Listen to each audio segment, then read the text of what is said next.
Come on, bro. Get your connection right. You got so many computers, so many phones. You can't even keep a connection.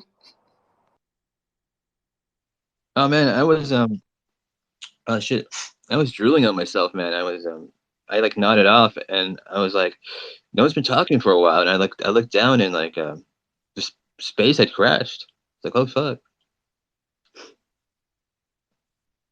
It's all good. It'll just take a second before people are like, "Hey, what's going on?" They'll find it. Yeah. What were you guys talking about? I have no clue. I was tweeting something else. Someone must have touched the purge button.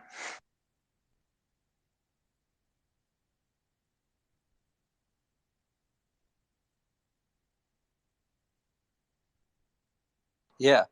I mean, you have to ask Eric because I think he may have been mid sentence or something. I thought I heard his voice and then it all shut off. Oh yeah, I should probably invite him.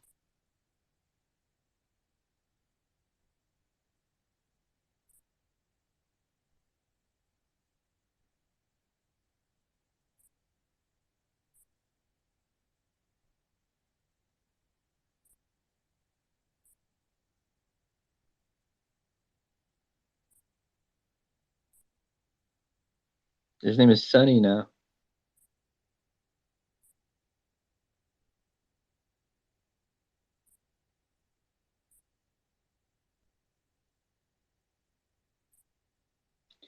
Yeah, my bad, Eric. Well, I don't know if it's my bad, but you know.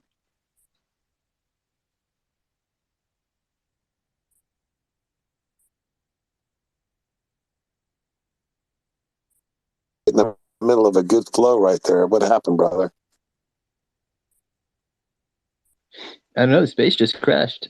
I didn't well, I mean, I did when I changed devices to you know, use on a different device, it said I still had like I don't know, like 40 something seconds left before it closed, and Hmm.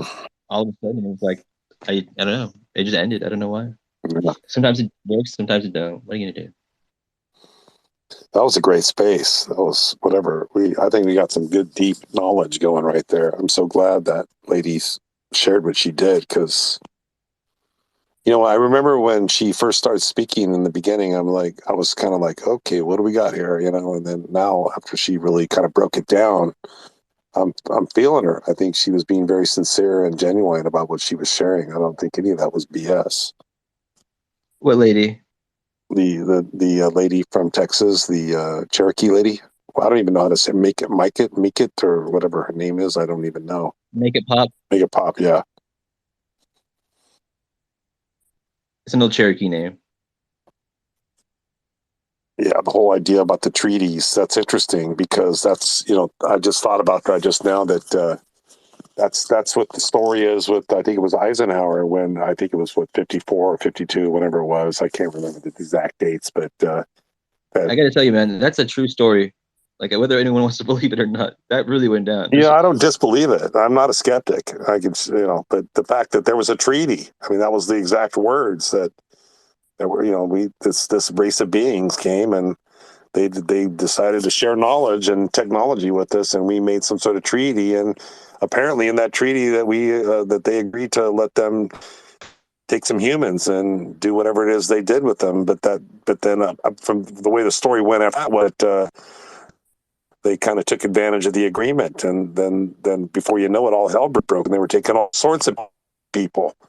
I mean, to the tune of hundreds and thousands of people. I mean, I don't know if all that's true, but that's the story. Didn't Chris Sharp say that the Holloman, he was told the Holloman landing was real and he's all in with Elizondo, so I'm assuming it's probably Elizondo or Mellon who told him that. And isn't that also related to the Eisenhower meeting? Like, was he there at that, or am I mixing up two different things?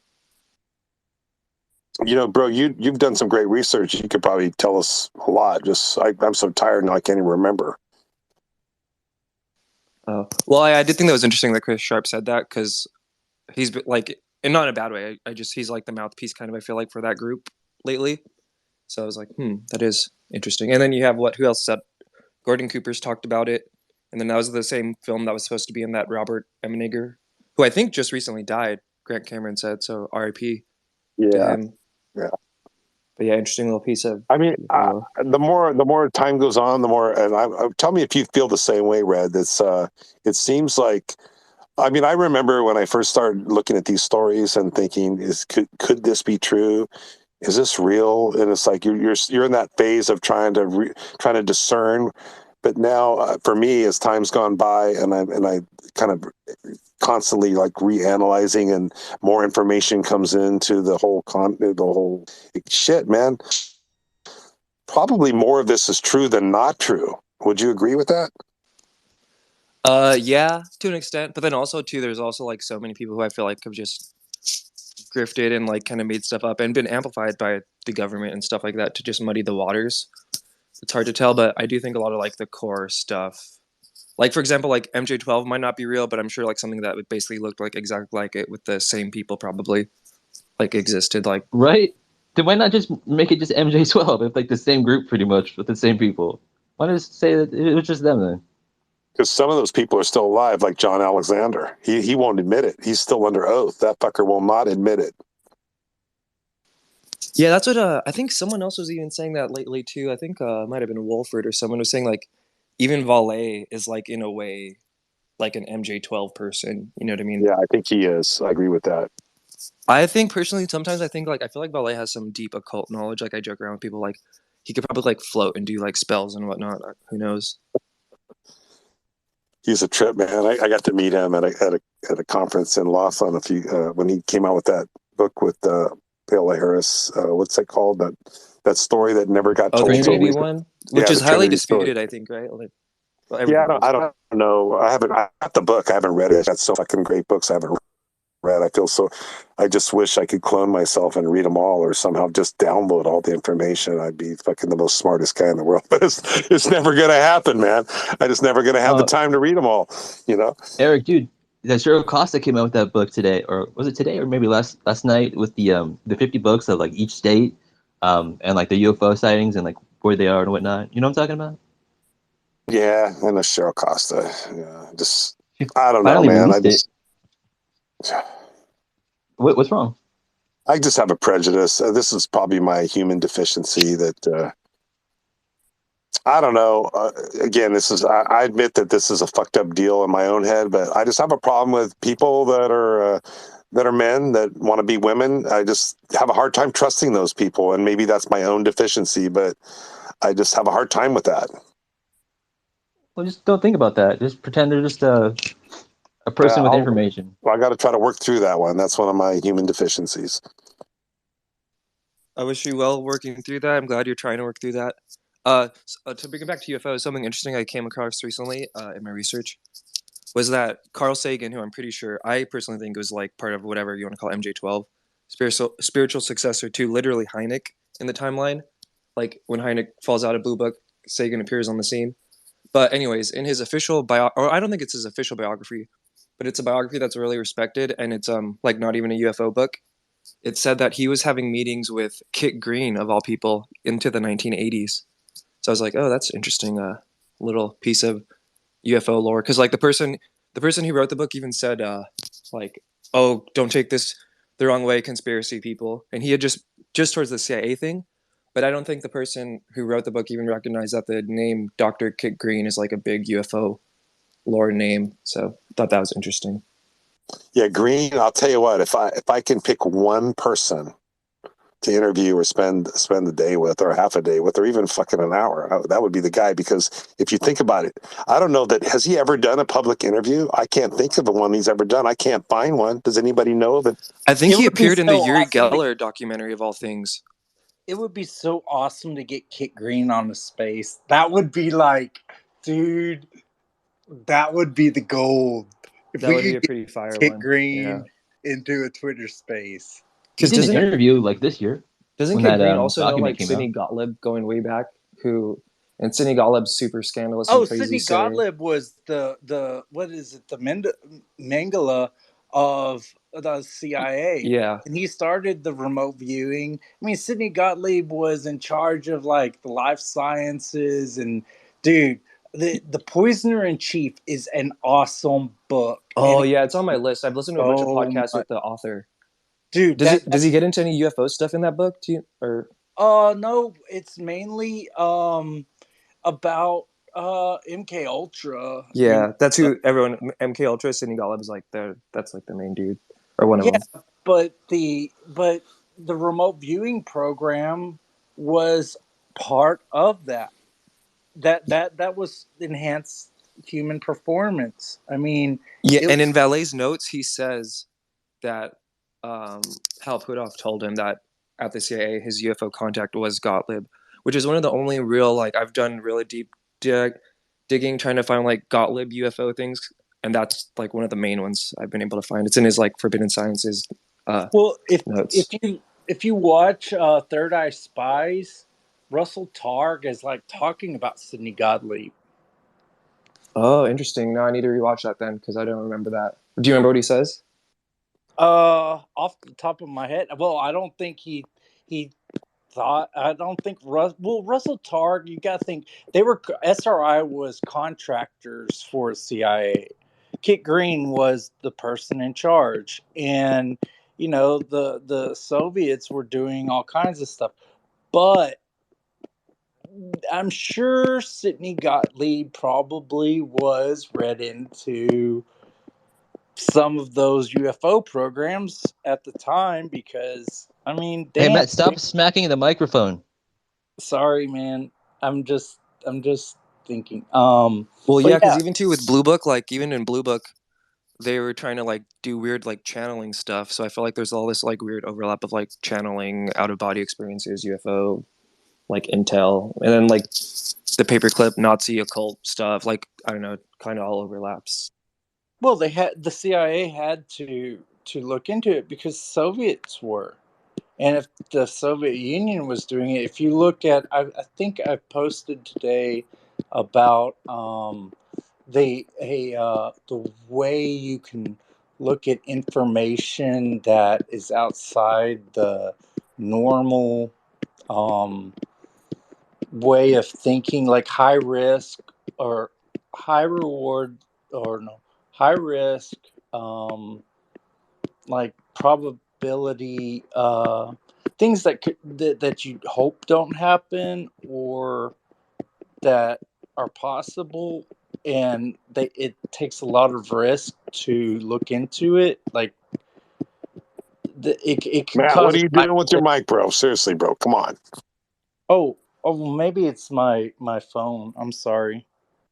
Yeah, maybe exit and come back because it sounds like a thudding sound, like a constant thudding. Oh yeah, and then something that comes up a lot too that I try and research but I can't find a lot about is like MK Often, which people say is like the MK Ultra sub program that was all about looking into the occult stuff. And I feel like that's a really interesting like rabbit hole that it's hard to find information about. You know, they burned a lot of stuff. What was it called? Before the- MK Often? Yeah, I haven't heard about it. Huh. Yeah, I would Google it. It's like it rarely comes up here and there, but I also think it kind of ties into like the stuff that Nick Redfern was writing about in his one book, and that Ray Boucher story where he says like people came to him and Is that a they're sub trying to, like- project of the MK Ultra? A sub project? allegedly, yeah. I'm always trying to find more info on that one. It's come up in like 2 or 3 books. I bet Don't you they John have- Alexander would know about that. Don't they have a Fidel Castro, the MK Ultra video? I don't know about that. You want to maybe speak more on that?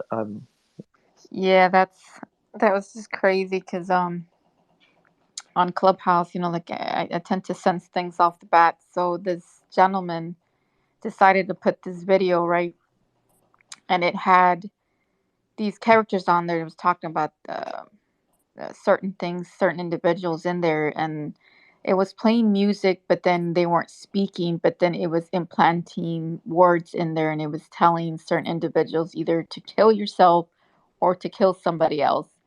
So I literally just said, this is, and I knew off the bat what it was, because you can tell it, like it gives you a certain, like if it tries to give you a seizure or whatever, because like you try to fight against it or whatever it was. And I knew off the bat just by looking at it what it was. It's the MK Ultra video where they program people. and they do have certain individuals who are testing, people open these links without them actually knowing. So, it's an experiment. They test on people and people don't even know what they're doing. They're opening these things and these people are very aware 100% what these videos do.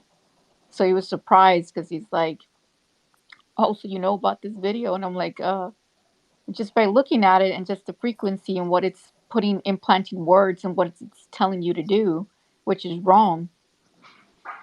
Yeah, there's all this stuff about like frequencies and like even back in the 80s and stuff, like you could see.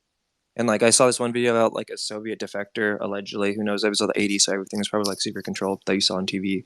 But she was saying that like, yeah, back in the Soviet Union, they were all into like, and this ties into like what's it called? Psychotronic weapons and kind of maybe even possibly Havana syndrome stuff. But yeah. And I don't know if that's like for sure MK Ultra. I heard people call it like Monarch 2. And I do think like the MK Ultra term gets like so like gets applied to a lot of things, so I don't know for sure. MK Ultra was one project. I mean, is this better? Yeah, that's a lot better. MK Ultra was only one project, and Psychotronics is a real thing.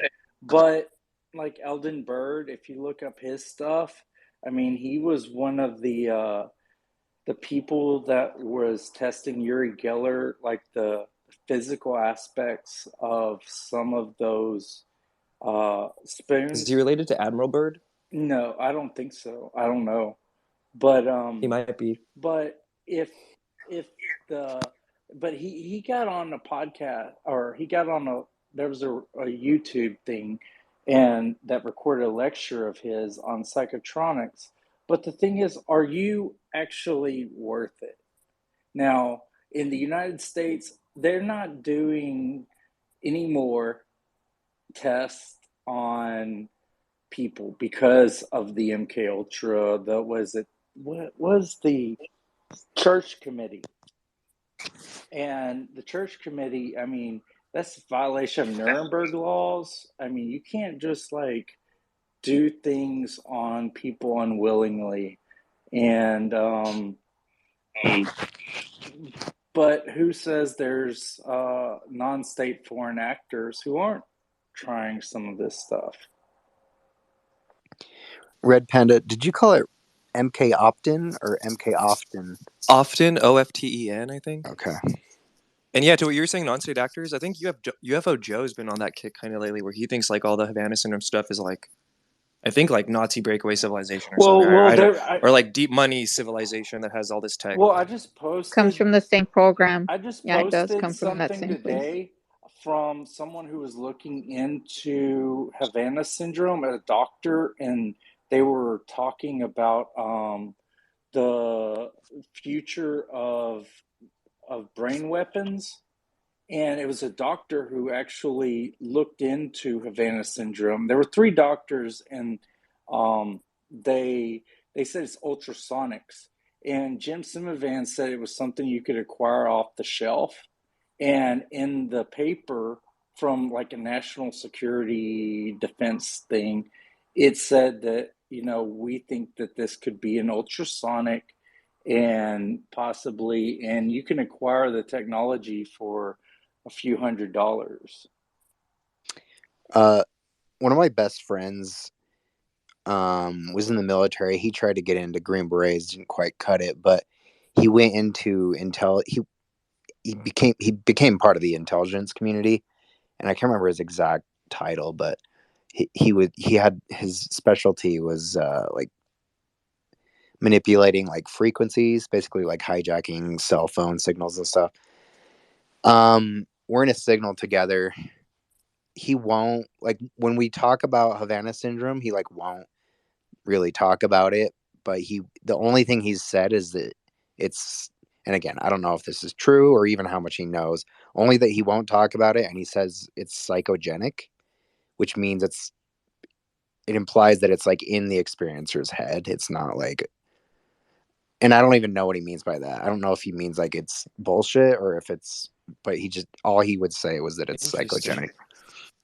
Yeah, I have a friend who I respect the research of, who like I was telling about Havana syndrome, and they're like, yeah, it's probably a good idea to like not like ever make a video on it or something like that, because it's like a still life thing, and who knows, like he was saying like his people were telling him that. So I was like, oh, interesting. Yeah, I don't know.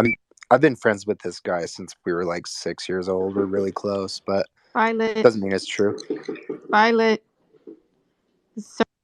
certain frequencies, and because they could also broadcast it through radio, and they can do all that frequency that it can actually trigger somebody or keep them in a stun state. And it does give there's other ones that also give heart attacks to certain individuals. So it's done like direct weapons, whatever you want to call them. They're using different type of things they use.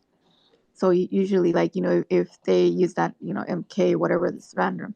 So certain things, they could be watching something or flashes of lights or things, and even though you know that it's in their head because it's planted in there, so they have to have a trigger mechanism, frequencies, voice command, um, whatever they do, whatever they transmit it, because they can transmit it through a phone. Somebody can go off mic, and somebody who's gone through that stuff, when they can trigger them, they can do a whole bunch of damage. This is how they make also. And I kind of think it's the same thing as when it comes to what Hitler was doing with majority of these people. He was, because he was experimenting, like the KGB, they were all into that same type of thing. This is how they do affect a lot of individuals. And some don't even know. You see, because you do have people who are aware of the frequencies. They're using And they, fluoride as well. yeah, and they speak it or they say something, and that literally can cause certain things. I've seen it before. I've heard them when they come in, because you can test. They're testing your frequency, your energy field. They definitely know how to do this. Majority of the remote viewers test your field, your energy field, because they want to find the way in, or they say certain things. So they're kind of in the same program. I do know when James McDonald died, who was like a big scientist who was like trying to get this taken seriously by the scientific community, he had told like Valet and I think Bob Wood or something about his research into the frequency UFO connection, and then he like died. He committed suicide, but some people say it was sketch, but some people also say like it was a genuine thing because he was actually depressed because of the stigma that he had received. But yeah, that frequency topic comes up a lot, I feel like, in UFO. And then too, this, yeah, what you were saying too about that whole like what was Hitler doing with it, that's like such a wild rabbit hole, right? Like I've heard some lectures on that, like the ritual abuse and programming people, though I don't even know what to think of all that stuff. It's like It's the voice to skull, yeah. where they put things in the I frequencies think are in their Assange was head. even saying like he's lately been getting like voices in his head and stuff too. He's been under house arrest or whatever, and yeah, it's really weird and hopefully scary, But or it's scary to think about what people have the but potential you to do. have but you have to think, are you worth it? Are they going to do that to you just because? And like most people, this like the people that were in Cuba, yeah, the intelligence officers in Cuba, probably Moscow signal, who knows? I mean, yeah, this was happening, and I just posted at the top from that you can go read the article from like national security doctors that were looking into Havana syndrome and what their estimate of the situation was. I like that.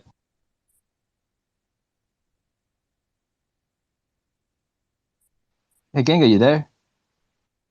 Yeah. Oh,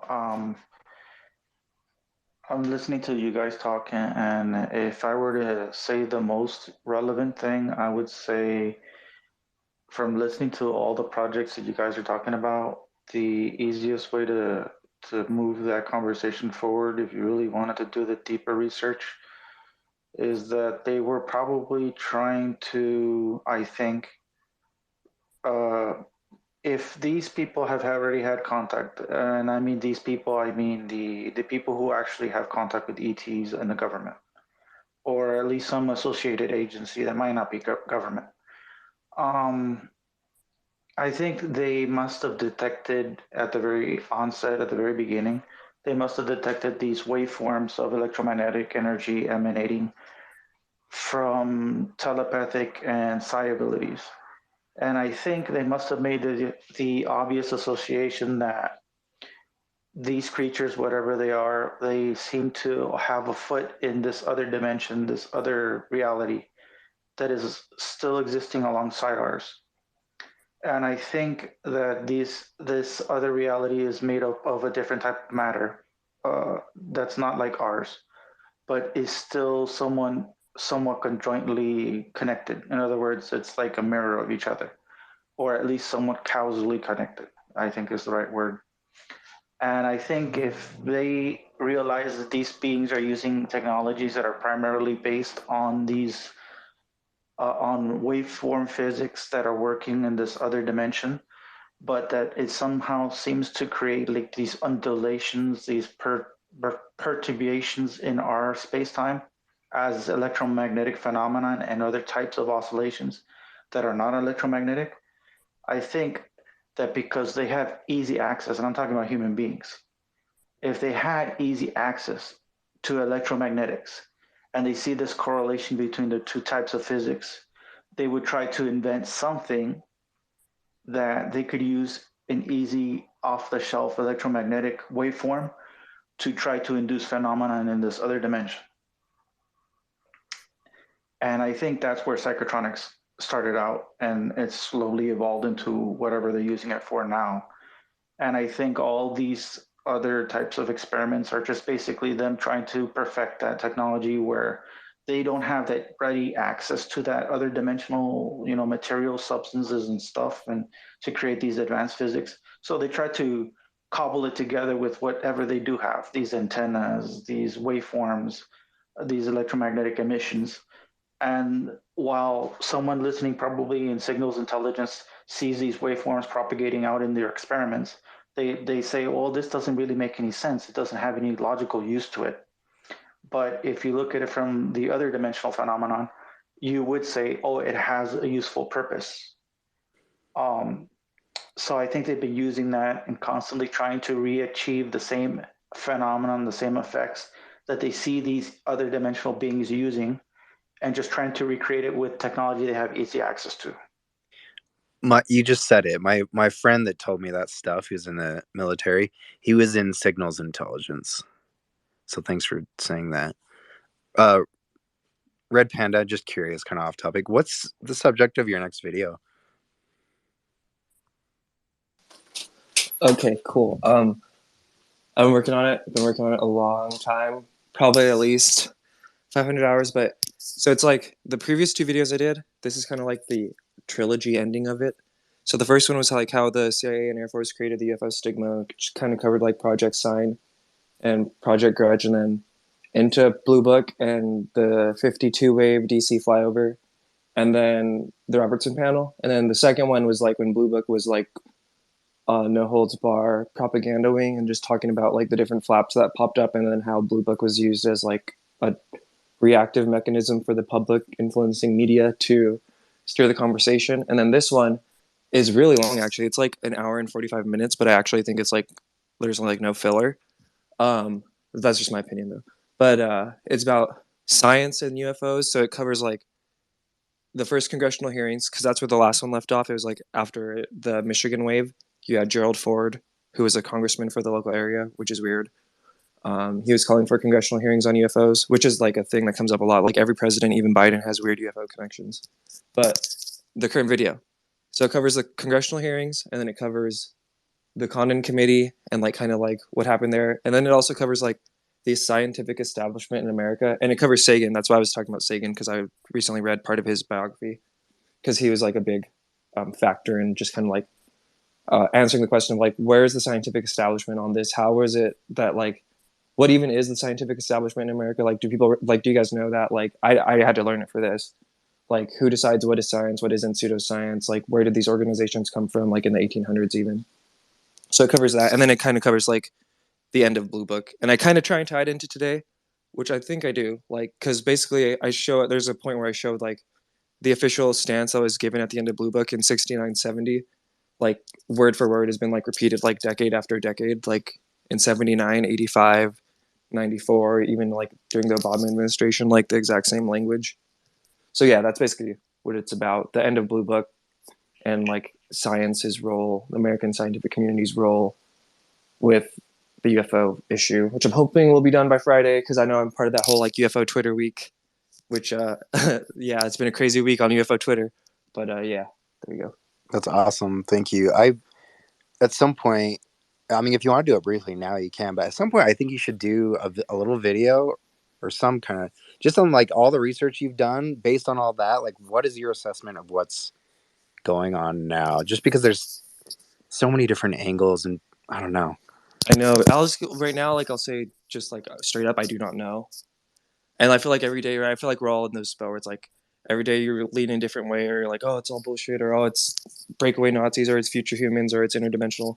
So I don't know. I do feel confident saying it's non-human though, and that there's something that's non-human going on. And then like to the extent that like power structures have been interacting with it, maybe I don't know, but kind of seems like it is, and it does kind of. And this is where it gets weird too, right? Like it does kind of seem like there's like this weird occult underlayer of it all, but I don't know for sure. And even on my channel, it's like I don't even know how to address that kind of thing because like I don't want to be talking about something like it make it seem like it's an endorsement of this belief system. But if this kind of thing does come up like all the time, like you know what I mean, like random like numbered geometric or whatever that word is kind of stuff, like I don't know how that factors in. Or even like with the Bigfoot stuff with like Sunny and stuff, it's like it kind of I feel like it might be related, but I don't know for sure. Kind of seems like they're interdimensional beings, but yeah, I have like no clue. We were just talking about that earlier. Bigfoot being interdimensional. Yeah, what's your take on it? I honestly, I think I'm pretty team Lou. I'm pretty team Melon. I really love Gary Nolan and Jacques Vallée just because they seem science-based, although I mean science and peer review in itself is I don't know what to think of that, but yeah, I really don't know. I don't think it's just extraterrestrials. I think it's deeper than that. Or if it is extraterrestrials, then it's like there's more to it than just like beings from another planet, you know. Aside from that, I don't know. Like I guess over the past 6 months, I've definitely taken a turn more toward the woo, I guess. I did see in video what I think was a UFO last week that I posted before, and that was my first sighting ever. Yeah, I don't know what to think. I also think it's potentially like kind of there's a dark angle to it, like abductions or like missing 411 type stuff. So I think it's like not all pretty. Which I posted to me the other day too. Where it's like when you first get into it, it's like oh the Tic Tac, that's so exciting, and it's like after a few months you're like oh god, like you look like a crazy person, and you're just like what even is reality? Yeah, we're talking about Bigfoot. Like, I never thought we were going to get into. I mean, I was going to get into that. I thought that was like bizarre, like nonsense, and like now I have to believe Bigfoot's fucking real. That sucks, man. If your 10-year-old self could see you now. Oh, bro. I mean, yeah. Just when Go you're ahead, Gimble. when you're super normcore older brother who like is way churchy and into like cowboy stuff, when he and his buddy go hunting in Idaho and they hear a thing and record it, and he's like way into wildlife and he has no idea what this sound is, then you're like, okay, shit, maybe there is something out there. I don't know. Yeah. What was the deal with that recording, by the way? Why was it what was the deal with that? Did he record it like while hunting? Like how far away was it and whatnot? He said they had just set up camp and they heard this noise and it did it 3 times. On the 3rd time, his buddy managed to record it. I couldn't figure out how to send like an MP3 or a wave, so I just did a screen record of the recording, and that's how I posted it. I was gonna say, well, you were talking about like the interdimensional thing, like I think I don't know, like the one of the reasons for like the slow roll, like the soft disclosure things, is like one of those like the concerns is like the phenomena is like part of like the observer effect is kind of going on there, like we play a role in like bringing form to like that thing which is like observed, right? So like maybe if like all of us are starting to observe it all of a sudden, maybe we're all gonna co-create some horrible fucking thing. I don't know. Maybe they're I worried think about that that too, like hitchhiker demon infesting like the world. Oh Christ. Yeah, but guys, couldn't it just be a case? I mean, they can't explain it any better than any of us can. Isn't it just simply an easier way to understand it that they can't? Everyone's sort of expecting an answer with disclosure, and they're not going to get one. So they're trying to figure out how to tell people that there's something that can affect literally everybody or anybody that we can't control, that we don't really understand, but we know it's here and we sort of got to deal with it. If you think about it, they haven't really got an easy task to try and explain that to people. But one thing they do need to do is they need to address it, because so many people are getting affected and so many people are getting hurt either mentally or physically by whatever is going on in all its manifestations, that if they don't at least acknowledge it, you can't move forward with treating people and treating the subject with enough credibility to get people to do shit about it and investigate it and put the billions into research that should be put into research to try and really understand what it is, if you know what I mean. Yeah, I think that definitely they have a hard task on their hands. But I think they definitely don't know everything, but I do think they know a lot more than like the average public does, and they're probably involved a lot more. Yeah, but put it this way, I can get you to do an awful lot more for me if I give you 90% of the truth and dangle some shiny shit in front of you than I can by telling you the actual truth. If you're as powerful as me, but I can trick you into thinking you're not, and if I can dangle a couple of shiny bits at you and say, hey, look, you can play with this if you let me do what I want, because I've got better toys than you, that's a really good way to keep people or anyone from finding out what's really going on, if you know what I mean. What if the very thing we're like trying to get is the very thing that like brings on Judgment Day? I always think about that. That's what I think too. Because what I like to think about is like, what would the truth have to be to make you go co-sign the cover-up, which even means like killing people who talk about it, right? Like, because for example, Carl Sagan, because I'm like been researching him a lot. Like, I think he was a good dude and like smart and stuff, and I'm pretty sure he knew. You know what I mean? Like, he was even in the 50s, like writing like Dean Acheson about the 52 wave. So like he knew, and then he was like, yeah, he replaced Hynek basically in the lineup. So it's like, what would the truth have to be? And then for myself, it's like, okay, maybe if like everyone knew this, they restarted the world or something like that. That's something where I'd be like, okay, maybe it's okay to kill people to keep the secret. Not saying like this is just all hypothetical, right? So yeah, what are some people's thoughts on that? Maybe what would the truth have to be to make you co-sign like straight up murdering people to keep the secret? I've asked this question before, and like nobody could ever give me an answer. They kept saying like weird responses, but I don't know. Maybe it'll work this time. Anyone have an opinion on that? Yeah, I do. I think the truth would have to be something that is so strange that even if you tell people the straight out truth, it's too complicated for them to accept, even with a generation's worth of upbringing. And I think they don't have that kind of time.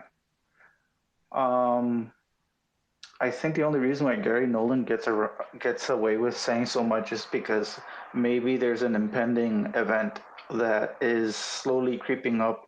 No, I would say gradually creeping up on the world, and they don't have the timetables that they think they do to resolve the issue of the public not knowing what's coming or what's about to show up. And I think they have a lot of issues to work through. So it's like, I think the phenomenon, in my opinion, prefers us not to be ready to accept it, because they don't care whether or not we live or die in they don't care about the fatalities. They can accept that kind of loss because they don't have to pay for it. We do. Yet, if you tell that truth to Congress is probably going to come to the same conclusion as everybody in the 40s, that we shouldn't talk about this. But what if the people who do tell the Congress this truth, they say we don't have that option anymore. We have to go forward regardless of whether or not people can handle it. Now you got a race condition where you're going to have to execute disclosure on really bad terms. Yeah, I think I'm not too naive about all the nefarious things government does, but I have a hard time believing that like so many people within the government would actively try and, I don't know, keep anything for the. It's like what basically the question Logan just asked. Like, why would they? What would cause so many people to do that? And I guess it would have to be some sort of like, I don't know, like religious objection that people claim to have had, or some like totally upending event or something. That wasn't me that asked that, by the way. Well, I put think it this way: ET's grandma and granddad, in a bigger sense, then some people are going to have a real issue with that. But see, this is for me the problem is I don't think the problem is the truth. I think even the DeGrasse Tysons. I mean, these people are smart. They're not stupid. They know. Well, I the don't know truth. about that. Well, they know the stuff's out there, I reckon. But I think it's the lack of understanding what it is that is the problem, and that's why they're avoiding telling us the truth. Yeah.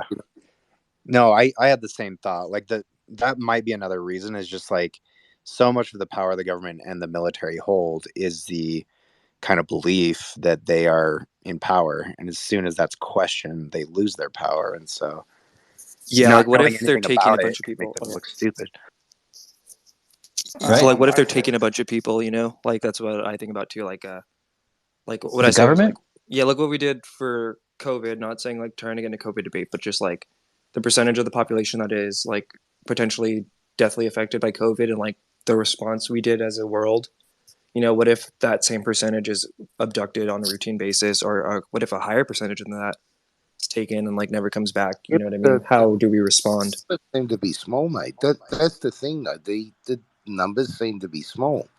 On that other issue, I mean, you think about it. If we're not prepared for what's going on at the moment, right now, with this thing, and I don't want to get into it either, but if some other race or species really did want to attack us, more like a species, then something like that would be very effective. And our inability. Hey to Logan, could you let Matt in real quick? Sorry. Oh, I was just going to say, our Yeah, he can come inability in. to respond as a species is against us instead of helping us. Yeah, but what if let's say we take Red Panda's idea of the abduction. Let's say it's a 1% rate for the entire population. The question is, here's a showstopper. What if the 1% abduction rate and for whatever reasons, body parts or hybrids or whatever you want to use it for, what guarantee do you have that even post disclosure that'll stop?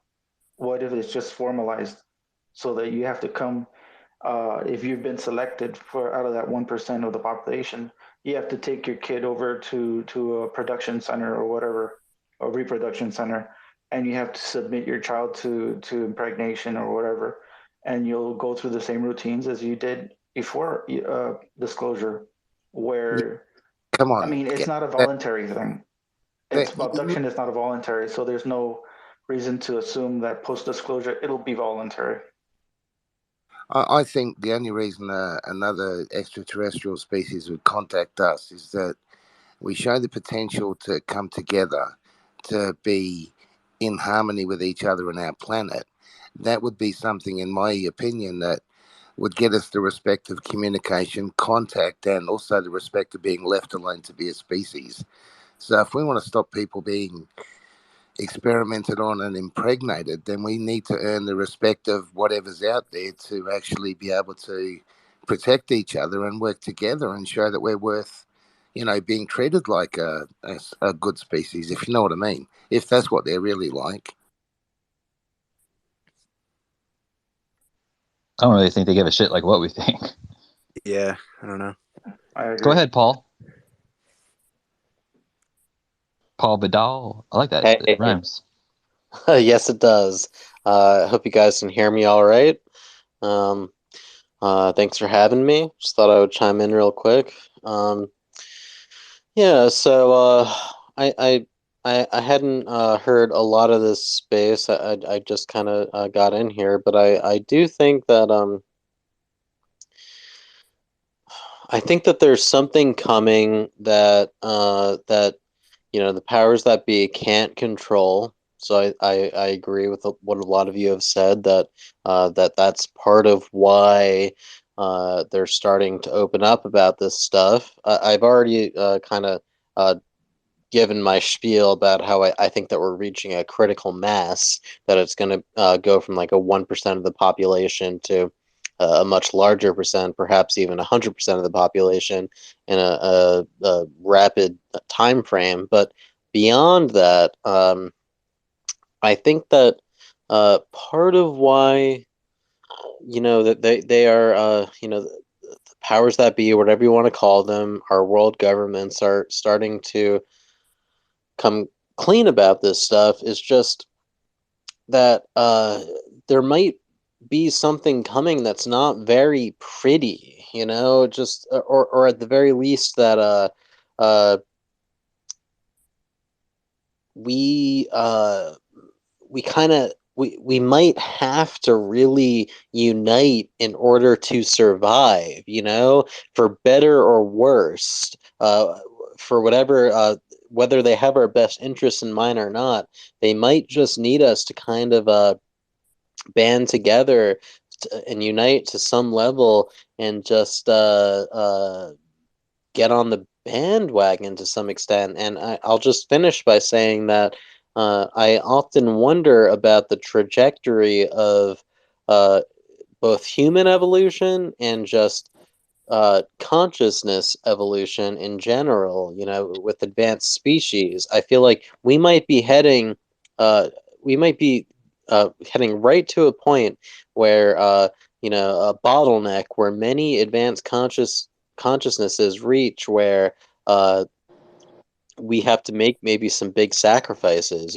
We might have to become like these other advanced intelligences. We might have to sacrifice certain elements of our humanity, and that's very scary.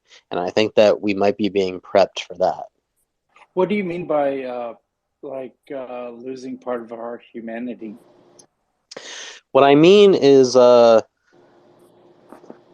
what a lot of people like Tom DeLonge talk about is how he kind of takes this from a sort of demonic perspective, which I don't particularly, but they talk about, Tom DeLonge and others talk about, the Collins elite, certain fundamentalist religious people talk about how humanity, perhaps has a soul, has emotions, has certain aspects with which other forms of life don't necessarily have, and they might be jealous about that, or it just might simply be that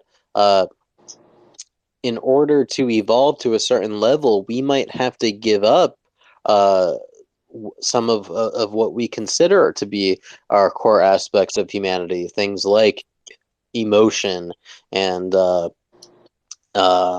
empathy and everything that we consider to be associated with the human soul. I know I'm speaking kind of generally, but does that make sense? In my opinion, after my research, I think that the biological transducer is very important. And if you look at Tom DeLonge's message, it spread hope like fire, because hope, and you create a collective spirit in these biological transducers, it creates like you can entrain brains in religious ceremonies, like in Close Encounters of the Third Kind, when you see that whole group of people chanting that same duh, duh, duh, duh. And so I think that we don't lose our humanity. In a sense, we activate our potential. Do you understand what I'm saying in that?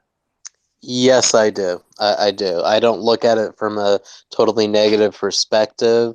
I think that there are more positivistic ways to look at these things, and I do think that Tom DeLonge likes to focus on the more negative. So I do think I know what you're talking about. I do think that a lot of it is about just like, this is our human potential. This is where we could go. This is what the aliens, quote unquote, represent, is our potential, and that potential is frightening to all of us to some level, or some of us, and it could be a good or a bad thing. But I'm not, married to any positive or negative perspective. I just think it represents potential, and potential is scary.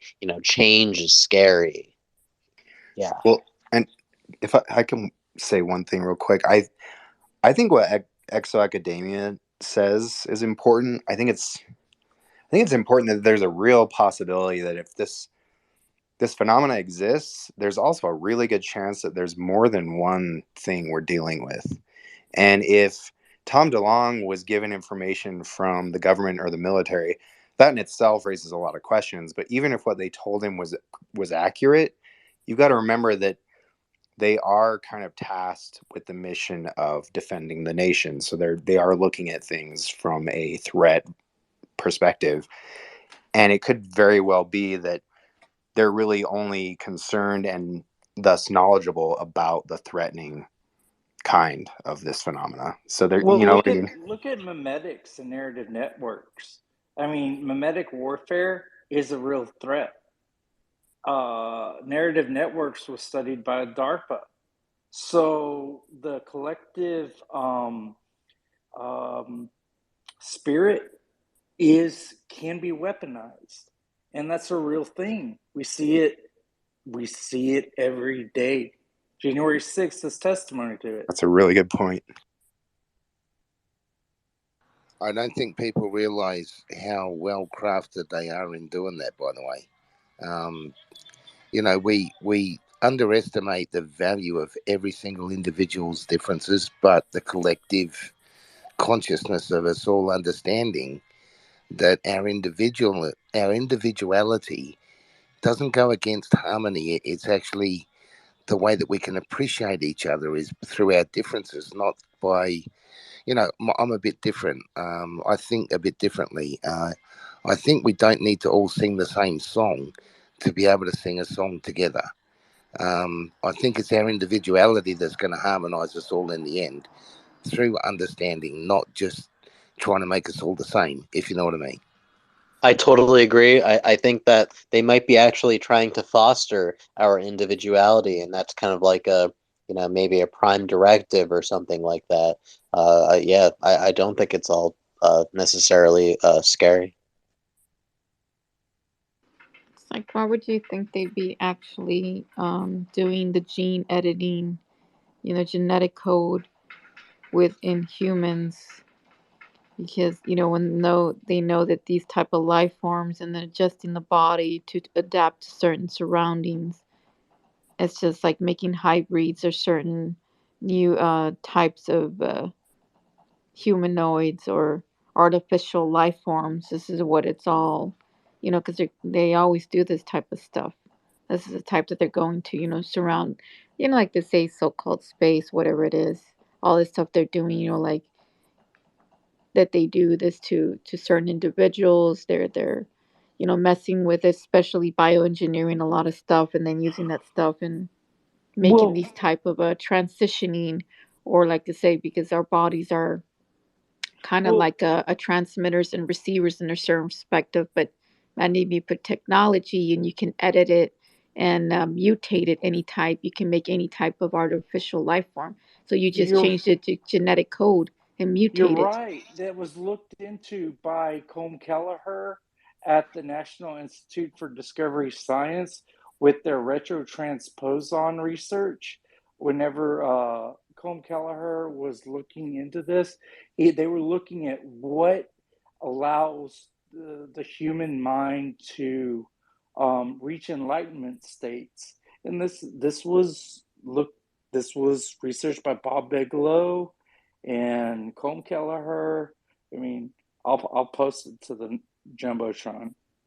But they did look into this because that part of the human spirit, where did enlightenment come from? Where did these parts of the mind that allows us to access these higher states of consciousness come from? Definitely, and you even go into that because they have these artificial life forms we call extraterrestrial, because there's interior, which those are able to go into different dimensions, time travel, which they say so-called, right? This is the word they use, right? But these extraterrestrials, they're connected, telepathically.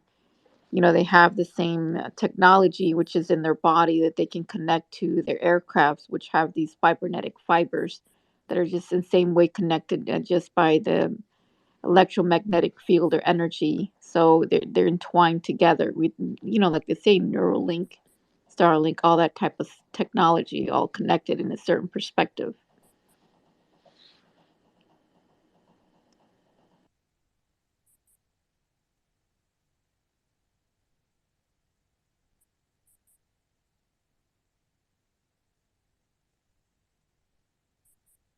I mean, Dr. Villay came to the understanding that the UFO. Oh, she was. I'm sorry, Ursula. The space crashed on you when you were talking. You want to come up and try again? Because that would be great. Yeah. What's I saying? Oh yeah, the Villay came, like, he thinks the phenomenon is just like a control system, right? Designed to alter our belief systems and social structures over these long periods of time.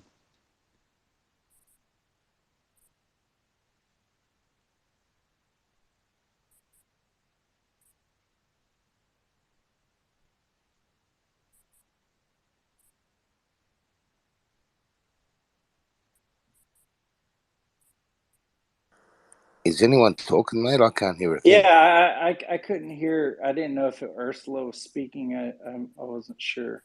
Yeah, Yeah, I crashed. Did I cut her Jacques, off or no? Were you talking? No, I no didn't me.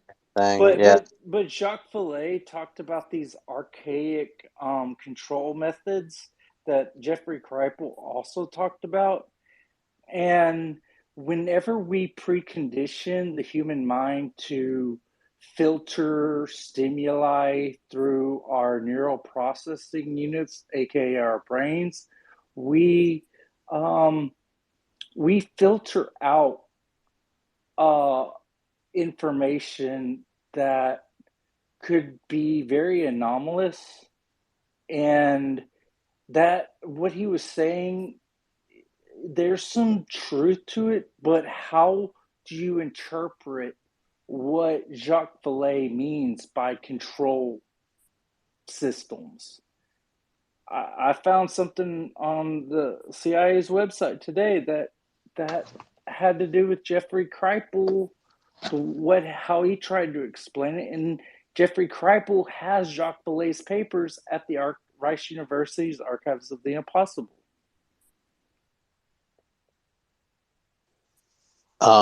If I may, I just saw Jeffrey Kripal speak at the recent conference in New York City. You were there with me? I was there. Yeah, you were? Sorry. Yeah. Oh, man. I can't wait for the next one. It was just so amazing. Yeah, so many great takeaways. Geez.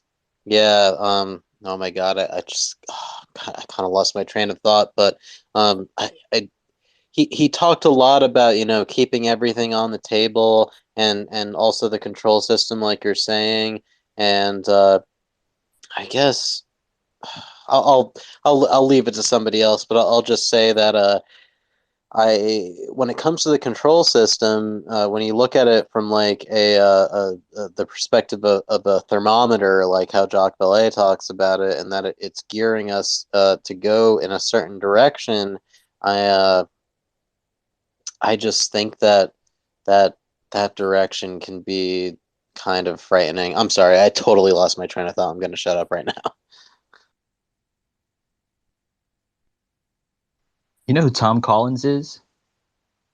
Of like Collins Elite? Who is this guy? I don't know. I only know Phil Collins.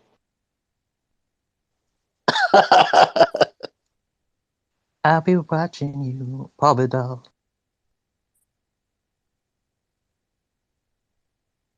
Who is that? Who's been watching me? Paul Vidal. Wait, are you singing Sting or Phil Collins? Yeah, that's my bad.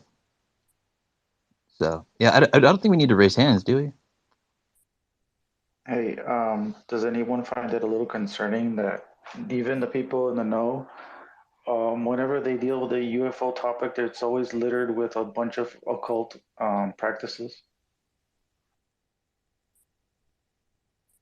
I've noticed a little bit of Catholicism here and there with Diana Pasulka, and who else?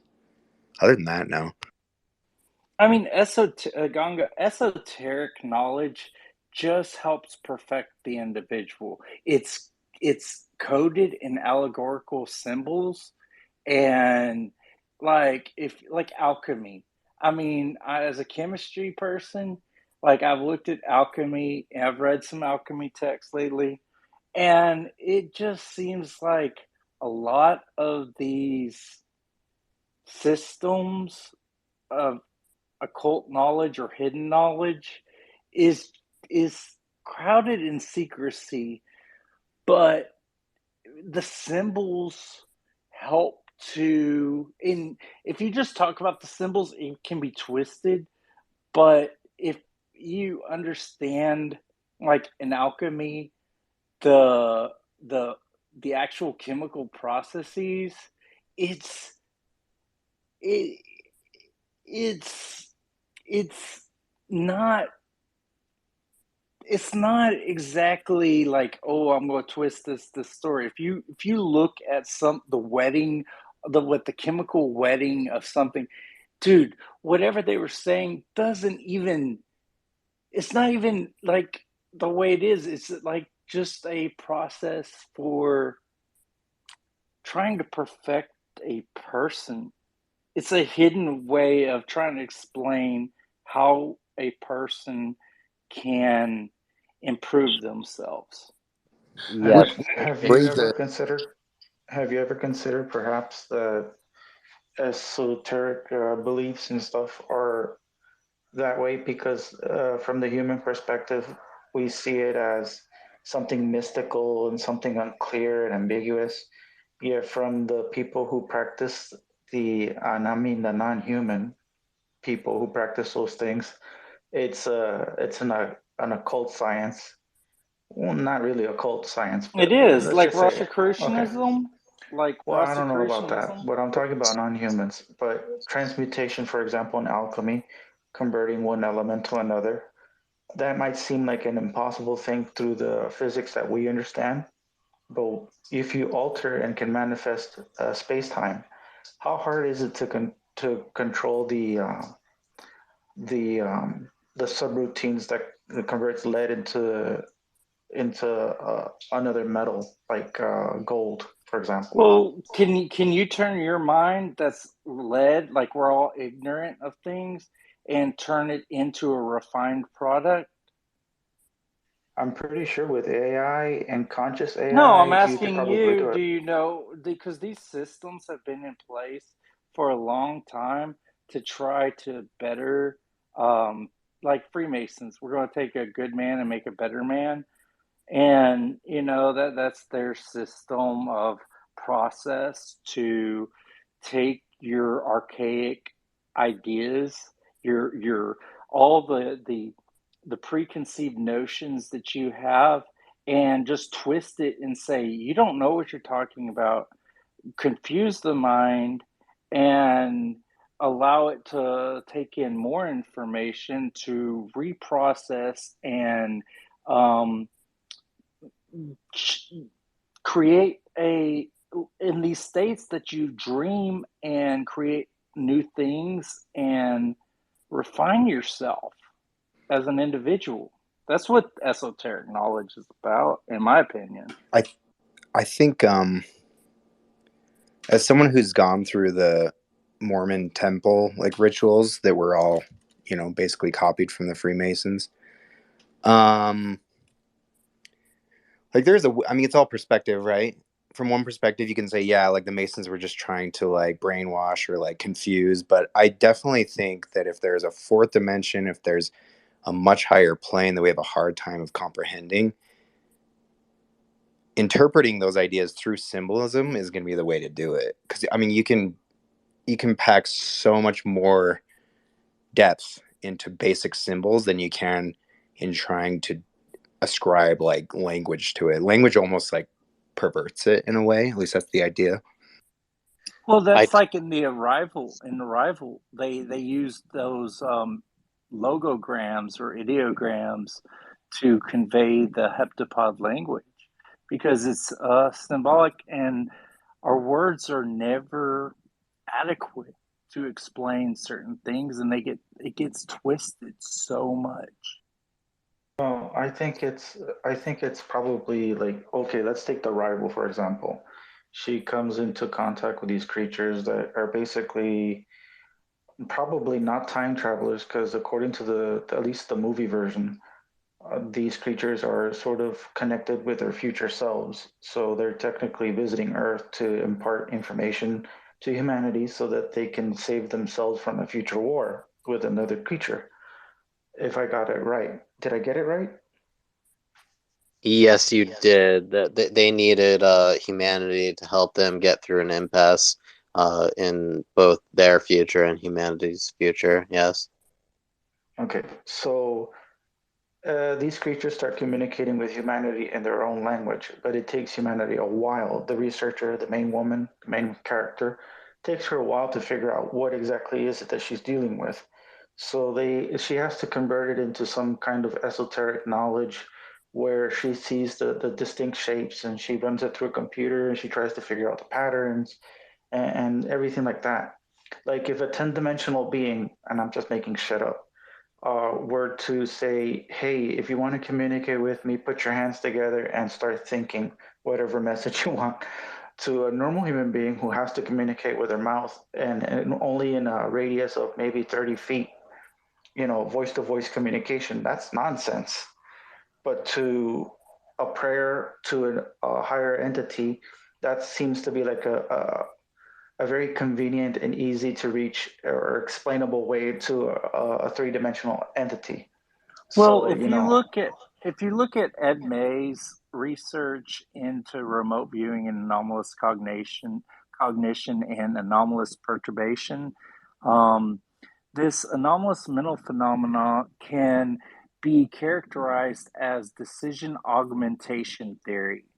And when you intend to do something or make a choice statement or a choice thought, the precognition, you interpret a feedback signal from the future and from entropy, and there's like a homeostatic, like if you study chemistry, you have reversible and irreversible systems, but in this plasticity of the system, there can be some fluctuation and feedback from the future process.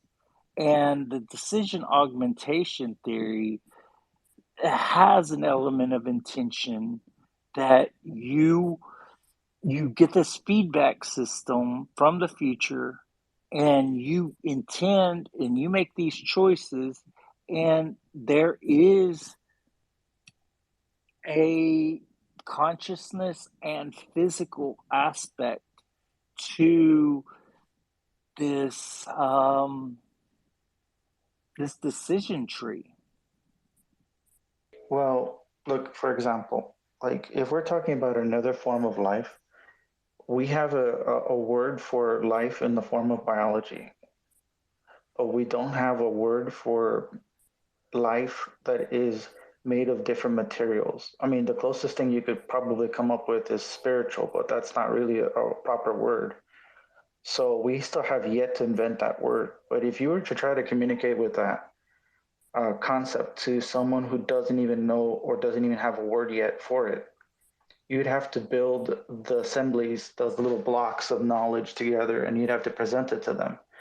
Now, that person obviously is not going to fully understand the concept that's being handed to them. They're going to sort of ritualize it and they're going to conceive of it differently than they probably should. And then they start to create conventions that could be considered something like an occult idea, because the people who are far removed from them are going to pick up on this idea and they're going to invent their own interpretation of what it meant. So like astrology might mean something that completely like, hyperdimensional physics. And to us, it's just some bullshit way But of reading Ganga, the stars. but Ganga, don't you think that those people who don't want that knowledge to be just like created like even today we have consensus reality is getting fractured, and so if this process that has been used for a long time to, like with the Rosicrucians, the Invisible College, and all these people, to access certain mind states that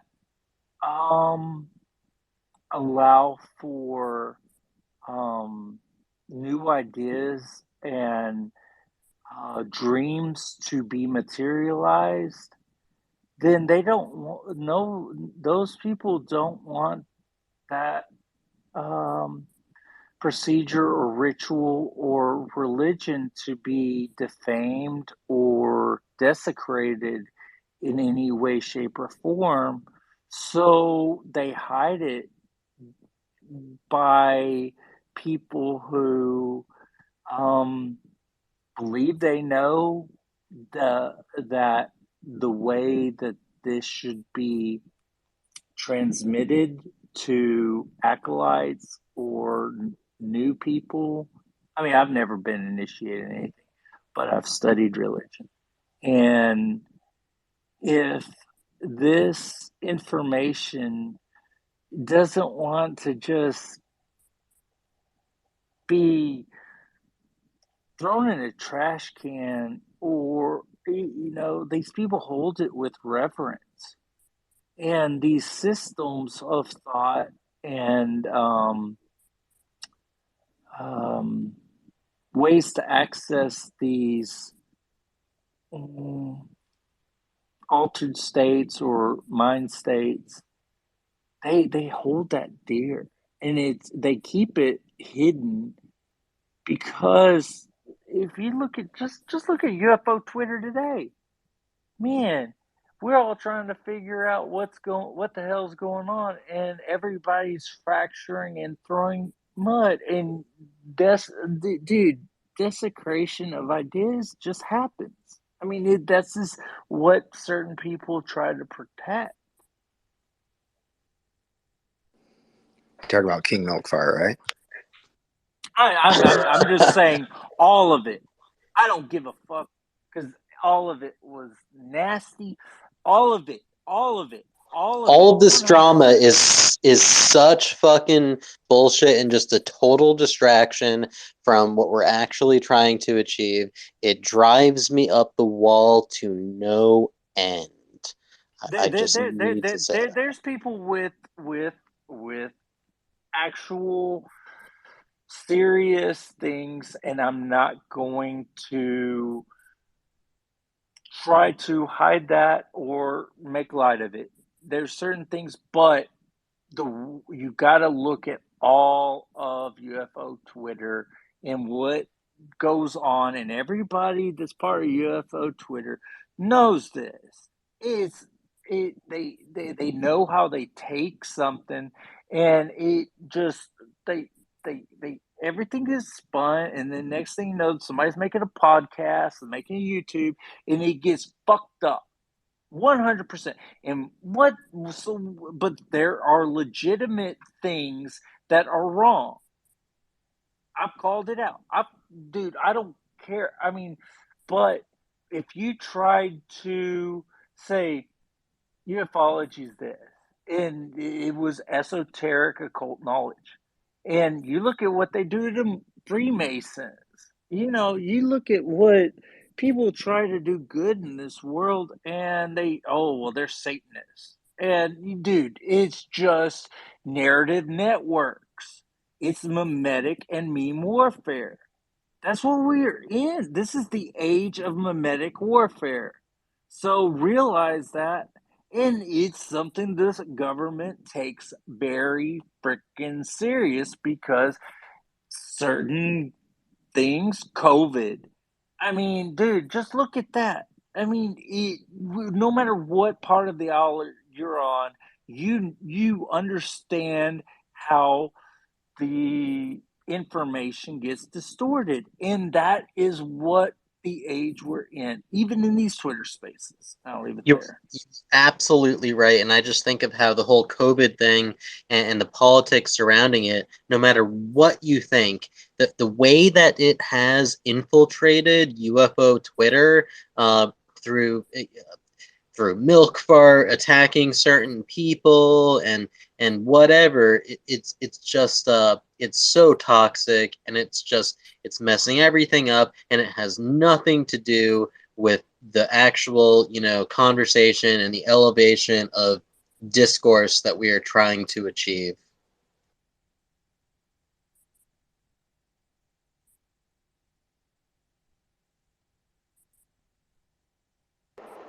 I'm going to start a room on Future Magic.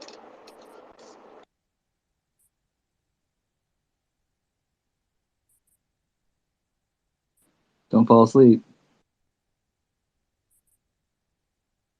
I was about to take my medicine, bro, and you had to call me out on that because, dude, that's my room, bro. And I do fall asleep because I didn't want to. Sometimes you just don't want 1,000 people, and you just start up a room. Just hey, if somebody wants to join, and you do some organic complex, like just like whoever felt like they can jump in. Hey, if it happens, it happens. You're not forcing the system. You just let it be. Yeah, that's what I'm trying to do. I've been an experiencer for at least the last 5 years or so, and it was only just in the last year that I started going public about it. And I'm not trying to come about it from any sort of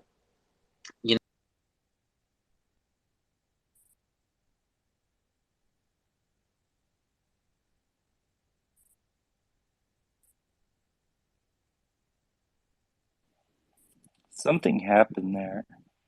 Yeah. Hey, AK Ultra, are you just fucking trolling or what, bro?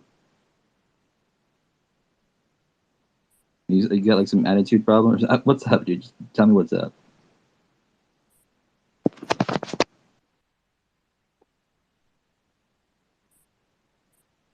I can't even hear.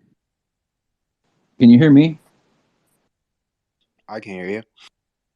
All right. I don't know. AK hear Ultra's you. trolling, I guess. I don't know. He's just posting like weird shit like at the in the nest.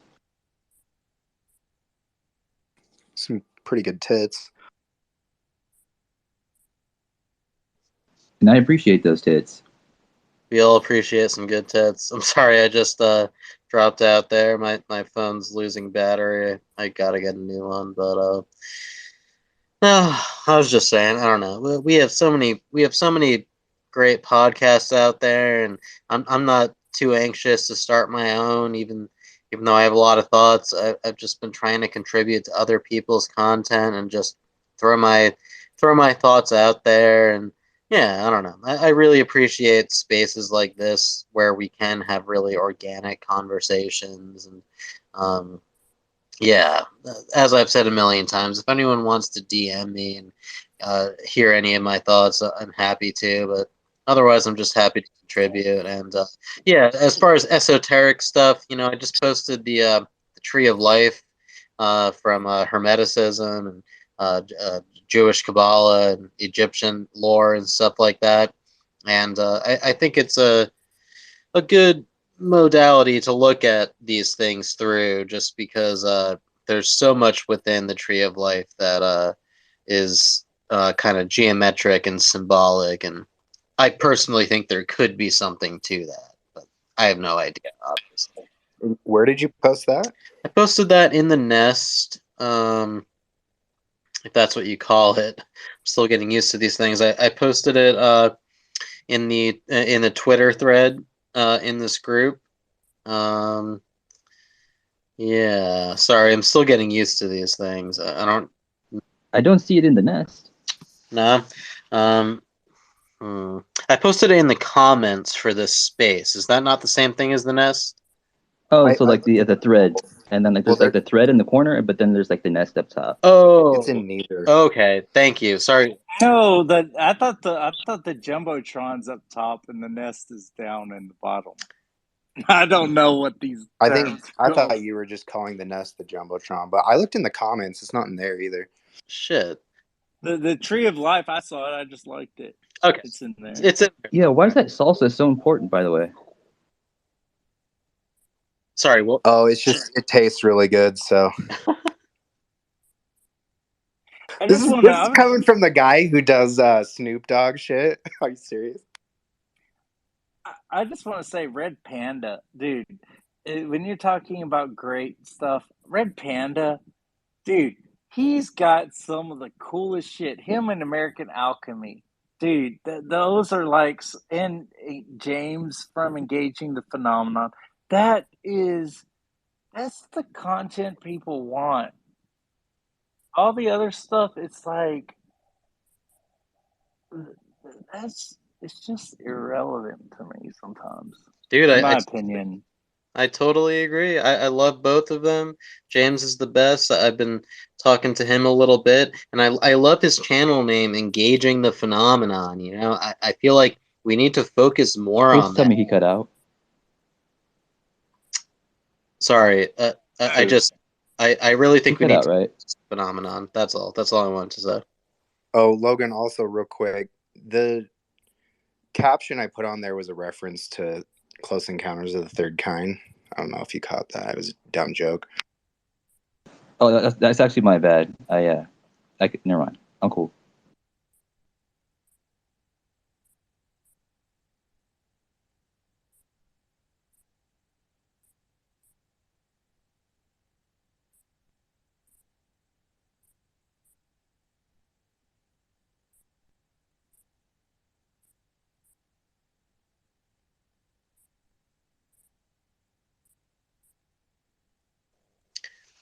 I guess if no one else is talking, I'll just say, Chupacabra, your content's amazing as well.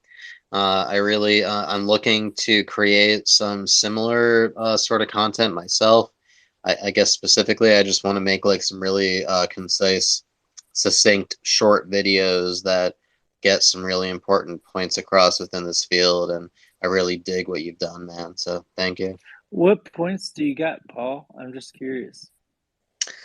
Okay. Yeah. So Don't be such a social engineered little bitch, Kimball. Sorry. My Twitter handle is Delta Wave Rider, which is just kind of a portmanteau that refers to the delta brainwave state, which is associated with astral projection. So one of the videos that I would like to make, one of the points that I'm making in some of the communities that I'm a part of, is about the importance of astral travel. I'm not comfortable with that term, astral projection. It's a very broad umbrella term, but I do think that we can take some of the agency into our own hands and have more control over our own voluntary contact with these seemingly non-human intelligences, these aliens. I think we can take back some of the control that way. And aside from that, I just really want to make some videos about the practical and pragmatic importance in our everyday life when it comes to the phenomena, meaning like the medical field,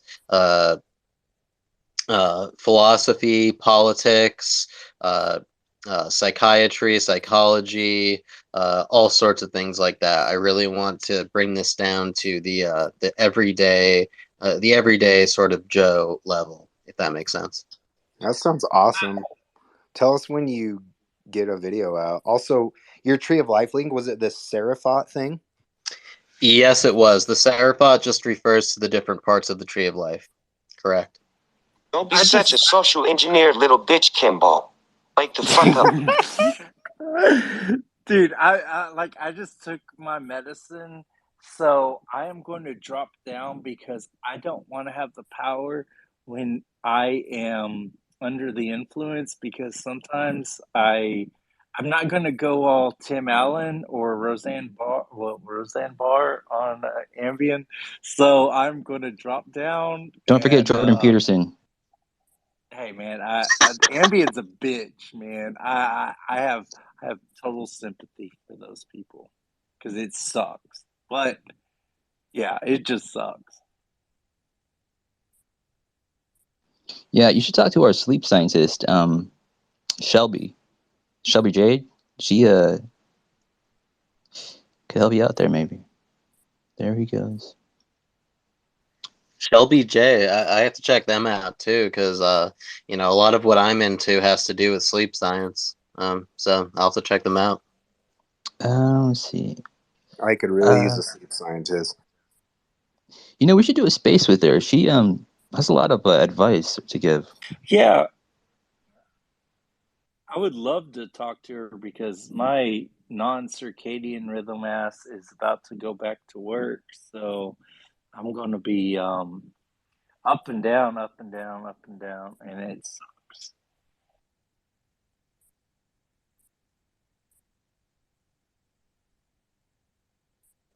Well, if any of you guys would like to learn a little bit more about your circadian rhythm and sleep cycles in regards to achieving the delta brainwave state, and you know, whether it's learning to remember your dreams or to lucid dream or even to achieve these out of body experiences, or you know, so-called astral projection, just throw me a DM, because that's kind of my whole thing right now, and I'm gonna be I've been on one podcast so far.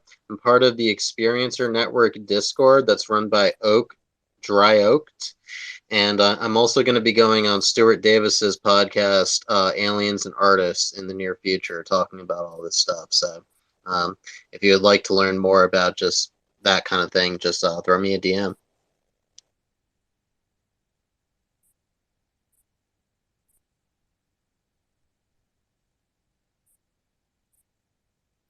Paul, I don't know how you feel about it, but would you want to give us a little rundown of your experiences, or one of them? Yeah, sure. So I posted it a few times on Twitter. Some of you guys might have seen or might not, because I keep taking it down because I get a little bashful. But I've received these physical markings, specifically these 8 puncture wounds on the back of my left calf, just under 2 years ago. I can post those in the in the Twitter thread. At least I'm still learning what the nest is. I'll post them again, but I'll just tell you one of my experiences associated with that. So gosh, I've had a bunch of experiences. I had a vibratory experience that No one wants to learn about the circadian rhythm. Logan, please stop. I want to hear this. Okay. So Body experience. My bad, Paul. Sorry, they just got out of control. My bad. Oh, you're all good. I get it.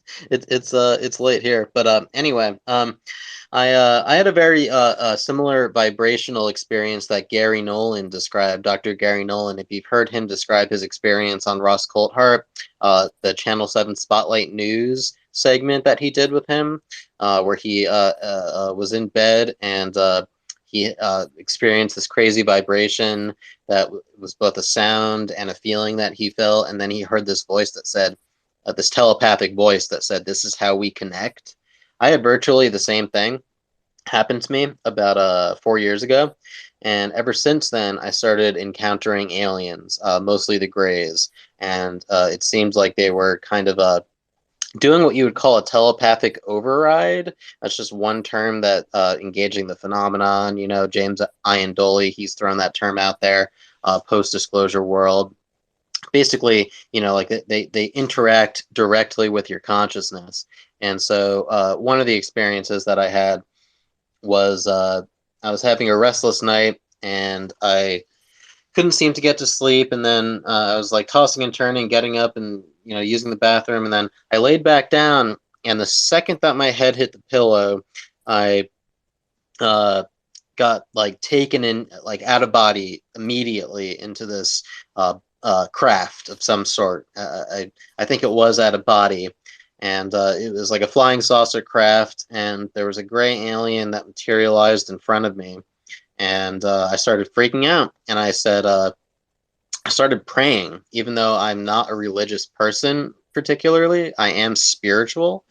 So I just in sheer terror, I started praying to like Jesus and Buddha and whoever, and this gray alien responded by running in one direction and then the other, kind of in slow motion, in the same way that that the aerial school children described their experiences in the Zimbabwe, the Rua Zimbabwe landing.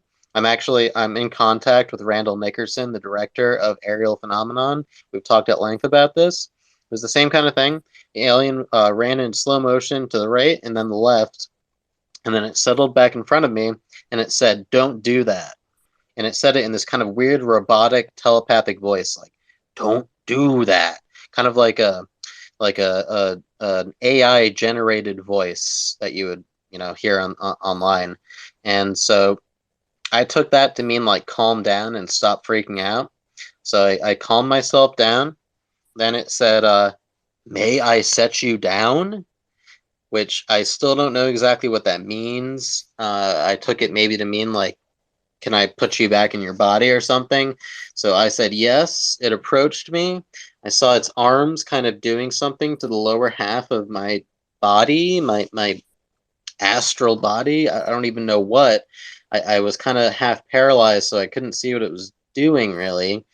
And so it did something for about 30 seconds, and then it said, "Welcome." And then I kind of woke up back in my bed. I got like shoved back into my body, and I was just vibrating really intensely.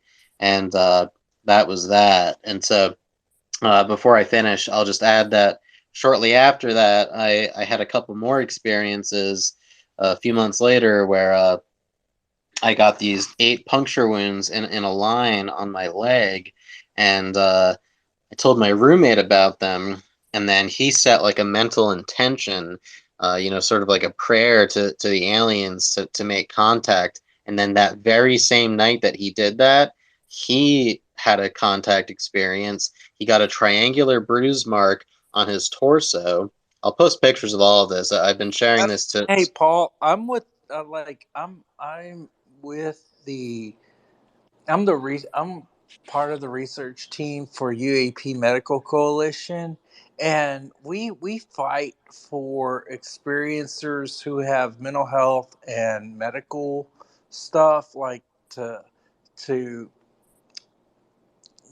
try to educate medical professionals that this stuff is real. So I I emailed appreciate them. you talking about I it. emailed them. Yeah. Just yesterday. Sorry to interrupt you, but I just wanted to say I just emailed them yesterday. So when they told you to stop doing that, was it when you were praying? Yes, it was. And I know that people can, interpret that as you will. That's super fascinating. What do you mean interpret that as you will? They'll think it's Satan, pretty much. No, I don't think that it's Satan. No, not you, but people will. People can interpret it that way. I took it as just to stop being afraid. That's how it came off to me, because it was unable to interact with me while I was in such a fear-based state. And it was only once I stopped being afraid that it approached me and did something to me. And yeah, so then I got these markings, and 2 of my friends got markings as well. So that's the gist of it. And What your I have friends did pictures. too? Why? Yes, they did. So I found this out. One of them, in retrospect, it was two of my friends. We grew up in the same town together. So what happened was, a couple months later, I had another experience with a gray alien, and I got these 8 puncture wounds on the back of my leg. And I just had these posted on my Twitter profile, actually, and I just took them down because I get a little freaked out about people approaching me, but I'll repost them. But I shared it with my friend. My friend was like, "Holy shit!" And then he set a mental intention, if you know what that means, like sort of like a prayer to the aliens, so to speak. And he had an experience that exact night that he set an intention, and he got a triangular bruise mark on his torso. I have pictures of that as well. So then he messaged our mutual friend. We all grew up in the same town. We're all the same age. And my friend was like, "Holy fuck, I got Mark's puncture wounds on the back of my leg, the same leg that I got at the same time that I got my markings, except that he got 6, whereas I got 8." And I have pictures of all of these, so I'll post them right now in the Twitter thread so you guys can all see. I have a really weird request. Have you ever seen an image of a well, first of all, I want to know how, like, I know this was kind of all on the astral plane, but I want to know if you had like really a pretty clear visual of what they looked like. And then if you did, have you seen any images of grays online that you're like, yeah, that's pretty close? And if so, could you share that? Yes, and that is actually the image that is almost identical to what I saw. If you go to my Twitter profile right now, just click on my name. It's the most recent image that will show up, like on the top right corner of my profile. It's just an image. It's a very popular image that I'm far from the first person that's posted it.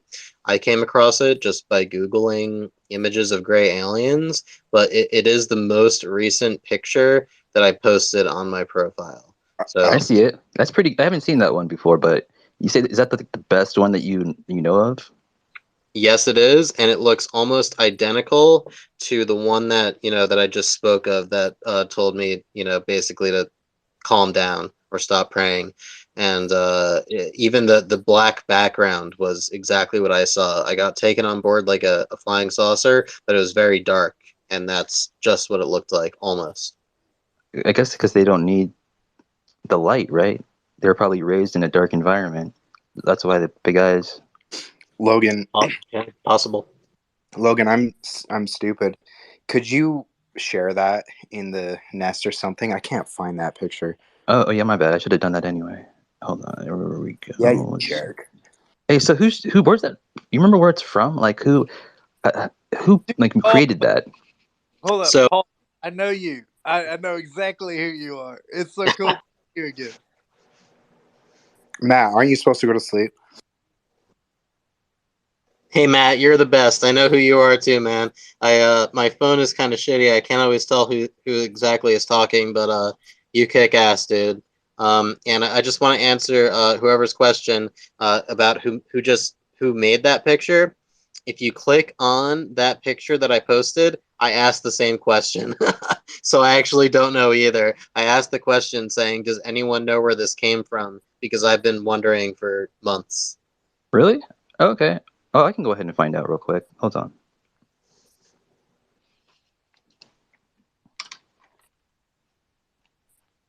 Oh, by the way, it's at the top. While you're doing that, I'm gonna go ahead and post the markings that I got just so you guys can see. It's gonna be in the comments for the Twitter thread for this space. Is your real name Paul Vidal? Because that is an awesome name.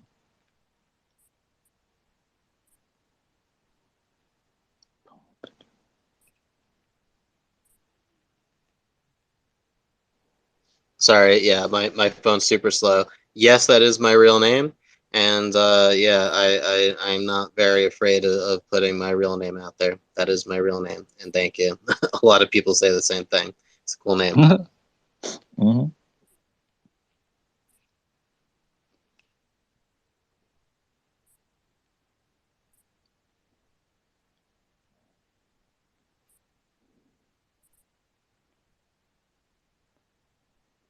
Did anyone hear Sean Cahill's account of seeing a flying saucer in his front yard and then saw like a little gray? You saw like a little gray? I don't remember that part. Yeah, well, I mean, there's like one podcast that Sean Cahill did where he talks about an experience he had at his house, and it's the only time I've ever heard him talk about it. It kind of blew my mind. Probably on Kurt J. Mongol. No, definitely. It was like, it wasn't Kurt Jamongo. It was more of an obscure podcast. It might have been Calling All Beings. Actually, what about podcast UFO? No. Is that the Andy one? No, that's a different one. No, I think it was either Project Unity or Disclosure Team. I'll find it for you. Doesn't really matter unless, you know.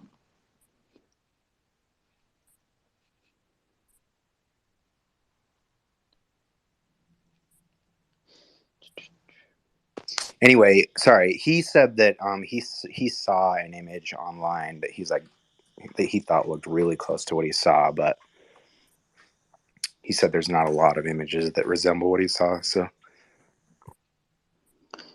yeah, it's curious that this guy has this picture of an alien exactly how Paul kind of saw it. It would make me think that he has actually seen it before, or someone told him.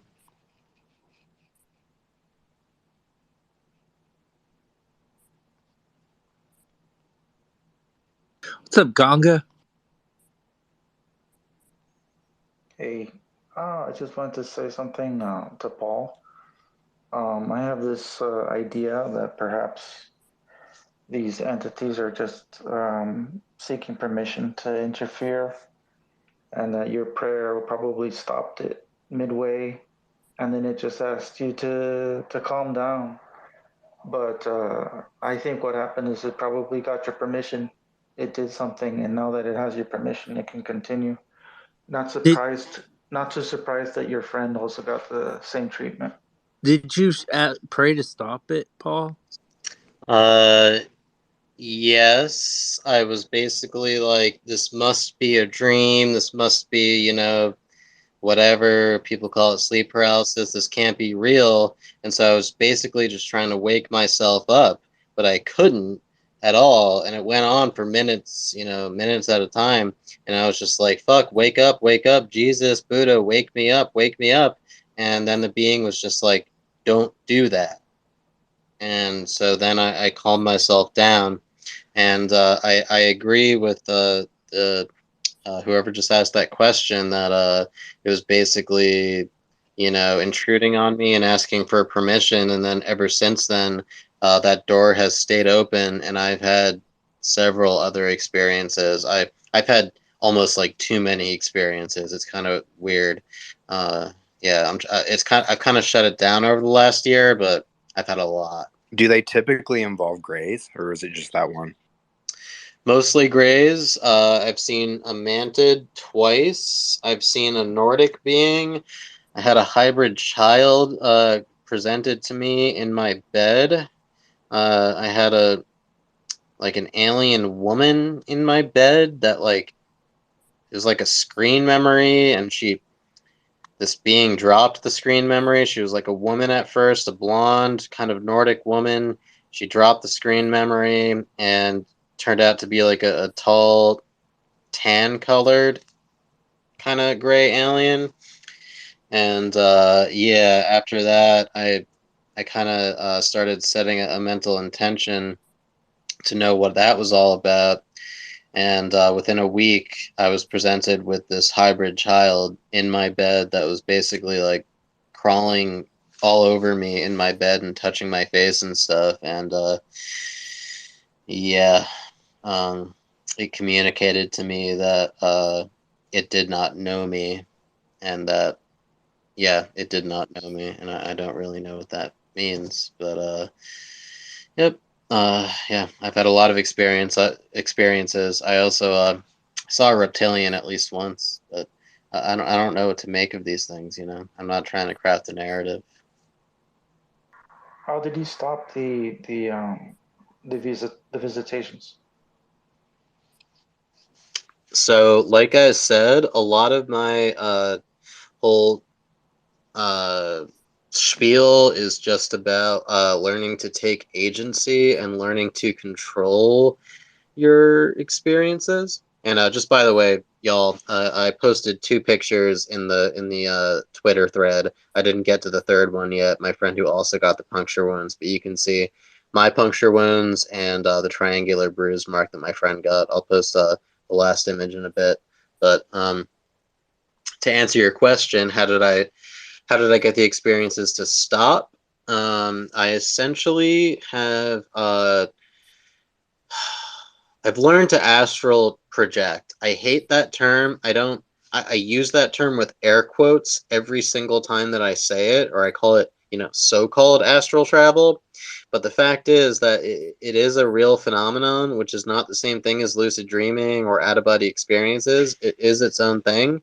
And so in learning how to do it, and by the way, I think I was taught how to do it, or at least I became able to do it because of my experiences. I don't know if that was on purpose. I don't think the aliens taught me, but necessarily. But I think I learned how to do it because it was done to me first.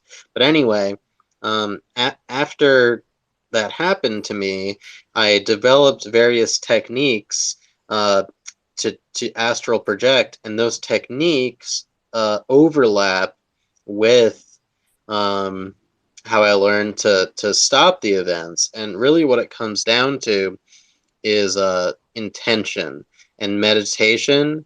And yeah, just it sounds incredibly simplistic. I've recorded some Discord kind of podcasts about this where I've gone much more in depth, but it's all about intention. And I'd be happy to elaborate a little bit if you guys have time. We got all night. Yeah, Here, I'd like to hear. I want to ask real quick. Would you say, have you ever had? Okay, let me start. Did they ever make physical contact with you? Would you say, like when you were conscious? Well, they definitely made physical contact in just insofar as the physical markings that I got. With that said, I have seen them in waking consciousness, but it's always been very fleeting, sort of like I was snapping out of the hypnosis or whatever hypnotic state they put me in, and then as soon as they noticed that I was snapping out of it, they kind of, booked it out of there, essentially. And that's what happened, actually, the days that I got the markings on the back of my leg. I woke up twice, both 2 days before and the day after, and there was a gray standing by my bed. And in particular, the second time, I was not paralyzed, I was not dreaming or anything like that. I woke up, I sat up, there was a gray alien standing at the foot of my bed. It sort of looked at me. It made like an O face, like it was shocked, like its lips, instead of being like a line, they were kind of in an O shape. And it just zoomed around the front of my bed and passed directly through my bedroom door. So if you can call that, physical waking consciousness, then sure. But I will say I have not encountered them physically in the same way that a lot of people have, especially before the 2000s. Like Randall Nickerson, for example, who made Aerial Phenomenon. He's had much more physical encounters than I have. I didn't So where do you think your hybrid came from then? I didn't mean when you were physically conscious. I meant even in the astral plane or whatever. have you observed them physically, like touching you in any way? Yes, particularly the And you hybrid felt that, child. Sorry, what was the last part? like you felt the contact physically. Yes, I did. So, so the hybrid child, I'll go into that one. Where were you located to? I was located right where I'm sitting right now, New Jersey. I'll just say that, New Jersey. This was around New Year's, so coincidentally, it's just pure coincidence. This time 1 year ago, the hybrid child, that is. I've had experiences ongoing for about 5 years. But so the hybrid child, I was in my bed. So as far as location goes, I've explained this a lot in the podcast that I've done, but I use this term, and I call it being pinged. And if anyone knows what that means, it's like, if you're on a voice chat, back in the day there was TeamSpeak. When I would play video games, at TeamSpeak, you'd get pinged, and that means like someone wants to talk to you, and you would kind of hear like a ping noise, and you would choose to respond to the ping or not.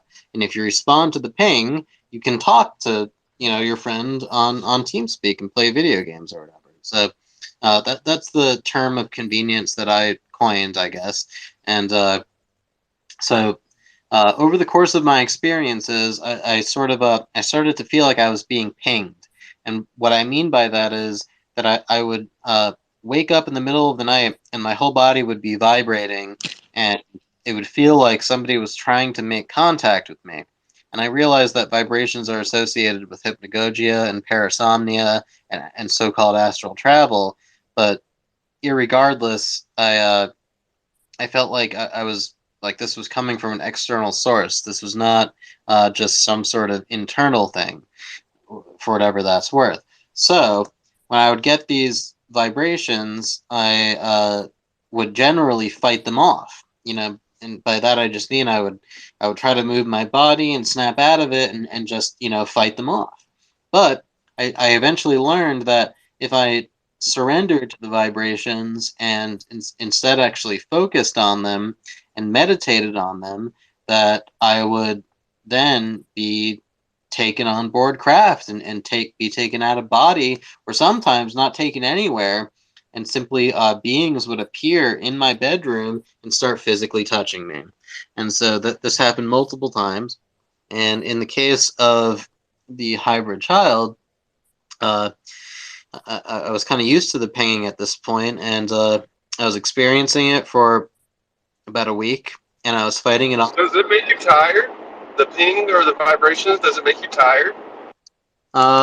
No. Actually, I would say the opposite. That it would generally energize me. So yeah, it was not like they were trying to put me out. It was like they were trying to actually awaken me in some way.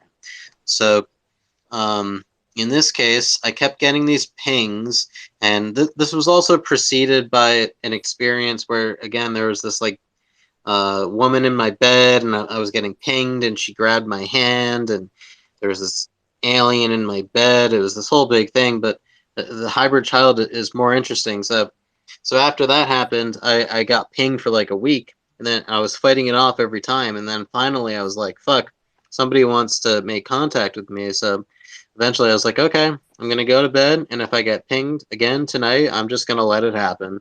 And so lo and behold, that night I got pinged again, and I tuned into the vibrations, and as I did so, I felt a something crawl onto my bed. It crawled onto my chest and started touching my face. If I was on video right now, I could describe it better, but it touched my whole body. It touched my chest. It touched my face, just like a child's hand. And I was kind of scared, but then I opened my eyes, and there was a toddler in my bed, about 3 feet tall. And I can post a picture of that, maybe if I have it saved on my phone. but it was sort of like a toddler that didn't appear to be wearing any clothes, looked male, like a 3 or 4 year old. It did not have any hair, and it had very large, dark eyes, but they were not the type of typical pure black eyes that you would see. They're Wait, kind of medium sized. you didn't take a picture of this thing with your phone, did you? No, no. Do you There's have a just no drawing? way. I have an image that I found online, which is Okay. almost like identical. I was about to freak out. Hey, could you go into that termination of the visitations? Hey, wait, Uh, you found like the picture of like what that child looked like? yeah, you want me to post that? Oh Let yeah, me. that'd be dope. By Yeah, the way, let I found me. that picture. Cool. Let me see if I have it on my phone. It's on my laptop, and my phone's like out of battery. I have it plugged in right here, but if you can give me like a few minutes, I can at least retrieve it. But Yeah, don't let me stress just, if you can't find it, man. It's all good. You want to do it yeah, later. yeah. You guys are gonna see more of me. I've been engaging in these spaces a lot, but Would somebody you wanted to go ask see? me. Go on. I definitely would like to see that image at some point. So when this little hybrid appeared to you, would you say you were in waking consciousness or no? Yes, I would say that I was. But just with the small caveat that well, the reason I would say I was in waking consciousness is because I was not paralyzed. I was able to move, and I also felt like my entire bedroom was full of this vibratory energy. But the reason I think I was in waking consciousness as well is because it's not like I then, woke up or anything. I didn't snap out of a dream or anything like that. It was just that this hybrid child appeared to me, and what happened was it said, "We don't know you. We don't know you." It said that twice. Then it said, "We will be back in about 3 weeks." It said that. And then it just disappeared. And this energy left my bedroom. And 3 weeks later, I had a dream encounter, this time not in waking consciousness. It was sort of like a telepathic override where I encountered two female Nordic alien beings, or, Nordic beings, which were laughing at me in the stream state. And they said, like, ha ha ha ha ha, you think that we're aliens? We're not aliens. You think we're aliens? And yeah, so that occurred almost exactly 3 weeks later after the hybrid child said that it would return. Did you have the impression that the hybrid child was yours? Yes. But Why? So when it was saying that it didn't know you, maybe it was like, where are you, Dad? Yeah. Yep, you It nailed has it. abandonment issues. Exactly. You guys have nailed it. Yeah. Insane, man. What was your reaction when you listened to that interview with Gary Nolan? Because when you talked about it, I'm like, that's exactly what Gary Nolan said. I know. It was the craziest shit ever, and I'm to the point now where I've never written a book before formally. I do have I have a bachelor's degree in English with a focus on writing, and I'm going back to graduate school soon probably, and I want to write a book about these vibratory experiences with Gary Nolan being one of the main case studies. And one of my biggest regrets is that I did not meet Gary Nolan in person at the first New York City conference that James Iandoli and J. Christopher King put on. But I want to contact him soon, and I will. That's Could you also go into that former question that I asked? How do you terminate the process? Sure. So it's really hard to put into words, but it really just comes down to taking control.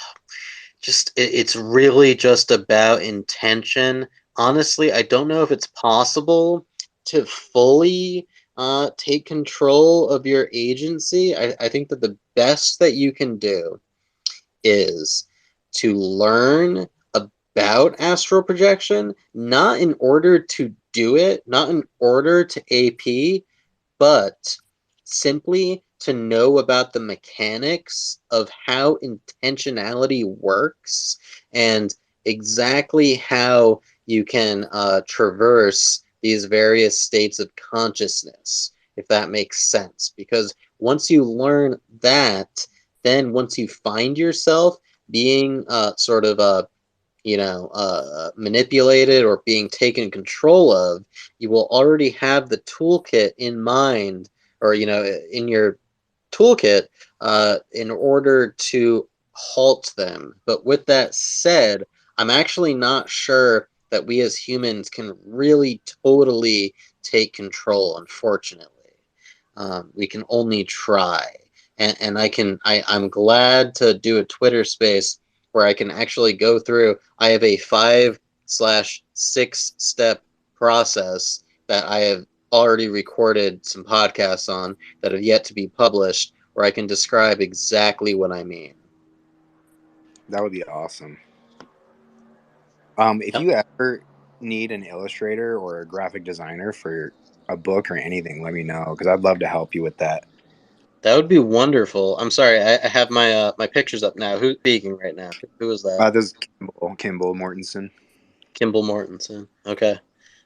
Yeah, I followed you like an hour ago. Sick. Okay. Oh, I really want to see that hybrid baby picture. Okay. You find it?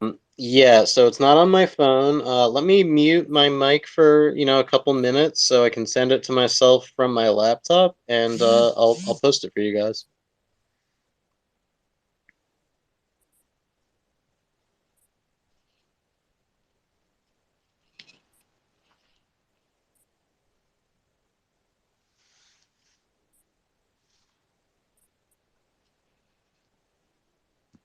Oh shit! I got a hot mic.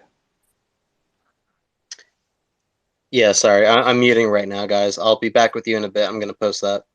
All right, cool. No worries. In that picture, I couldn't find the source exactly.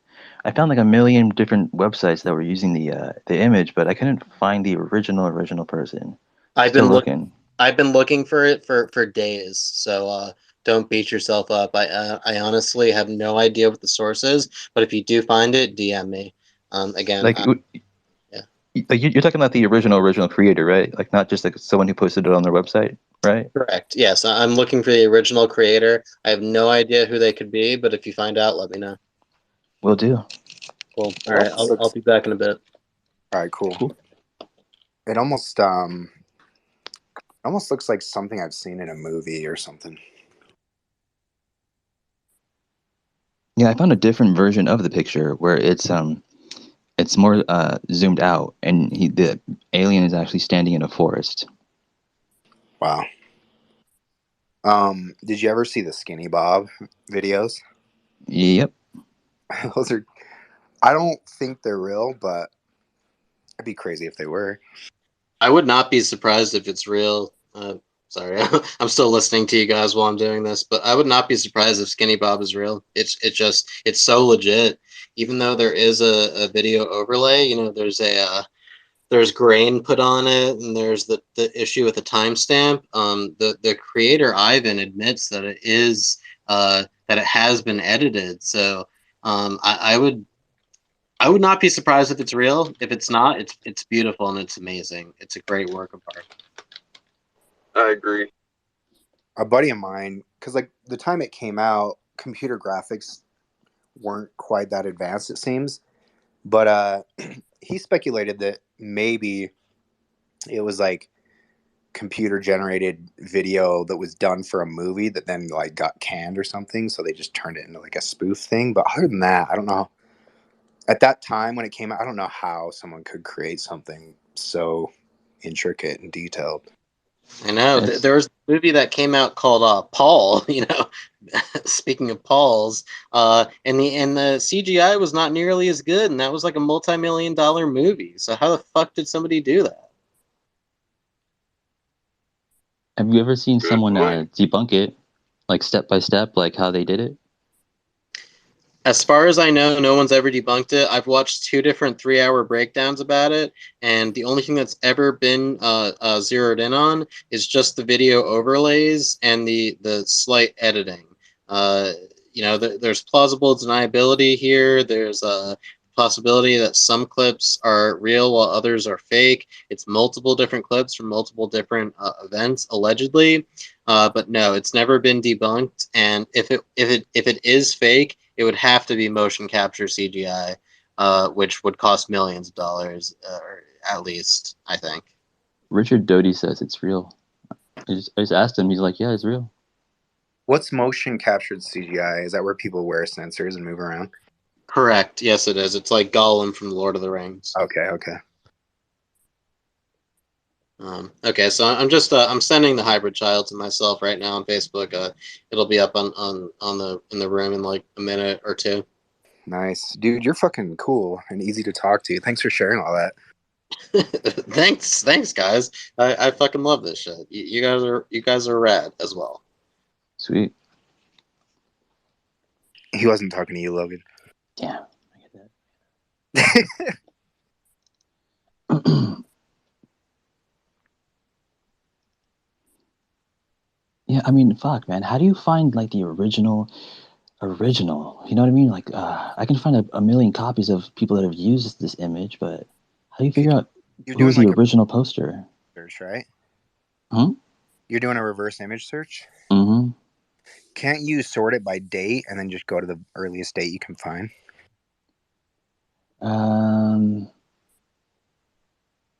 Yeah, I'm gonna try that. That sounds like a good idea. I don't know why I didn't try that. Huh.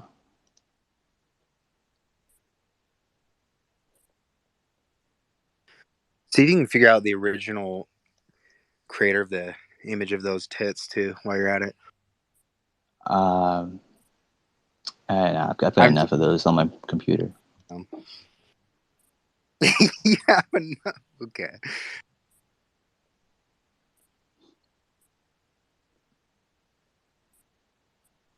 Oh yeah, what was that whole thing with the I don't know, like an hour ago? You were like, "I'm in your space." When did you say that?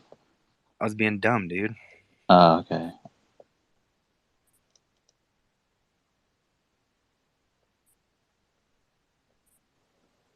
All right, guys. I just posted one picture of a hybrid child that looks almost exactly like what I saw.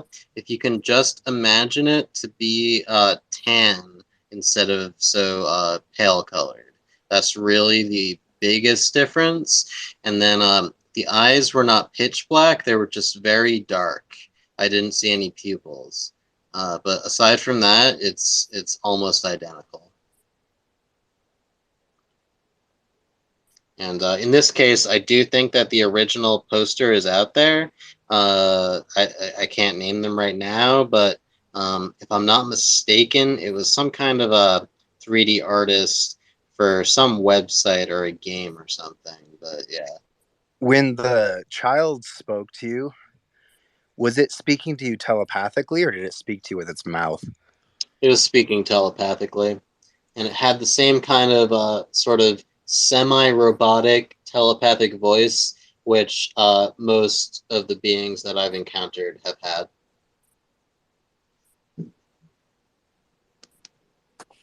All the Nordics you've encountered, were they female? Yes. That's bizarre. Yeah. I mean, I'm a guy, so, if there's some kind of hybridization program, then that would make sense, But aren't the Nordics pretty human looking? Yeah, no, they were totally human looking for the most part. They just had bigger eyes, blue eyes usually, kind of slanted. Their hair was a little bit weird looking, but yeah, human looking. The hybrid obviously did not look that human, but it wasn't totally inhuman either. But the hybrid probably wouldn't have been a hybrid of human and Nordic. Right, yeah. So the woman that appeared in my bed, I think, was a screen memory, and what the screen memory was covering up was some sort of a tall tan alien with, the typical gray features. So I think it's possible that that was the mother, quote unquote. So, but she presented herself as a Nordic, or just as like a just as a regular human, actually. wow. Yeah, but she was blonde, so could you call that Nordic? Perhaps. There's more to the story. It was actually kind of crazy. I described this on. If you guys look up my name with the Experiencer Interviews YouTube channel, you can hear more about this. I will say that the guy that runs that channel, kind of a dick, kind of blocked me over some total bullshit. I support all of his work. I think I got nothing against him personally, really, but I will say that he's just kind of not a very nice person. And it was all the more weird that he did what he did with me because my video was one of his most popular videos.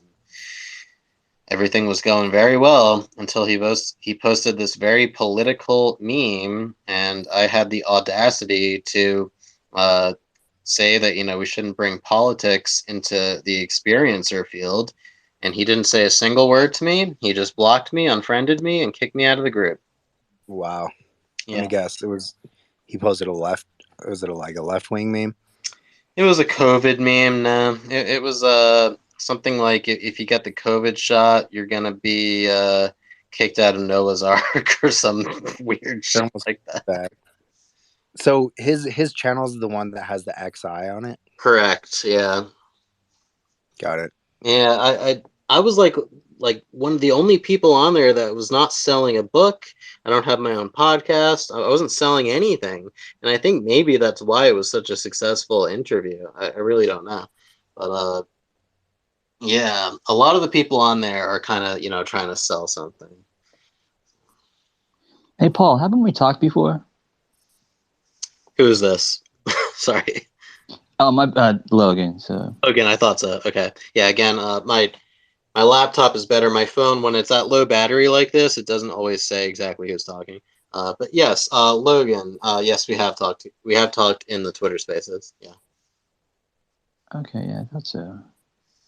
I I just don't remember you saying all this other stuff before. No, this is the first time that anyone's given me a chance to go into my experiences, so I really appreciate it. I asked him to share one of his experiences, so credit goes to me pretty much. Yes, it does. Once again.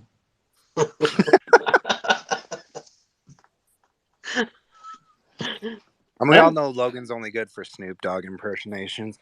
No, barely. Okay, so he's gonna go make one right now just for me. Oh yeah, I'm trying to play it, but it's not playing. Damn it. Thank God. Yeah. How long has this Twitter spaceship been going on for? I only caught wind of this like a few months ago. So did I. Okay. Yeah, I just barely started listening to it 2-3 months ago. Okay. Oh wait, actually, I started like in March.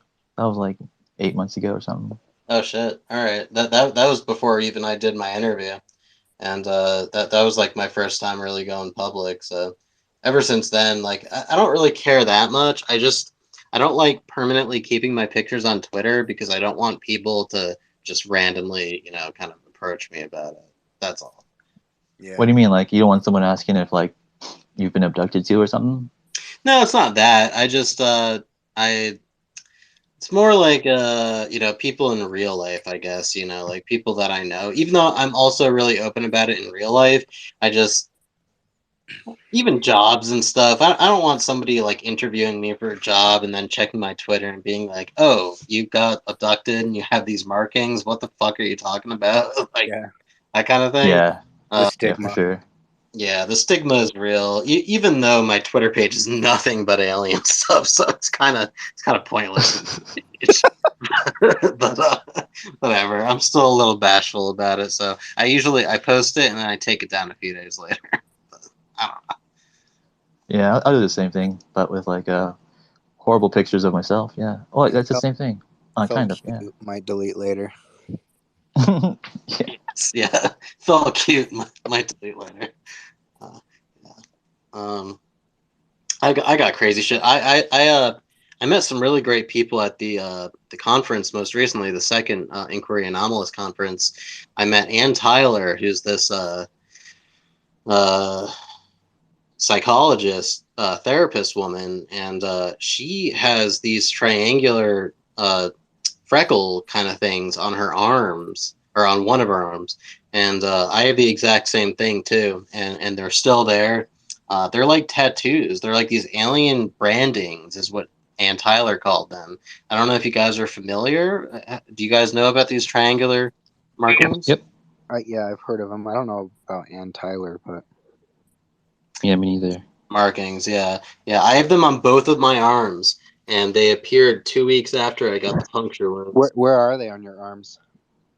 They're right near the crux of my elbow on my forearms, on both of my forearms. How into you like UFO stuff were you before this started happening? So I was inexplicitly like super drawn to it as a small child. Like as young as like 7, 8 years old, I was literally taking, alien UFO books out of my elementary school library. I was one of those kids. I was watching Unsolved Mysteries obsessively. When 9/11 happened, that was pretty close to me in New Jersey. And I remember I was watching that TV show Sightings, run by Linda Moulton Howe, even though I didn't know who she was at the time. I was 11 years old or something at the time. And I was watching that when the two towers got hit. And so I was super into it. But then after that, for some reason, I just totally stopped being interested. And I kind of just decided that it wasn't like maybe it wasn't real. And then for 15 years, that was kind of my opinion, to the point where like my ex-girlfriend saw a UFO and had experiences. And I didn't totally brush them off, but I didn't believe her really. And it was shortly after we broke up, ironically, that I had experiences myself. And I felt really bad. I still do, that I didn't believe her. Did Yeah. you tell her that after? Yeah, Or you guys never we haven't had deep discussions about it, but yes, I did.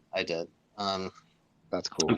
I'm still waiting to have deep discussions. I'll also add that when I was 4 years old, I had an encounter with the Hat Man. Do you guys know what the Hat Man is?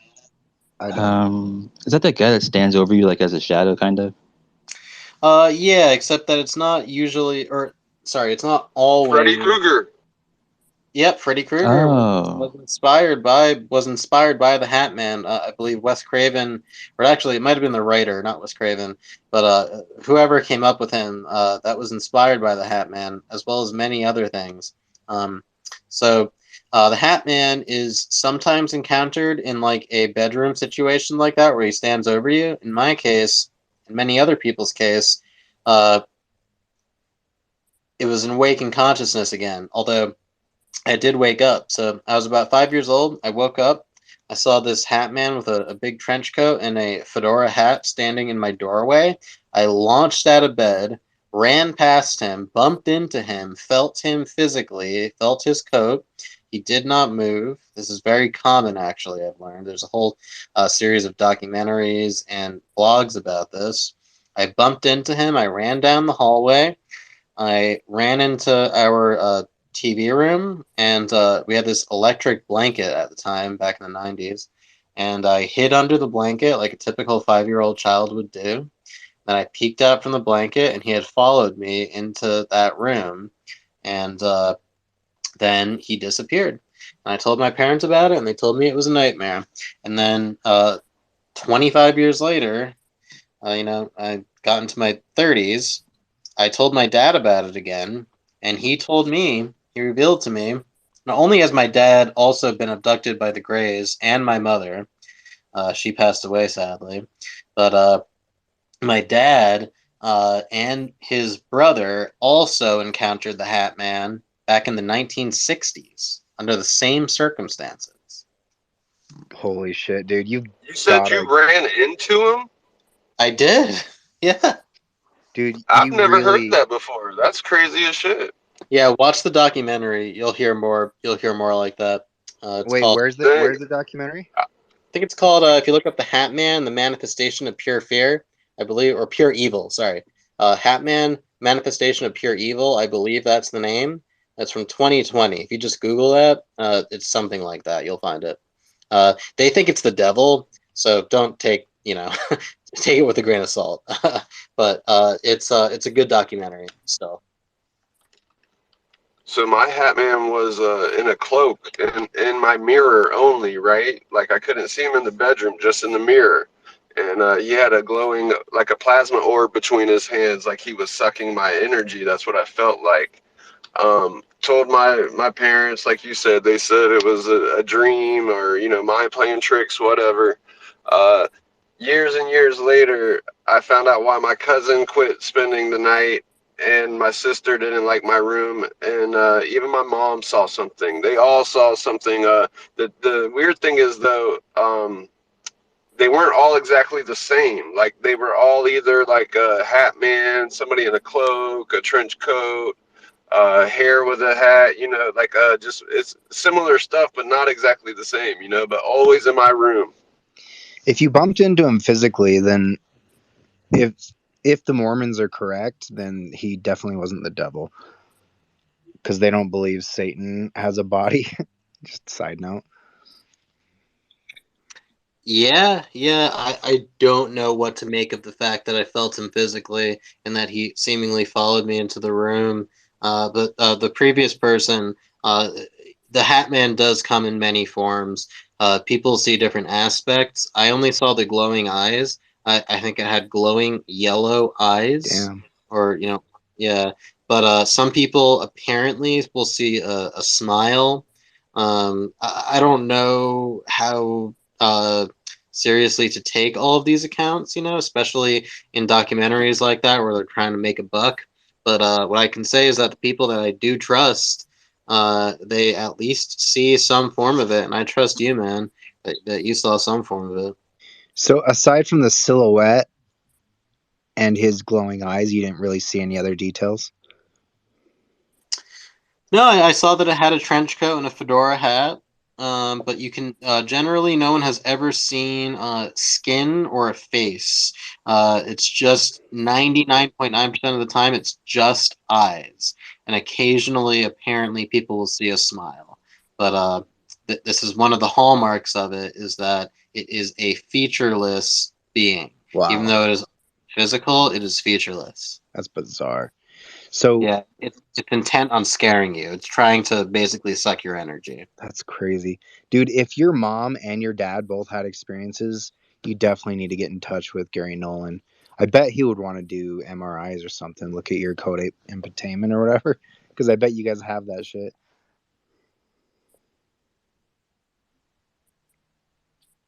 Yeah, what causes the bruises?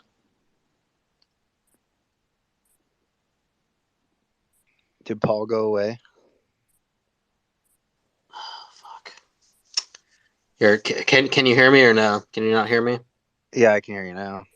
You can hear me now? Okay, sorry. Again, when my phone's at low battery, I just plug it in and then it just like fucking acts up like this. I need to get a new one. So yeah, I need to contact Gary Nolan. I do think I have the caudate putamen thing, and I would absolutely love to get that done. In fact, I told you I'm kind of, I don't know if I'll call myself friends, but I've become friendly with Randall Nickerson, the director of Aerial Phenomenon, and fuck, maybe I shouldn't say this, but he's in contact with Gary Nolan. I'll just say that. So I'm not like too disconnected from Gary Nolan. I think I could contact him. That's good. We called him, I don't know, like a couple of weeks ago on here. And he picked up the phone. Mm-hmm. Yeah, I mean, I'm just curious, did your mom and dad have experiences before they met? They were high school sweethearts, so yes. Well, my dad had the Hat Man experience before they met, so yes. Because one of his big things is like it's really crazy, like it's a rarity for people to have this, trait in the basal ganglia, but people who do tend to like attract each other and pair. So that's kind of crazy. It is, yeah. My mom had near-death experiences as well. She had many more gray alien experiences than my dad. My dad only, as far as I know, that he's told me, only had one alien experience where he was like 22 years old. He was in college in Pennsylvania, Slippery Rock College, and he got levitated out of his college dorm into some kind of craft, similar dark space like the craft that I've been on. A lot of people, it's a light space. For the most part, mine have always been darkish or dim. But he was shown an image of my older sister years before she was ever born or conceived, which is weird. That's so bizarre. Why? Why is it bizarre, or why did it happen? I have no idea. Yeah, I mean, why? Yeah, I mean, like, why show him like this picture of his daughter that's not born yet? You know? I know.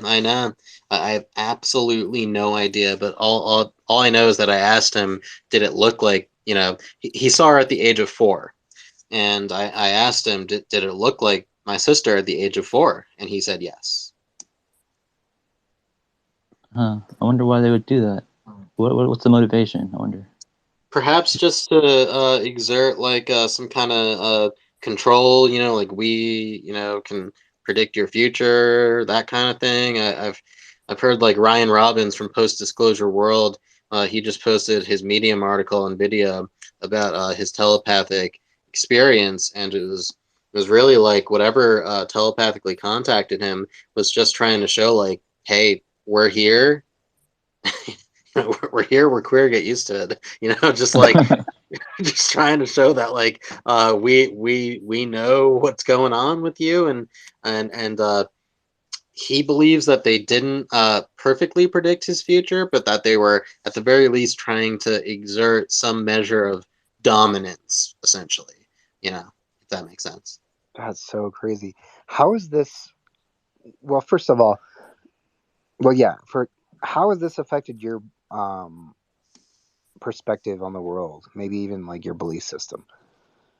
Completely and utterly fucking transformed it. I mean, I was always, even during the 15-year period in my teens and early 20s where I didn't totally stop believing. I kept paying attention to the subject, but I kind of, I went through like a crisis of faith when it comes to aliens and stuff and UFOs. But once I started having experiences in my mid-20s as an adult, I instantly just felt like launched into spirituality. And, lo and behold, 5+ years later, I'm into all sorts of shit. I mentioned astral projection, but, I started researching fucking Hermeticism, and as I posted, like the Tree of Life and reincarnation and near-death experiences and phenomenology and the paranormal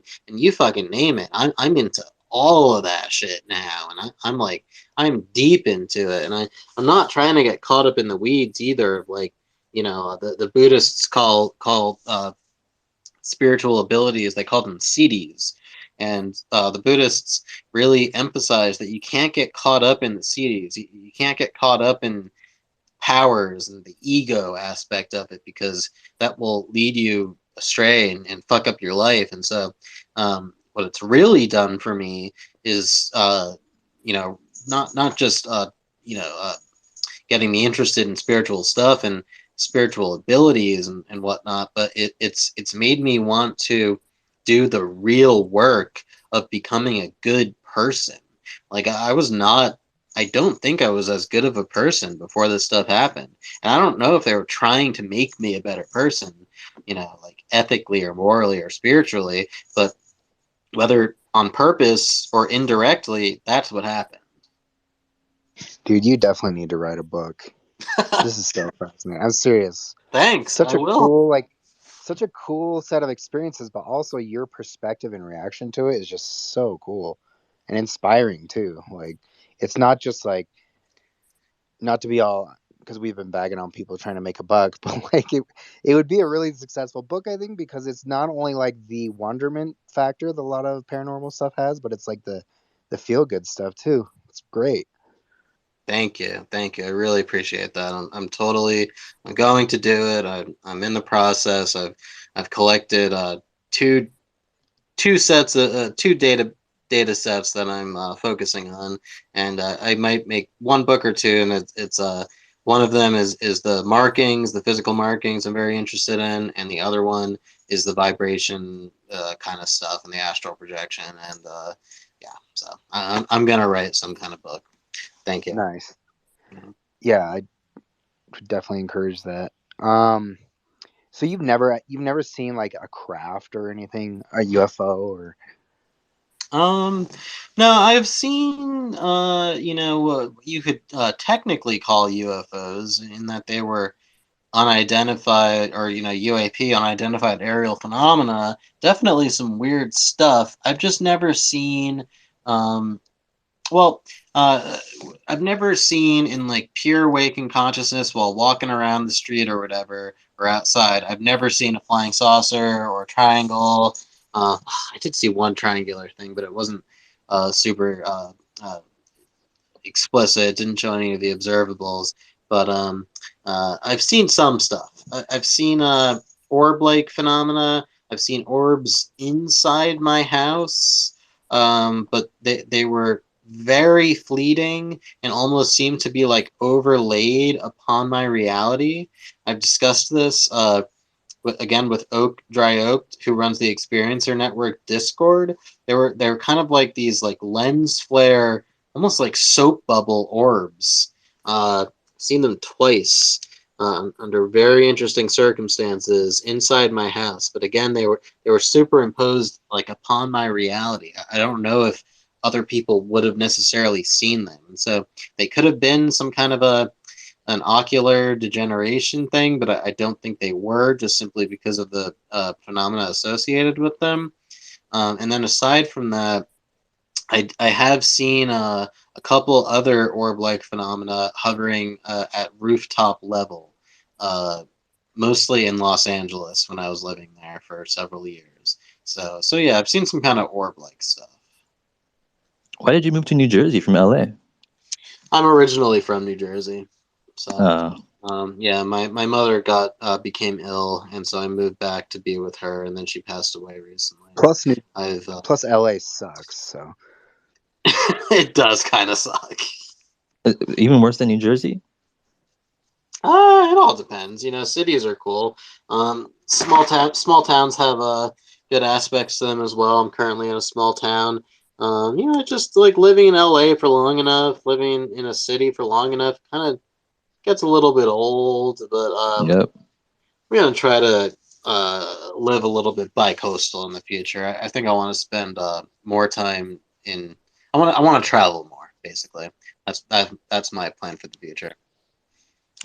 I live in Huntington Beach, so it's like LA is like what, like 40, 50 minutes north of me. Yeah, same shit. I mean, Huntington Beach is a lot nicer. I've spent some time there, but it's a cool area. SoCal's a cool spot. It's really fucked up right now with like the homeless situation in particular and the crime and stuff. Oh yeah. I mean, not so much in Huntington Beach, but definitely as you go more north, for sure. Yeah, that was one of the big things that kind of made me want to leave. My fucking apartment got burglarized. So Damn. yeah, They're getting really brazen right now. Yes, they Organized are. gangs and shit. Yeah. It's fucked I up. I would get a gun for sure. I had my first sighting kind of thing on Christmas Eve just last week. I just posted a link to it. I don't know. It could be a Chinese lantern, but at the crazy thing is, even if it is a Chinese lantern, at the very end, like it fades out, it like disappears, and then like 6 seconds later, there's like a shooting star that shoots right. Well, not right at where it was, but like it shoot right next to it. So it was either like a crazy coincidence or it was, I mean, it looked like an orb to me and like the color. There are no coincidences. Right? I don't know. Synchronicity, no coincidences. I have another There's question for you. I'm trying to remember what it was. So you have had a few sightings, and yeah. then I'll ask you something else different. Let me think.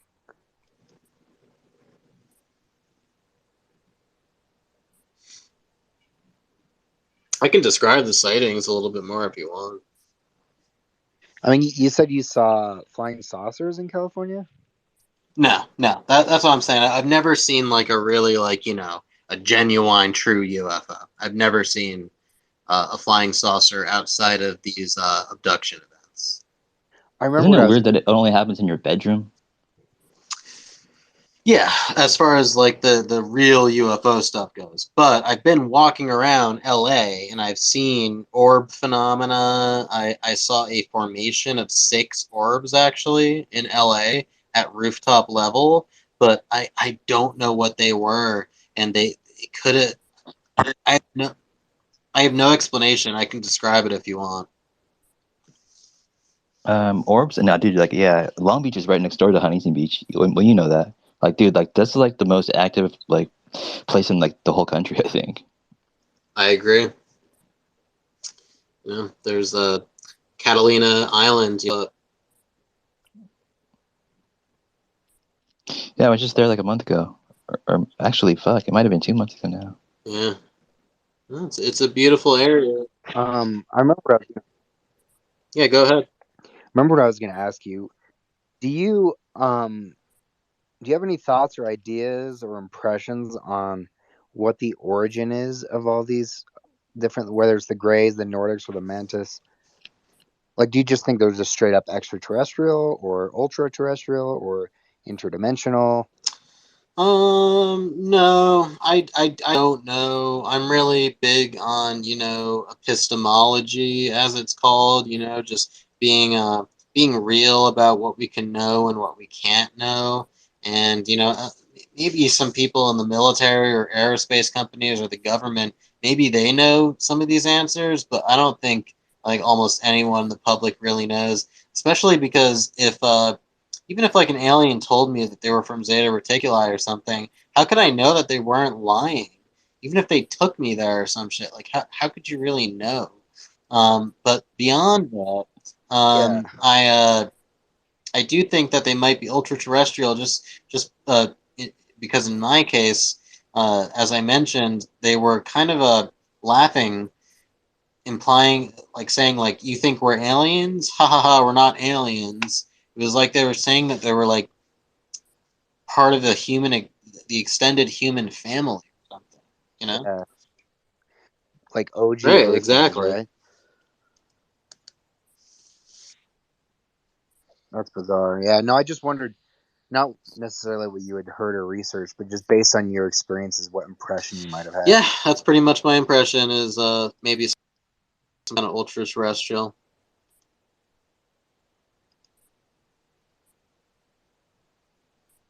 Sorry, Paul, if I could just butt in. Go for it. So you wouldn't believe the Zeta Reticuli story because there's no evidence, but you believe they're ultra terrestrials because they laughed. No, is that correct? No. I don't believe anything. I don't think it's prudent to form beliefs. I was just giving my impression that I got. And I was speaking hypothetically to say that if a being hypothetically told me that they were from, for example, Zeta Reticuli, how could I believe them? But no, I have no idea. My ultimate answer is I don't know. And you used an interesting word to describe it, epistemology. Epistemology. Wait, Yeah. I think I added an I It's in there. epistemology. Yeah. Epistemology. Epistemology. That's right. Yeah, that's what you said. Is that related to religion? No, that in any is way? the philosophy of what is knowable and what is not knowable. I can give you the exact dictionary definition in a moment, unless one of you guys want to beat it.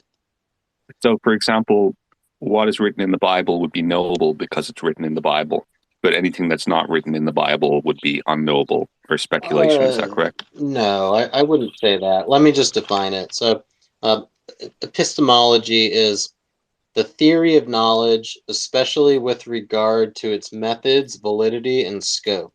Epistemology is the investigation of what distinguishes justified belief from opinion. And the example is, this is in philosophy. He grappled with metaphysics and epistemology in his writings and sermons. So epistemology does come up within religion, but it is not explicitly tied to religion. It's a philosophical term.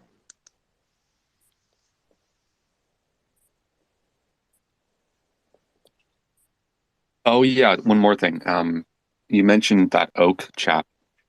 I posted some experiences I had on their Reddit forum, and he just arbitrarily deleted them. So, not really sure what what that was about because it wasn't rude or anything. Okay. What's your connection with Oak? Sure. I can ask him too about what exactly. No, you don't need to ask him. I don't care. Okay. Like Sure. Yeah. I just don't post there anymore. But what's your affiliation with their group? I know that the Experiencer group, they're really cool. Founded by Jay and Stuart. Correct. They're good They are people. great people, and I am in contact with both Jay and Stuart. I'm going to be going on Stuart's podcast hopefully soon. We've been very busy for the holiday season. I very much love the Experiencer group. The Experiencers subreddit is a little bit newer. My affiliation with Oak is simply that I found the Experiencer subreddit to hold itself to a very high standard when it comes to epistemology. It's actually really good that we're talking about this right now, because what the Experiencer subreddit is all about is really the biggest rule. I don't know if this is why your stuff got deleted. I can't answer that for you. I'm not Oak. I'm not a moderator there. But the biggest rule is that if you're going to post something that is speaking very confidently, in other words, something that is not epistemically honest, which is to say that, like, if you're making very broad truth statements, if you're saying like, this is true because X, Y, or Z, whether it's because the Zetas told you or because it's written in some sacred text, it's going to get deleted simply because that's the rule of the subreddit, not because Yeah, they updated the rules after they deleted my stuff, and I asked why they deleted it. They added that crazy thing after about they added a couple of crazy stuff. Basically, you say anything we don't like, we'll delete it. But no, nothing I said. It was just writing an experience. I'm sorry to all. hear that. I'm sure that if you contacted him directly, that he might very well let you post again. What's the name of this subreddit? Experiencers. Thank you. Yep. Is he a Scottish guy or an Irish guy by chance? Yes, he is. Oh, I He's know that Irish. guy. He comes in here and hangs out. He seems pretty nice. He's a great guy, in my opinion. We've recorded several deep dives already. He just... I wonder why he blocked you. Did he block you or delete you? He deleted my post, but I mean, I don't like saying I breached the rules. I'm OCD about that. I always download terms and conditions and check the rules and stuff, and I didn't break any rules. So Okay.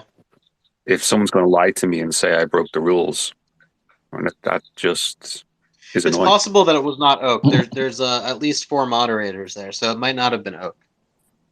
Just FYI.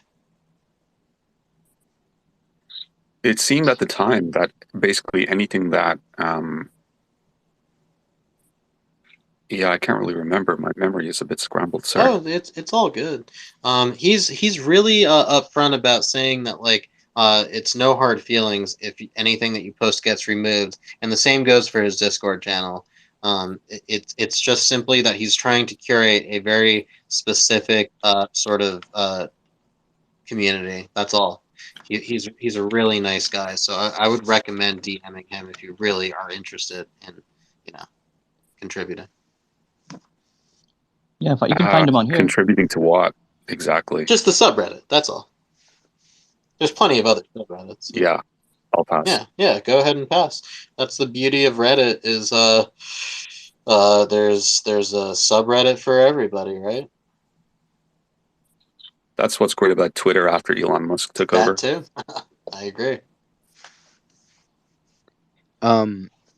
Would you say that you have any form of PTSD or even CPTSD? What does CPSD mean again? I think it's a post-traumatic stress disorder from an episode that's not physical, but more of a mental. Gotcha. It stands for complex post-traumatic stress disorder. Right. Thank you. Yes, especially in the beginning.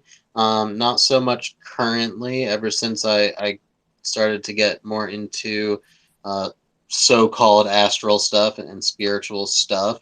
But I definitely had PTSD and still have it a little bit insofar as fear of the dark, fear of sleeping in a dark bedroom, fear of sleeping alone, even though I currently live alone, I have to do it anyway. Yeah, like I have a lot of sleep rituals that I kind of do a lot of the time, especially when this stuff was first happening. I would sort of pray every night that I went to sleep that guardians or whatever would watch over me, that kind of stuff, that I would only interact with positive beings. But ever since I learned to only embody like loving kindness and high vibrational vibes and stuff like that, to utilize these new age terms, which again I'm not always comfortable with. But ever since I learned that kind of stuff, the PTSD faded because I felt more in control and feel more in control.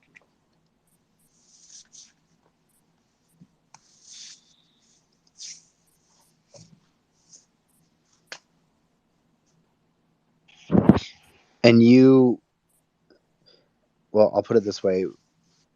If you could have your choice, would you never have one of these experiences again? No, I would have them again, and I have actually actively set intentions to have them again, just on my own terms.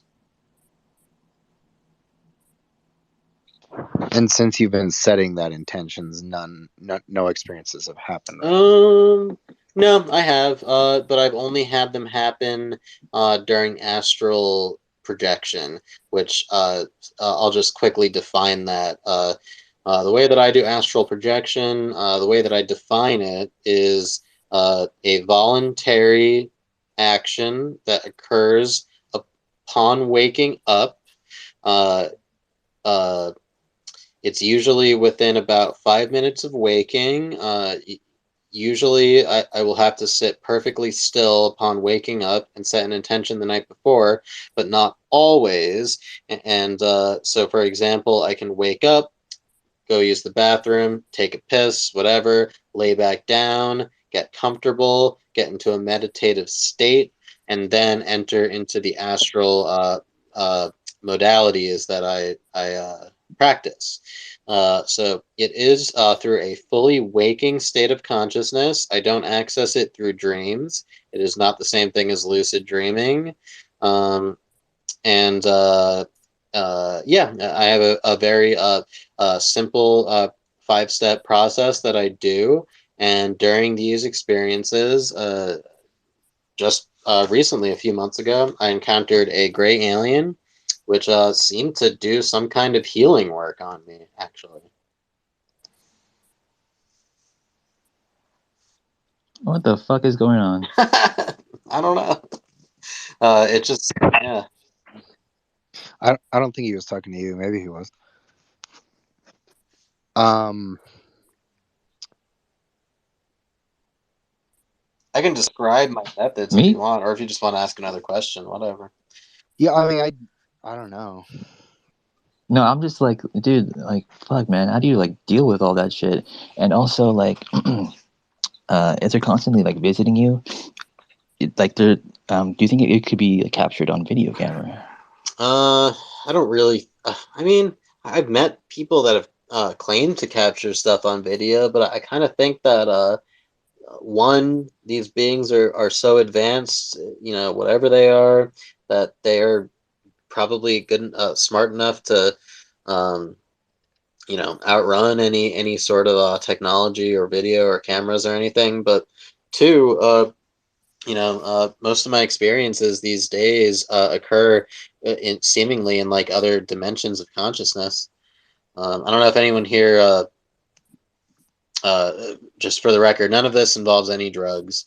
I've actually never encountered entities on psychedelics. I've done psychedelics in the past, not in many years. I do think that psychedelics can open you up to this stuff. But in any case, I'm aware that people encounter entities on DMT. And so it's like, can you take a video of somebody encountering an entity on DMT? Of course not. So I would compare it to that.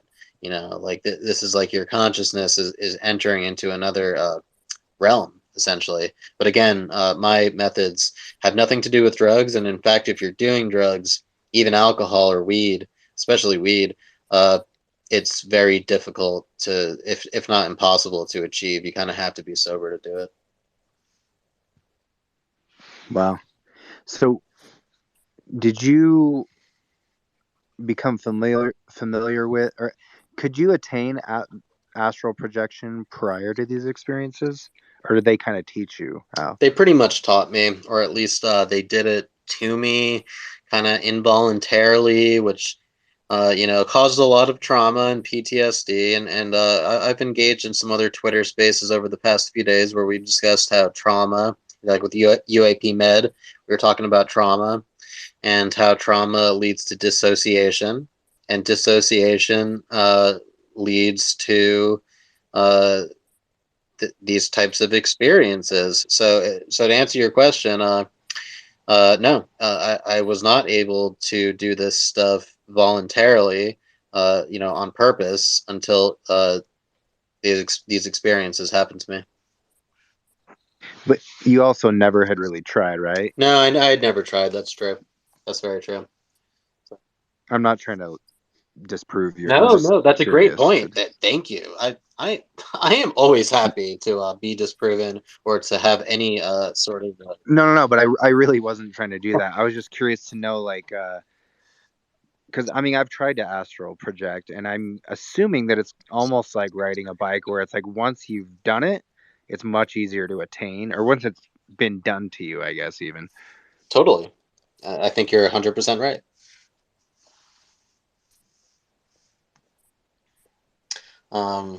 Here's one thing I can throw out there to you guys, and again, I'm happy to give my 5-step method, but are any of you guys able to squeeze your inner ear muscle? I know this sounds like a weird question, but it's actually very relevant.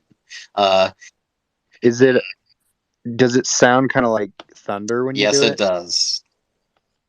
Yeah, I can do Okay, that. if you can. What the hell? How do you do that? Apparently, only 1 out of 5 people can do it, according to the internet. Really? Yeah. I have no idea why.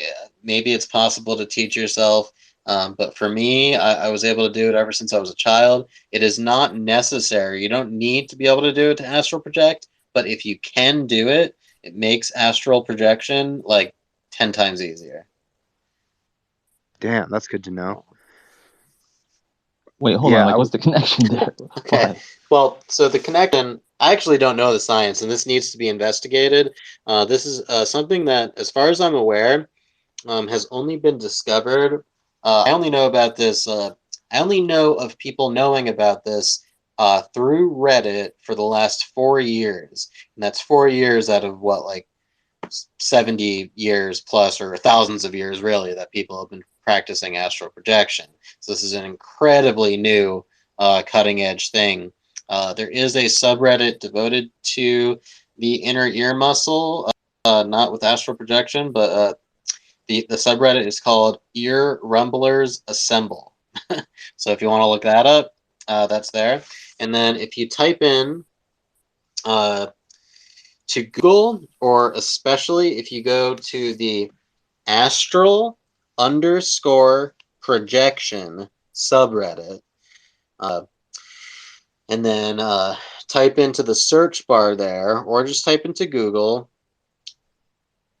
tensor tympani. I'm going to spell this. This is the name of the inner ear muscle. It is TENSOR, tensor, TYMPANI, tympani. Tensor tympani. There's a Wikipedia article about it. That's the name of the inner ear muscle. And if you type this into the astral_projection subreddit, you will find at least half a dozen threads from the last 4 years, I believe, mostly from the last year, of people discovering independently, just like me. I discovered this entirely on my own through sheer happenstance. Many others, or several others like myself, have discovered that when you are practicing these steps to astral projection, that if you simply squeeze that inner ear muscle, the tensor tympani muscle, that it is a shortcut. And I know it sounds fucking so random and so weird, but it's true and it works. And I don't know why. I can only speculate that it might have something to do with facilitating the delta brainwave state. And if you look at my Twitter handle is Delta Wave Rider. The reason I named it that is because the delta brainwave state is the main state that you achieve astral projection through. So it's kind of just a portmanteau, like delta surfing, like if you can surf the delta wave, that's how you achieve astral projection. So that sounds very pretentious. I'm sorry.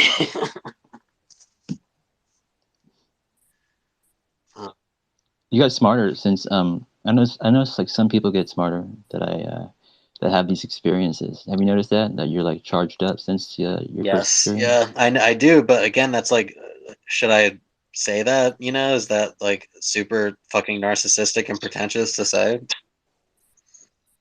No, Okay. just a fact. Hey, is official a speaker? If he's not, No, I can't add him. he's not requesting. Oh, I I guess my don't phone's know. frozen.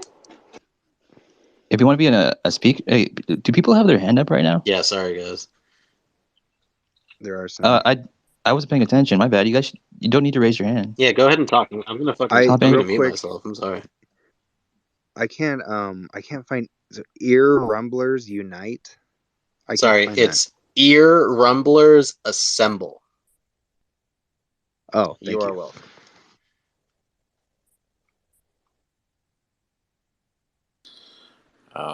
Paul, out of curiosity, can you wiggle your ears? Because I can. I can get the rumbling. I can also wiggle It's a my great ears. question, and no, I cannot. I cannot wiggle my ears. I can only squeeze the inner ear muscle. Also, I've got the triangular marking on myself as well. So if you add me, then I can DM you about it. That would be I wanted to ask great. actually Sorry. about Was that. that Kimball? Was that Kimball who just spoke? No. Who just? That was John. Oh, there you John are. that Okay, from great. chat. I'm adding you right now. Thank you. Once you mentioned the location, I have 3 moles in a triangle shape on my bicep, but that's about it. They're not markings really, they're moles, so Okay. You never know. You never know. But yeah, mine were associated with something. Looking for John. Where's John? Oh, there you are. I found you, John.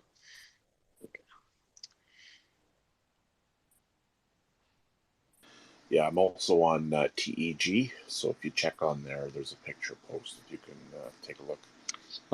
TEG. What is that? I believe you've just signed up for it. Yeah. Okay. Yeah. J King. That is correct. Okay, thank you. Yeah, I'm bad with acronyms sometimes. All right, cool.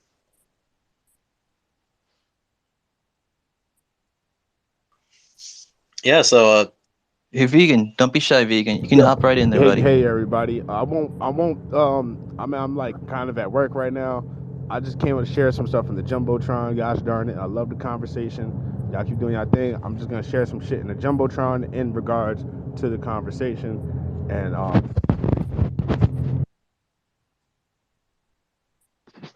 Vegan, go ahead. You can talk. Yeah, nice one. I just want to great conversation. I love that inner ear muscle thing.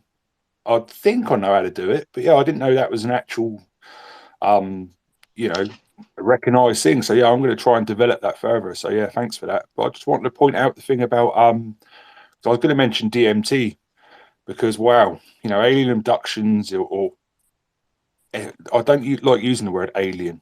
Okay, so interdimensional being, abduction, whatever you want to call it, yeah. But essentially, that is so linked with DMT. I don't know if anyone's ever read the Spirit Molecule by, I think it's Rick Strassman.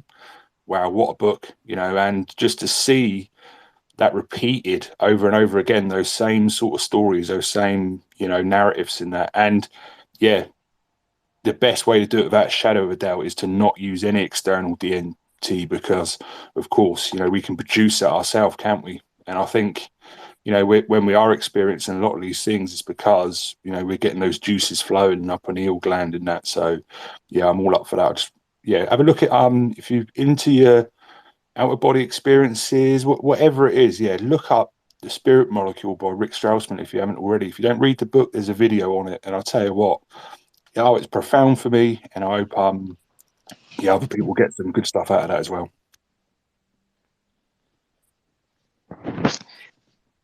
I was going to ask Paul what psychedelics you had experimented with, just out of curiosity. Yeah, sure. I don't mind. I just want to say too that the Spirit Molecule. I have seen the documentary. It's fantastic. I am incredibly interested in DMT.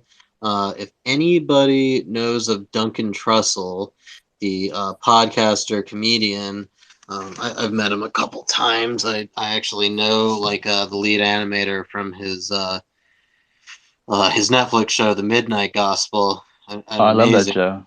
Yeah, it's so good. Yeah, I know Sean Glaze. He's a friend of a friend. I'm not super close with him, but he's the lead animator. But anyway, Duncan Trussell, most recently, he had a guest on. His last name is escaping me. It's Andrew Mick something. If you just simply go to the Duncan Trussell Family Hour, you can easily find it. It's either the most recent episode or the second to most recent one. Again, that's the Duncan Trussell podcast, Duncan Trussell Family Hour. And Andrew, whatever his last name is, he's a scientist that is currently working with Rick Strassman, who wrote... I believe it's Rick Strassman he's working with. And in any case, Rick Strassman wrote the Spirit Molecule, and he's currently doing tests with people who are they found like a sort of cocktail of anesthesia combined with DMT that they give you an IV drip for in a hospital setting, and so they can keep you within the DMT state for up to 30 or 40 minutes instead of like 5 to 10 minutes, which is generally how long DMT lasts when you smoke it. Sounds like something out of MK Ultra, doesn't it? Yes, it certainly does. Among other things, there's people who have experimented with similar mechanisms in the underground that I'm aware of, but this is the first time that this is being done in a clinical, legal setting, so it's very exciting. And this Andrew guy, he's a legit scientist, and he's studying this. And they're essentially trying to map the DMT realm, whatever that means to you. They're trying to keep people in there for as long as they can and try to derive as much information as they can from it. And I just highly recommend that podcast episode. Again, it's Andrew. It's Andrew Gallimore. Thank you very much. So. Fantastic episode. One of the best ones that Duncan's done in a long time, and that's really saying something because I cannot say enough good things. So to answer the question about what psychedelics I've experimented with, I have done DMT. I don't know if I've had the entity contact. I've had like breakthroughs with it, or what do you call it? Yeah, I've broken through on it, but I never saw entities. It was more like I felt them, or like they telepathically communicated with me or something, but I never saw them in the same way that I've seen alien. I also don't like the word alien, by the way. I don't like any of the terminology for any of this stuff. I don't like the word paranormal. I don't like any of it. I want to completely transform the lexicon. But Okay, anyway, well, what word would you use before you continue? What word? Keep your thought in mind, but what word would you use rather than alien? perhaps seemingly non-human intelligence. So NHI with the word seemingly in front. I prefer interdimensional being because Yeah. nothing is alien. We're all connected. You know, nothing is alien to us. They try to alienate us from it. That's the key. I think that's great. Yeah, interdimensional totally works. The only thing I would add to that is that I think humans are interdimensional, but that just only adds to your point because we're all connected, just like you say. So yeah, I think interdimensional works great. It's really tough, words only go so far. You said seemingly non-human intelligence, right? Yes. I wrote that down. Oh man, we can't start using that. We gotta use seemingly every time. That's gonna. Yeah. It's not very catchy. No, it's not catchy. It's not. I know. That was just. It's the best answer I can give. I don't know. Probably the You most should start accurate. saying it. It's not a big deal at all, but I do think it's a little funny how you say alien, how you say alien or something. Maybe it's the New Jersey. Yeah. I do have a slight weird accent, but I don't know. I'll try to think of a better word. Maybe I'll get back to you on that. But in any case, yeah, I've experimented with psilocybin, mushrooms, ketamine as well, which is not a psychedelic. It's a dissociative. It works on the glutamate receptor instead of the serotonin receptors. And but you can also, have a total out of body interdimensional type experiences on ketamine as well. Unfortunately, fortunately, it's also being studied in clinical settings now, and you can actually get it prescribed over here in New Jersey as well as California. It's quite expensive, but you can. So yeah, I've smoked weed and stuff like that, but yeah, I'm a huge proponent of the destigmatization of drugs in general. I kind of, people talk about reclaiming words that have been stigmatized, and I want to reclaim the word drug, frankly. For That's sure. kind of fun. Mm. Have you heard Sam Harris's lecture, Drugs and the Meaning of Life? I might have. I'm a huge fan of Sam Harris, especially well, I disagree with some of his stuff, but I'm a huge fan of his meditations. But Nice. you could refresh my memory. I might have heard it. I'll send you. At least there was a YouTube video of it, but he totally makes the case of basically what you just said. How drugs can mean, it's just this blanket term that means so many different things. Yeah. What I always say is like drugs. They only reveal what's already inside of us. They're I think so. Here's a term that I could throw out there as an alternative to drugs, although I do like the word drug. Exogenous neurotransmitters. That's an interesting one, because we have endogenous neurotransmitters like serotonin or dopamine, which regulate our mood and our appetite and all sorts of things. And then all that drugs do are that they are molecules which are so similar to our endogenous neurotransmitters that they're able to bypass the blood-brain barrier and reveal other aspects of our consciousness that are already there, essentially. And so, yeah, I don't know if anyone else has used these terms, but I like the term exogenous neurotransmitter.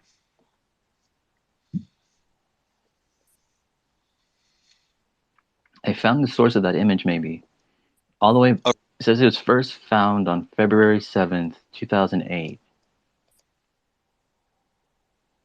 The webpage is dead, though. Of course.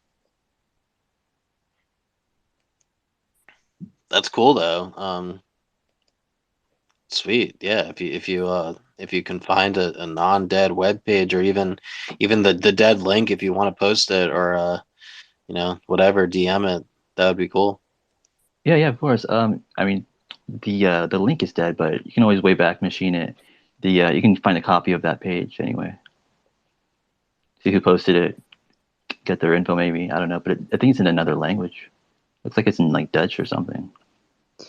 Huh. I just posted just if you're interested, the Sam Harris lecture in the Nest. Fantastic. What is the Nest? If I can educate myself here, is that not the comments in the So space? here's what happens: if you go to the comments in the bottom right and you tweet something in it, you post something in it.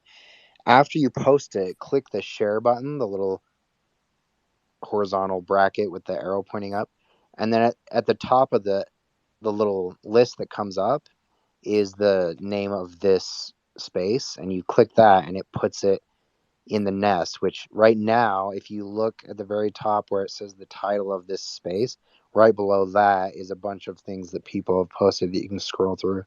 That's the Nest. Got it. Thank you so much. It took me a while to figure. I honestly just figured it out finally a week ago.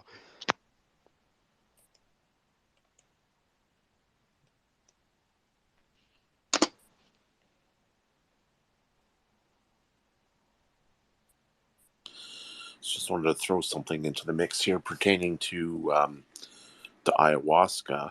And ayahuasca, one of the components of it is harmine or harmaline, and that's a beta-carboline alkaloid. And when it was first discovered, it was nicknamed telepathine because people were having telepathic experiences when they were taking it. So that's one of the two admixture components to ayahuasca is Banisteriopsis caapi, which contains the harmine or the harmaline. But yeah, when it was first discovered, it was called telepathine. Half of the words you just said, the last time I heard them was from Terence McKenna. Harmaline. Yeah, I met Dennis McKenna in Greenwich Village a while back too. God, I fucking love those guys so much. Terence McKenna was so fascinating. He was the best, and I just want to say, there's extracts that you can get the Banisteriopsis caapi, that you can even smoke them combined with DMT. You can get an extract that you can eat to kind of make like a makeshift ayahuasca mixture. It's really good stuff, and the whole telepathy thing is so funny that that's what they called it.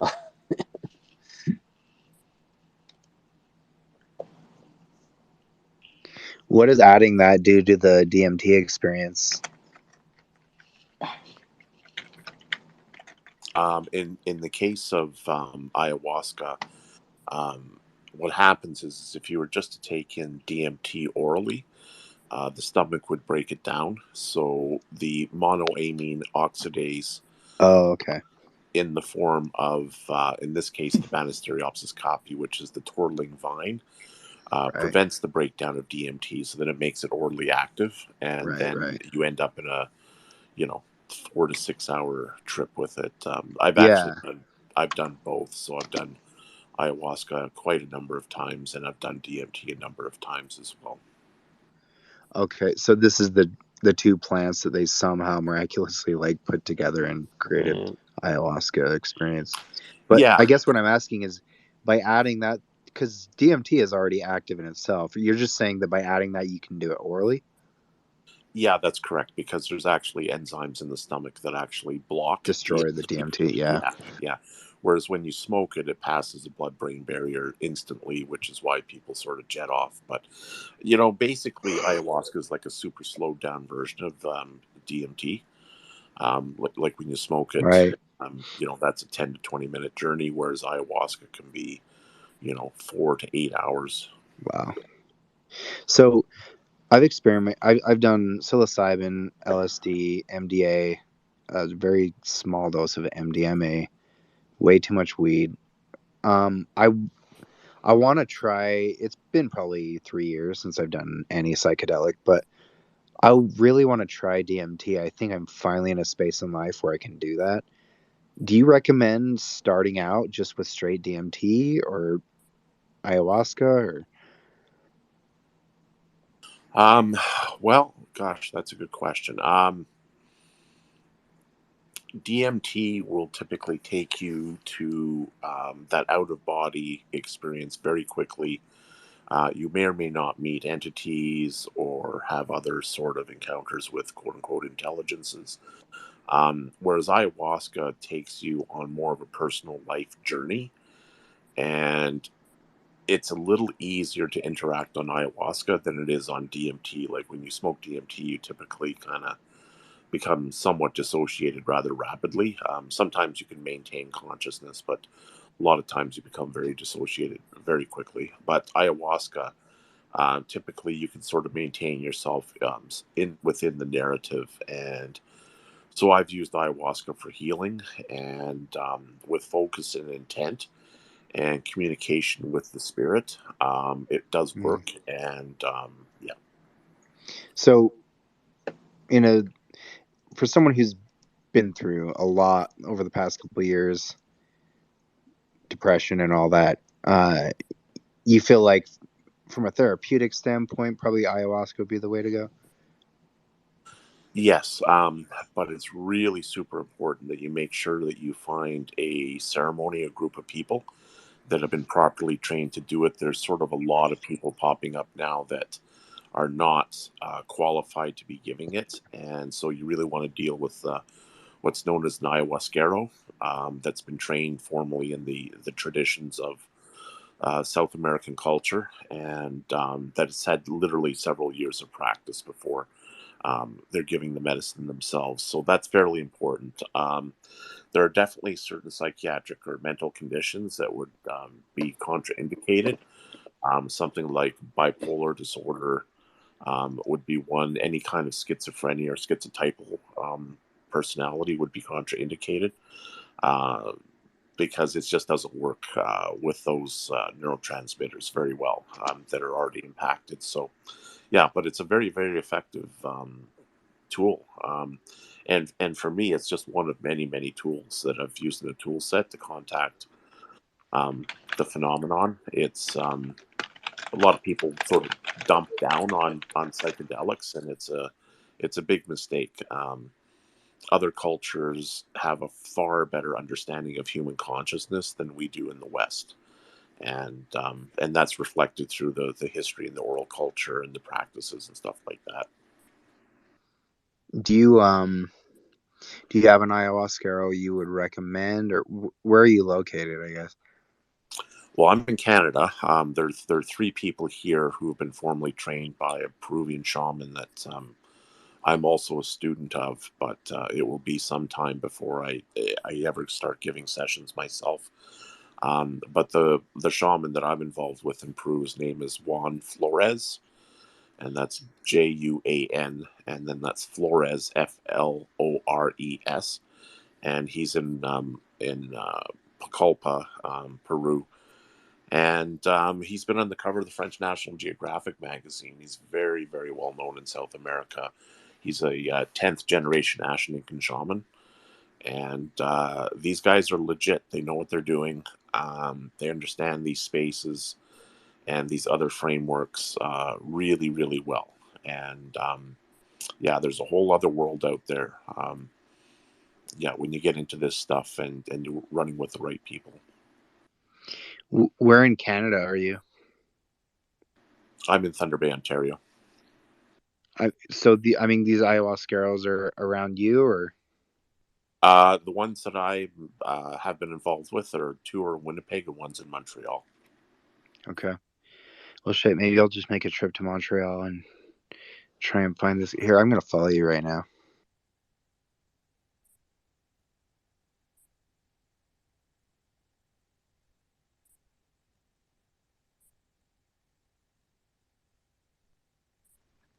But per the question about DMT, yeah, there's lots of vape pens out there. You can certainly order some of the herbs yourself online and do your own extraction. If you're already in Canada, Kimball, I can message you a very high quality site that's actually selling freebase DMT and 5-MeO. And it's about as close to being above board as you can get, being that already in Canada there's one federally sanctioned chemical lab that is starting to make these substances for clinical use. We're still slightly outside of the clinical framework, but the Canadian government has been granting legal protection to certain quote unquote ayahuasca churches in the country. Very similar to how in the States, like the Native American church is allowed to give peyote and stuff like that. Right. I forget, is the 5-MeO DMT, is that the one that people get from the toads? Yeah, it can be produced synthetically, but it does come from Bufo alvarius, the Sonoran desert toad. Yeah. Right. And that one's supposed to be not as pleasant, I guess, to put it simply, right? There's different accounts. Some people say it's more powerful, one's more powerful than the other. I think a lot of this real boils down to personal preference and experience. I've had actually, and it might be with dosage, it might be with intention, it might be with the meditation work I do, but I've actually had stronger experiences with salvia, which a lot of people actually find kind of messes them up. But in my case, it worked perfectly for out of body experiences and sort of astral travel and so on and so forth. Salvia is nuts. That was the craziest experience of my life. I just want to say that.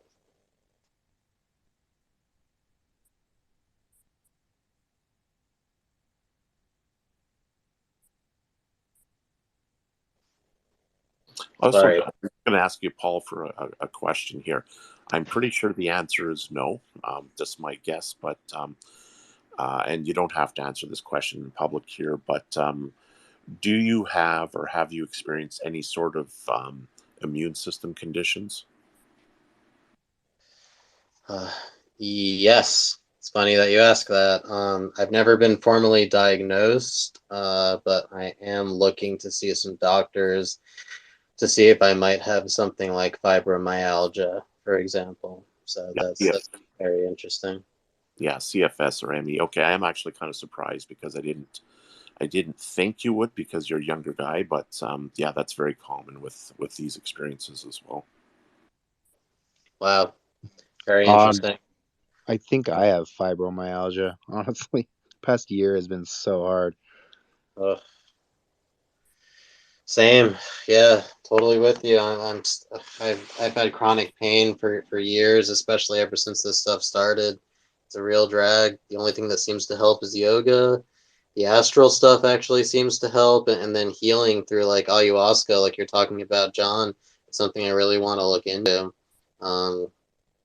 Yeah, I just wanted to add too, and then you guys can, continue chatting. But 5-MeO, is just also completely crazy, and it's quite similar to DMT, of course. It's all in the same family, along with psilocybin. They're all part of the DMT family. Psilocybin is the phosphoroxy form, and it's orally active, of course. But yeah, I just find that 5-MeO sends you like straight to the source, to God itself or something. Whereas DMT seems to have a more gentle nature to it.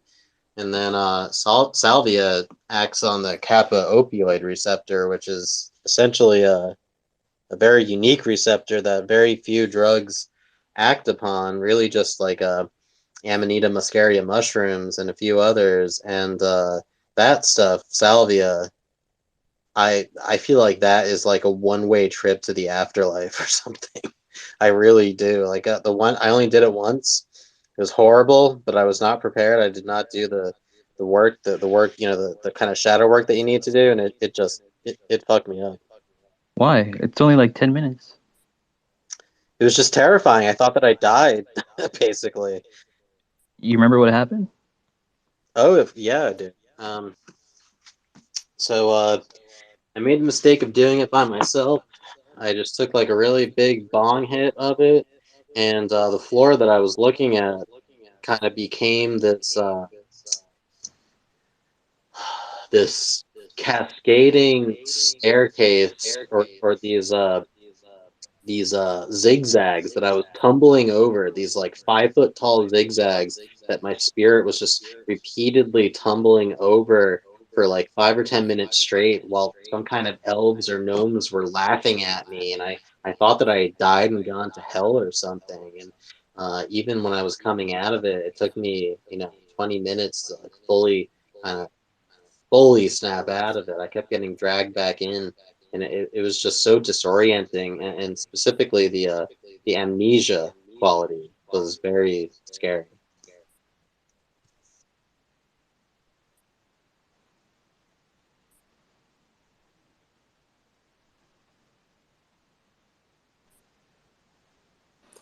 For anyone who wants to as well, Syrian rue as compared to what are the harmine or harmaline containing plants is a lot easier to get a hold of.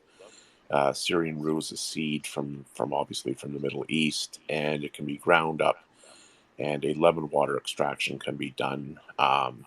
It relatively, in all seriousness, it's pretty much legal. So there's nothing illegal about doing this. And if you combine that with like psilocybin mushrooms for the tryptamine aspect of it, then you have something called shroom-ayahuasca, which is sort of a bit of a parallel experience that a person can do if you want to gain insight into these states as well.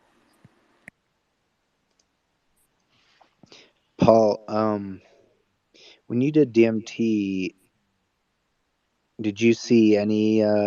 You didn't see entities, but did you see any tykes or machine elves or anything? Not really. I saw, just total like alien worlds and almost like Zach, Lovecraft. we'll do the show again sometime. I know, and Colin's elite. That wasn't even. Sorry. Sorry, we good? Yeah, just the Okay. video started playing by accident. Okay. So I saw just total like cyclopean landscapes, and sort of, if you've ever read H.P. Lovecraft, just like total alien worlds, and cascading fractals and bliss, and it was just overall DMT I consider to be the most blissful like experience that I've ever had, almost. Certainly via psychedelic. But no, I never really saw any tykes. I just felt a presence of an other, and just being bathed in full love and oneness with the universe. Nice. Sounds like some of my mushroom trips. Logan, I Yeah. think you're giving us an echo. Oh, I could be. Oh shit! Thank you for telling me. It's crashing right now.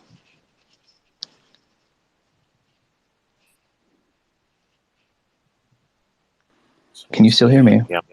Meow meow to Winston. Meow meow, John.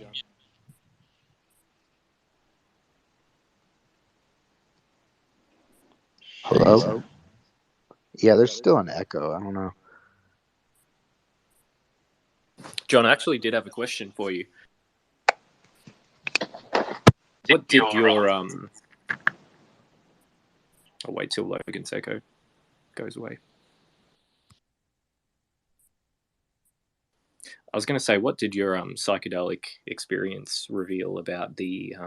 You shared it a while ago, an anecdote about. I think it was like you saw a black circle in the living room, if I'm not mistaken. What did it reveal about that experience or that encounter? Yeah, that was that black portal / disc that was hanging in the living room.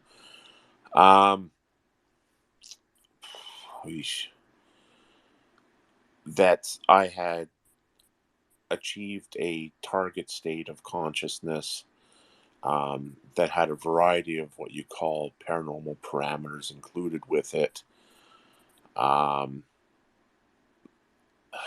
yeah, it was a very I don't know. Can you maybe ask the question again? I'm not sure. I need to filter that a bit.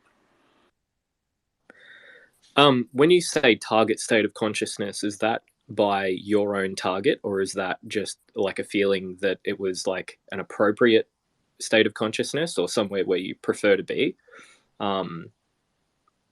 Did it validate that experience in any way? Yeah, I mean, it validated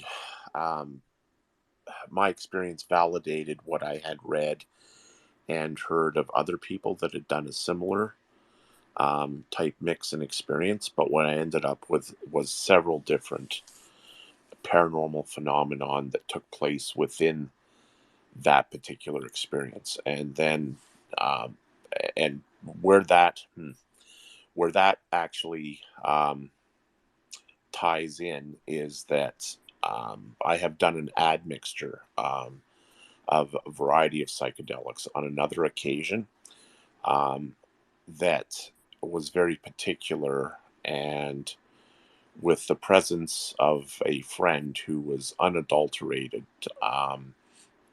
we had what you would otherwise describe as a breakdown in reality around us, where I was present as in the witness aspect of it, and the other person was present in the witness aspect of it. We were both not communicating with each other during the experience, but post experience, there was 100% validation about what we'd just seen and experienced.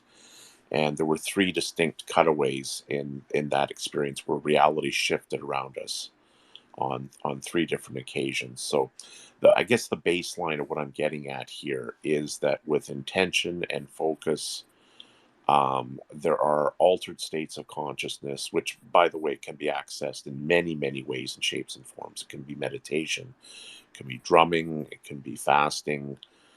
It does not just have to be psychedelics. However, psychedelics are one very effective way of getting there from here. That those states of applied consciousness seem to somehow mesh or interact with physical reality in a way that can change physical reality.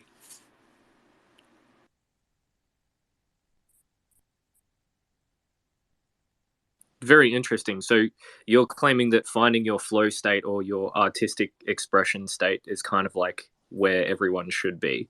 Would you posit that? Gosh, I don't even know if it's where we should be, because I can tell you that the experience I had with the black disc absolutely scared the crap out of me.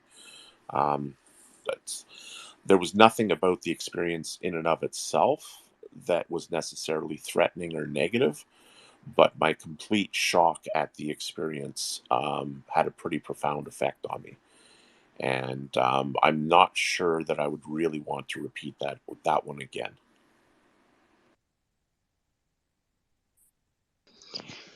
Paul, I can't DM you unless you follow me, which you don't have to follow me, but I really would love to know more about your like 5-step process for AP. Yeah, totally. Shit, yeah, sorry. I have my my laptop up so I can see who's talking, but I wasn't checking right then. Who was that just now? Sorry, this is Kimball. This is Kimball. Okay. I'm gonna follow you right now. I'm gonna follow like everybody in here, by the way. Detective John Kimball.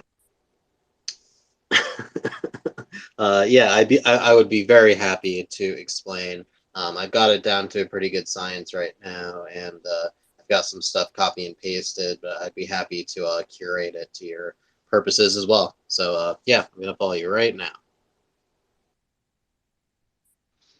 Nice, thanks, man. Of course, this has just been an amazing discussion, by the way, and John, yeah, great insight.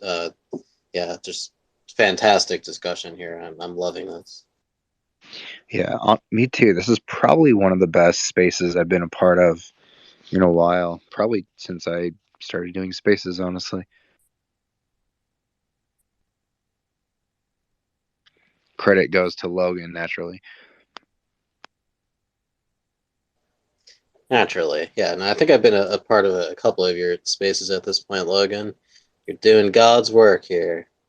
Especially, I just had a hell of a fucking day. My it's total tangent, but one of my closest friends I've known since I was 5 years old fucking overdosed and died from fentanyl like a week ago, right before Christmas. Just absolutely devastating. I've just been spending the past few days doing basically nothing except Twitter Spaces and going back and forth between that and talking to all of his friends and all of our friends that grew up together about his horribly unfortunate and tragic death. So doing space like this has just been such an amazing escape, but not just an escape, but just amazing. So I just wanted to say that. Thank you, fucking Logan, and thank you, everybody. Yeah, thank you for being open with your experiences. Really, really fascinating stuff, and your perspective on all of it is great too. Oh, I just realized you can't see me doing the emojis probably because you can't see the screen. But yeah, I was doing the heart one like a bunch of times. Thank you. No, I can see the emojis for the most part. It's just it's when people are speaking, sometimes there's a lag. That's all that it is. But I'm trying to keep an eye on it. But thank you. Yeah, it is what it is. You know, I struggled with opioid addiction like 12 years ago. That's about how long I've been clean from that stuff. But yeah, he kind of relapsed, I guess, and fucking died. So shit happens. Yeah, the audio was cutting out for me, so a lot of what Kimball and you were saying, I didn't actually hear. But I caught like the part about I think did you say your friend was dying? Yeah, sorry. I have a fan on in the background too. Hope you can hear me now. I Oh was no, just it saying. was just my connection. It was just cutting out. It's just glitching. That's all. Okay. No. It's not even relevant to the discussion. I was just simply saying that my friend passed away, sadly. My childhood friend, he overdosed on fentanyl apparently, and this happened right before Christmas. And so these Twitter Spaces have been just the most amazing reprieve. I'll use that instead of the word escape. The most amazing reprieve, and not just a reprieve, but just like just these spaces have just been amazing, and I'm just very grateful, and I just wanted to express my gratitude, you know, because if not for that, I would be doing nothing but talking to my friends about this horrible, tragic death. So I that's all. appreciate you coming and hanging out, brother. Sharing a note. But dude, these spaces are so therapeutic, man. Even for me, like I get as much as you guys put in, you know. Totally. Vegan, you don't got to put your hand up, brother. Just feel free to jump right in.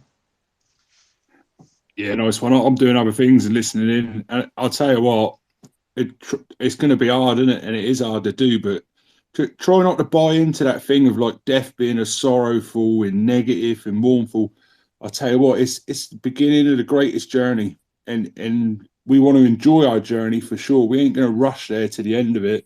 And it sounds like, you know, your friend didn't do that on purpose. You know what I mean? He wasn't hastening that journey. You know, accidents happen, don't they? Mishaps, whatever you want to call it. But I think I'm trying to get into the belief as well that whenever we die, right, that means we've had enough time. You know, whatever we were here for and whatever we needed to do, right, whatever we need to do, I tell you, we've got enough time for it. Right, we don't need to panic about how much time we've got.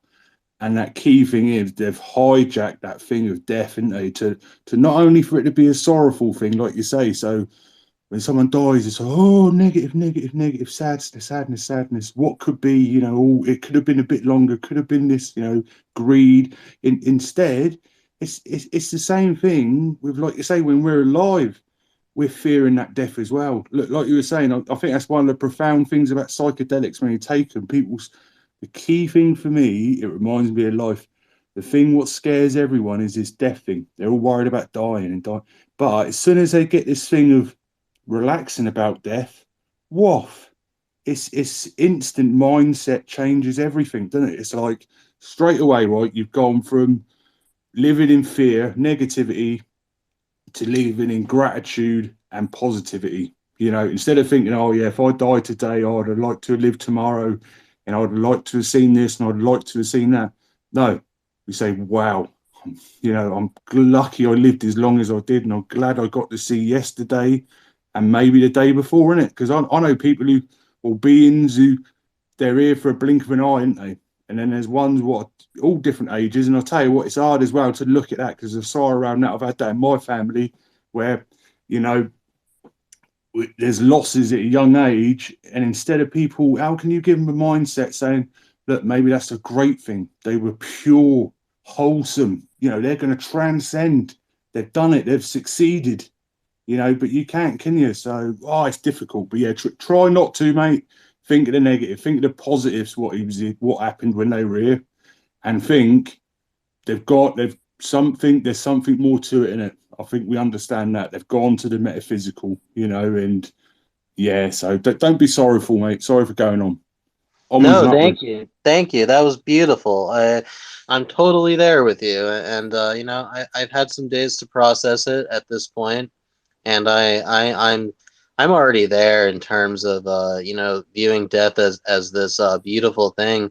But I just want to ask you now, with all of that said, what do you make of people? Because this friend of mine, he was a very unhappy person for a lot of his later years, you know. So like, it's just all that's what really bums me out, is that you know, that he wasn't, you know, doing great towards the end. But aside from that, I 110% agree with everything you said, man.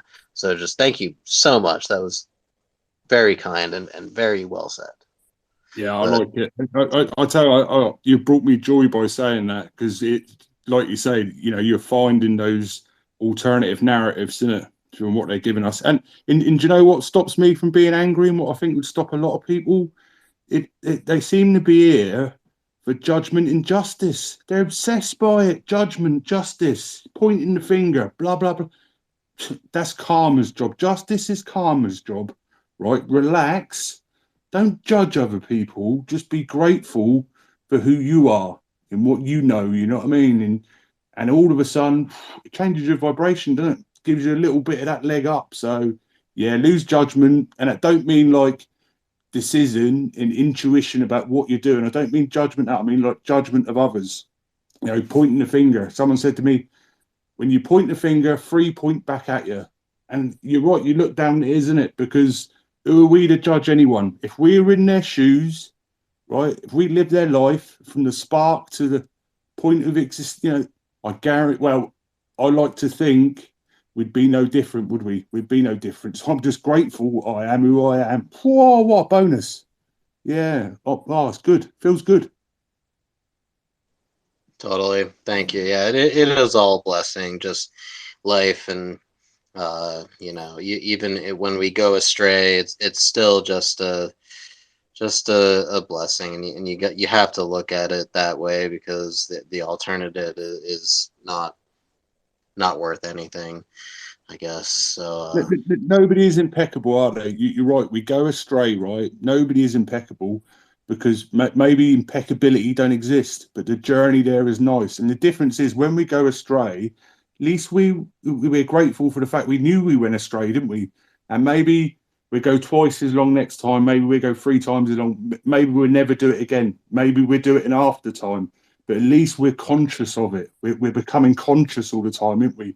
And then from that, yeah, you know, before you know it, maybe we, on the whole, become impeccable, or more impeccable, should we say? And yeah, I'm enjoying that as well. I've lowered my expectations, right? If I get up in the morning, sorry for people who've heard this before, if anyone has, but I am happy. That is the hardest part of the day done, right? Boff, straight away there. Everything else is easy from then on. And it's either, of course, everything ain't going to be positive, is it? It'd be lovely if it was. But those times when I'm not feeling that joy, that it comes along, those points where I'm seeing is negative, I'm using them as a lesson. You know what I mean? I'm trying not to repeat those lessons, what are hard learned and all that sort of thing. And that's what it's about, isn't it? Because then I've took that negative thing, turned it straight into a positive. And it takes a while to change the mindset. I am not impeccable, but I'm getting there. So yeah, enjoy it. Enjoy that alternative narrative, innit? Of, I ain't bad, come on.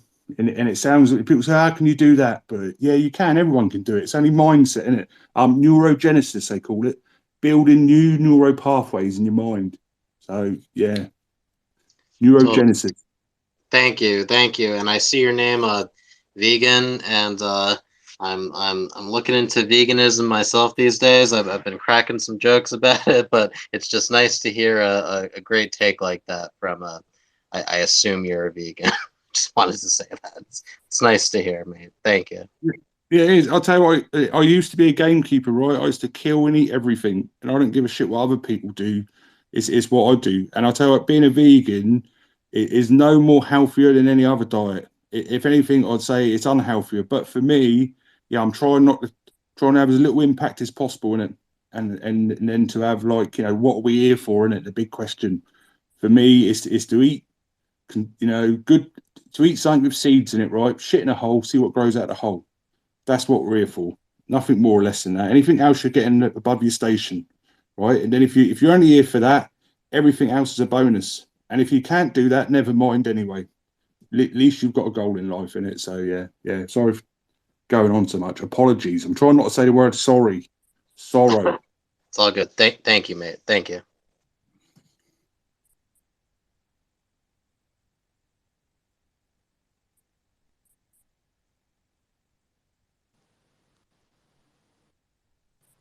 Just want to give a quick shout out to the other cats in the room: John, Dale C, Talcum XL, and BTC Meow. What's going on, guys?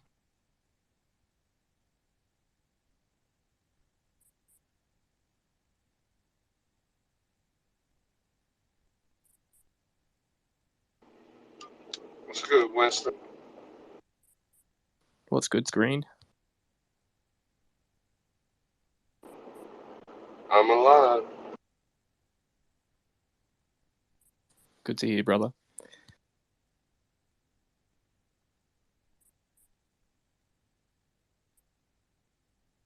So what's the topic of discussion tonight? It was DMT. Seemed like that came to an end, though. Or I don't mean DMT. It was like a lot of drugs in general. By the way, Kimball, I watched that video with the 130 stamp when you said it drastically changed direction. You were able to clip that out. I couldn't actually see it doing that.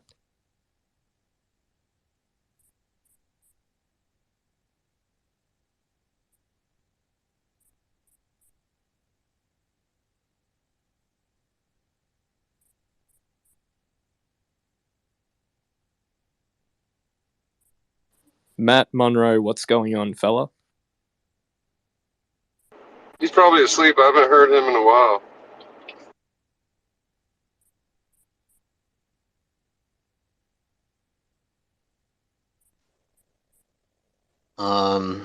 If nobody else has any topics of discussion, would anybody be interested in my 5-step astral projection technique?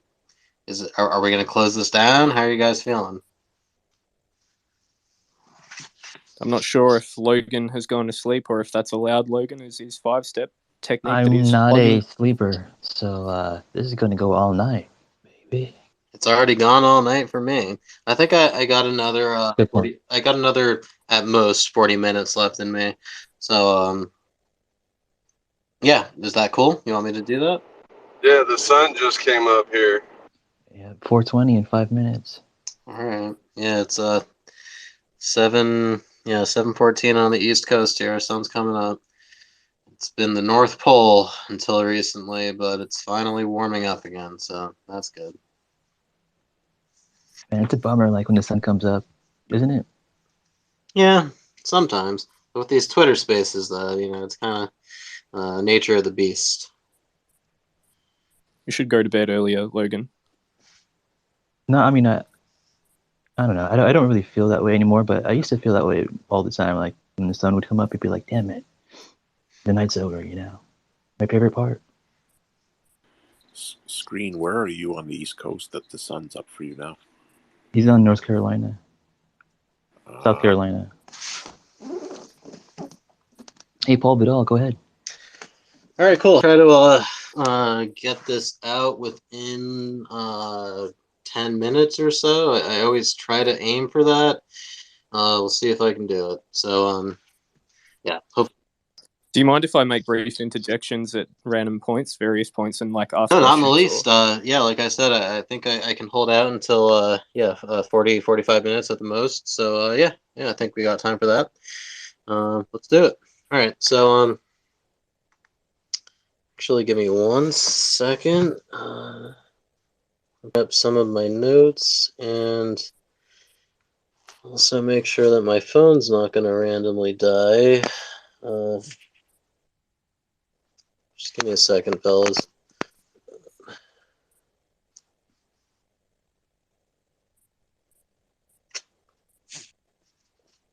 Hey, can you guys actually never mind. All right, I'm good. Okay. So yeah, just let me know if I'm cutting out or anything like that, and I'll pause. All right, so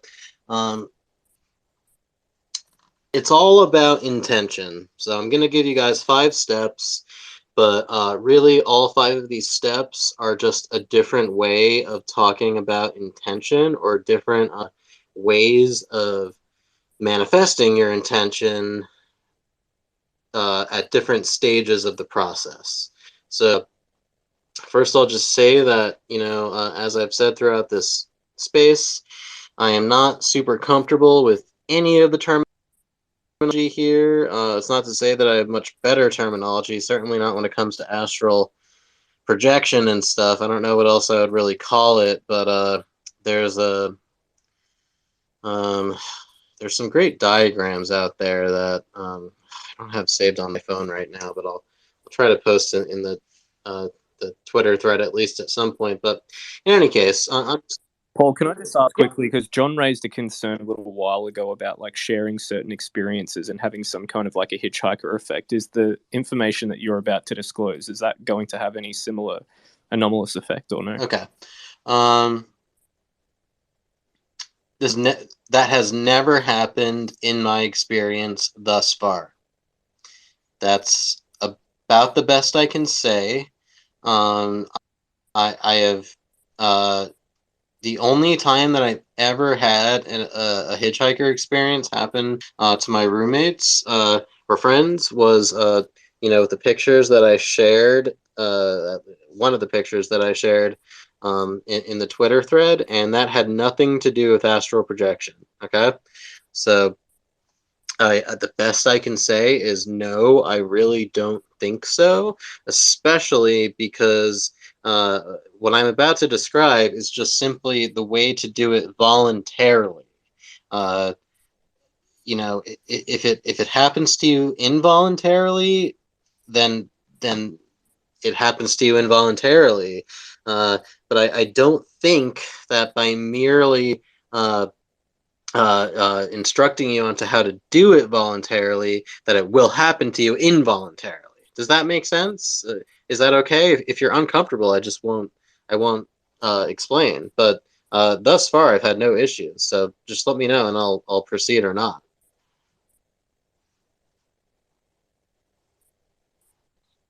Paul, you keep talking. Don't let Winston get you down. Okay.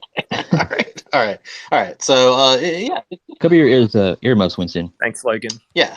Take it or leave it, guys. Take it or leave it. Earmuffs. Do whatever you got to do. So, intention. The way that this all starts is just simply by setting a mental intention, especially every night when you go to sleep. And what I mean by that is, if any of you guys are into meditation, if you're into prayer or any sort of practices like that, then you already know what I'm talking about. Just kind of get yourself into a state of focus, again, especially before you go to bed. If you know anything about like Buddhist terms like Vipassana meditation or Samatha meditation, that is helpful. I'm just gonna talk about. So Vipassana meditation is a focus-based meditation, like often with mantras. Just things that you say to yourself or focal points that you focus on. And a Samatha meditation is breath work, essentially, just focusing on your breath. So if you've ever done a meditation like that, we've mentioned Sam Harris here. If you've ever done Sam Harris's meditations, which are totally secular and non-spiritual, he's a famous atheist, then you're good to go. So in any case, you're going to want to set an intention before you go to bed, simply to tell your subconscious, or if you want to call it your soul or your spirit, or even your unconscious mind, that is, your subconscious mind, you're going to tell yourself that I want to astral project. I want to astral project specifically at the moment and the minutes after I wake up the following morning. And you're going to want to tell yourself this every single night if you're truly trying to go after this. And now, so this is step one. And with all of that said, obviously you don't have to do it every single night, and you only should do this. So Winston, or anybody out here who's worried about any sort of negative experience, my best advice is only try this if you are feeling that you are functioning at a what people might call a high vibration. If you're in a good place, relatively speaking, we all fluctuate between good places and bad places, high vibrations, low vibrations. If you just so happen to find yourself in a good place in your life, where you've had a few days in a row where you're in a good place, then try it. And if you're in a place of anxiety or fear or anything like that, do not try it. It's as simple as that. Because if you're in a low place, then that's the only time, as far as I'm concerned, that you're likely to attract any negative entities or any negative experiences. And it's also good to keep in mind that negative experiences are not the same thing as negative entities. Sometimes we have experiences that are scary. That doesn't mean that they are negative. They're just scary. So with all of that said, again, this is a 5-step thing. Step 1, set your intention. Keep dream journal if you can. That's all part of intention. Keep track of your dreams every day when you wake up. Write down your dreams, and then continue setting your intention to astral project. Even if you don't even know what astral projection means, your subconscious will, as crazy as that sounds. So just try to be aware of your dreams and set that intention. That's step 1. Step 2.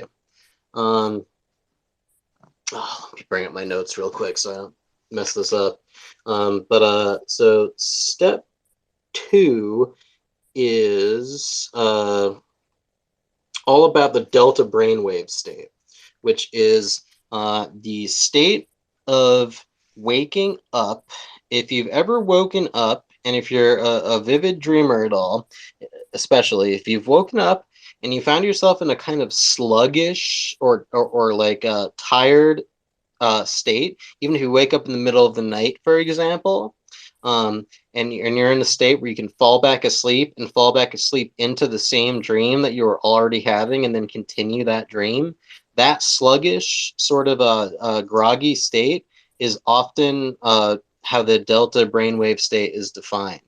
And what you're aiming for with my particular method, again, keep in mind there are many, many other methods to do this stuff. My method is all about that delta brainwave state. And sometimes you'll wake up into the delta brainwave state in the middle of the night. Sometimes you wake up into it in the morning. Some people will set alarms in order to interrupt their sleep in order to force the delta brainwave state. For me, I never force anything. I will just simply set the intention every night, and then when it happens, it happens. If it doesn't happen, it doesn't happen. But when and if you find yourself in that delta brainwave state, you need to become mindful of that. So that is step 2. Step 1 is the intention, and step 2 is the recognition of the delta brainwave state. So once you find yourself, and again, you guys can pause me at any time. When you find yourself, I just have a quick question. What stage of REM will you find the delta brainwave state? Of REM, you said? Yeah. Usually if you wake up from REM sleep, you will find yourself in the delta state. Does that answer your question? Like, so if you were already dreaming, you will, if you're in REM sleep, and you set an alarm, for example, or you just so happen to set an intention or spontaneously wake up from REM sleep, you will generally be in the delta state. Does that answer your question or no? Not really. I'm sort of like trying to pinpoint where it is, unless I'm understanding it poorly. Because correct me if I'm wrong. There's several REM stages of sleep per like an 8. Okay. So the REM state that occurs usually before a full night's rest, like, so you're saying there's multiple REM states of sleep. You generally want to wake up from like one of the middle ones. So let's say you enter REM sleep 3 or 4 times in a full night's rest of like 7 to 8 hours of sleep, let's say. You're going to try to aim for about 4 to 5 hours, that kind of mark. Am I getting closer to your question? Yeah, I'd say so. Yeah. Okay.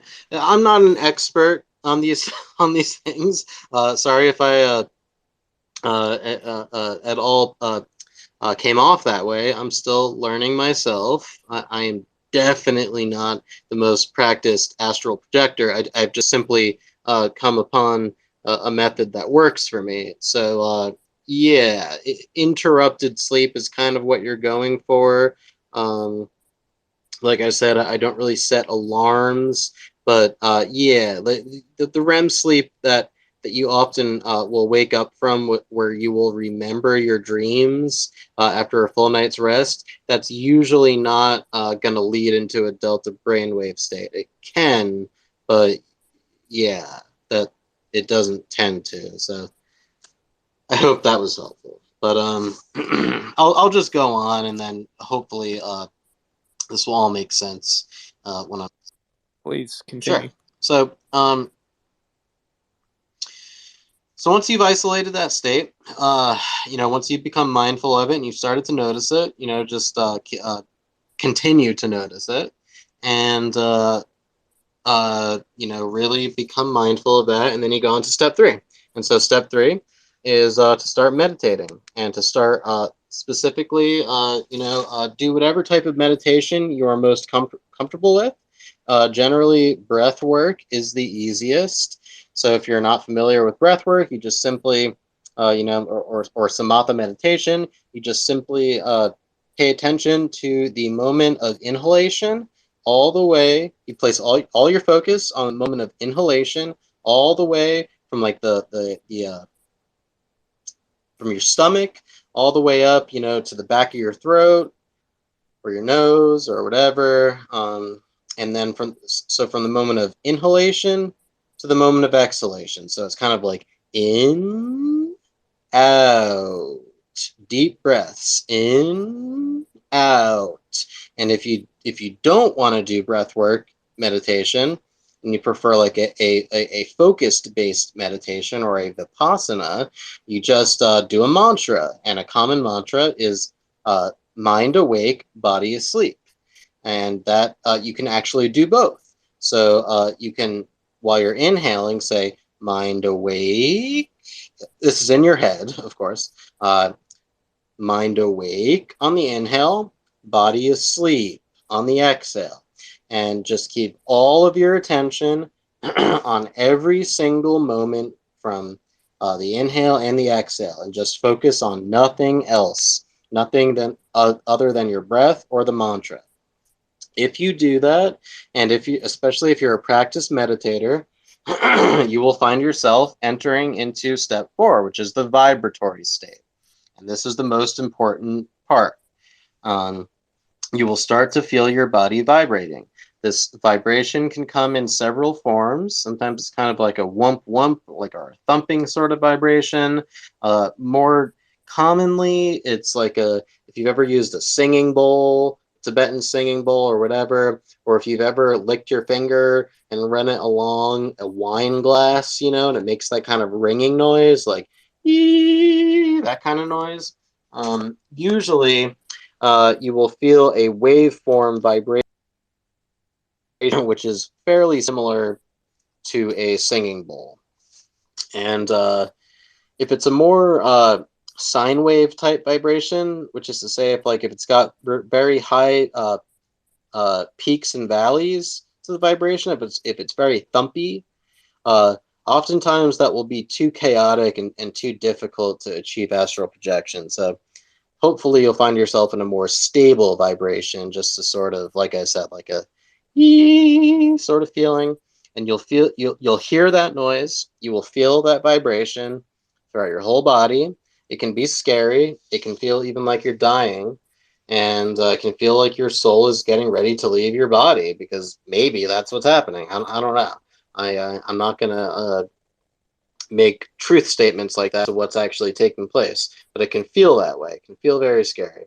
So once you achieve the vibrational state, the key is to stay calm and then shift the focus of your meditation from your breath or from your mantra or both over to the vibration. So now the vibrational state becomes the focus of your meditation. So you focus on that vibration instead of fighting it and moving your body, moving your head, sitting up, rolling over, getting up, whatever, which might be your instinctual response. You just give into the vibration. And so it's very likely, though, that for the first dozens of times even, that you might just instinctually fight it and just kind of like jerk awake and be like, oh, that was weird, that was scary. But you just got to try again the next day. The key is patience. Keep going, keep trying day after day, or whenever you feel able, whenever you're in a good place. So do you think there's any risks to not resisting that? Like, I mean, if particularly for people who've had maybe a negative experience with that kind of sensation, do you think some people would be validated in resisting that? Yeah, no, I think it is resisted. If you don't feel like you're you're in the right place to do it, if you really get a negative vibe, a negative intuition, or anything like that, I would actually recommend fighting against it. So that's a very good question. Yeah. So do you mind if we just let Robin Liz ask a question and then John W, and then we can continue? Sure, I'm almost done. Go for it. Well, I just wanted to say that, when I just came into the room, so I wanted to say that what you're talking about, at work, we used to have a half hour in the morning with, everybody meeting and greeting and we did the five senses of and I always was picked to do it, the five senses of smell and taste and tell everybody to take deep breath and we used to just I would do that with everybody, 38 of them, and then we would have a stretch and a kind of a song going and so then I would be dancing and when put your arms and stretch your arms, stretch your legs and just exercising. But I could do the moon dance, so I would just have this kind of like a moon dance at the end of it, and I was always picked because the boss would say "Oh, do you guys want to do this morning thing?" and they would all say they wanted me to do it. So so it was like a kind of a meditation and. Before you go out there and work for 12 hours in minus 20 something degrees, in the cold, in the hall patch. So it was, so I was just listening to you. And yes, it does. It's taking the deep breaths and doing everything and just getting your mind set in a good place. Yeah, it works. Thank you very much for inviting me to talk. Yeah. Thanks for sharing. Hi, I'll just be quick with my questions. If you can just answer yes or no. Do you have any affiliation with the Church of Scientology? No. Do you have any affiliation with intelligence? No. Okay. There was another. I can't remember. What was it? That's what they told him to say, John. You almost had him, John. Oh, I mean, oh, right. Yeah. Sorry. Yeah. Just quickly. You were talking about fighting it. But for example, with modern psychotronic weapons, that would be able to interact with the human mind, which have been talked about many places, by falling in and just accepting it. Like the ego is there for a reason. It's for the protection of the individual. Is there a conflict there? A conflict of interest in terms of like if a person experiences modern or has experienced what could be modern psychotronic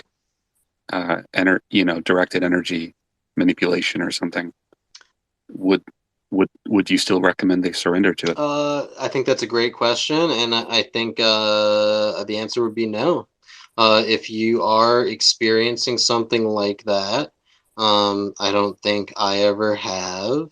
I would not surrender to it, and I don't know if you heard me earlier in the space, but I kind of just learned how to do this voluntarily after having a lot of involuntary stuff happen to me. And I don't know what that involuntary stuff was. I don't know if it was ETs. I did encounter alien beings, alien-looking beings, your typical aliens, greys. But I don't know what that was. I don't know. Could that have been psychotronic weapons? Could that have been something negative? I truly don't know. My sense is that it was not, but I do not know, and I am just trying to be so clear about that I am not making any type of truth statement. I am 100% anti-dogma. I am anti-religious in the sense that I don't like dogma. I think dogma is bad. I've encountered Scientologists living in Los Angeles, living in Hollywood, and I don't think they have people's best interests in mind. God, they're annoying. They're incredible. You know what? I want to say, I'm sorry, I want to cut in for a second. Sure. Like I went through a part in my life that, my niece was only 5 years old with cancer and was dying, and I kind of didn't, felt like there was no such thing as God because she did suffer a lot and a lot of pain, and I hold her in my arms, and she's crying at me and saying, help me, and I can't do anything. So I had a kind of like, there's no such thing as God for a long time. And then when I was having my baby, and they were losing me. They were losing me, and they were losing her. And they were calling in the specialist to come and try to take the baby because they were losing her heartbeat. And I had this like out of body experience where I was like, I was looking down at myself, and they were putting masks over my face and trying to, keep me alive. And I was looking down at what they were doing, and yet I looked up above, and I seen this beautiful light, like, because I was apparently dying. And so that's when I realized that, yes, there is a God, I guess, there is something after we die, because I experienced that in that moment. But, there was a part of me that was saying I had to keep fighting, right, for my baby. And so all of a sudden, I guess, when they shocked my heart, and I came back to life. So I went through that. So, I don't care about Scientology. I don't care about any of that. I just realized that Thank you somebody for put us on earth, and it's either God or it's the devil. Somebody made humankind, and a lot of people get crazy in trying to, build up these cults and say stupid things, and people follow them. And I'm just like, you know what? I just follow myself. I mean, I go to work, I get up, I eat, whatever, and I look after my kids. I don't need to be, trying to change everybody else's mind and what they think or how they feel. You know, as long as I go out there and I smile at the world and they smile back at me, that's it. You don't need to be, you know, trying to push people to be something that they're not. And that's the way I just feel. But anyway, because you guys were talking about Can that, you I guys just still kind hear? of wanted I'm to. sorry, my phone's acting up. Can you still hear me, guys? Yep. Okay. Yeah, I can still Thank hear. you so much for sharing that, and I'm right with you. And I appreciate you bringing that up because one thing I want to add, if my phone were not, I joined this space when my phone's already dying and it's not charging because I'm like in this space and my phone's on its last legs. But were that not the case, I would share this great diagram, and I'm gonna do it anyway when this is over if I can. But what a lot of this has to do with is learning to differentiate between various states of consciousness. So we already talked about psychedelics, and I want to bring up dreams, regular dreams, lucid dreams, astral experiences, and out-of-body experiences, as well as near-death experiences. And I think that all of these exist within a spectrum, which you can map out if you want to, within a diagram or a pyramid, which I've seen done. And I just want to say that OBEs and out-of-body experiences, where your soul or your consciousness seems to exit your physical body and float around this physical world, that is not always what's going to happen during astral experiences. It can happen, but not always. That's sort of another level, maybe higher up the pyramid, which often occurs during near-death experiences like you're describing, where you were, reaching, death essentially. My mother had a near-death experience, much like you described. My sister as well when she was pregnant. These things happen. So I just wanted to say that this is not exactly the same, but it is related. So yeah. So if I may, I'm gonna just try to finish this before my phone totally conks out on me. You guys can still hear me, right? Okay. Yep. Yeah, we can hear you. And you know what? I gotta say this before anybody else, but anybody else can talk after. But Twitter has been lately, like for me, I don't know if anybody else experienced it, but you get into space and you start to talk, and then they just, the space is gone and you're out of there. But then the people that was in the space will DM me and say, "What happened to you?" And I said, "Well, because Twitter just said the space closed." And then they also, some spaces that I went into just as, because I thought that these were the kind of people I'd like to listen to. And then I found out, no, I don't want to be a part of these people. I don't want, they're not the same as me or something like that. And then when I try to leave, Twitter won't let me leave. So I got to turn off my iPad and shut it down because it wouldn't even let me leave Twitter space. Like it won't let me go into my YouTube or whatever. It won't let me leave. Sure. So I don't know if anybody else experienced that. Like this. Yeah, that's a common glitch. Yeah, Just have yeah. to close the app, Right. restart it. Right. Yeah, and then I mean, come on, you know what I mean? You if I want to click off my Twitter and go into my YouTube, then I should be allowed to do that, right? Like, who's doing this? Yeah, Who's doing this? Like, who's keeping it open, right? Who's doing it? I don't know. It's just glitches, just restart it like we're saying. But I just really need to get this app because my phone is slowly but surely dying. But so Yeah, please no one else interrupt. great. Okay, so we're just at the end there. So I'm just gonna run through them just to reiterate. Step 1, basically setting an intention. Step 2, zeroing in on that sort of what I call the delta brainwave state. Maybe other people can call it other things. Just that kind of liminal, sluggish state between waking and sleeping. Step 3, meditating during that state. Step 4, experiencing the vibrational state.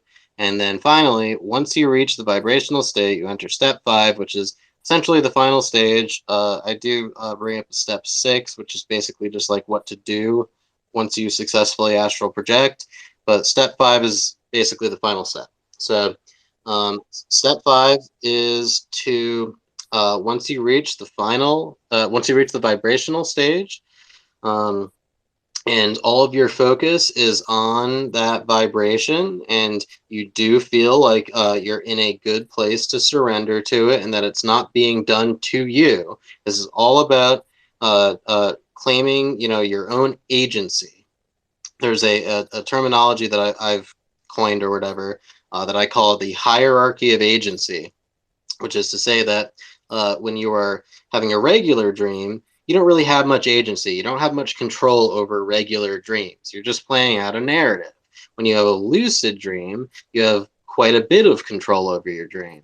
And then when you have an astral experience, it's kind of in between. You have a lot of control during astral experiences, but there are also boundaries. Sometimes you will find yourself, floating around your home, your apartment, your house, whatever.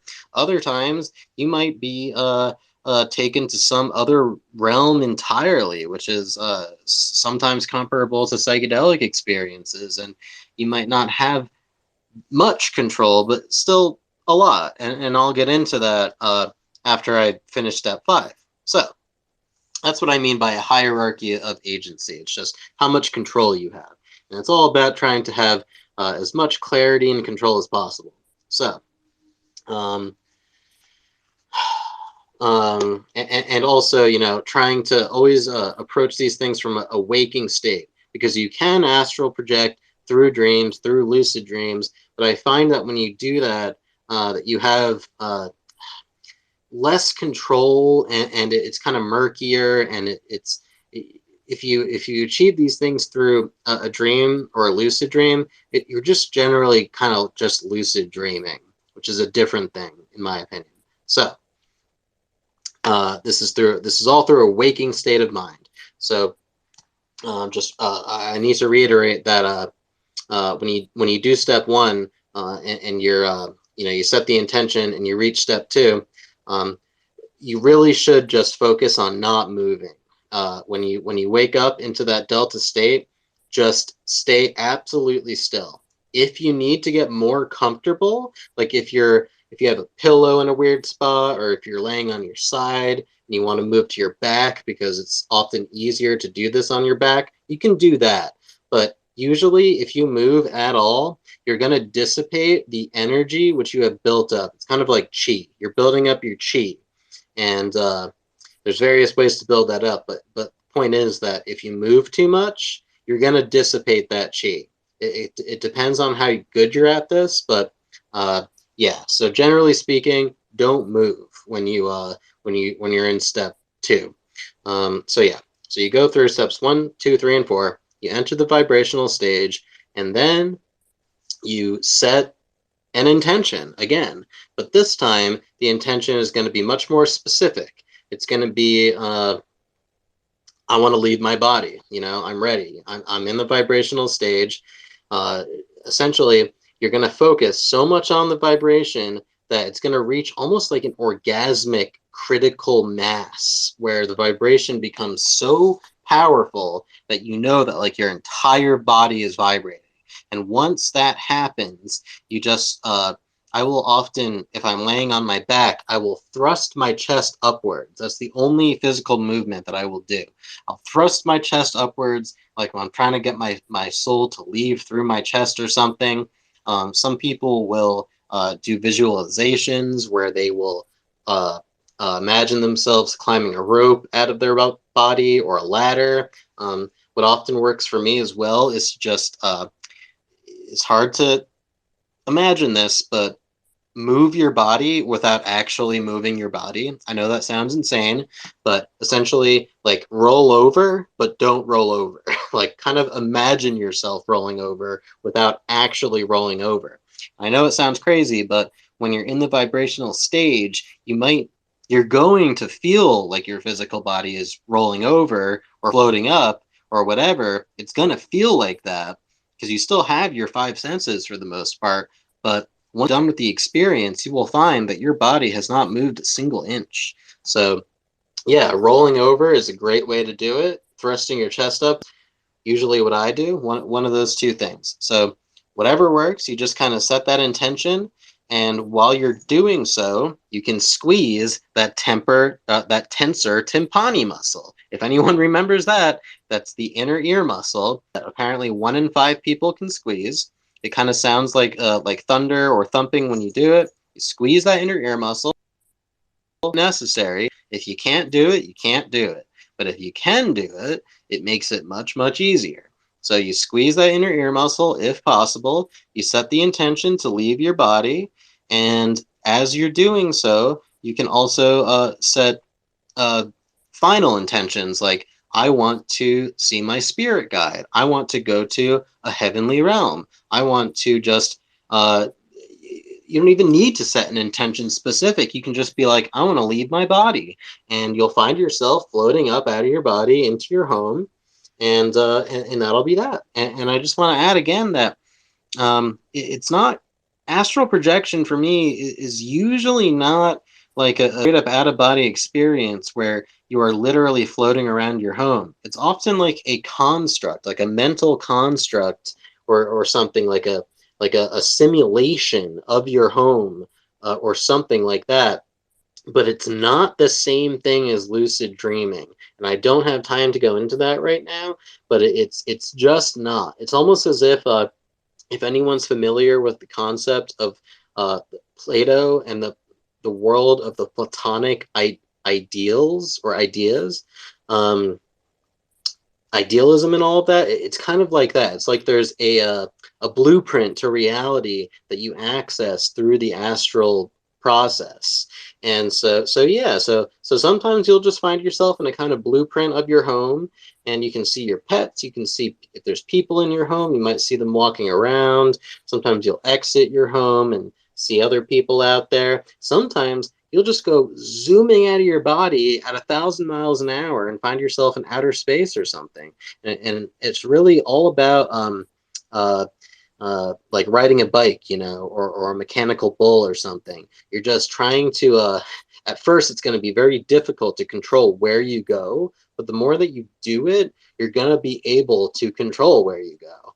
And that's basically it. And so just to finish up, the quote unquote step 6, that's really it. But after that, there's different techniques to achieve more control and clarity. And it really just comes down to, like, when you first astral project, it's often going to feel like you're moving through jello, like you're moving really slowly through whatever environment you're in.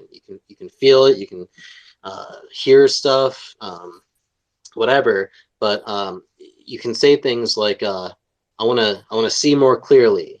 I want to walk more quickly. I want to float. I want to fly. You can set these various intentions. I want to go through a wall. And sometimes it'll work, sometimes it won't. I've gotten stuck in between walls. I've gotten stuck inside of walls. I've gotten stuck like bobbing up against my ceiling, like literally bouncing up against my ceiling. It really is just a matter of getting used to that environment. And at first, you're only going to be able to do it for maybe like 3 or 5 seconds. But over time, you can do it for upwards of 10 minutes. And yeah, so I can go into that another time. But that is about it. And I just want to say, and then I'll stop, that sometimes you will hear radio chatter when you're exiting your body. You'll literally hear like radio stations, voices, music.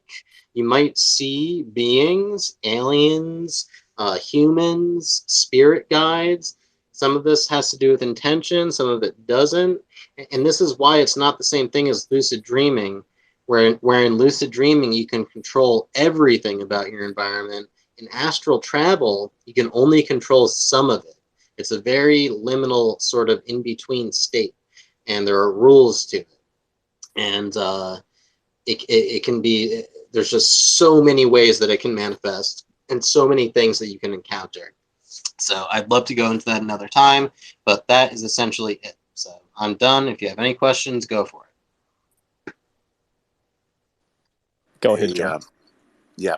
Paul, got a quick question for you here.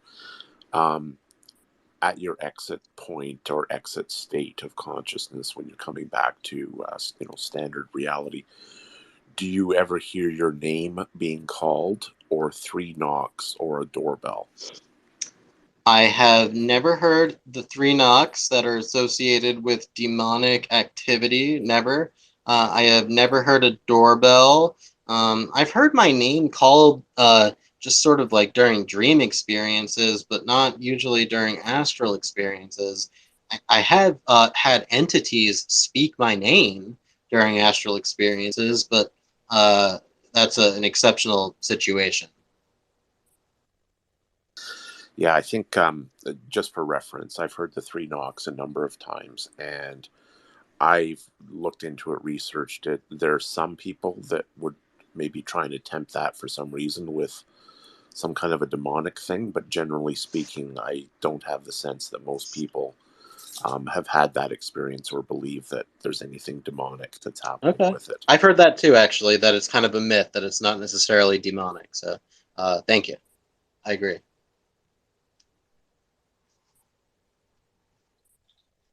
Go ahead, Kent. Yeah, I read once that if you want to fly, you need to learn the art of throwing yourself at the ground and missing. Have you heard that?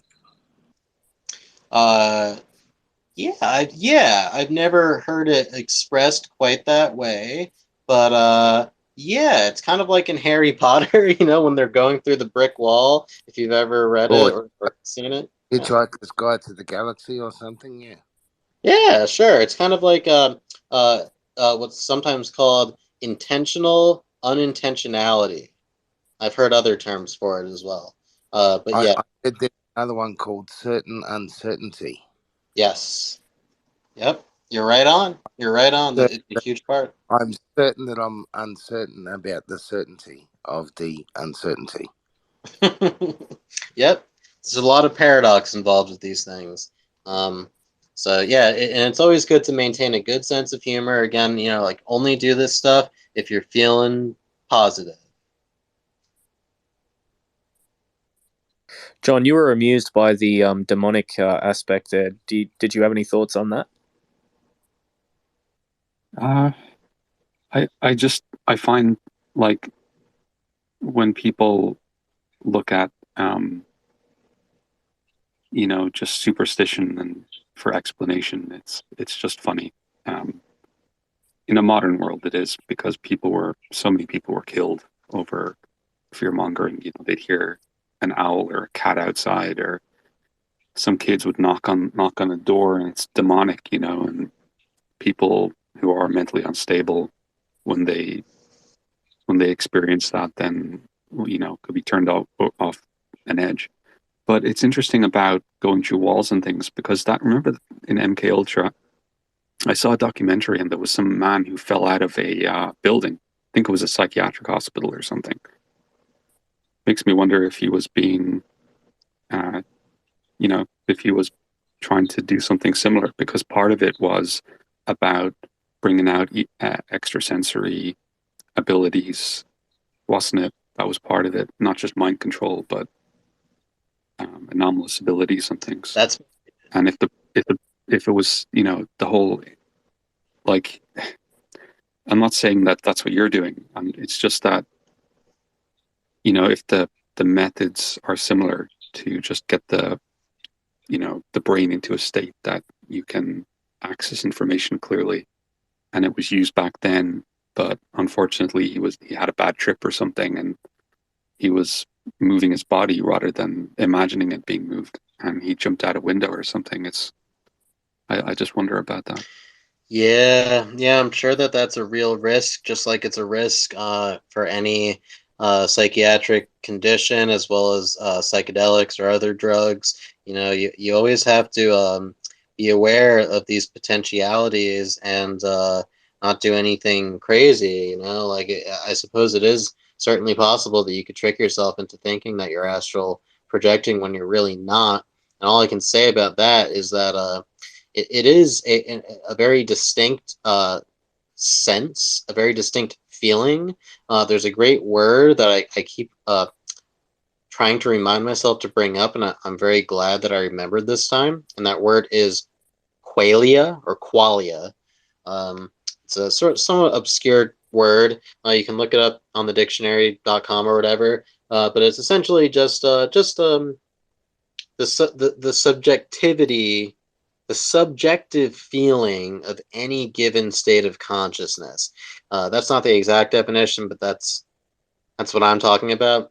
And so the way to avoid, jumping out a window or even just, tricking yourself like that would be to simply be aware of what it feels like to be awake, to be dreaming, to be lucid dreaming, and to be astral projecting.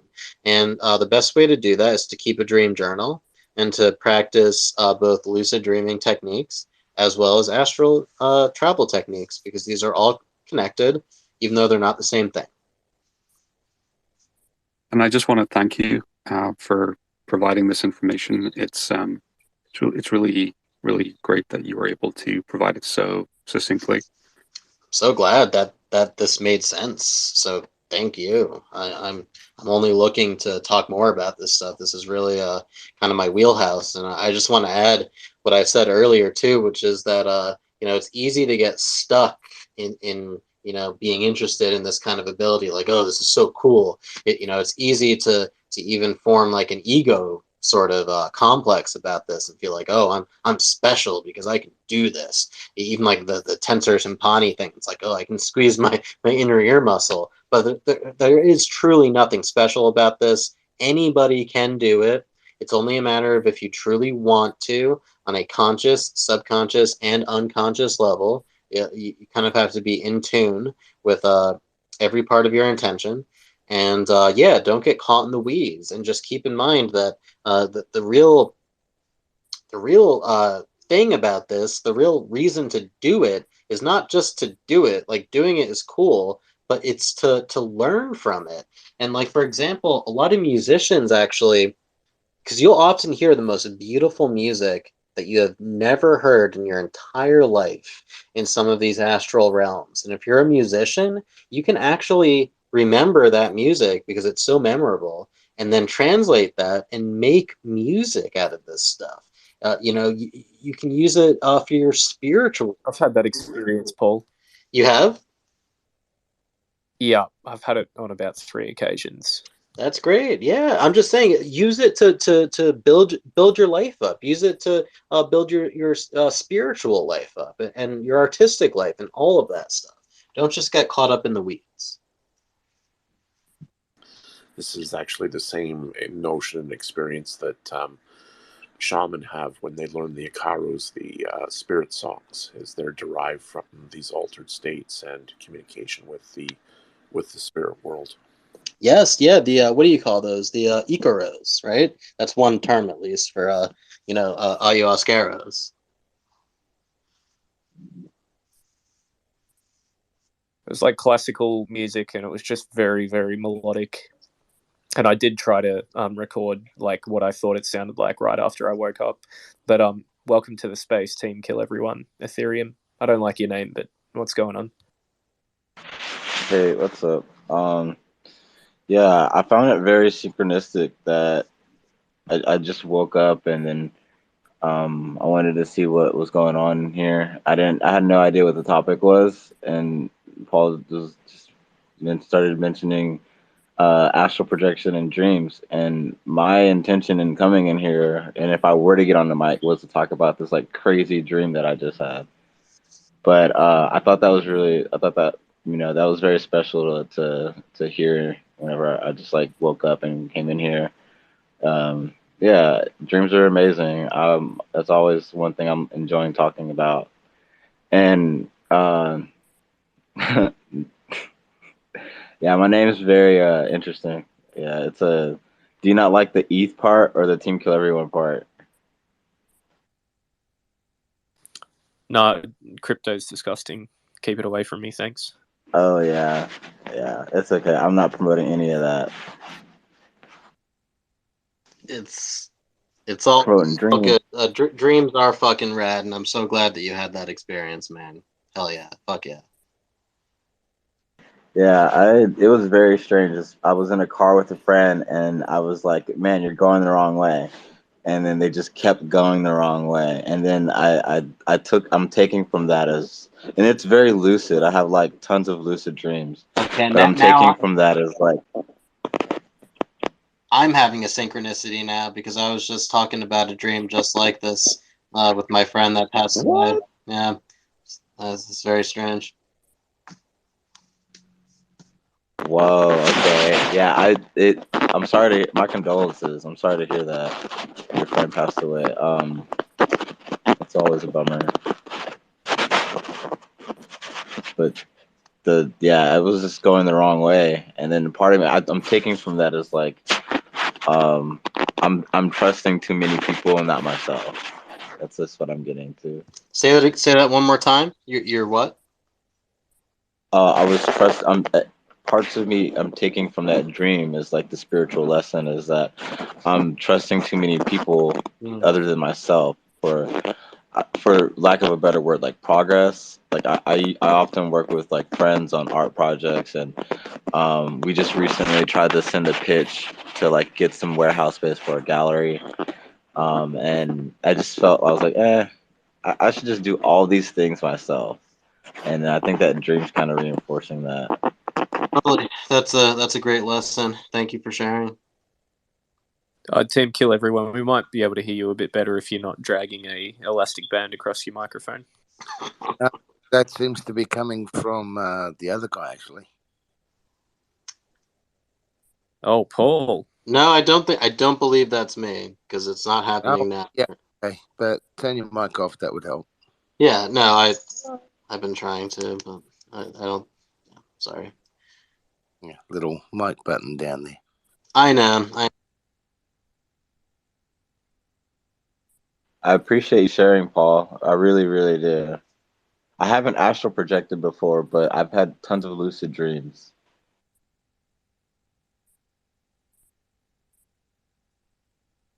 I had a dream that I astral projected.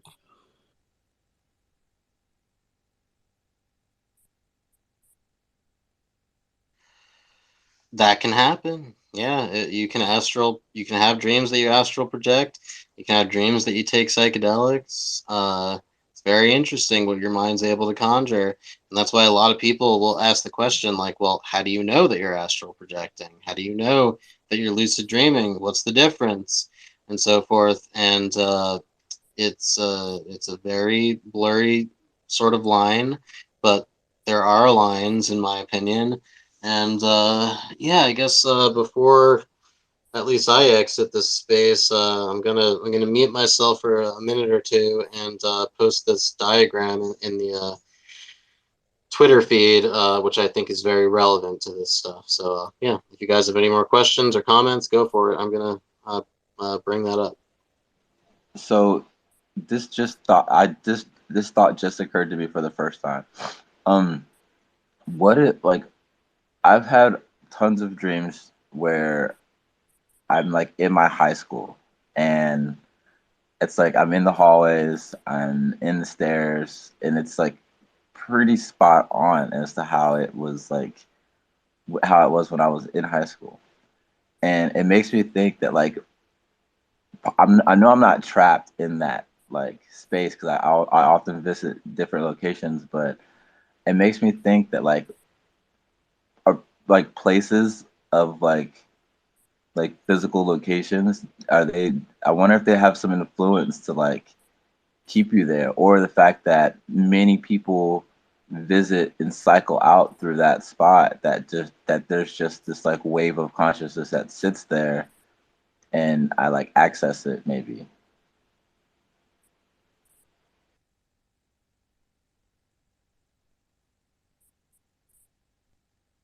Have you ever been teleported somewhere in a dream where instantly all of your clothes come off and you're only wearing your underwear? Because that has never happened to me, not even one time. I couldn't say that that's happened, not that I know of. I'm just going to point out that's a rather specific description, Winston. Just a little bit. Yeah, but yeah, I'm not sure exactly how to respond to the thing about dream places being very similar to real life spaces and your attachments to them. You're definitely on to something there that needs to be explored, in my opinion, anyway. But yeah, I kind of addressed it a little bit earlier when I was saying how you'll often find yourself in like a simulacrum of your waking life, and there's so much going on there, I think, in terms of like what you're saying about certain attachments and stuff. So yeah, it's a whole can of worms that we could discuss in another space and stuff. But yeah, thank you for bringing that up. I think that's a really important point. It also made me think about the term egregore, which is, I think, before I even have to like look it up, I'm pretty sure I know the definition. I think it's a collective conscious. It's like a collective It's like a focus of intent in a certain area to like manifest. Okay, yeah, I have a feeling maybe locations that are like, say for instance, if you like, oh, I've had another dream very similar where like I was at my church growing up as a kid. I would remember, I would have, these aren't too often, but I would remember having dreams where I'm in a church. So I think like locations where people gather a lot, and I think that might have some influence on like repeating dreams, because like I would have those like every so often, but the school ones I have a lot, but like there wouldn't be like people there, I guess. But yeah, I think that locations have like a huge influence when it comes to dreams, and I think some people might be bound to them, and I think that there might be a sense of an egregore inside of that. Would you say it's more to do with places of collective attention? Yeah, I would say that's definitely how it's feeling. Like even an Arby's, like people lining up to do the same thinking in the same spot? I think like that, but like also like a Walmart too. I've had dreams where I've been inside of a Walmart or like this crazy shopping center. Bright lights, metallic structures, and repeating metallic structures throughout aisles, and just like assortment of just items and stuff. Like my Have you ever had subconscious. back room? Sorry. Oh no, it's okay. I haven't had a backroom dream before, but I was gonna say that it's just stuff that my subconscious would reference as what it feels like is a Walmart or something like that.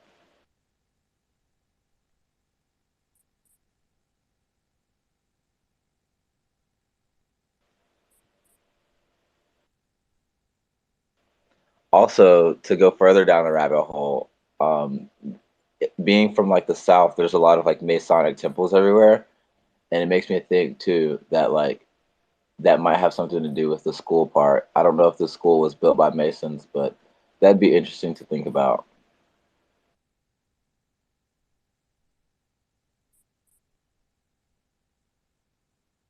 Let's just meditate on that info for a minute.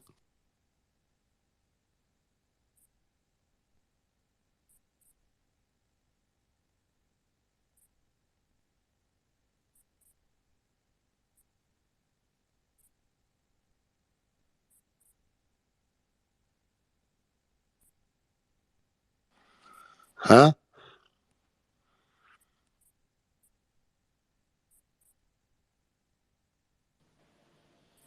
John, I had a question for you.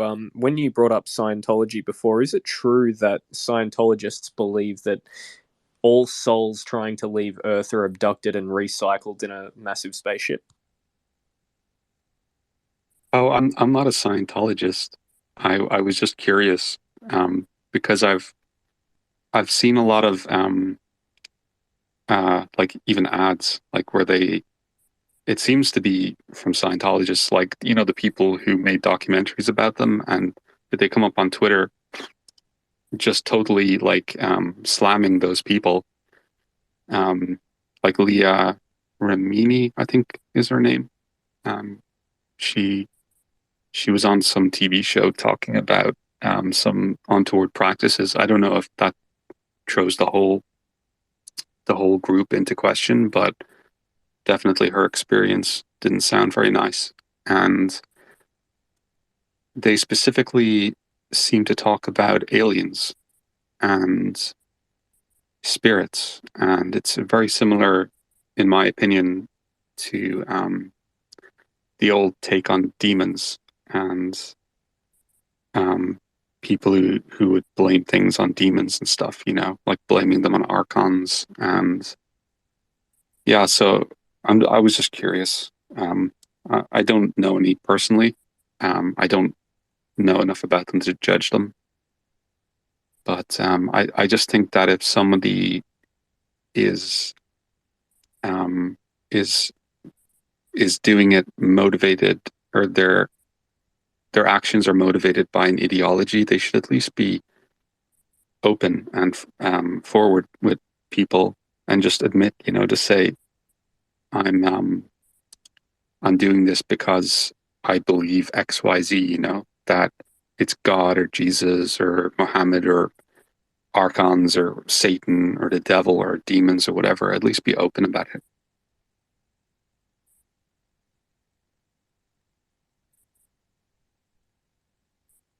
I can't hear anything. Did my app crash? No, done silence, my friend.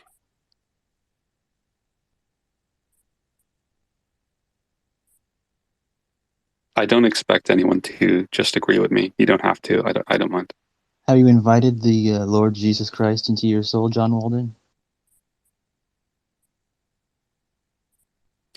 Okay.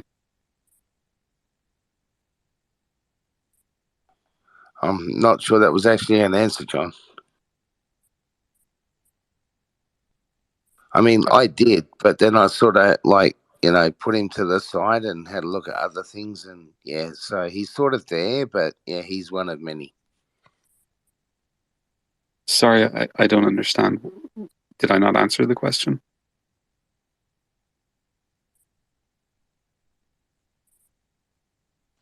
May God have mercy on your soul.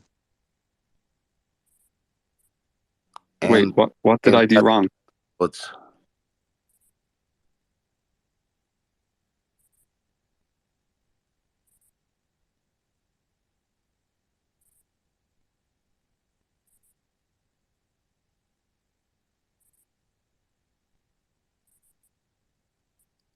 I think Paul's battery.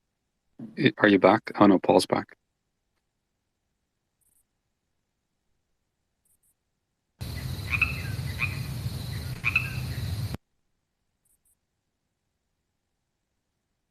So just to repeat, I'm not a member of Scientology or the Church of Scientology. I'm not a member or affiliated with them in any way. Nor am I. Sorry for missing that, guys. Yeah, my phone's acting up, but I just posted the diagram I was looking for, but I just missed the last 3 minutes of whatever you were saying.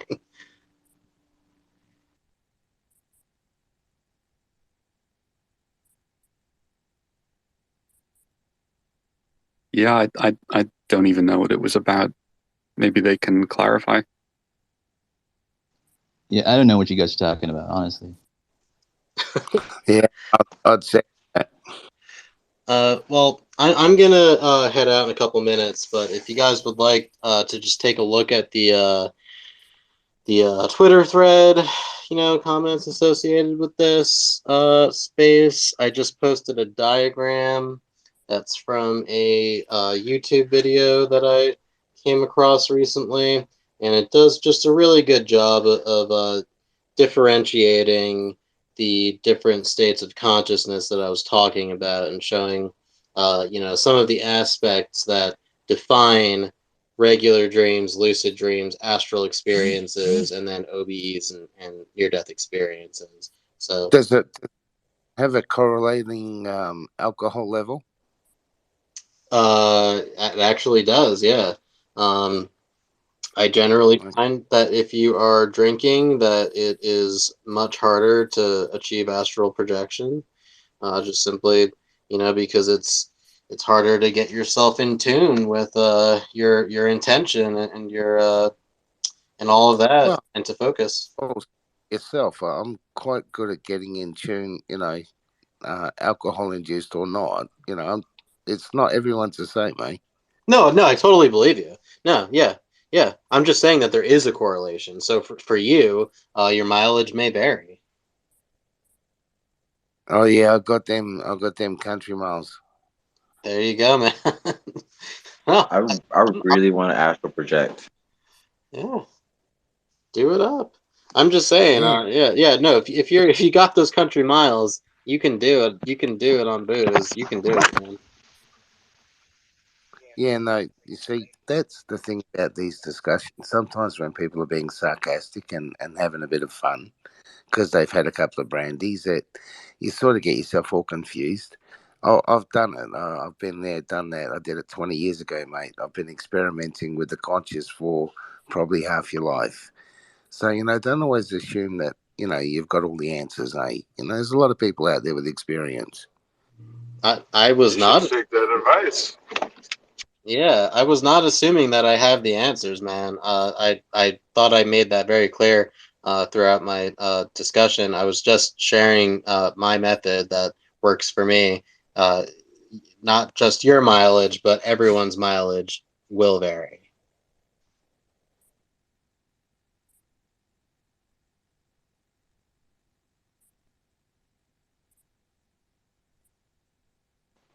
I like talking about mileage like it's a third person. Oh, when you get to my age screen, it ain't no third person, buddy. It's like getting into bed at night.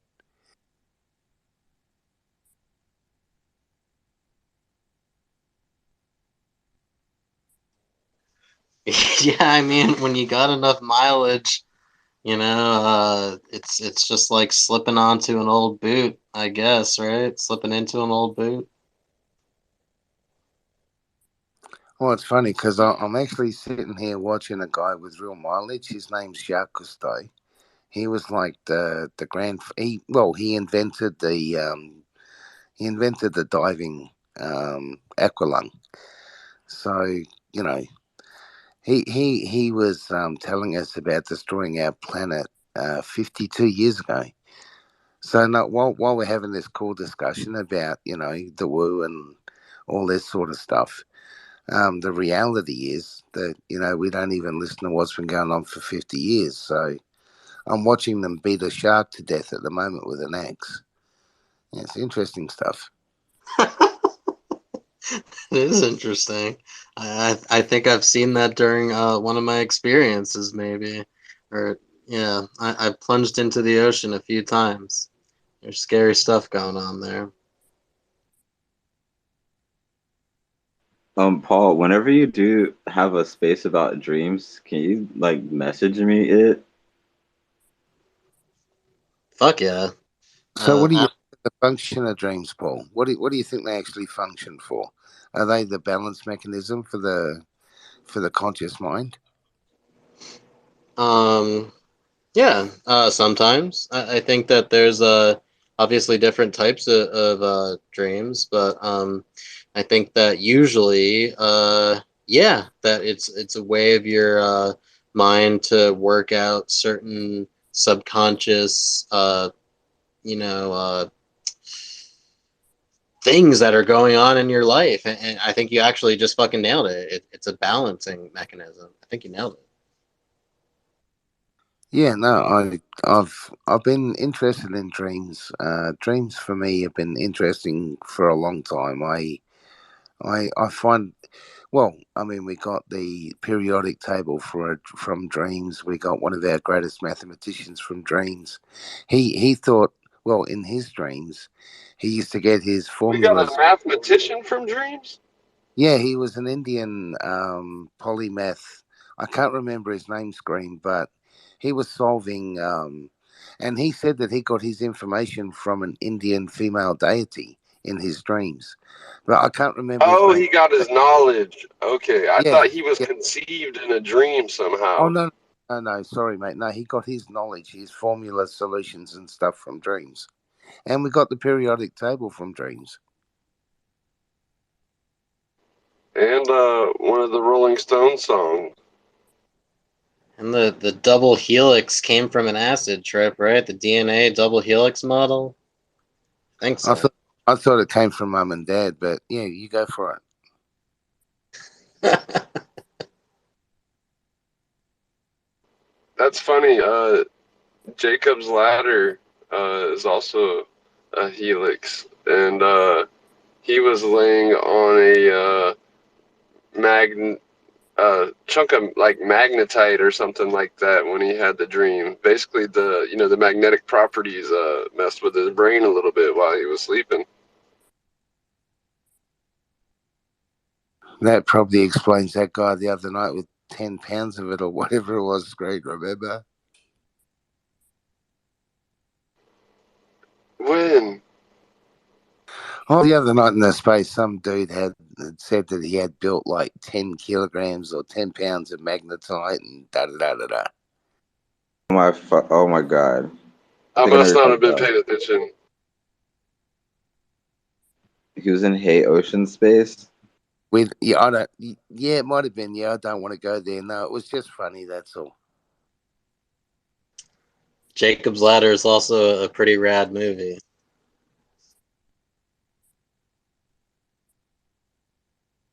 There's some funny stuff. I was watching just this sort of a half corny movie this afternoon called Moonfall, and it has like that gorgeous, what's her name? Oh damn, she plays in the Marvel movies anyway. Her and the guy out of Aquaman, but not the star, the other guy, his adversary. And they like go into the moon, and it's like an observatory, and there's an AI that's like dragging the moon into the earth, and it was quite a funny movie, but brought in the whole concept of like an AI, and it was the moon was a secret device. It was quite a funny movie, but has some cool concepts in it.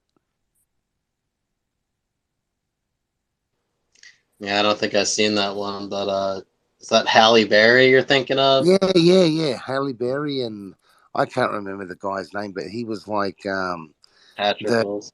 the muscly dude's adversary in Aquaman. He was like the prince that can't be, you know. Yeah. Sorry, I'm into my third Hennessy, so like the brain's not functioning completely. You're all good, man. I've been talking for so long that my brain is not functioning. So. Well, some might say that it doesn't function quite often when you're talking, but that I was just having a bit of fun with you when I said that. You're the best, man. I'm an asshole, but I do like people, but I just like being I would have liked to have been named Sarcasticus aprixus because I like being a sarcastic prick. It's an Australian thing. I get it.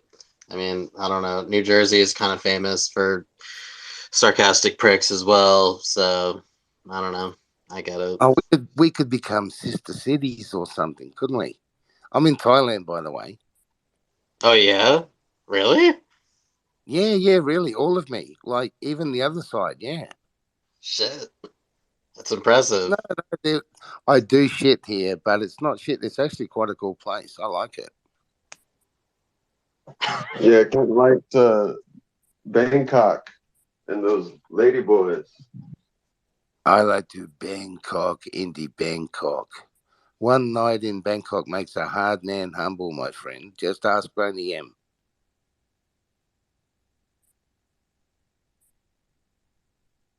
I wanted to ask a question, but Observer Q has their hand up.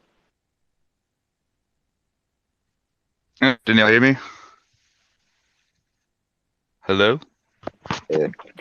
Yeah. Can y'all hear me? Hello? Hey.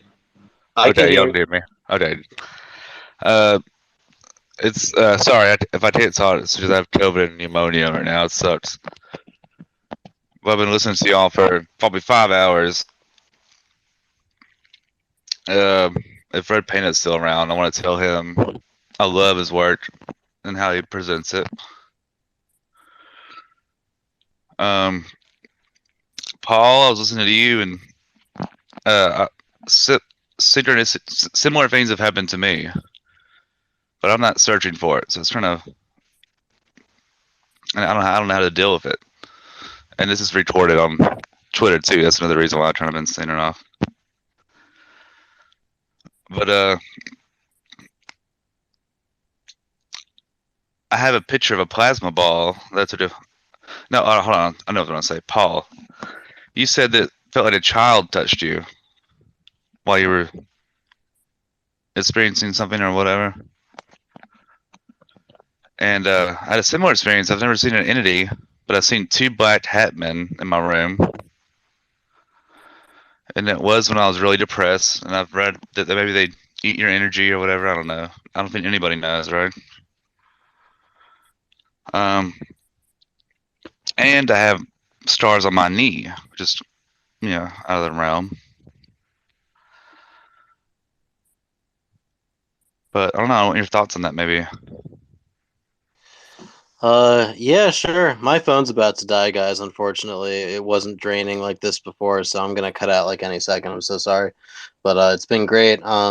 Yeah, thanks for all the questions and comments. Yeah, I talked about my Hatman experience earlier.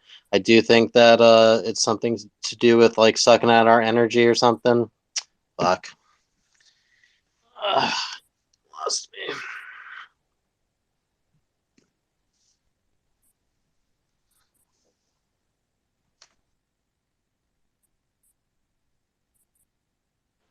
Paul, did they take the energy from your phone?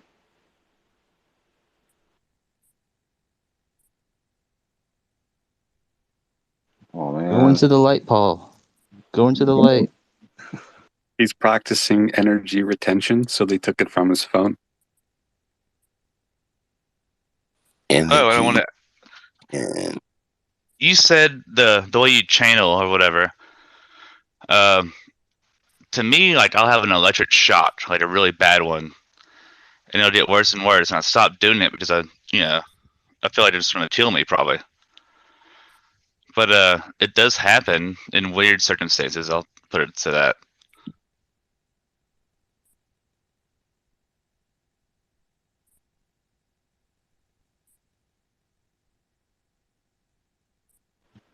That sounds terrifying.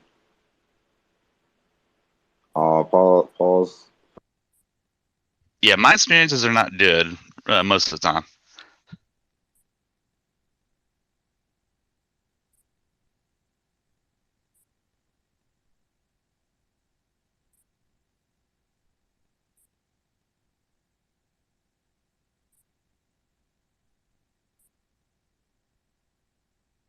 It makes me wonder about dreams though.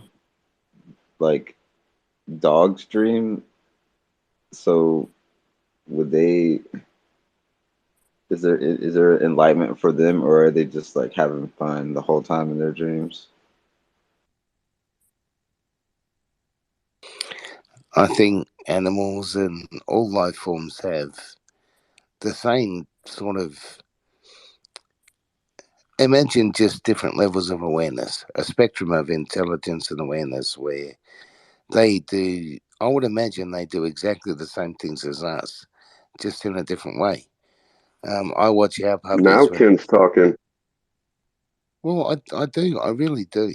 I watch our I puppies. agree. Yeah, you and I agree on a lot, Screen, and then I annoy you by saying something that, I don't know, is radical or something. But when I'm drunk, I just relax more and say more, and I got to shut up.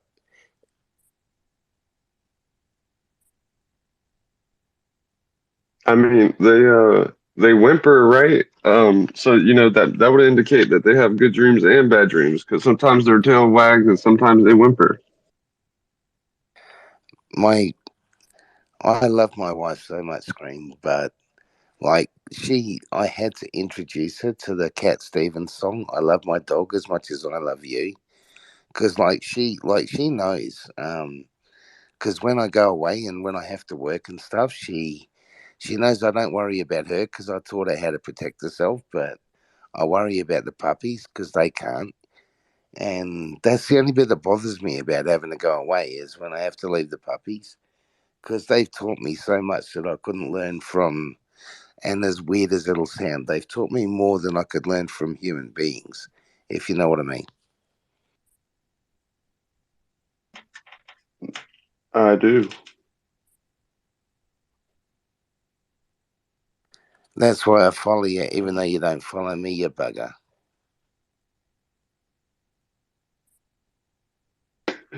I don't follow a lot of people. There's a reason for that. It's not like I just don't like. It's a lot of people like I'm it aggravates them that I don't follow them. Yeah, But that's there's method to my madness. I know that. It's why I used to wear a T-shirt to high school called the Well Hung Holden, because our principal was gay, and he really got out of sorts when I used to wear it. So I used to just wear it anyway, and then got kicked out and couldn't wear it anymore.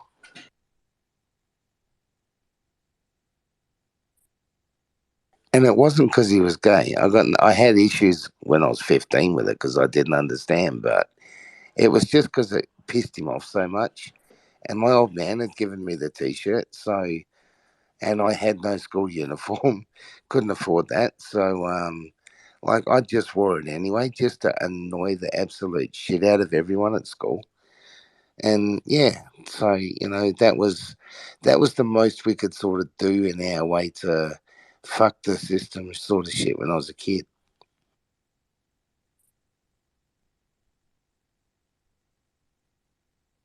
Yeah, fuck the system.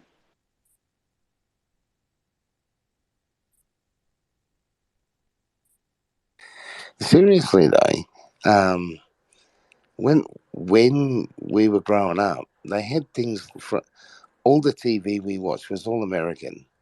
And my parents both worked, so we had a TV, which was, good in a way, child sitter. But everything we were, and it was all laughing and that sort of stuff, comedy to keep the common man distracted. But it was all about the environment, and it was when I was a kid, like fucking hundreds of years ago, and and then I'm watching. It's called the Becoming Cousteau, and I'm watching that tonight, and it's the same thing. 52 years ago, he's saying the same thing. Let's look after the planet, and then we can go to Mars another day. Sorry, I'm drunk, Screen and Logan. I'm dribbling about saving the planet again.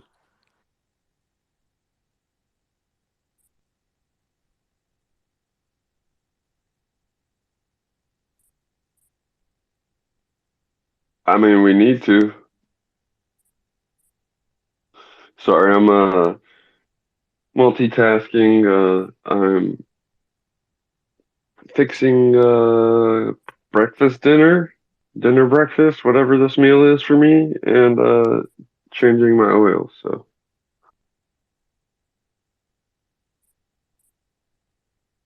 Well, are we allowed to ask what you drive?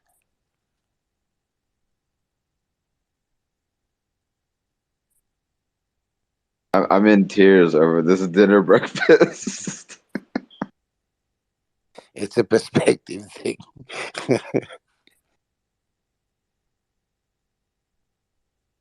What are you eating for breakfast, Screen?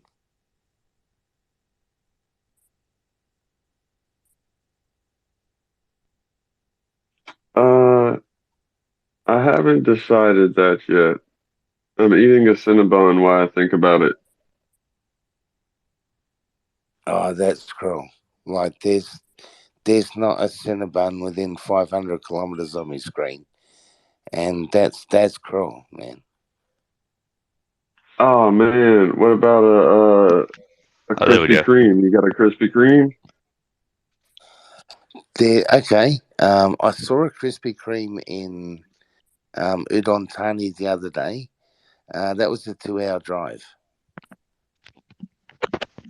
Is there a 7-Eleven? Oh, there's more 7-Elevens than pubic hairs in this country.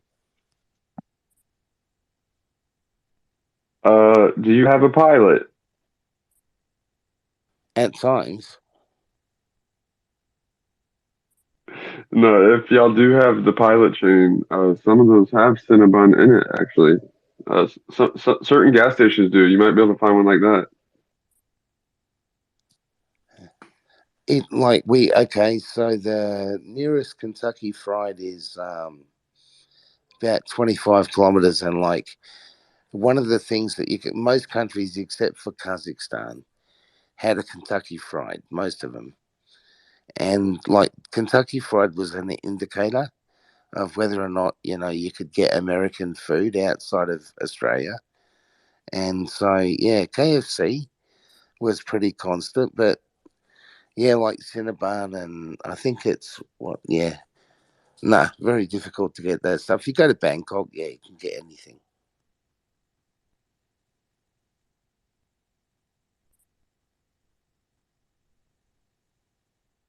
Don't talk to me anymore, Screen. I'm drunk. I shouldn't be talking. I just should listen. I just want to say, in 3 years on UFO Twitter, through suspended accounts, Drunk Kent is one of my most favorite things I've ever heard. And this is my first time. And yeah, Kent, you're the first man I've ever heard tipsy. You're And I mean that in the best way of saying it. Oh, you're a drunk Kent virgin. Yeah, Wow. No, man, it's good. It's good. It's phenomenal. What else do you miss, Kent, from outside of where you're at? I'm really lucky. Like it's only Western food. Everything, everything else is fine. It's only really Western food. It's only like we went to Udon the other day to get the car fixed, and that was like McDonald's. The first place we stopped was McDonald's for breakfast, because I like McDonald's for breakfast. When I get the chance.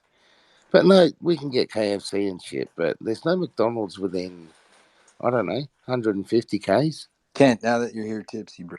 That would be a good thing. Real quick.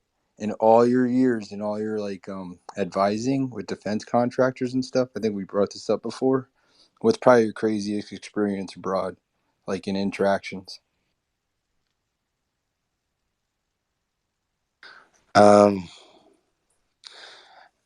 Yeah. Okay. A CEO telling me that the guy that had been threatening my life would be fired along with me unless we could sort our problem out and get back to fucking work. All right. Cheers. You're in Thailand, right? Yeah. I am now. Yeah, I wasn't at that time.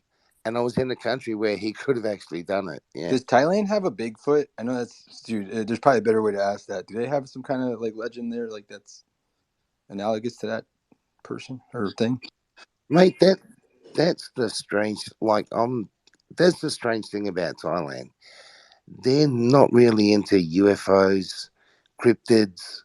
I've seen an interesting video from here where a couple of tourists were filming a jungle, and something sort of blended into the background, dropped down. That looked like a cryptid. But they're just not into it here. Like here, they don't call them orbs, they call them P. It's like ghosts. So then they're really not into it here much at all. Thanks, man.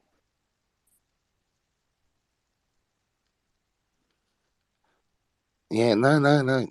I love it, mate. I film a lot of stuff here, and even we had some of the cousins over a few months ago, and his name's Porsche, which is funny. I've got one little nephew called Magnum, and one called Porsche, and little Porsche runs up and goes la la la la la do do do, and it was like, look, and this light's dropping vertically from the sky, and him and my wife saw it. And I saw one of my best UFOs ever here, right over the house here. But yeah, no, here it's just not a big subject at all.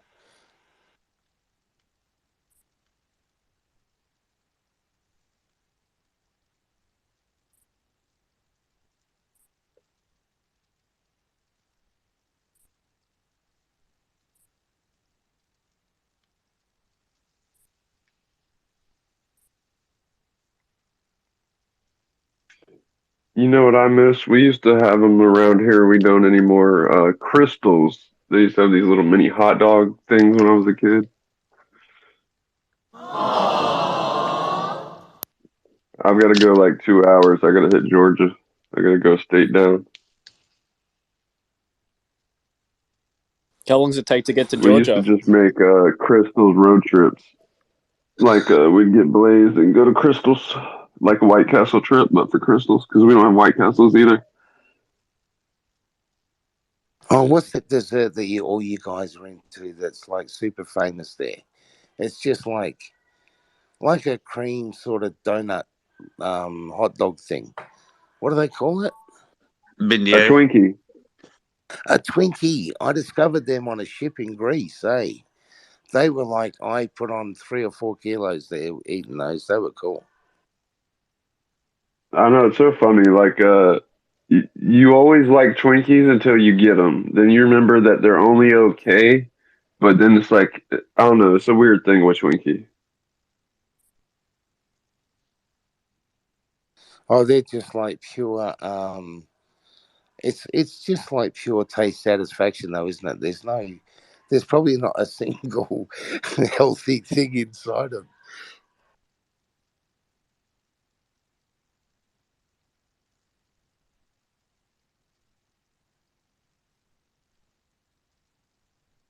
They taste like chemicals, pretty much. Like what? Your Like mom. artificial tasting, big time.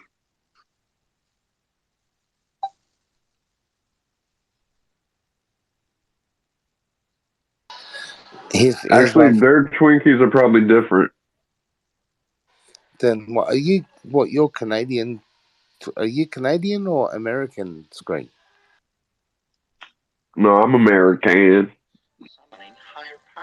Are you American or American? Legends of otherworldly chupacabras.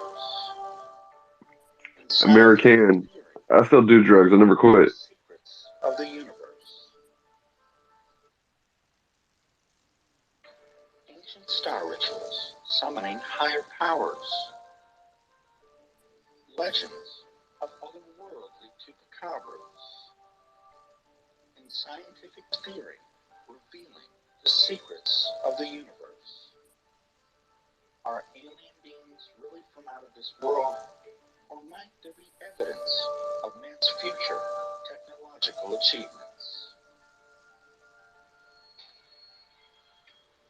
Millions of people around the world believe that we have been visited in the past by extraterrestrial beings. What if it were true? What if Logan Black was the biggest, most large-scale psyop ever conducted for UFO intelligence in American history? Did ancient aliens really help to shape our future and our history? And if so, might new evidence reveal the existence of time travelers? You're listening live to the Logan Black. Not bad, right?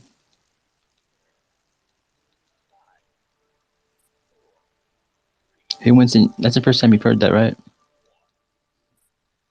Yeah, that would be the first time, brother.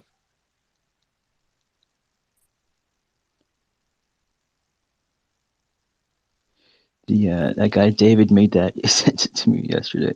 He made it like a much better one that he played for me earlier, but that the fucker still hasn't sent it to me.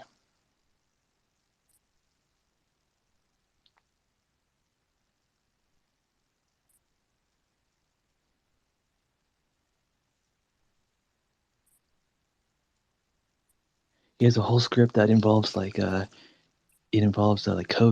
and like Kent and Ladyboys and all kinds of great stuff.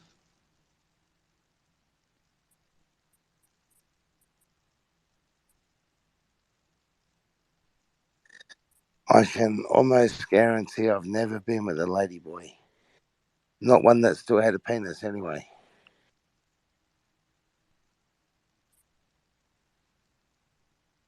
You said almost.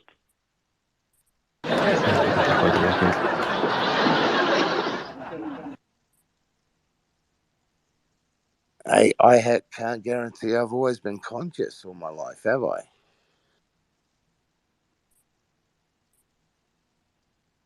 Yeah, that's kind of the deal. That's what makes us humans.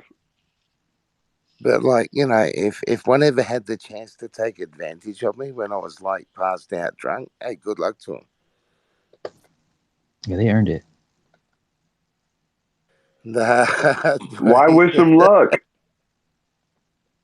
Well, one won't get another opportunity because that won't happen again.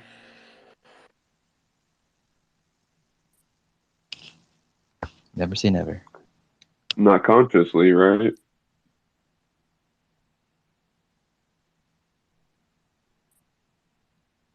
I know I actively work on remaining conscious when I'm in any situation where I could be compromised. That's sort of like an active thing as you get older because you get hurt if you don't.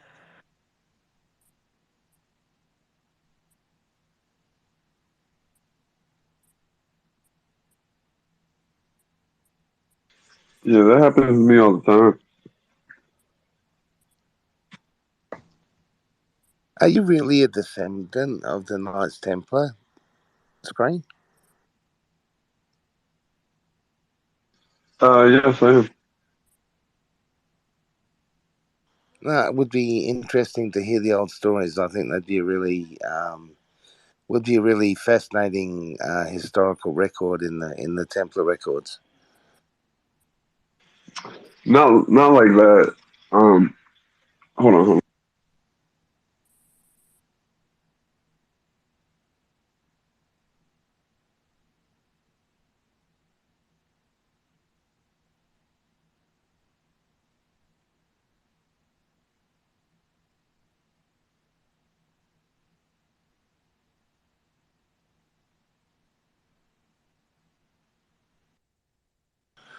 Mainly because I think that there's a lot in the historical record that we don't really sort of know about, if you know what I mean. Yeah, no, so it's not Templars like you're thinking. It is, but it isn't. Unfortunately, my grandpa, like, his mom raised him, and she just like beat him and stuff. So like, I don't really know anything beyond him. And then, like, my dad's side, he was like basically he didn't care to ask. So like, I don't really have that much of my family history going back, either side. But no, my grandpa, the same one that was like the master. I don't think it's called a master or whatever, but he was like the head of his lodge. Dude, you sting. My dog farted, and he was actually like their part of this the Scottish Rite, and their particular thing is like actually modern day Templars still. So like they would have like trickled down, you know what I mean? But I don't have like any like old family from Templars. It was just from my grandpa. No, it's just I find it fascinating. Dad was from the Scottish Rite as well. He was I think he was a Master Mason. I don't really know, but I find it interesting, mate, because like I wouldn't even know if I never met my granddad, and I wouldn't even know if he like had brothers. I know nothing about his side of the family, other than it's all sort of, military and all that sort of stuff. But yeah, no, I just wondered, because you and I talked about it the other day when I was in Malta and stuff, and apparently there was a Templar there as well. I was still practicing a real Templar sort of thing, and I just wondered, Yeah, no, for sure. I didn't even realize that honestly until maybe like 10 years ago ish, whenever he passed, and I had like I said, all the Masons showed up like a gang. It's like the biggest gang I've ever seen. They have all their traditions and stuff, but in like in the obituary, basically, it is where it had the information, and they just basically said they don't like advertise it. But it was wild. I was like, oh shit, like I never knew. But he's got all kind of books and stuff. I'm just now getting to the point where I'm like going through them and like seeing which ones are going to be like worth looking at or whatever. But that was like all he did. So he's got like books galore. I think some of the records from the Alexander Library are within the within those texts, in their real sort of ancient texts, Oh, I don't doubt it because check this out. Um, like I said, he was also leader of his lodge too. Like we had to give him like buy him the special like custom gavel and stuff. Like once he got promoted. But like most of that stuff is just ceremonial. Like the swords and all, they're not even really sharp. And most of it's like that happens in the temple, like the checkerboard floor room is most of it's just like ceremonial anyways. But he was like I don't know if he just had like because he was a higher rank, like he was holding more important books or something like that. I don't know how that works or if they were just regular books, but I do know that when he died, he had like people from the lodge came and like they like grabbed shit like that was the deal, like it was known they were gonna do that, like my grandma knew and all that, but basically they just came and got a bunch of books and shit, like You nothing have to like return your crazy. library books. Yeah, right. But it's like, they're already like written in a code, and on top of that, it's like what? They don't have copies, so they kind of got to be really important, I would think. So that was very interesting to me. Yeah, I mean, for what it's worth, mate, the reason why I've always been fascinated by the Masons and the Templars is more about what they stand for rather than sort of the people. And just for what it's worth, I think your granddad must have been a pretty sort of good sort of man in whatever way to have been there, because what they really stand for is a good thing. It is for the betterment of society. So, that's why I'm sort of fascinated by it. Sorry, mate. Thanks. Yeah, no, that's cool. Honestly, I wish I would have taken more to it before he passed. You know how that goes. But like, I grew up around it, not even realizing like what I was around. Like I can remember going to banquets and stuff ever since I was little. Like I said, I've been in some ceremonies. They'd let family in, like one or two family members in certain like times when they or had something special or we're gonna like receive some shit like that. So family, you can get inside the temple during certain stuff while it's going on if you're not technically a Mason. But he he was like that. He was just he was way too smart. Like he would literally be eating dinner, reading a book, and answering Jeopardy questions all at once. Like he would just listen to Jeopardy on the TV, and he'd be reading a book and eating, and just like literally getting everyone right. And I'm like, what is going on? So he was just like really smart. But like during Christmas, I would go meet him out at this place where they sold Christmas trees. They were always doing things to give back and stuff. So, but yeah, he was really smart and really a good dude. It just sucks that like the timing on everything, because I would have liked to just like kind of pick his brain and stuff, because I never put two and two together. Like I knew he was into like all the stuff I'm into, because that was how we bonded. But like he never like kind of told me it is real. You know what I mean? And so that kind of sucks. I just thought he was just like a sci-fi nerd like me or something. I'd, And I'd what were you hazard a saying? guess they were not ready when we're younger. I don't know, mate. I Oh, don't. yeah. It's like learning martial arts. One of the funny things about judo compared to some martial arts was that you couldn't get a black belt before you were 18. I don't know if they've changed that now, but back in the old days, you couldn't. I mean, I didn't anyway, but I got it later. But um, it was about maturity, and sometimes with those Yeah. things, that ancient stuff, it's about maturity as well as the knowledge, if you know what I mean. Yeah, no, for sure. Like, I went to a D Malay meeting. I don't know. I must have been like 15, 14, 15. But that's like for the people that don't know, that's like the mini Masons. That's like young Masons. Like you can't be a Mason until you're 18. So if you want to kind of like do that before you go to D Malay, and then there for the females, there's the Rainbow Girls. So I'm meeting. It's like maybe 5 kids, and I played like every sport and was just like I was very um how would I describe? I was well rounded. So like I played sports. I was nerdy. You know what I mean? So I kind of got along with everybody type thing. But I just remember being there and those guys were just like interested in like meeting up to be in the D Malay so they could like go on these trips or whatever and then meet the girls from the other thing, like the Rainbow Girls. And that was like their main mission, and I was just kind of like, man, I've been doing this. Like, this is what y'all are gonna do, and I'd be hanging out with y'all. So it's like that was my experience, and it didn't jive with me.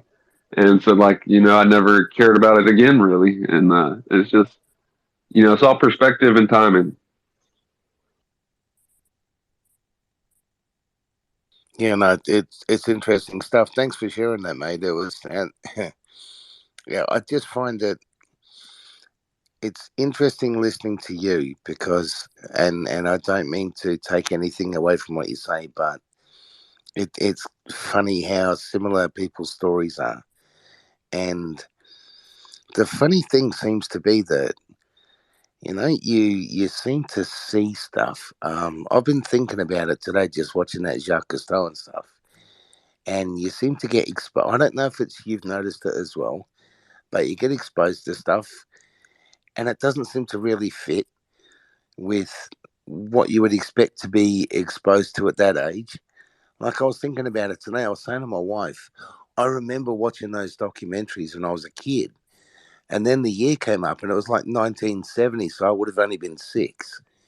And I'm thinking, how the hell do I remember that documentary from when I was like 6? But I do, it's cool. Yeah, it mattered. Oh, yeah. No, the thing I've always struggled with all my life is why there's all this information out there that we don't seem to use. Laughing, Jacques Cousteau, so Greta Thunberg for your generation, everybody out there trying to tell us really sensible things that we seem to find every excuse not to listen to. It's something I've always struggled with. It's always made me feel very different, if you know what I mean. We already talked about the Ladyboys. I would, I mean, if it interested me, I would have tried it, but it just never did, mate. I mean, sad but true. No one's perfect. I'm perfect with this tall glass of piss. I know exactly what you're talking about. But can we not show your motherfucking age? Like, hello. You remember back in the day, and I know this because I experienced it. We were allowed to play around, go wherever we wanted to go. But the only reason why we Screen. no, I'm Don't do just it, Screen. saying. Who the fuck let Avion in here? Screen, don't do it. Just let him talk. Yeah, come on. This is going to be good. I'm going to enjoy this. You ever heard my impression? Of?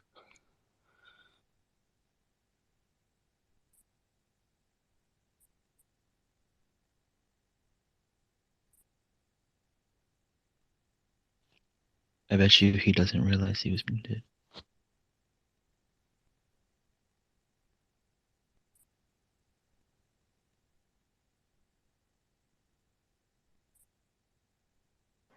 Oh my god. I like It's so funny, dude. You have my timing down so well, Logan. like my finger was like I couldn't get to the phone fast enough and you were like, don't do it. I think we're all getting to know each other too well.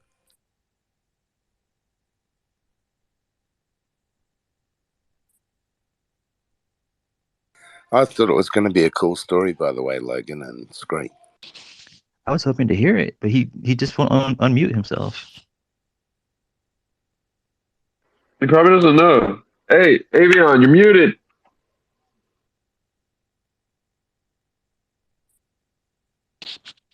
That's Avion? I don't know. Sounds like him. Fresh up.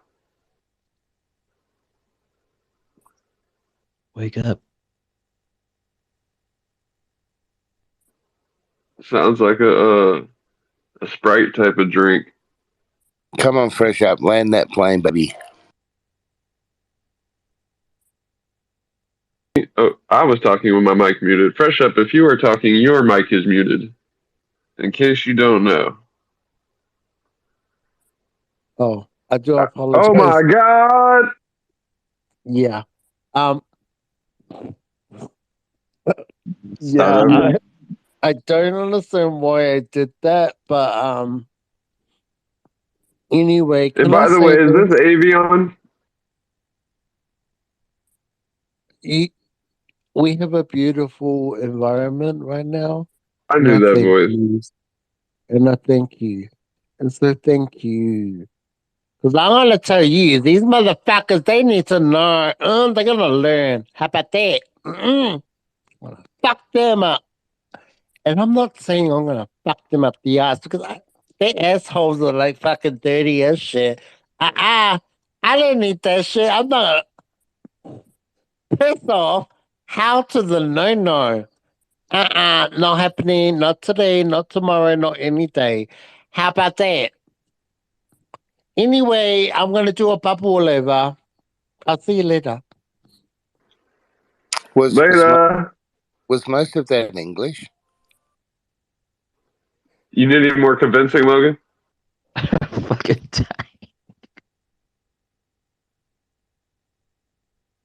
Dude, that voice haunts me. Like I knew as soon as I heard it. What, You the know sort what? of He drunk? absolutely believes that he's fucking hot and sexy. Can you hear him? He fucking does. And he's Oh, like, yeah. oh my gosh, this is me. That's I'm like the most sexiest hot motherfucker. Get me out because my cock is going to shoot right up there. We ain't going to listen to that motherfucker. How about that? You don't have the money or the I stuff. thought you were leaving. Oh, I'm sorry. I'm just gonna change. Oh my Oh, god, you gonna stay now? All right, cool. he's fucking hot, is he not? I love him. I want him. I mean, I don't want you. Fuck off. You're a piece of shit.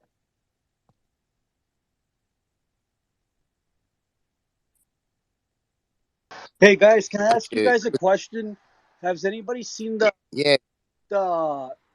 it's like a class that Gary Nolan was doing in Idaho, and he had some pretty interesting things to say where he said like that we've tried making contact a bunch of times and that they've replied.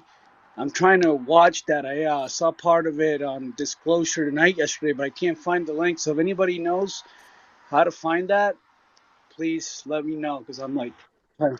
Okay, I don't think I heard that right. You said a plastic Gary Nolan in Ohio? No, Gary Nolan was doing Said a that? class in Idaho, and he said, Oh, a class. Okay, class. And I got you. Never mind. talked I'm about a the deaf. phenomenon like never before. Like literally, he said we've had contact and they've responded. Okay, you know what? One of the things that they do right now online is take away what we already know. And get this, He's probably not even alive right now because they fucking snapped his neck and fucking took him to Keenan. Another thing, you know what? Don't talk about this stupid thing because they're gonna make you look like a nutcase. Shut up. Shush.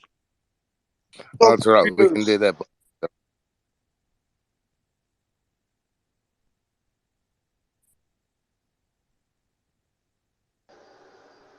Yo, Logan, have you seen that interview that I'm talking about? Or not an interview, it's like a class.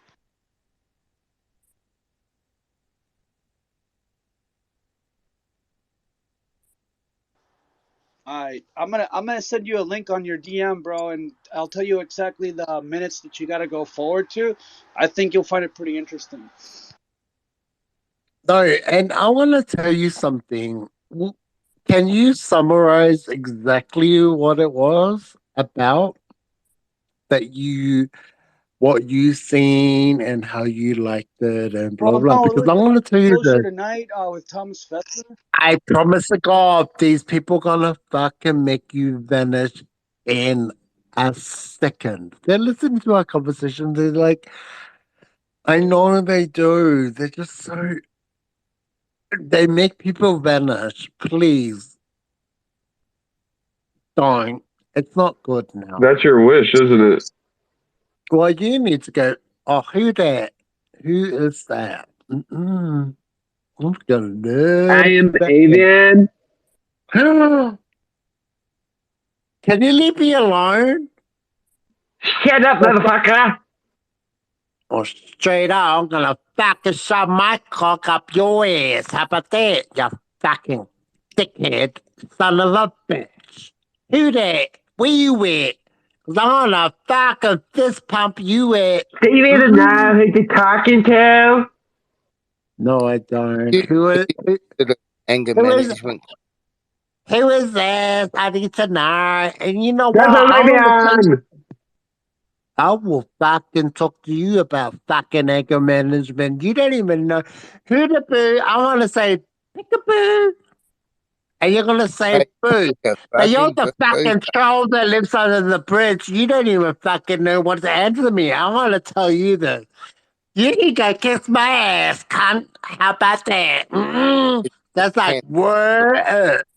It's Kent with an A. Kent. Cunt. That's with a U. Only Faustino and Reptile can call me Well, anywhere you come from, because I want to fucking on your motherfucking place. Where does it come from? Word up, motherfucker. My mother and father first, but many places. Well, I don't really give a damn damn man where they came from, because I'm going to fucking cut your motherfucking ass out. I'm going to step on your motherfucking foot. How about that? Can you I'm gonna change some eyes out of How it. about that? I fucking stepped on your fucking neck and going, oh. And what are you gonna do about that? What are you gonna do? What are you gonna do? Laugh Hey, a lot. pick up a. You're fucking hilarious. You quack. I'm the fucking quick. You're the quick one, bitch. Spell it. And it's not Oh, B don't E be such a bitch. H. Please. Don't be such a What? bitch. Ooh, I fucking Oh, that's love. eh? We're gonna play this nigga to the girl comes home. We're gonna play Kent this. likes ladyboys. Yeah, that's right. He's a white lady boy. I hate that. Nah, not happening. Kiki, Not please. today. Not. That's Yeah. Wait, what? Kiki, doesn't happen. It's tomorrow. Kiki. I'm trying to hook him Yeah. up. And you know what? We're like, I'm saving the Kiki Donna. I'm gonna fucking save that. Did you say you're gonna fuck a seal? A word up. And this boy who thinks that he's Aussie, I'm fucking Aussie. I'm more motherfucking Aussie than you are, motherfucking piece of shit. I am fucking Aussie. Come at me, You bitch. can be Aussie. Cause I'm Avian. Oh. See how he stresses the the fuck off, cunt. I wanna. Did you You say hear that there's an that? R in Avion? Are you Did feeling you hear valid? that? Did you hear that? I heard You it. know what? Just didn't I'm listen. gonna refuse to answer to that motherfucker because I will fuck him up. I will fuck you up, you son of a bitch. Go You on, mate. absolutely think Come that on, it's try just let your you. balls I fall down. will.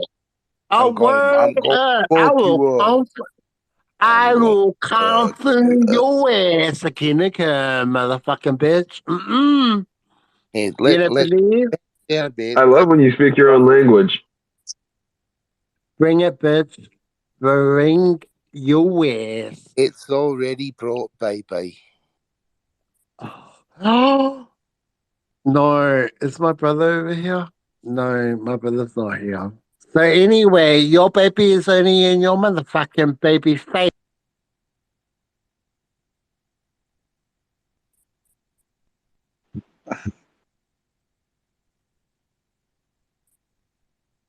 Damn it, he doesn't know he's muted again. Let's leave it that way. Oh man, it's so good. Man, it's the longest I've laughed in a minute. Man, that's a character right there. We aim to please, Logan. Literally. Nothing like a bit of pleasure.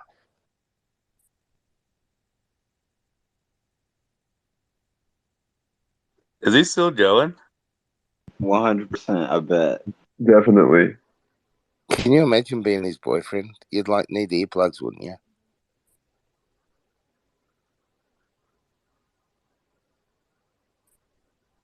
He's still going. Or own a bar.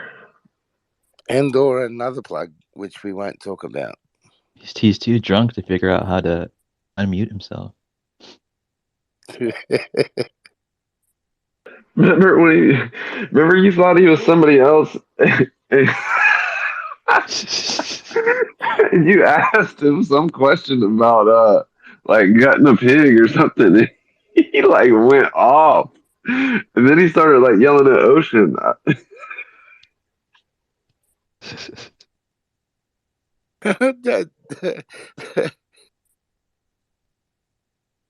He was like, you see, you hear how he uses his R's, and he acts like there's an R in avian. Dude, he went from like normal to fucked up immediately.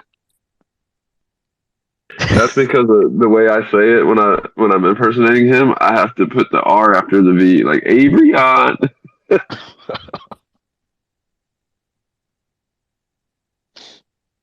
Oh, you'd have to pay for this other places, eh? Like there is not entertainment like this anywhere, and I don't care what people think. It's funny as fuck. Dude, I've been listening for like 6 hours. What'd you say? I've been listening for like at least 5 hours. Oh yeah, me for like 12. He's still muted. I hope your ears are still okay. He's literally yelling at us right now. Where is Sensitive Boy? Where is he?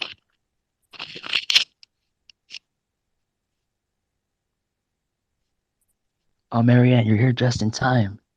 There's this guy here named Fresh Up, and he is a legend. Hey, Fresh Up, your mic is muted, man. You gotta turn on your mic. That little button in the corner, you have to press the button.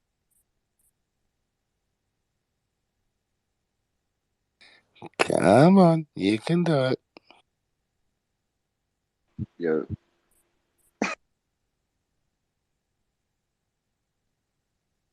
Come on. Fresh up, damn it. Unmute yourself. Unmute yourself, you coward. I'll say something saucy for you if you do. My brother, can I ask Yeah. you, don't bring that fool over here because I don't want him here. Look, you're my brother, right? Tell On me my you're my brother. side, I think Uh, on my mother's No, uncle. we no, had different no. dads. Enough is enough. Enough. Okay. Enough. Anyway, Fine, you're my sister. regardless, Okay. I consider you my brother, and I don't know who that motherfucking fool is coming over here and coming in and going, oh no, step sliding over here. We don't know you. I don't know you. That motherfucking fool needs to go step back, fucking take your rabies over to the other side, because we ain't gonna deal with this. How about Yeah, that? take your rabies with you. Go. Take those nasty ass motherfucking rabies to the other side of Keenan Curl, because we ain't gonna deal with it. No, and Queenie, is that you? Like Queenie? or something. Queenie, is that you? It's not Queenie. Are But you seeing the white? It is. Go towards it. Well, I don't give a damn. How about that? You need to clean your ass. You need to clean your own humble self and your kingdom. I have a bidet. Get this. Wipe your ass. Do you even fucking know how to wipe your ass? Mm-mm. Your ass? Let's change the subject. Let's change the subject. Ew, you wash your ass? Yeah. How about that? I got it. Yeah. Can you do that again? I understand. I can fucking do like, yeah, how about that? But I want to tell you this. You absolutely think that I'm fucking psycho, but I'm going to tell that psycho over there. I'm so mad we can't cut We all anymore. call. We all call, and I'm listening. We're listening to you because we are listening, regardless. And get this. We love you. What are you, like a species from another dimension? We are listening. Yeah, what are you from a fucking nutcase? I'm avian. You're not. Wait, hold up. I just wanted to say something nice. So can I not say something nice? I don't know. Let's try it Do out. you know Yunsa? So your mother just gave birth to you, right? Oh no, no. Been an This is me being nice. This is me being nice, you fucking piece of shit. I mean, you good person in the human, wherever we come from. Anyway, wow, it's so nice to see you, my brother. How about that? The main bones. Like, nobody's gonna wrap your asshole and shove them round and round. Man, what's Yunsa's name? It won't pop up. Hold up. No one's gonna shove your balls round and round and say, hey, you get it? Do you That sounds like it would hurt. No, and you know what? Everyone needs to go fuck themselves, especially yous. You fucking no, cunt. that's like really difficult. I mean, that's really hard. Well, the only thing I feel about as hard is when I'm like fucking reaching. It's in the morning. If you don't even fucking reach and go, oh my God, that wasn't hard, you ain't a man. How about that, you fucking piece of shit? You ain't a man. Mm-mm. You ain't a man. You ain't a man. I'll negotiate with you. What am I then? Well, I don't know, you're a faggot. And we don't need to deal with these faggotry motherfuckeries. Aren't you No, coming from the shut whole up. I'm end still thing? talking And you and you're like get back up? interrupting. Shut the fuck up. I'm allowed to speak my mind, right? Well, yeah, you got to find it first. Well, I'm gonna. You know what? The next time you need to shut up. Shut the fuck I know. up. I keep making you look like a moron. I'm sorry. I'll be quiet. Me. Oh yes, you best be quiet because Oh the next yeah. time I will fuck you up. How about that? I will stick my dick up your ass. Yeah, it ain't gonna get there, but like no way. There's just I know, I will, and I'm gonna fuck it. I will wish. fucking. I'm sorry. It's just wishful thinking. I'm gonna use some New Zealand honey, and I'm gonna fuck it. Oh, that is so yummy. I'm gonna eat your ass. Rotorua. How about that? I'm gonna fuck it. Why Eat can't your ass. we clip anymore?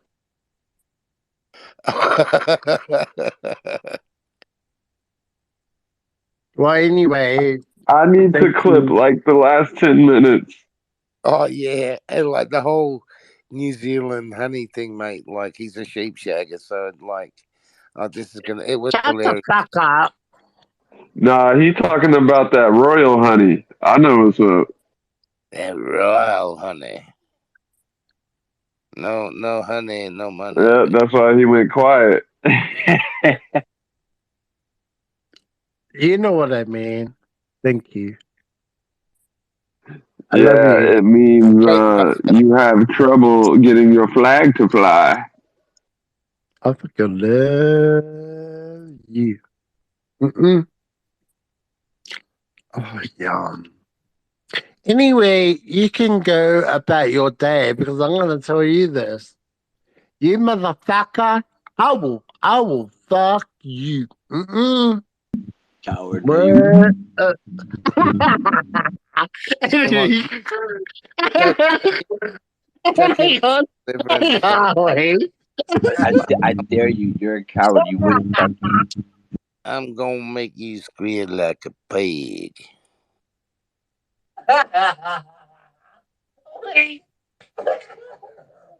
Oh, darn. You're laughing straight. Go back to character. I'm not laughing. I'm like, no, I'm not laughing. Yes, you are. It's like busting out everywhere. I'm not laughing. I'm All not right. laughing. I'm not laughing.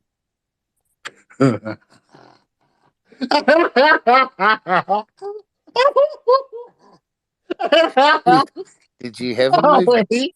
Can I tell you this? Kent, stop tickling him. It's Leo. And then when it Oh took God. let The me dog laugh found it where he out put the again. peanut butter. Shut up. Stop. Can I just stop and just go? I think really up. Okay. I'm done now. Yeah, what were we talking about? Because those Are you gonna have a motherfuckers were gonna. cigarette? He's done now. How Yeah, about cigarette. all you motherfuckers and I will fuck you? How about that? Mm-mm.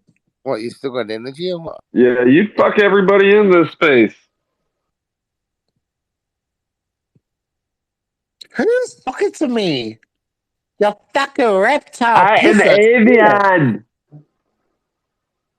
Who is talking to me? Okay, I will shut up. Bye. I love you.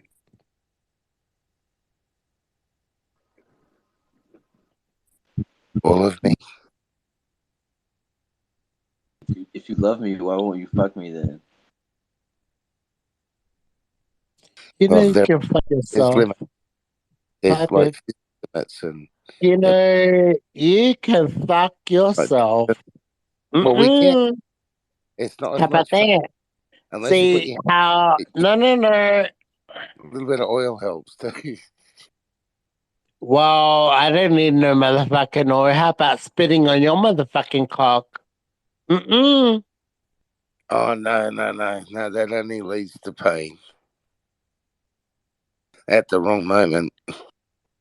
How about you don't even know what you're talking about because you're a fucking cunt? How about that? How about you're a dickhead and here you are trying to like, and I want to do, oh no, this is the way that you're going to do peekaboo. I'm like, I can fucking do a peekaboo better than you. I'll be like, peekaboo. You'll be like, oh my You just god. almost made a rap song out of peekaboo. Yeah. Well, you know, the only peekaboo that's gonna come, the fucking peekaboo up your hole, motherfucking goo.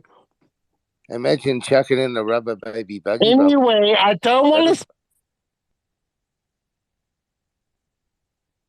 I wanted to see how long he would go for this time before he realized his mic was muted again.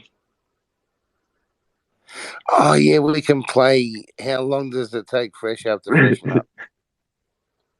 Yeah, who's got the Anyway, timer? I knew that my mic was already on mute, but I just Yeah, wanted this to time. know. Yeah, and this is what it happens. I'm gonna unmute my. I really don't care. You know what? You don't need You to. do. No, hang on. You do you, boo. You do you. Bye, bitch. Oh, that was so unsatisfying. Like, can't you like off with a flare?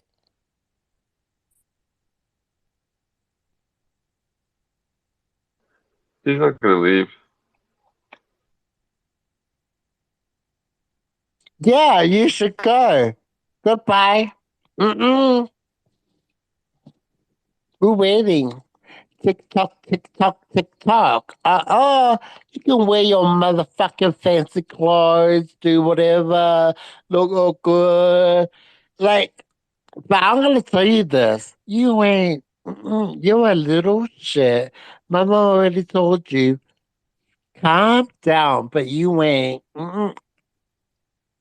Get it together, motherfucker. Because I'm gonna tell you this: you're a fucking cunt. CUNT. How about that? You can't even fail.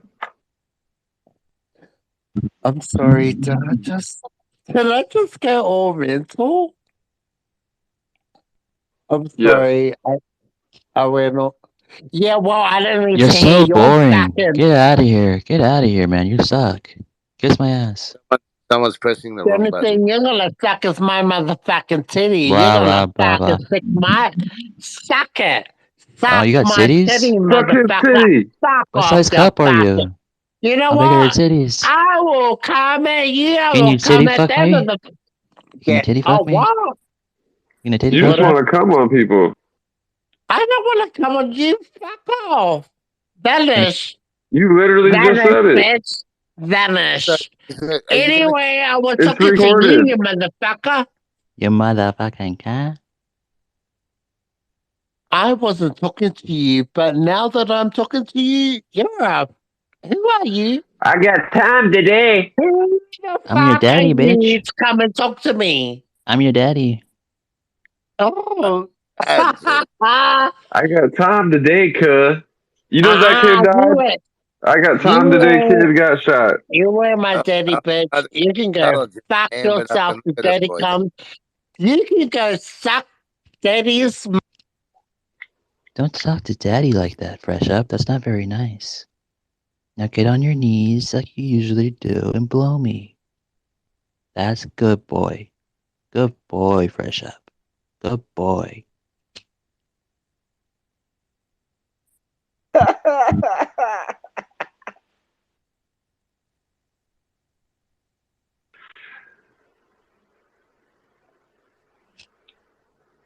Who's got the timer going?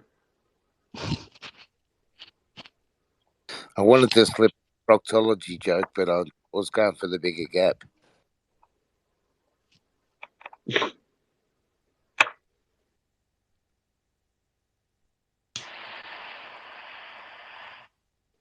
The less we talk, the more he doesn't realize.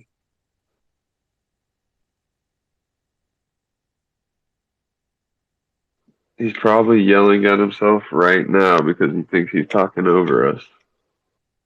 He's definitely doing that. I imagine the word motherfucker's being used once or twice as well. And cunt. Hey, bud. Mm-hmm. About that. This might be a record. Yeah, that's the noise you make when you do a teabag, isn't it? Mm-hmm.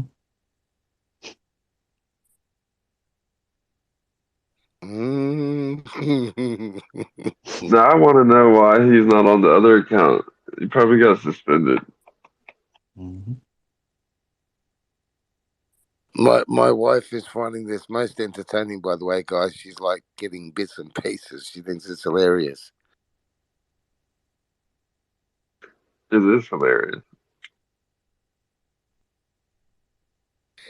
Fish up. Come on, darling.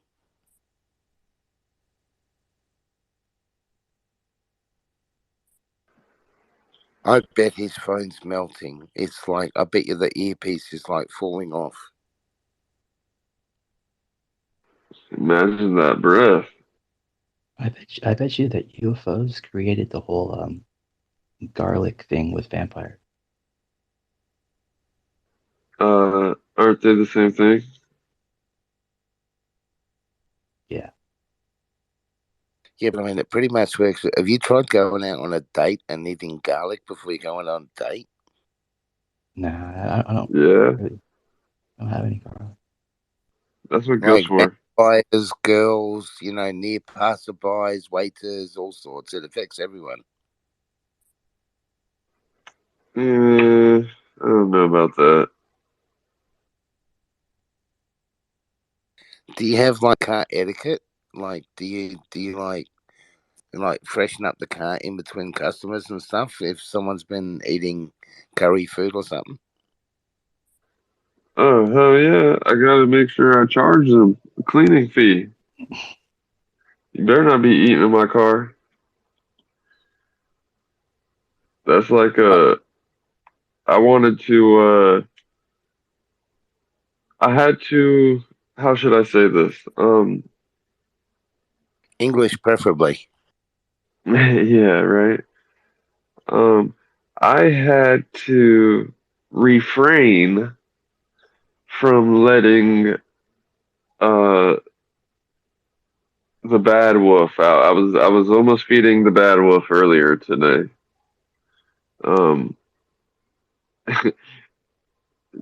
Dude,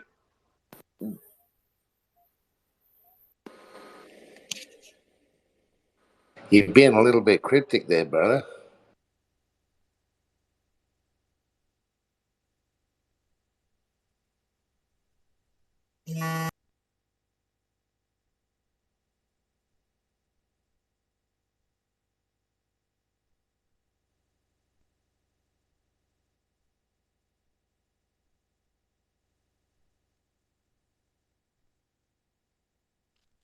Oh, there's a right next to me in Long Beach, Flight 193 by United Airlines averted collision with UFO. The stewardess and passenger hospitalized for serious injuries, including bone fracture.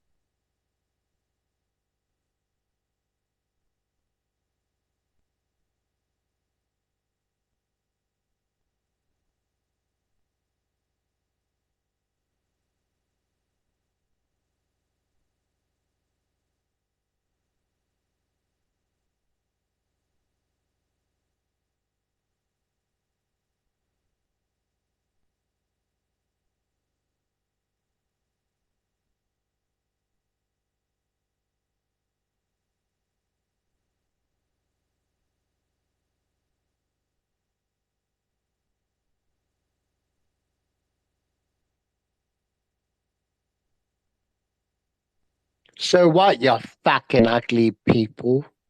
I said something nice. And My God, you still here? So I said something nice to I don't know. Why cannot we be nice people? Why? Why do we always have to attack each other? Because you But fuck us yeah, up the ass. but at the end of the day, no, hold up. But at the end of the day, we're family. You fuck your family up the ass. I never fucked you up the ass, even though if I did,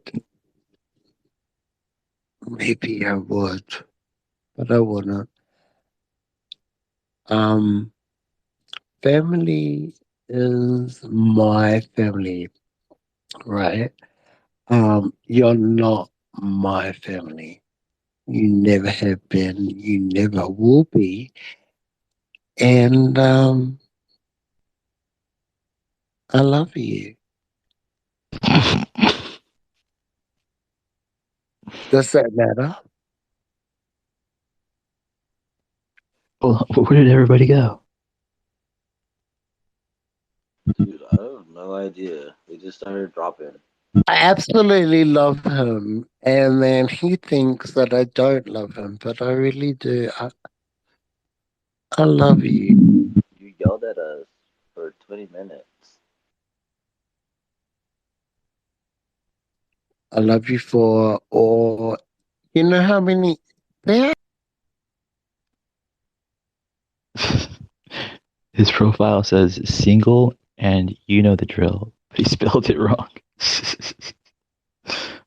So drunk. It's good times. I thought that was like some quirky, like esoteric thing to say, like sigil.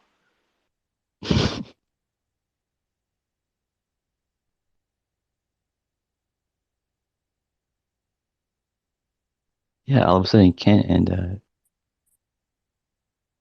a screen dropped up at the same time. That's weird.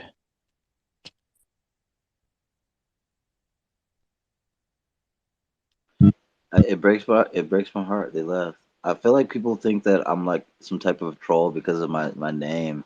So I'm slowly like making my things more serious. I don't know if I could ever change my name, but Logan, you inspired me to get the black box as like a profile pic. So that's coming soon. My bud's gonna add our logo onto it, all cool and 3D. Like I think, pretty sure he's going to. Oh, the screen's back. Yeah. Really? Oh, the black box from Area 51. Yeah, I don't want people to think I'm some fucking troll when I'm on here because like this shit matters to me. Like, Why would they think you were a troll? I don't know. I don't know. I really don't know. I think they just assume because of the team kill everyone thing, But like it again, it's like meant to make people be like, oh, what the fuck is that? And then like look, and if they actually look, then I'll know, you know. But I don't take offense to it. I literally don't care. I just like I keep it pushing. Someone mentioned like the crypto part earlier. Wilson did, and I was kind of laughing. I was like, dude, oh yeah, I was like laughing because crypto Twitter sucks. Like I like lived through all the drama from there. And then I was like, fuck this. I'm tired of all the like bullshit, and I like left that community. And then I came to I came to the UFO community because I was like, what? I was like thinking like deeply. I was like, what matters to me? And then so I ended up here, and then like some drama started, and I was like, oh my god. I started laughing a little bit because I was like, I'm so desensitized to all of it, so I just keep it pushing.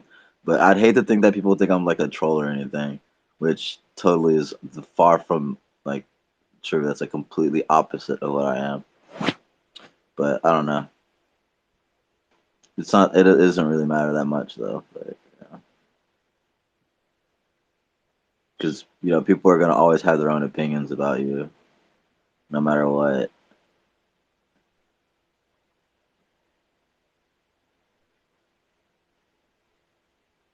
It's like professionally, I'm an artist, so I throw myself out there and face rejection all the time. And so to like to like try to find a sense of community somewhere, you're always gonna end up with some people that think their shit doesn't stink or something. I don't really know. I don't pay attention, so I don't know. But I do want to say that this has been fun, and yeah, Screen's back. Always enjoy Screen's company, and Kent. My phone died. Great. What? Why'd your phone die? Just I committed suicide. I didn't want to be in this world anymore.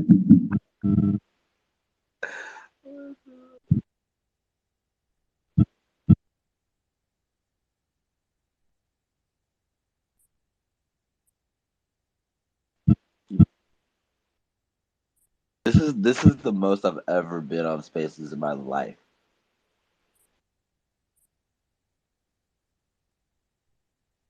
Spaces is kind of new, so it didn't take that much. Have y'all looked at Avion's profile? Yeah, thank you so much. And get this, I want to say this. His profile, it says Seigel, and you know the drill, or Seigli, and you know the drill. And I believe that is a single, but missing an N. So it would say single, and you know the drill. So what? Does that make it? Is that a hole in your heart to make it like, oh my gosh, should I write to Elon Musk and be like, oh, Elon Musk, can you correct this? I don't think so. Mm-mm. Shut up, dickhead, asshole. What? What are you trying to prove? Oh my gosh, I need to prep. But I'm not fucking prepping in front of your ass. Give me a moment.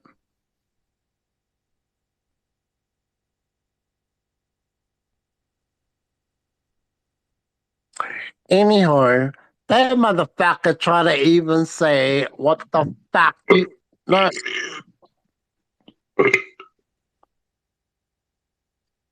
Who did that? It stinks. You know what? You need to put your breath right back over there to the other side of China. How about that? Mm-mm. See what I mean? You fucking talked about me and I can't fucking talk about you. Go ahead. You do you, boo. You do you.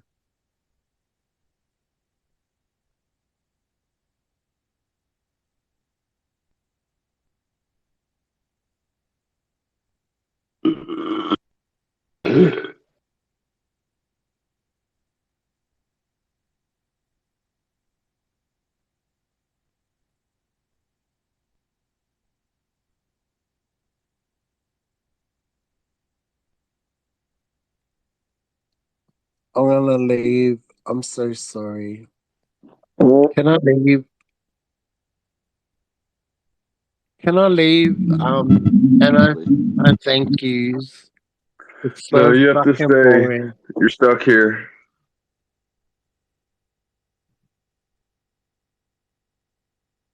I'm not fucking stuck anywhere, you motherfucking piece of shit. Holy motherfucker, I will fucking scramble your eyeballs. Fucking put it on the I will fucking fuck you pipe. up. Hold up, what? You fucking piece of shit, I will fuck you. I I'm thought you gonna were put... leaving. Okay, I might as well go because I ain't going nowhere. Thank you, I ain't. Mm-mm. Oh, they ain't going nowhere. How about that? You fucking cunt. Yeah, bring on something else racist that I know about. You fucking cunt. I will fucking ship you like a pig. Hey, get this. Motherfucking gonna fucking rape you, everybody, where you come from. You fucking Nazi piece of shit. Woo!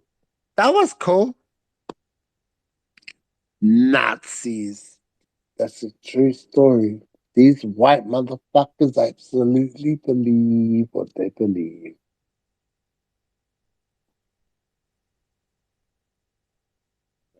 I'm sorry. What happened to Did I your hurt other you? account? It gets suspended? Hold up. Hold up. I'm sorry. Did I offend you, white people? You white, ugly motherfucker, white, nasty, Christmas quote, motherfucking people. Did I offend you? Oh, I'm sorry. Maybe next time. Because I'm going to tell you this. There ain't going to be a next time. Fuck you, you unholy motherfucking pieces of shit.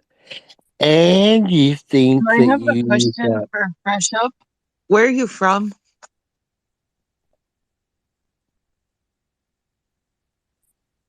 Answer the lady, Evian.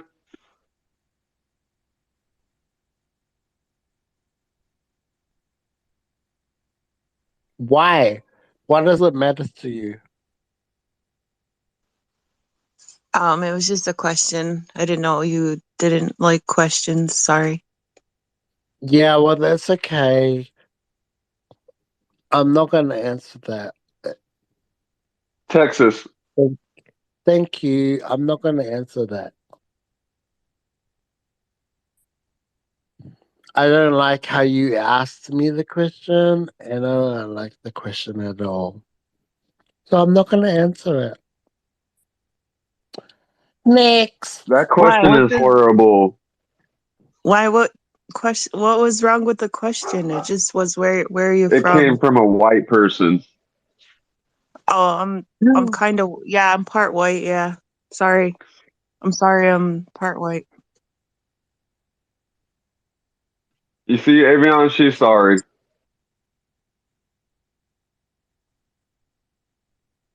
Anyway, you do you, boo. I don't care. Like, you know what? Ask your white person and direct it to the the other side. You know the other guy that's asking another question to me? Why can't you ask that to him? You sound white. Oh, Just saying. You sound really white. Excuse me? Fuck you. I mean, wow, thank you so much for the compliment. That ain't no motherfucking compliment, motherfucking bitch. All these we as black people that ain't right. And I just need to calm down now. You did it on purpose, didn't you? I get You don't really sound black. You don't sound black. They don't talk like you. I fuck it really.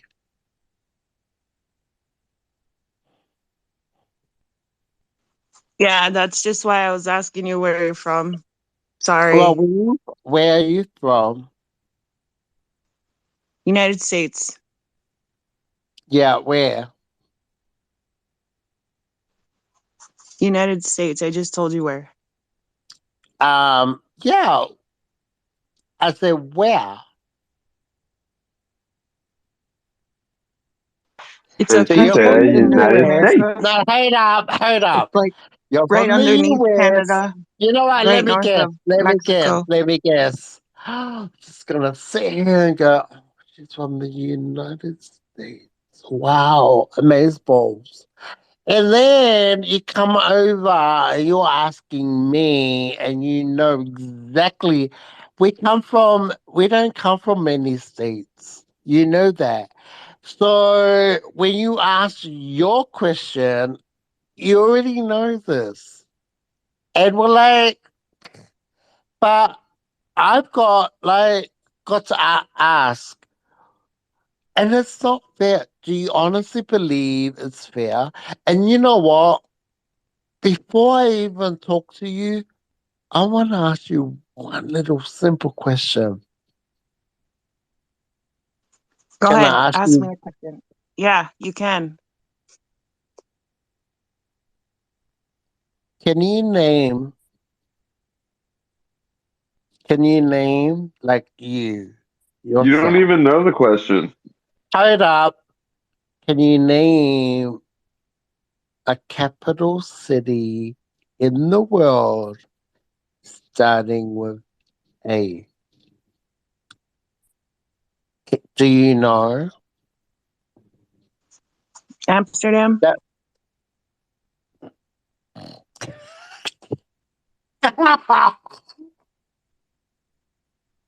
that's a country. I said a capital. Okay. Anyway, it's fine. We're cool. Are we cool? Are we cool? Mm-mm. Don't No, be we're angry with definitely me. not cool. Not cool at all. Yeah, because I asked you a proper question. You didn't listen to the question, right? Mm-mm. We're cool now. You can do whatever you want to do because I'm fucking going to do what I want to do. How about that? Mm-mm. All right, thank you. I'm dropping down to listener now.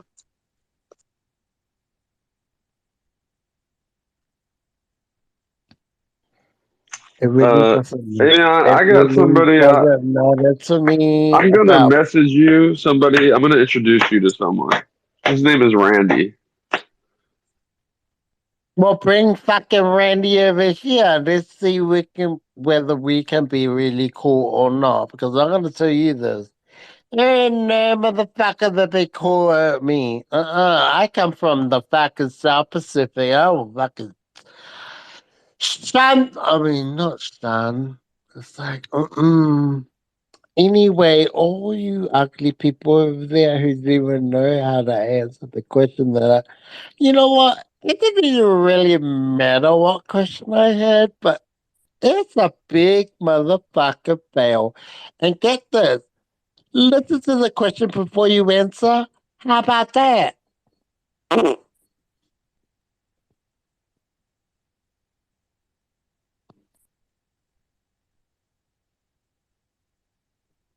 Is there what? Is Fresh Up okay?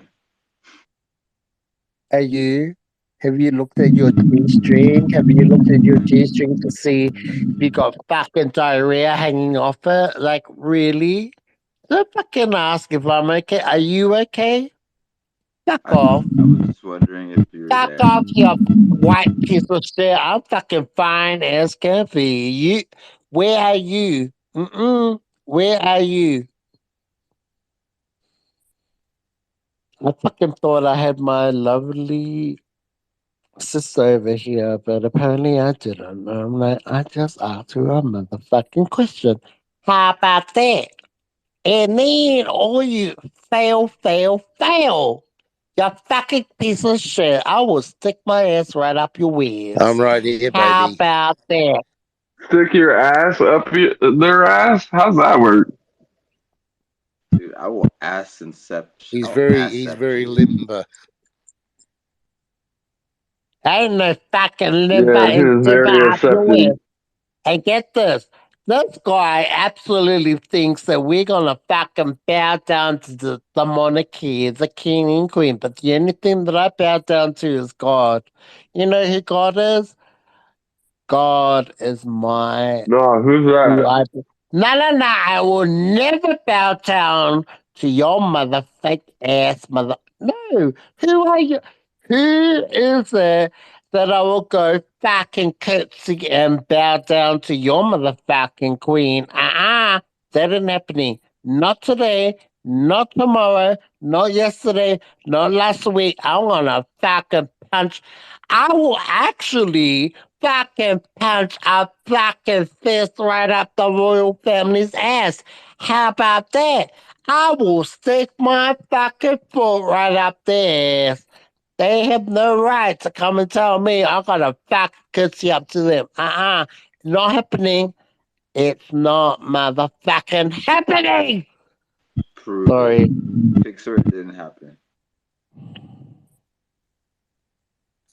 You're sort of Fucking taking attention expensive. seeking to a whole new level, aren't you? Yeah, especially with you white people and you expect you actually not heard up. Is That that white your person over vibrator? there, I wanna fucking call you out. I'm calling you out, bitch. I'm calling you out. You know I'm calling you out because exactly what we believe in the white world. So Kitsy, do you understand where we went? No. No. See? Do you listen? Yeah, you'll have to turn that dildo off, mate. I can't hear a thing. It's not him. I muted him. Okay, it's someone else's dildo. It was Tom Kill or Team Kill. Wait, are you guys hearing like a weird noise or something? Yeah, it sounds kind of like a electronic pleasure device.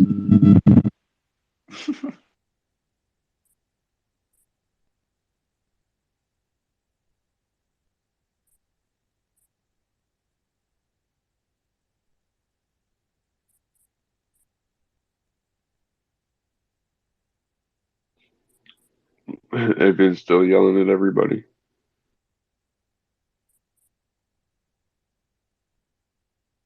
Is he a professional or is he like just an amateur at this?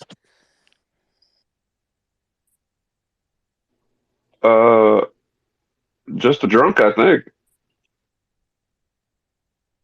Nah, come on, he's at least sort of like got some sort of a misplaced plan in place that he's gonna distract anything that's being talked about.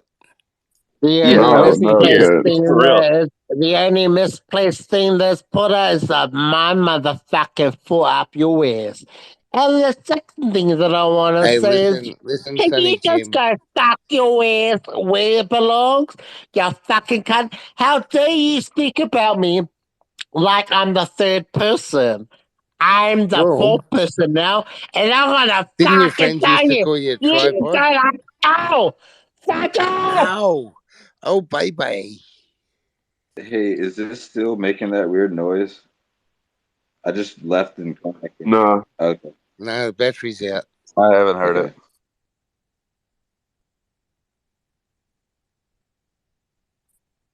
Oh, sorry, Team Kill. I was sort of trying to annoy, what's his name? Fresh Up. You know what? He fucking loves me. He fucking loves me. You He wanna does. He has a love thing for me. ladyboys. You wanna love me. You wanna I fuck wanna me. Forget love this. you, I don't 'cause you're wanna not fuck you, bitch. handsome. You're right, little dickhead. I don't want you. Fuck off, you cunt. I will fuck you up to get a curl. How about that? And you can't have me 'cause you are ugly. UGLY, you ain't got no alibi, you ugly. You ugly. See, like, Bruce is gone UGLY, now. you ain't got no alibi, you I've shattered ugly. his dream of having my body, and he's like, he's gone. Oh, you know what? Sounds like somebody's And that's killing a less dog or funny. a cat Who right the now. fuck wants that fucking fat pig? No. Oh, shit. I would never want that fat pig ever. You know what? I don't know. He needs to either go gym or fucking, you know what? Read a Are book. you repeating what people tell you? Read a motherfucking book, bitch, because I'm going to tell you this. You are dumb as rocks. Mm-mm. Rocks are smart. They've been here the longest. Well, They know the most. Wow. Can I tell you this? They have been here the longest. Love Not you. very well, but, do your best. Love you, mama sugars, because I'm going to fucking feed you with a lot of sugar. How about that? You're going to be like, oh, fucked up and fucking sugar high. How about that? Oh, you motherfucking pieces Can't of get shit. some sugar from Daddy Avian. Well, no, I'm not a fucking daddy. I'm younger than these pieces of shit. I'm fucking. avian. How old are you fucking old bags?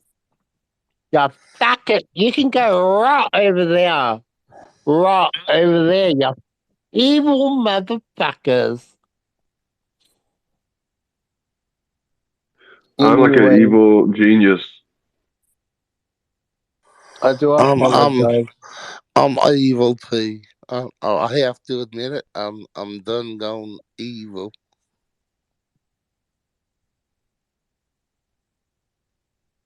Are you a Jen?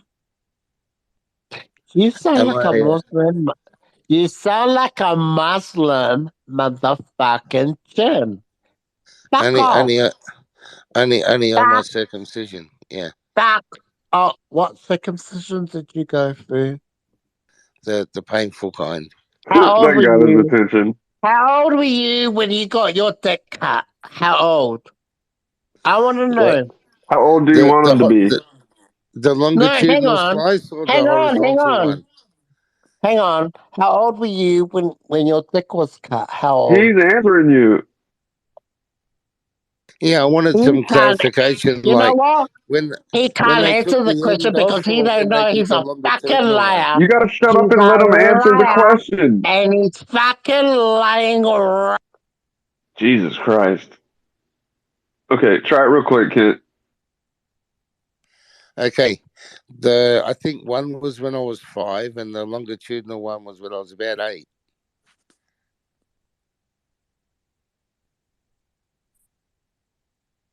We should be able to unmute too, but I guess that could go bad. We should be able to unmute if we muted.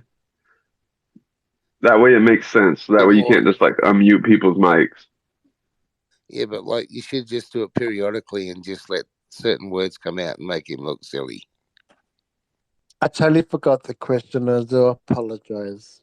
It wasn't a question; it was an answer. So you sort of forgot the answer, not But the you question. can fucking take your answer to Kingdom Come because that ain't no motherfucking answer. Fuck you, hoe. Ho ho ho! We're all UFOs here. We ain't no motherfucking Yes, UFO. sir. You're gonna be. You know the only thing that we got here? It's only you and you're gonna be like, ho ho ho, how about that? Merry Christmas, motherfuckers. I'll fucking scrape your wares at the Kingdom Well, I Come. mean, if you're a little bit more flexible, young man, you could be a UFO too. Well, I ain't gonna be no motherfucker. Well, if you're gonna be a motherfucker, you're calling me a motherfucker, a non-mother. Oh my god, I'm fucking flexible as can be. What are He doesn't you? even know what to say. What are That's not what you? your boyfriend said. I'm sorry. That's not what he told me last night. Why? No, hold up. What are you? You ain't fucking flexible. And you're telling me I ain't no motherfucker. I But, can touch places you ain't even thought of, buddy. well, oh, daddy. And that's why you're old, man. How about that? I ain't no old man. I'm a girl. I'm a boy. I'm a whatever. I'm fucking hot as can be. And my body, I looked after it. Did you look after yours? Yeah, but it left anyway. No. No. Did you look after yours? I don't think so. I look at it When you often, look actually. down at I your admired body, the can heavy you see bits, a actually. fat ass motherfucker's stomach? Because if you see a belly, Yeah, I've got to look past my penis first. Hang on, I'll just move it out of the way. yeah, well, What's your penis doing above your stomach? your small little penis ain't gonna I was fucking enjoying the carry out your conversation. motherfucking fat ass. Oh, you're upside down, right?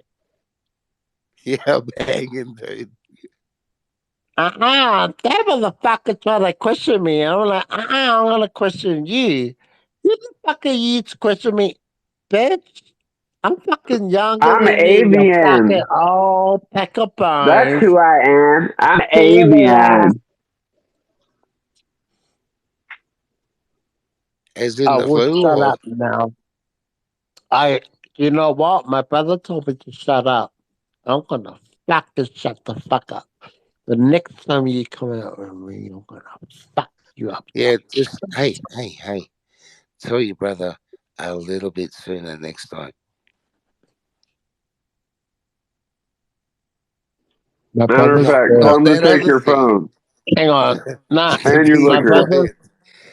brother's dead underneath the ground. Are you telling me that he's been contacting you No, how did he tell you from to the shut up if dead? he's under the ground? Was he shouting or something? I thought I Wait, was your brother. are you telling me my brother has been contacting you from the dead? Yeah, what you want to know? Going, no, hang on, I wait. think he was trying to That give me your number.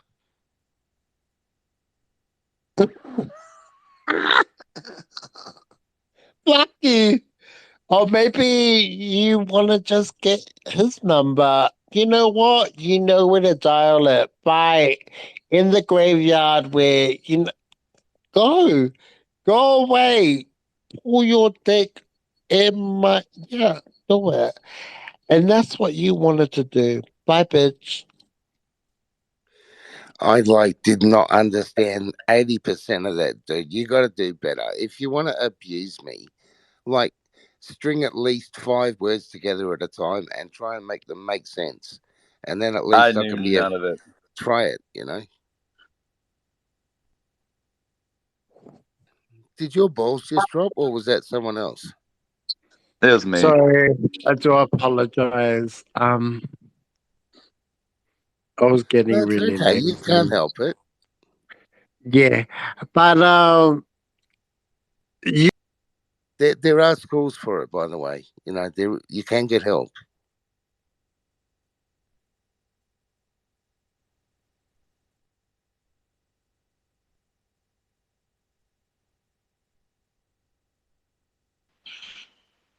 Awesome.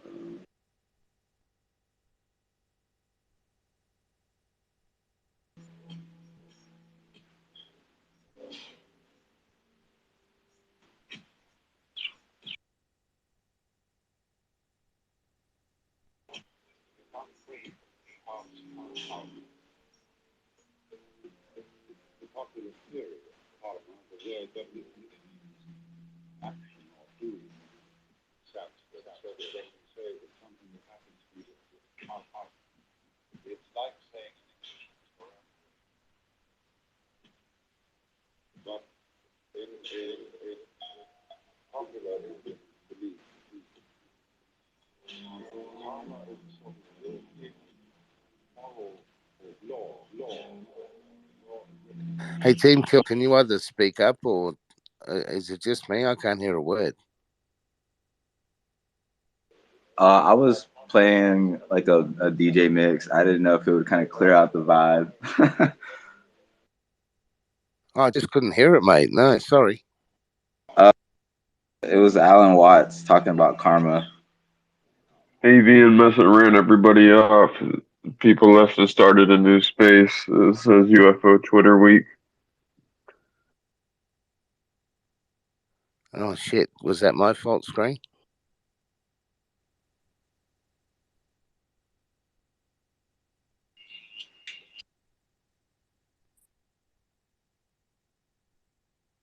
You can say yes or no. I won't be offended. Oh, you were asking? No. I thought you were joking. Oh, no. I thought, because I do tend to be a wanker sometimes, especially when I'm drunk and stuff. So if I upset your audience, I apologize. No, I'd wager it's fresh down.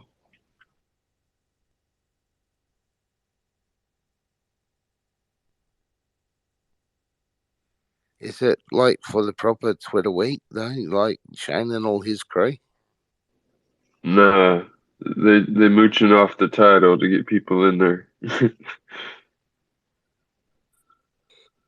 What do you Shane. mean? Reaching off what title? Here, I'll read it to you. It is Phenomena Experiencers Safe Space. UFO Twitter Week. Is that a space or something?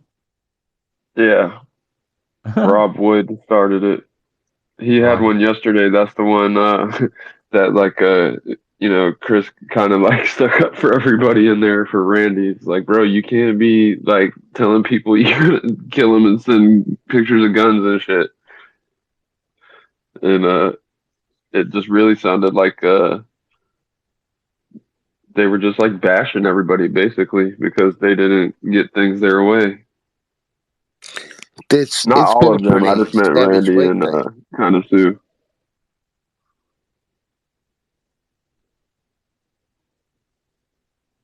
There's been a bit of back and forth going on this week, hasn't there? You ain't lying. I find that so strange. Like, I don't get why that's even happening. I'm gonna say what I think, and to me, it seems that since sort of money's floated into Twitter Spaces, things aren't the same. That's just my opinion. Where has money flown in? You can monetize now, can't you? Anyone can monetize it now. Yeah, They're Twitter all Blue. Patreon accounts Yeah. and all that sort of shit, you know. I don't know anything about that. It's like money and ego just bum rushed it in the same week. It's that time of year. Well, whatever it's worth. If we don't sort of get our shit together and all work towards the disclosure, even the gains we've had so far won't be worth anything, eh? Do you think disclosure is happening, or is it like a repeat of like Blue Book?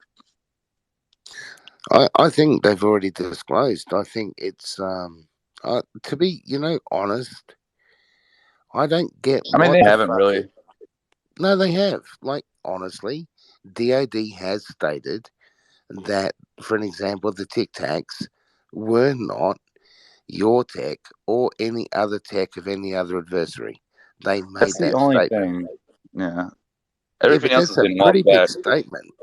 Yeah, that's the best proof ever, I think. But Yeah, but I mean, if you couple that to all the other stuff, they're starting to. You get all the whistleblowers. There's enough out there now to say, take the logical step that it's real. I can't even, to be honest, believe we're still discussing this, man. no, I think there's enough proof out there for disclosure for sure, but you have to kind of look for it. If you listen carefully to what Lou Elizondo's been saying, he has actually said everything you need to know. If you know how to read what Lou says, he has said everything you need to know that it's true. I That agree the with Lou. I like recoveries what he said. I'm sorry, go ahead. and the recoveries are real. I think it's like it's been discussed in a lot of spaces.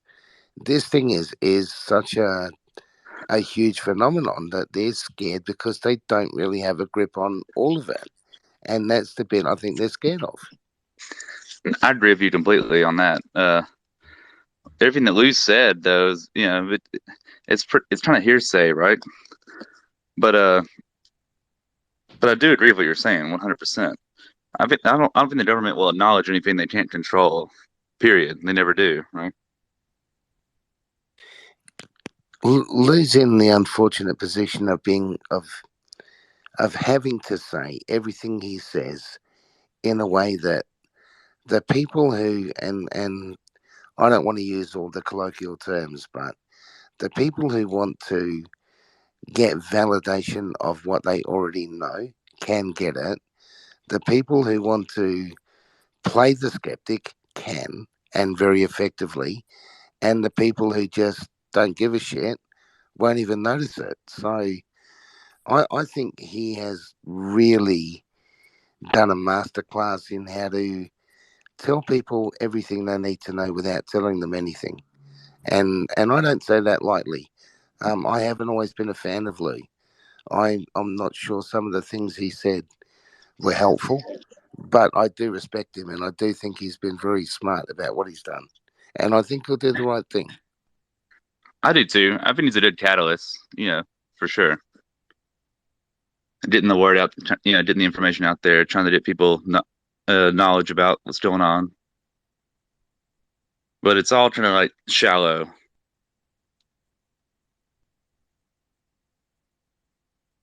What do you really need?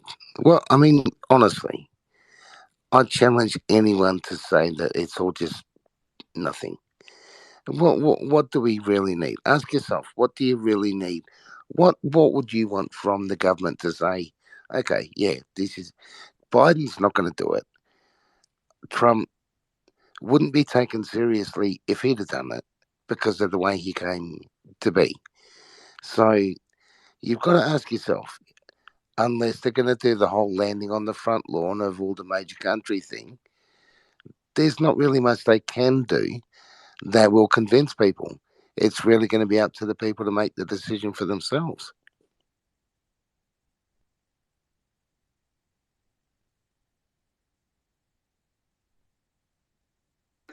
I do agree with you on that. Even if they did land somewhere, it'd be hard to make everybody believe in it or whatever, right? But there's a ton of really good proof out there. All you have to do is just like dig a little bit, right? I think the bills that are being passed right now are trying to helping legitimate people come out and say legitimate things. So I think that's going to be a pretty good push.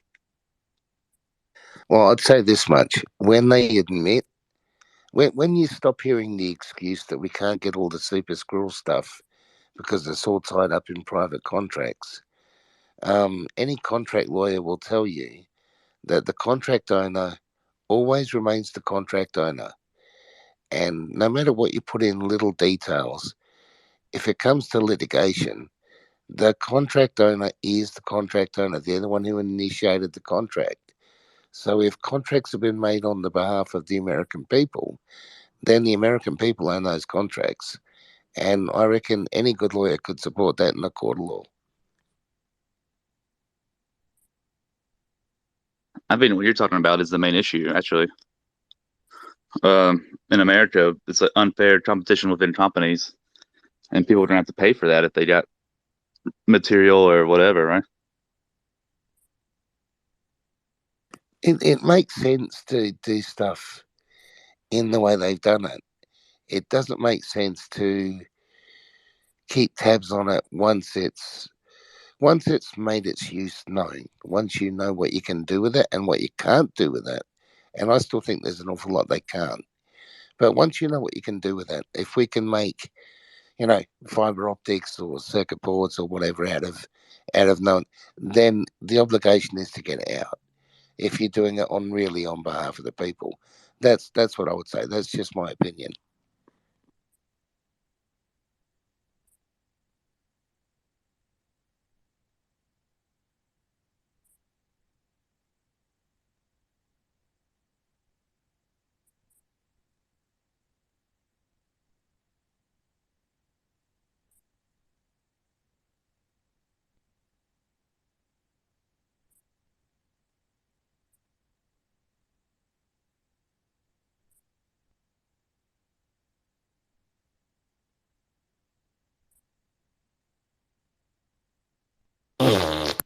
Are you guys talking?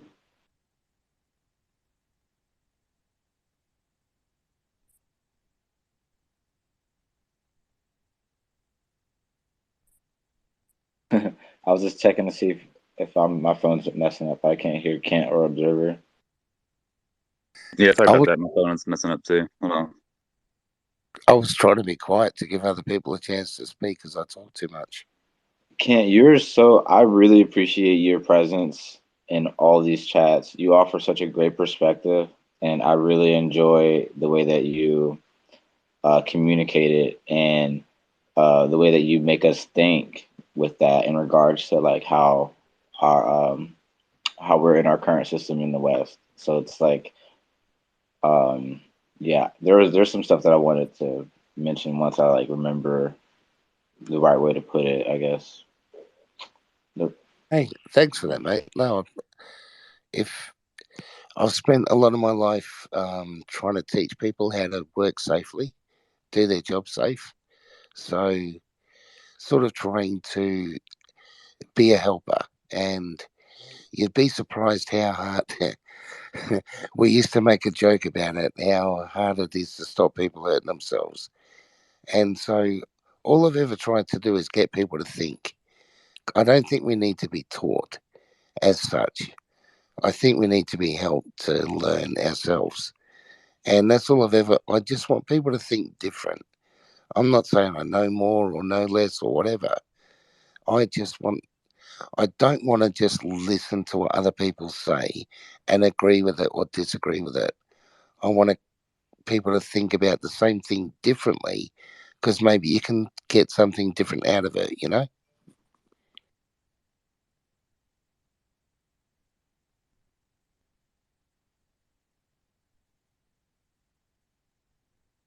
Yeah, you're doing a wonderful job. Honestly, you're part of the reason why I kept, sticking around too, is because of the way that challenge people to think in a very, creative and thoughtful manner. It's really well, it's done really well. I appreciate that a lot. And I'm glad I had a chance to say that too. Thank you for the vibes. No, yeah, it means a lot. I like it. I like when people have a go at me too, because it when you're younger and when you're working your way through whatever you do, it's the ones who don't agree with you that you learn the most from. If you've got a crew of yes men, you learn nothing. If someone on there is gonna, like you'd be surprised. I had a young engineer once You have to hear this. that You know what Randy's sorry, saying now? He's saying that I'm charging him money to talk about his deceased son.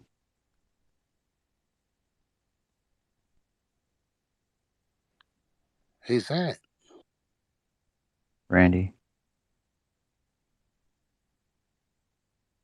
Yeah, I love you, everybody, Randy. So, do you charge Randy money for talking about his deceased son? Here's a message I got. Wait, what's going on? I just heard that. I just got a message that says, do you charge Randy money for talking about his deceased son? What the fuck? Like you're a therapist or something? I don't know. Probably just some sick person, mate. Just ignore it. No, because it's going around that Randy's a victim because he's being taken for all this money that he is forcing people to take.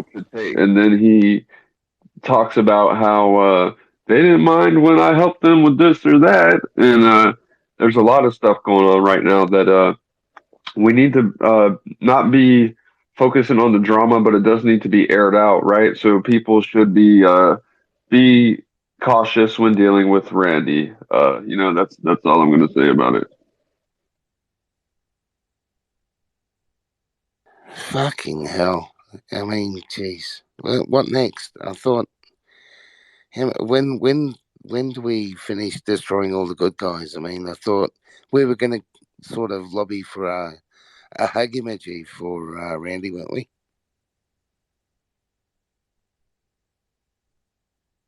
I don't know. I don't know. No, it's just he's always, I love you and da-da-da, he's Mr. Nice Guy, a bit like a male older version of Ocean. No, Ocean's is genuine. In my opinion, his is forced, and I felt like that since please. day one. That's why I'm don't like, I don't know. misunderstand. She's genuine. Hey, Ocean is one of my favorite people on here. Well, I think she's actually a little bit too nice, but yeah, no, she's genuine. Exactly.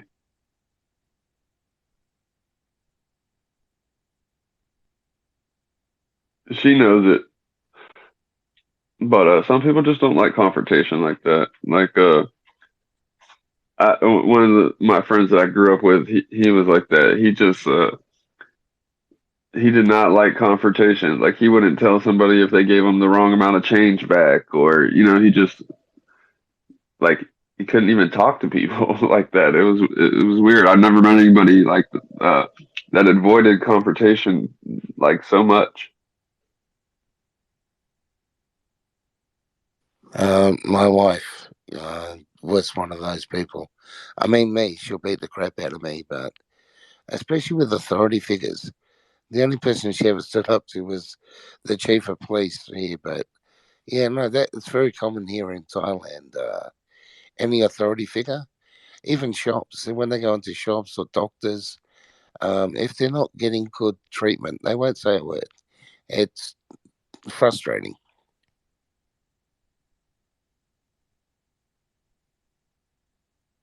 Yeah, it's I don't because there's like you can say something in a nice way, or like just saying, "Hey, I got the wrong drink" or something. There's nothing like to me that's not even confrontational. It's just like saying, "Hey, this happened."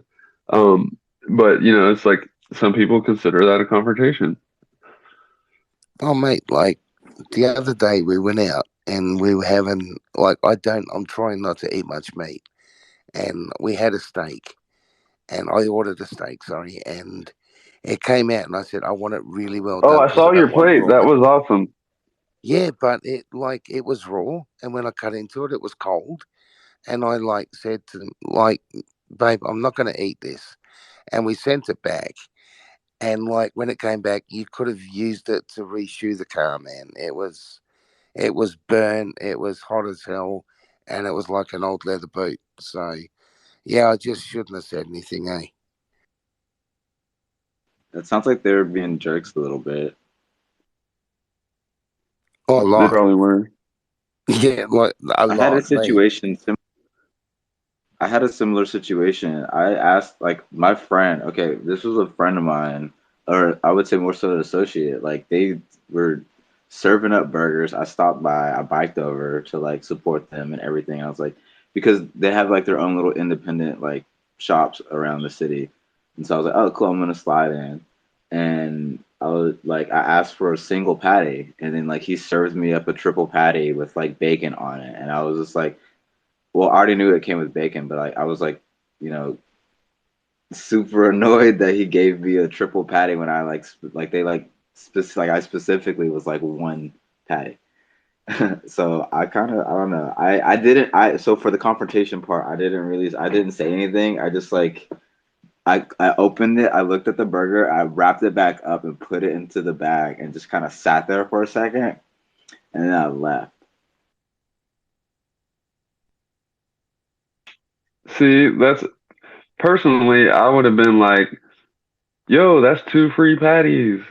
My dog gets some now." But no, but yeah, like, see, I don't know. I just couldn't. I would have to be like, "Yo, this is wrong, bro," or not like that. But I'm like, "Hey, man, it was supposed to be 1 patty. Can we get this fixed or something?" It's just, I don't know. It's like, I would just the whole way home, I would be like kicking myself that I didn't do that. I think that would be worse for me. Like, damn it, now I'm miserable with this burger because I couldn't go talk to this dude.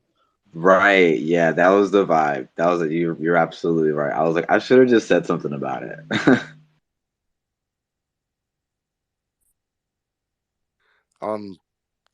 That's me though. Like maybe it's old fashioned, maybe it's because I'm old, but it's about customer service and respect. When I went to KL the last time, I said to the hotel manager the first time round, blah blah blah. And the second week I was there, I don't want to go into it, but there was reasons why I wasn't happy with the room, and the girl went to a lot of trouble to fix it up, and I appreciated that. They moved me to another room, blah blah blah. Really, really happy about it. I called her a few weeks later when I was going to go back, and she had totally forgotten who I was. And it wasn't a cheap room in a cheap hotel. It was like an expensive room in an expensive hotel. And I thought, you know, you've just lost a customer just because you didn't take the time to remember her name. She'd given me her number So I was calling her like on her personal phone, and I just thought, okay, you've just lost another customer who's not going to recommend your Okay, hotel. Randy. You know, is that a Randy thing? Is it? Yeah, he was mad because the doctor told him he couldn't like be calling the nurse and stuff outside of the office. Like I guess he was probably bombarding her with messages and stuff like he does to everybody else. And he was like, "The doctor told me, like, who is he?" I'm like, and she probably told the doctor to tell you because you wouldn't stop messaging her, you know? Yeah, but I mean, I only called her once, and it was to book a room, mate.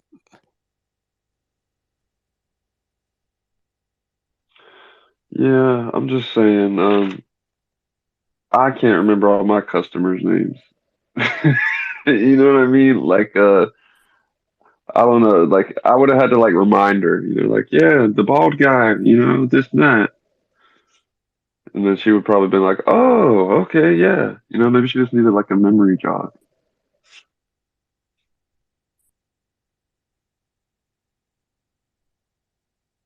I don't want to be in your business, Kent, but I kind of wanted to know how expensive was the room? Sorry?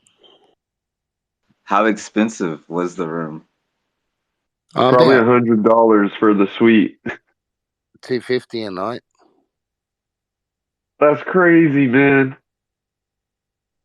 5-star in KL, mate. You pay. That's kind of that's. I bet that was nice. Was it nice? Did you? No, What kind of I yeah. meant crazy low. Oh yeah. When we stayed in Singapore, we stayed at the Ritz-Carlton in Singapore, and by knowing the password from Total, I got a $500 a night room for $250 there too. Yeah, but I don't think they understand that the rooms that you're paying that for are like triple that price here. Like, I think, you know what I mean? Like, I don't think they understand.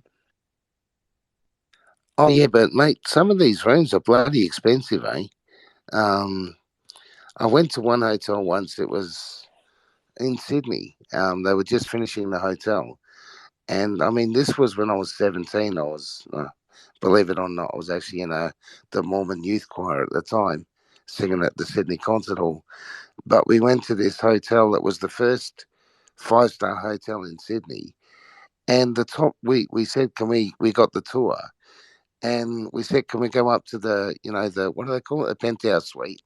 And they said, no, it's full. And we said, oh, is it ever empty? And she said, no, it's $10,000 a night, and it's booked 365 a year. And that was like, well, shit, 17. So yeah, 45 years ago, 35 years ago. Woo. Oh yeah, these hotels, mate. They have big money.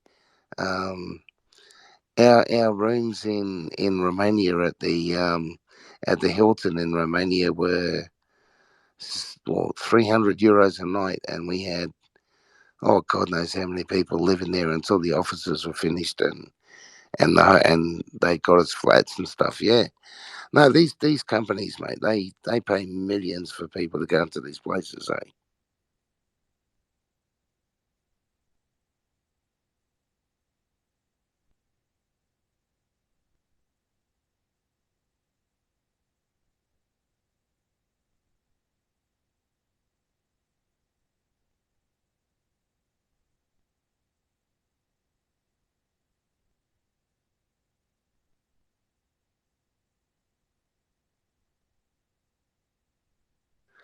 Ocean, come on.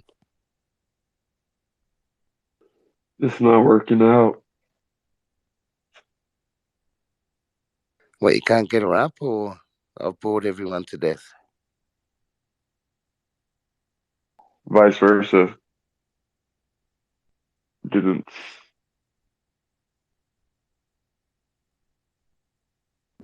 I tried to I've join, got but to, then I couldn't hear any of you I've got to guys, so I bail had to go soon back anyway, down mate. to So if listener. I But I drop had a down, it's hotel because I've got to story. get some sleep. Oh, go Ocean. So I was looking it up. It's called the Fantasyland Hotel in Edmonton. I've been there twice. They have theme rooms. I was just looking. They have a space room right now. It's like $395 if you want to book in February because they're full. But the Fantasyland Hotel has like themed rooms. So I've stayed in the truck room. Like each one has a jacuzzi. But I stayed in the truck room and like they have a full on like body of a truck and then you can fold the seat down and there's like a little like kid sleeping area or you can sleep in like the bed of the truck which actually has like a full on like king bed in it. And then I've been in the Polynesian room, which is like set up like I don't know, like fucking Hawaii or whatever. And they got like fake stones on the walls and it's in the West Edmonton Mall. So you leave the mall, you go downstairs. There's like a big like restaurant wing, and then in the center of the mall, there's like a big like swimming pool. I think they even have like the fucking thing you can like bungee jumping from the center. There's like a big wave pool. So I just wanted to share my hotel story, but I'm probably gonna go back to bed because I'm fucking tired. I'm off to bed, but guys, check out the Underwater Hotel. I think it's in. I Hey, haven't Ocean, been don't there. leave. Ocean, you'd have to check out the Underwater Hotel. You at the Underwater Hotel would be perfect. I'd love that. I bet. I don't know. I'd love to be Ocean, underwater. Ocean, you have to hear this. So, so there is some like divisive shit going on apparently. Uh, I don't know who said it, but if it was Randy or someone, I don't know, but something's a rumor going around that I'm charging Randy for money for talking about his deceased son. Isn't that fucking wild? What the fuck? Who would even make that up? That's weird. That's weird.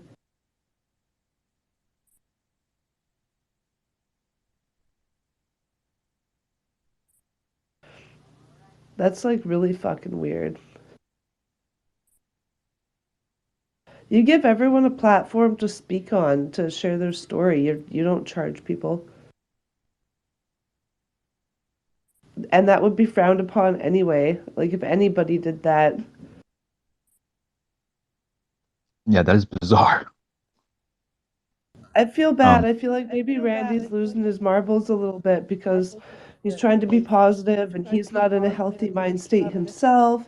And now it's just kind of like spiraling where he needs just support and help. And the way he's going about it maybe isn't the most healthy way. Yeah, he's clamoring for some help. Just making up anything possible to play the victim, I guess. I do know that he was donating, and Shane flat out told everybody in the space and Randy's like, I told you not to donate to me, and I'd wake up and there would be tips, and I'd tell you to take your tips back because I didn't want it. What, today or yesterday? That was yesterday.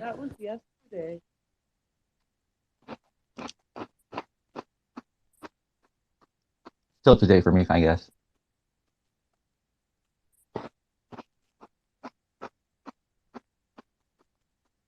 I'm not going to say where it's coming from because I was asked in confidence not to. Well, that's fine. You don't have to, but that's still fucking weird. Oh no, I'm saying that's what I was told just now. But they're saying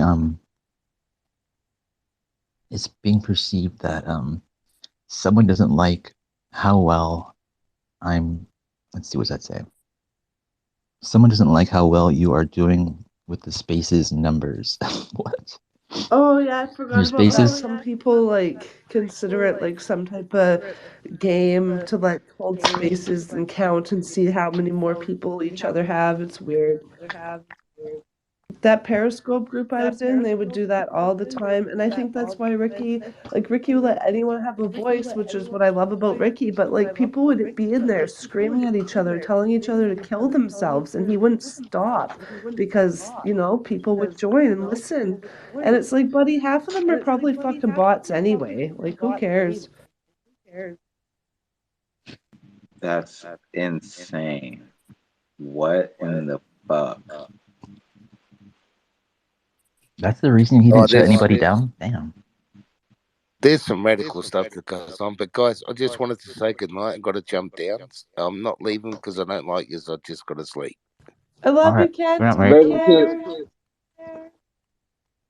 Good to hear your voice again, Ocean, and love to everyone. Good night. Love y'all. Hey, Logan, you're kind of echoing, just so you know. I'm echoing? You were a moment ago. Oh, yeah, I can hear myself. Hello! Hello! Yeah, can you? Hello! No, it's gone now. It's because Ken has the mic open. Well, I can't say for sure that Ricky does it for numbers or not, but I mean, I can't really think of any other reason why you would leave a space open when people are screaming to go kill each other. Like, I feel like at that point, the only reason you're not shutting it down is because you like that type of space, right?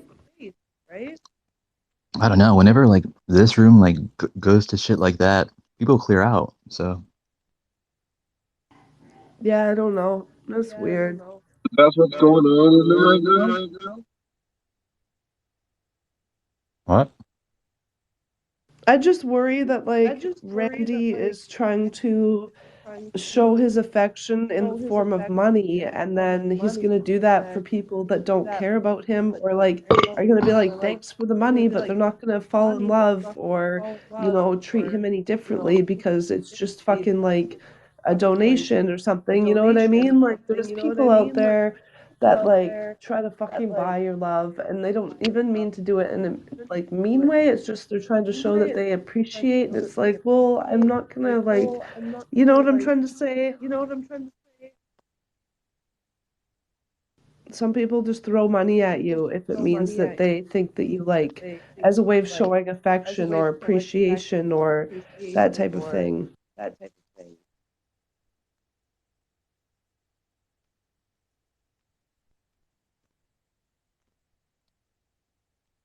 I just can't believe all the drama that happened yesterday. I'm just gonna chalk up to like it's the end of the year drama. Everyone's getting it all out, so that way moving forward into the new year, we can just leave it all behind.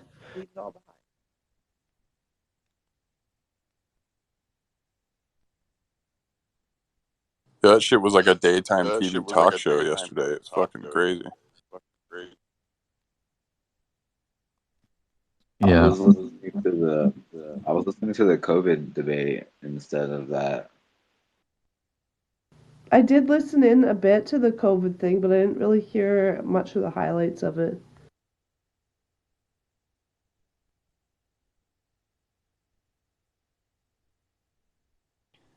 I kind of had to pop in to take a little break from the big COVID spaces, the Twitter file spaces. I was like, this shit's so depressing and evil and dark. And I'm like, oh, wait, I'll just go to the UFO spaces. That'll be cool, right?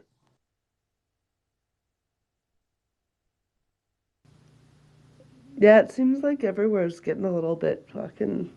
Everywhere's high strung, and then like we're waiting for the UFO report, and then nothing, and then people are just like, if you have a goal that we're working towards, and it's easier to work together, but if we're all just sitting around, I don't know.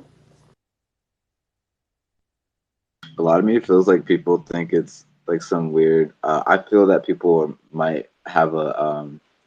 I think that like they kind of want this form of attention or this form of notoriety. Um, it just sort of gives me the same energy from like crypto Twitter, and I like kind of like vibed away from that. But I'm seeing a lot of the same like kind of pattern, and it's kind of weird to notice it, like the weird humanity part that like is super ego driven, and it. I'm not gonna lie, it's very weird to see right now. I'm not, but I'm definitely avoiding it like the plague. Shit just seems like par for the course, Internet 101. This type of drama happens when any groups of people are in any numbers about any topic. I never saw this video of somebody being rude though, or I don't know, I guess it was a screenshot of somebody being rude, saying rude things. I'm not denying it, but I'm just saying I never saw it myself yet. But it fucking sucks. I don't know.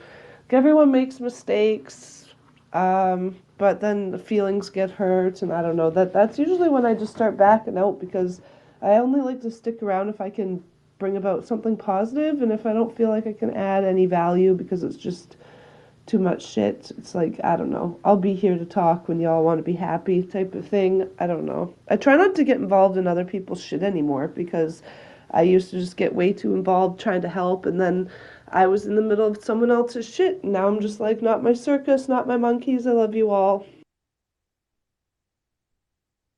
The I was UFO having topic. Bluetooth issues, but I normally don't say anything, right? But now it's kind of at the point where you have to say something because of everything that's going on.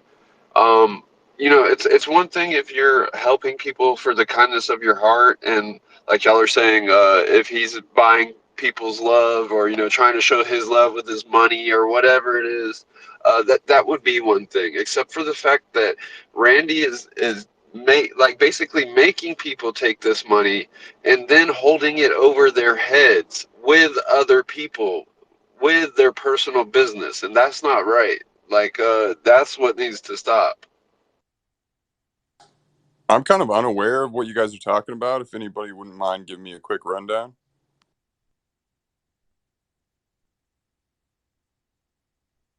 I don't know. I don't really want to revisit it. It's just people being fucking whack. And I do see that, like, it does suck when, like, someone, like, gets you something and then you feel, like, an obligation to, like, do things because they bought you that thing, right? I don't know, my mom was one that would move the goalposts, so it'd be like, oh yeah, well, I'll give you this if you do this, and then I get the thing, and it'd be like, but now I need you to do this, this, and this, because I gave you that thing 2 weeks ago. And it's like, okay, mom, Jesus fuck. You know what I mean? So I don't know if it's that type of situation or not. No, this is more like this is clearly a hypothetical situation, but this is more clearly like I gave you some money, Ocean. Just say I gave you $1,300. Just say it's 10 grand. He's giving away a lot of money apparently. Just say it's 10 grand. Now that I'm sad. I tried to call you. You were busy, so I didn't answer. Now I'm mad at you, and now instead of like being nice or helpful or loving towards you, I go to Logan and say, Ocean wasn't there when I needed her. She was gonna be there for me, and I gave her $10,000 because she had addictions and needed to go to rehab. And so that's what's going on there. People's business being put out in ways that it shouldn't. In a false loving kind of way. That's how it seems from the outside.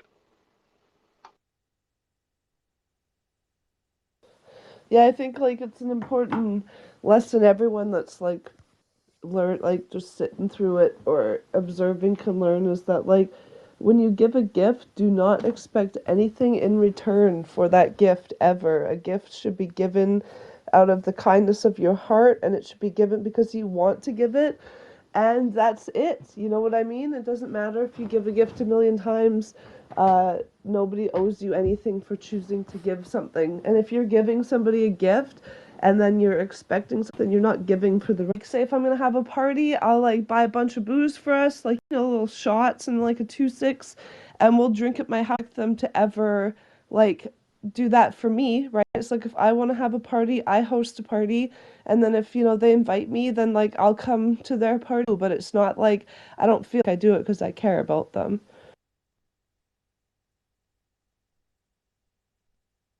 And sometimes you do have to watch yourself because you'll have people that like, there's this one person who would come over and it would be like, I didn't bring any weed, and then say there would be mushrooms. It's like, oh, can I have your mushrooms? Can I have your meat? Can I have your alcohol?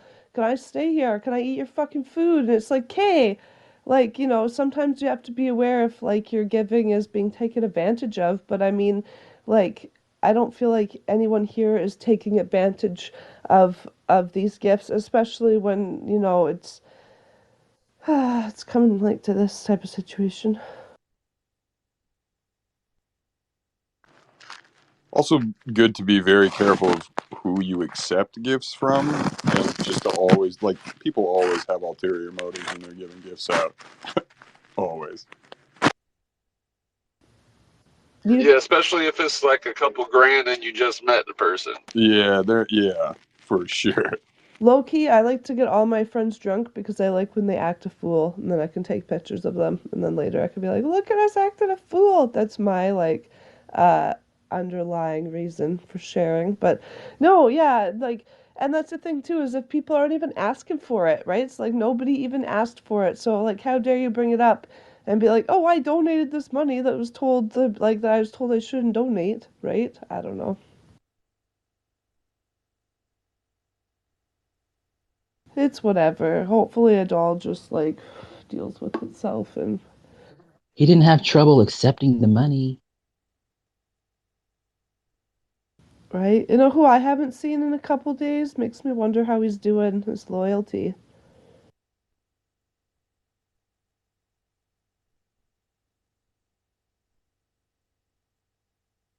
He's been doing a lot of lying himself. I don't know. I know he was alone and he felt like not very positive, or I guess I don't know. He acted like he didn't have any negative emotions connected to a negative situation. Is what was going on, but I felt it. Are you eating chips right now? Oh, you can hear Oh that? yeah. Oh yeah. I'm probably like Doritos or something. Exactly. Man, did you ever try the Doritos cheeseburger flavor? It was like Doritos that legit taste like cheeseburgers. An old boyfriend of mine has a picture of me. I fell asleep with my hand in the chip bag. They're fucking delicious. I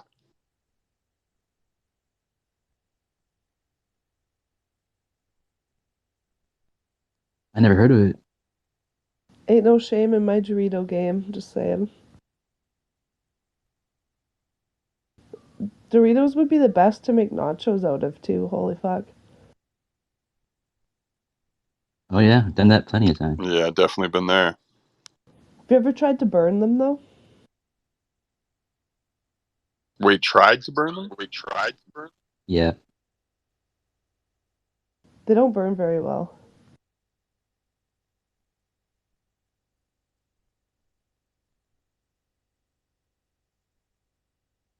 I feel like cheesies would burn better. Where's my bong? How come my bong isn't like where I usually smoke stuff? What the fuck?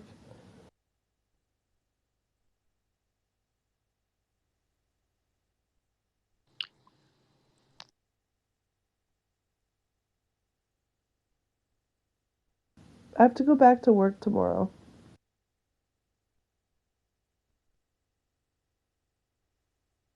No. I hate it when you work at this new job, Ocean. It's good, but like it's just all day. I know, and you don't like you're not in the space, and I don't like it. I'll be listening. I'll have it going in my kennel while I'm cleaning, and then like it fucking sucks because I connect to a Bluetooth, so I have to like disconnect from the Bluetooth, ask to speak, say my piece in between, like woof woof woof woof, and then go back to the like Bluetooth speaker again. I could get headphones, I guess, but I also play like binaural beats for the dogs. Earbuds. But then I also play binaural beats for the dogs. I turn the lights way down because the lights don't need to be on so bright. It fucking hurts the eyeballs. And then I play binaural beats and it's like a fucking spa in my kennel and everyone's just sleeping. Yeah, but don't you already have a speaker?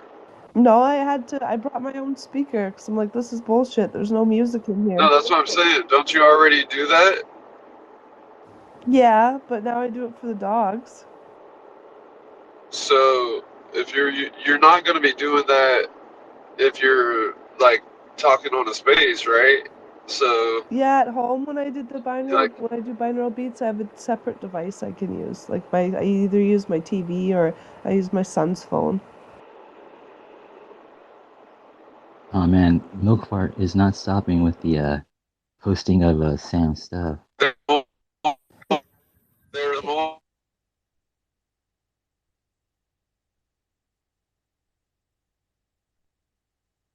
What's the protocol of Zion?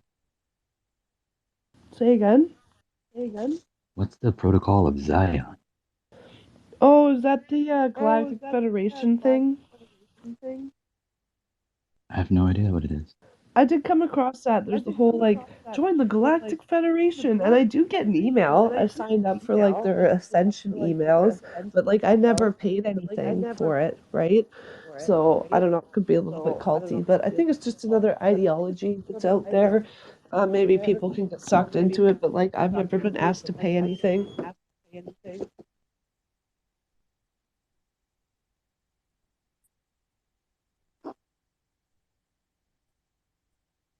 But I think, I don't know, correct me if I'm wrong, but I think that Zion thing is like out of Zimbabwe.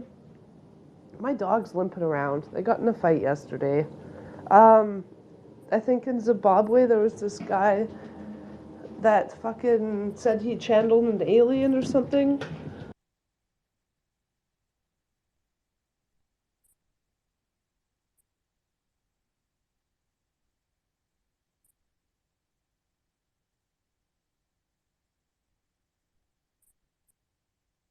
There's so many fucking animals following me around. Oh my god.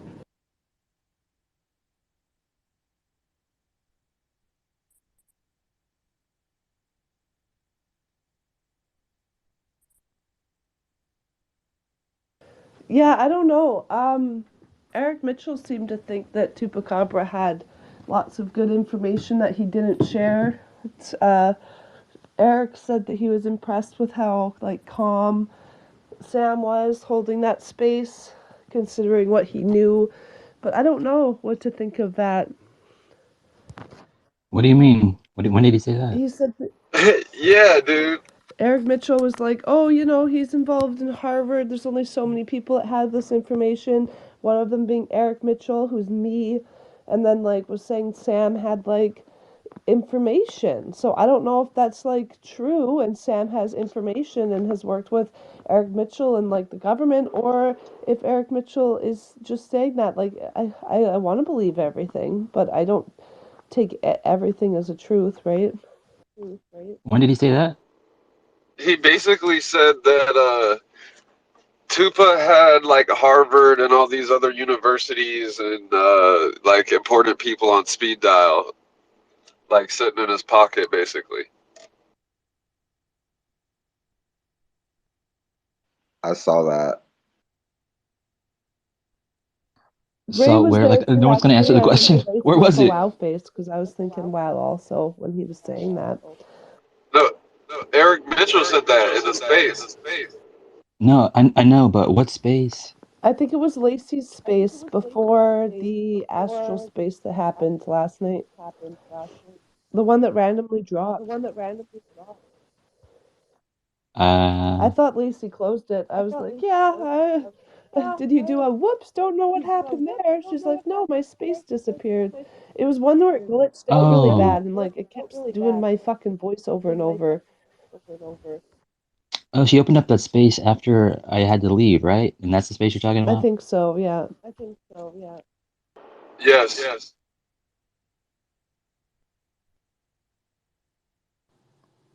But like, what was the information he supposedly had? What were they talking about? Well, I don't know, and that's the Eric secret there. Is like I'm not sure what Eric knows that we don't, or what he's implying. He knows, like I don't know, right? He doesn't have an NDA, so he can say whatever he wants. That's his thing. That and fucking football references. Jesus Christ.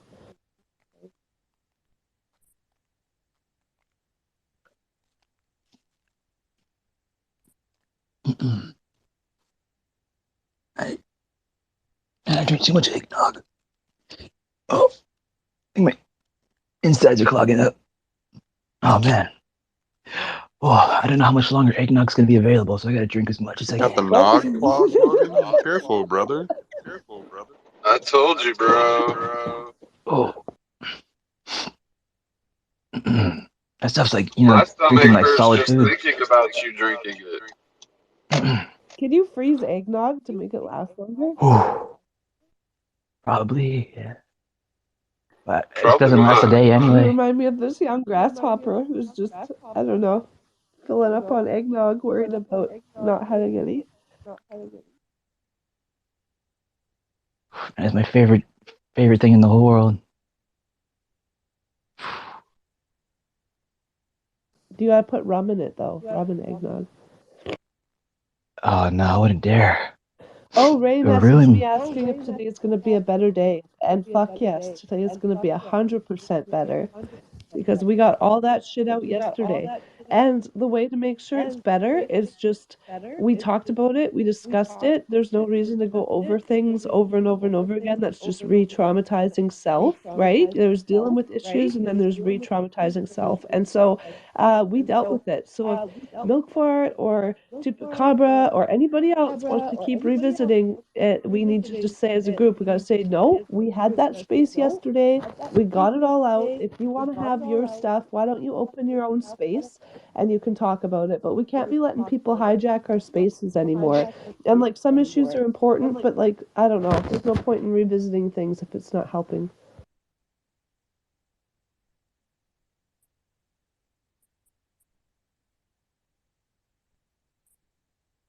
I see Eric Mitchell right now. I don't see him. He's in that Phenomena Experiencer group.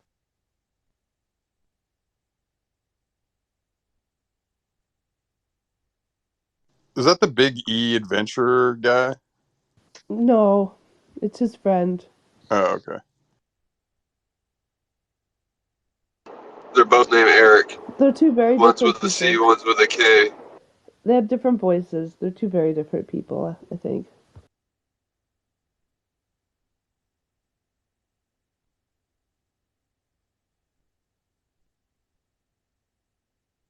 Ray, get up here. Hi, Ray.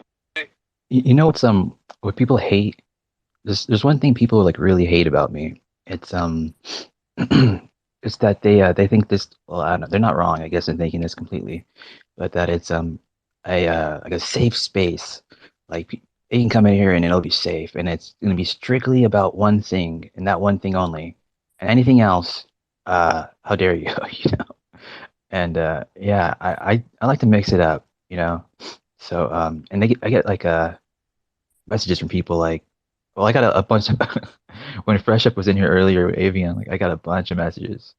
But yeah, I don't give a fuck. So yeah, you don't like it, you can start your own Phenomena experience or safe What space. I love about you, Go for Logan, it. is you'll just switch the title of the room to whatever we're talking about, which is a totally backwards way of going about it, but it's more like natural flowing conversation. So it's nice to enter a room and then like we can kind of start talking about something and then you'll just update it to be like, now we're talking about this. It's not like, hey now, y'all shut up because we need to talk only about pyramids. You know what I mean? Like I like that Yeah. style of conversation, but I don't know if someone comes in the room and doesn't like what we're talking about, then just leave. Like I've done that in lots of different rooms, right? Yeah. God knows.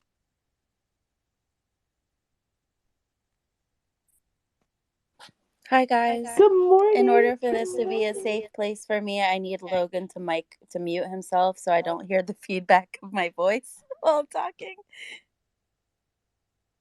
How are you doing, Ray? Hey, could you guys hear yourself this whole time? Sometimes I can hear an echo, but it's not bad. It's not as bad as it normally is, Logan, but it's happening.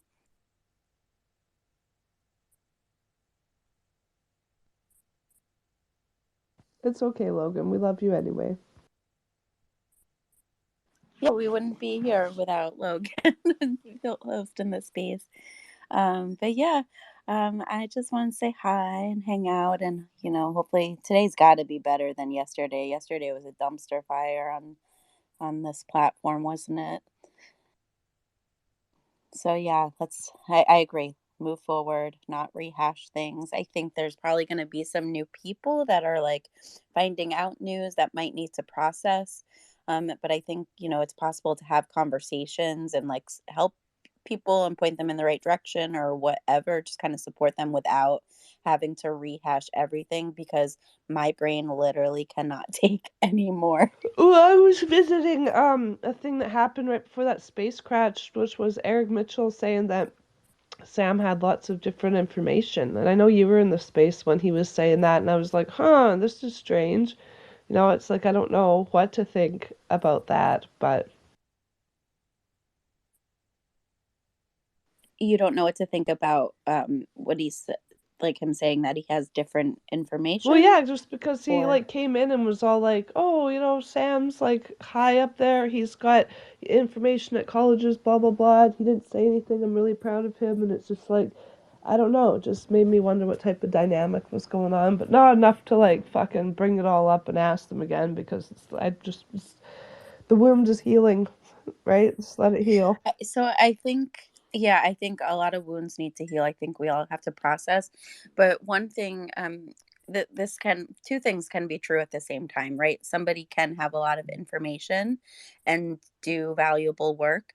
They can also um you know be a person filled with hate for other groups, or what have you. So that can, both of those things, right? And I think that perhaps can be part of what's making this even more confusing for a lot of people.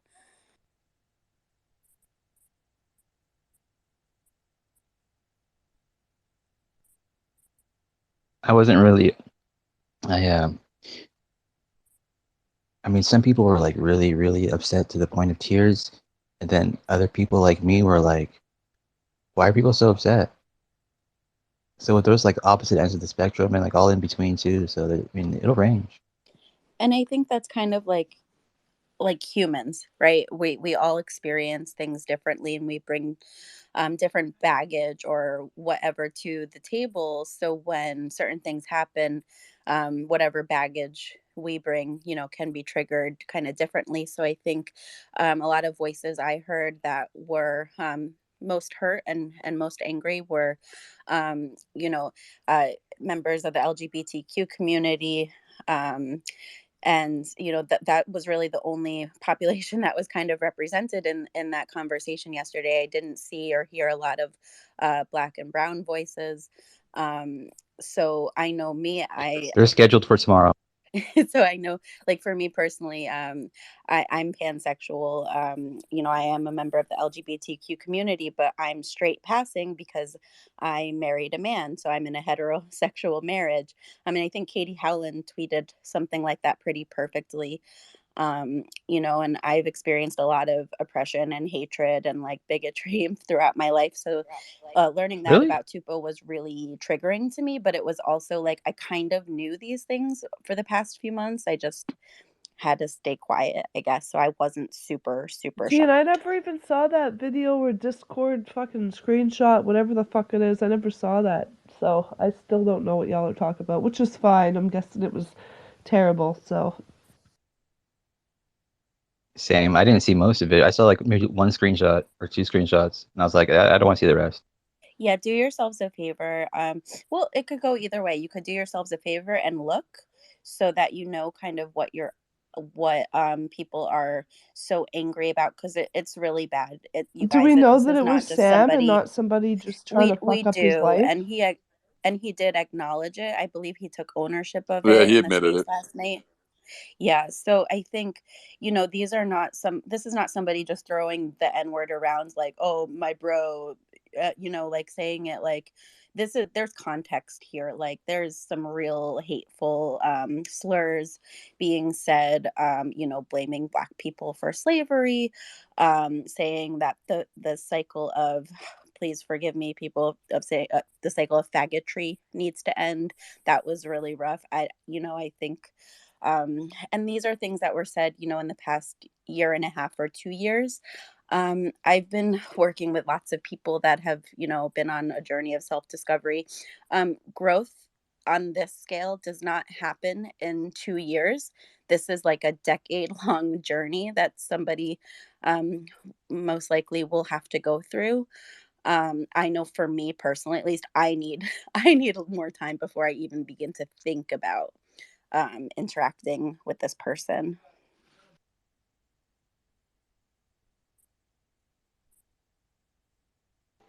Y'all are gonna hate me, so please forgive me. And I'm ignorant a lot of the times. Why does it matter?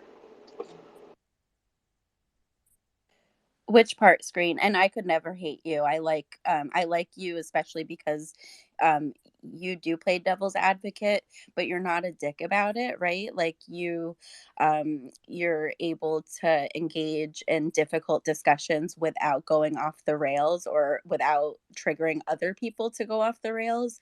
So like can you just ask the question like a little more clearly? Like what do you mean exactly? Yeah, I got you, and I appreciate that. I do try, but sometimes, yeah, no, like, okay, if he did say those things, and he did say shitty stuff or whatever, like, why not just like don't talk to him or like, use his website or whatever? Like, why is everybody like, I hear a lot worse, so maybe that's why I'm just kind of numb to stuff like that. It's like I'm cool with my people, and they know what I mean. So like, things other people say just don't really affect me that much. So like, you know what I mean? So like, I kind of like I don't understand where other people are coming from because I don't see it that way. I get where I do get your I don't question, know if and I I asked think that any better. no, Screen. I think I understand. Like what I'm hearing is that you do a better job than maybe most people at filtering things out and picking and choosing kind of what you expose yourself to or who you interact with. And I think that's excellent. And if we could all get there, life would be so, go so much better. But I think what's most problematic for so many people is that this was an otherwise respected and trusted member of the community. He's got a big following. And yesterday he spent hours kind of uh arguing with King Milfar, and that's neither here nor there, honestly. Like all of the quote unquote stealing of merch or copyright infringement, I don't know much about that. That's honestly like that's not even relevant at this point in comparison to the statements he said. So I think it's really just like we thought this was one person, and we're finding out that he's actually much different than we had thought, and that can be really traumatic and shocking to a lot of people. But at the end of the day, we do all have that mute button. We just got to be mindful about who we give the mic to, who we give a platform to, and really kind of know who we're dealing with. It's also worth noting too, like a lot of the times the people that I find that end up like these message forums or whatever come out about them, it's the people that are also accusing other people of these, like he just accused somebody the same day of racism. I found that pretty funny. Yeah, what are the chances of that? What the fuck? Also, I went to King Milfark's page. I saw the things, and yeah, that sucks. I'm not gonna defend that behavior at all. I will say that I noticed that the dates on there are all from different dates back either in the beginning or the end of 2021 as well. So I don't know. Like I've said things in my life that I regret saying, right? Like, and especially if they're said out of anger, like when I'm driving, for example, I've lipped off a lot of people while I'm driving. Like, can you walk a little bit faster? You fucking whatever, as you're crossing the street all slow and the light's turning. I'm in the middle of the intersection. So, if like I was online here being my positive self and someone took this video of me driving saying these hurtful things a year ago, like, yeah, I need to own up to that. That was me being stupid. I'm sorry. But I mean, like, for me, it's like, how do we move forward, right? If he can acknowledge that he said those things and he's sorry and that's not who he's grown from that person that he was. Like, I just don't want to deny anyone the chance to grow because I've seen people, and Sam's one of them, like him and fucking Open Eye had it all out, and him and Kyle had it out. And, he came back before. He would just, like, bounce people from the space if it was kind of like too much type of thing. And I notice now there is more inclusiveness because that's the type of environment that the community is fostering. So the people that hold spaces are going to respond to that and try, hopefully grow and learn. And so, I mean, like, I don't know. For me, it's like I want him to say sorry for saying those things, right? And it is hurtful. But but is it something that he like said out of anger, or is this like a key personality trait, you know? Because if it's something said out of anger, I'm okay with forgiving, but if it's a personality trait that's like, oh sorry, every time we figure out something else mean that he said, then it's just faking. It's not an actual growth, you know? Raise a Sorry, I think you raise a really good point. Like, is this a pattern or is this kind of like a fluke, right? I think we're seeing multiple comments were made over, a pretty short time frame, and this time frame didn't occur that long ago. But I'm a big supporter of second chances, especially with something like this. If somebody wants to improve themselves in the area of like, not being a bigot or racist, sexist, homophobic, I'm all for that, and I will show up for you time and time again to help you along in that journey. So I think the best way that Tupa and anybody else who have maybe made some of these errors, the best thing that they can do to rebuild and to show us, that they'd like to still be a part of this community is to, show up to spaces, maybe just kind of hang out, observe, listen, learn from others, ask difficult questions, get feedback, listen to that feedback with an open mind, and constantly kind of be learning, really. Like I said, this is a big thing that we don't just learn overnight. Like, to self-disclose a little bit, and I might be really fucking up right now, but I'm gonna be honest. Like, in college, like about 12 or 13 years ago, I was in attendance at a Cowboys and Indians party. And first of all, that title is not even okay. Second of all, that's highly offensive and racist, and it's cultural appropriation now to dress as Native Americans. I was there, you guys. I participated. I had no idea how problematic that was until a few years later when I confronted my own journey with white privilege in grad school, right? And I still have shame about that. Just being in attendance at that party. This is over a decade ago, right? I'm still not perfect, but I'm very honest and open and have conversations with people that look different from me so that I can continue to learn. Because we can't know that we're being offensive unless we know that it's offensive, right? So I was participating in something that I had no idea what the implications or attachments were to that. So I learned. And so when I see other people on this journey, I have empathy, and I'm all for helping them along that, So we just got to be honest. Oh, I agree. And the best thing you can do is like educate. So, like at my job, I started working there and I started having a hate on for the rural communities. And like, I'm native, so it's like, but it was just like, man, the rural communities around here fucking suck. They're not taking good care of dogs. And like, I started to get bitter about it. And then I worked there for a long time and I come to realize like they don't have services. They have a lot of like fucking trauma within their community. So it's like, if you can't even feed your kids, or if your parents are an alcoholic and like not clean the house, and you're stuck out on this reserve that literally you need a fucking ice road to get to in the wintertime, it's either that or a plane. Like, maybe the dog isn't going to be the top thing on your list because you're just trying to survive yourself. And there's no vet clinics. Like, half the kids don't go to school, attend school properly in some of these reserves. So it's like I started to feel compassion for the people, and I started to realize it's an education thing and it's a support thing. They need services out there so they can take care of each other and eat their animals and come into town when they need things. And I had to turn that bitterness or that kind of like negativity that I was starting to like fester into like, how can we help, and try to just like be empathetic and understanding, right? So now it's just like an education thing. If I see other people, oh, well, they don't take very good care of the dogs out there. Hey, it's like, well, you know what? No, it's a different lifestyle. I'd love for my dog to be running around throughout town and be safe. Like, I love the idea of reserves and their more free spirited way of being, but they don't have the resources. So then you just go into education, right? And like, these are the programs that we have, and also reaching out to those people. For me,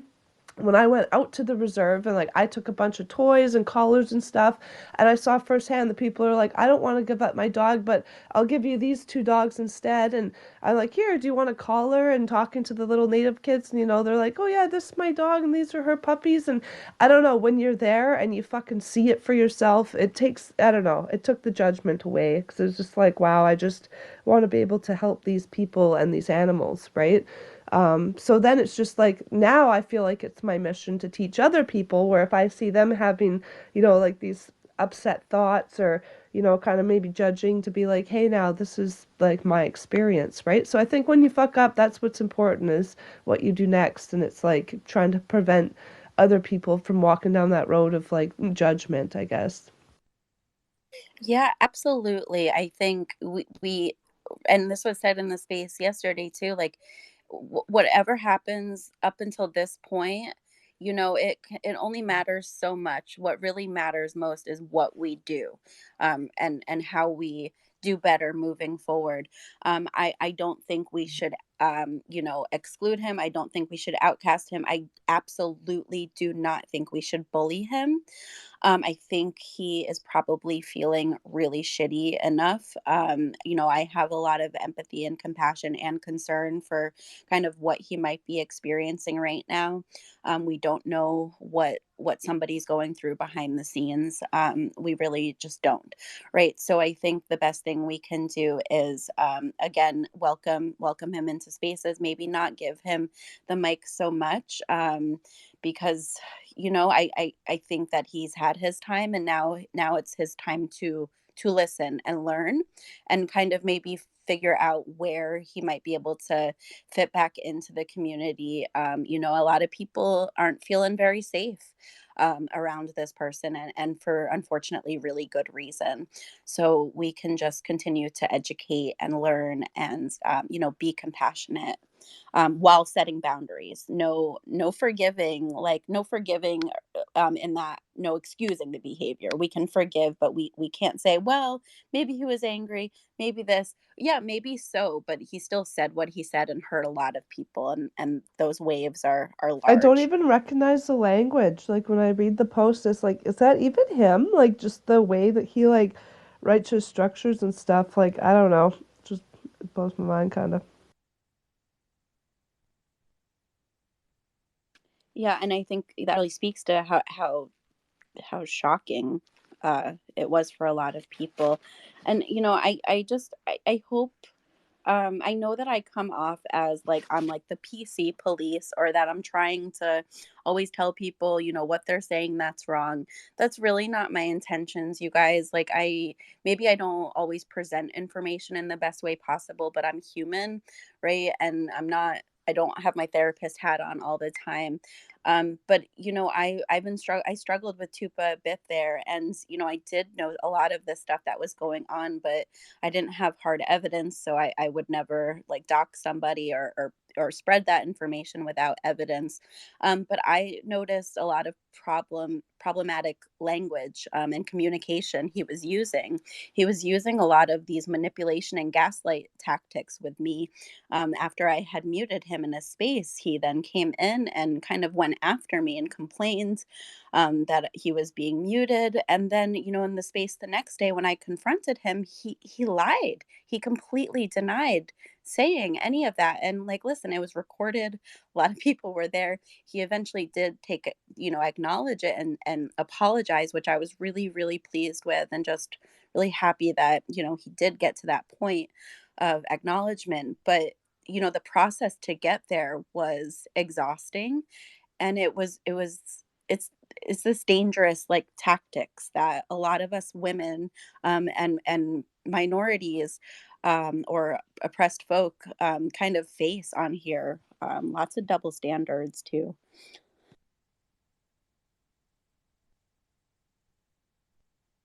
Oh, but my point, I can kind of understand a little bit more clearly now why I do try to call out, unacceptable or inappropriate, offensive speech, and try to educate. I always try to educate. I don't try to put down. I can't control what people do with that information. It's often met with defensive.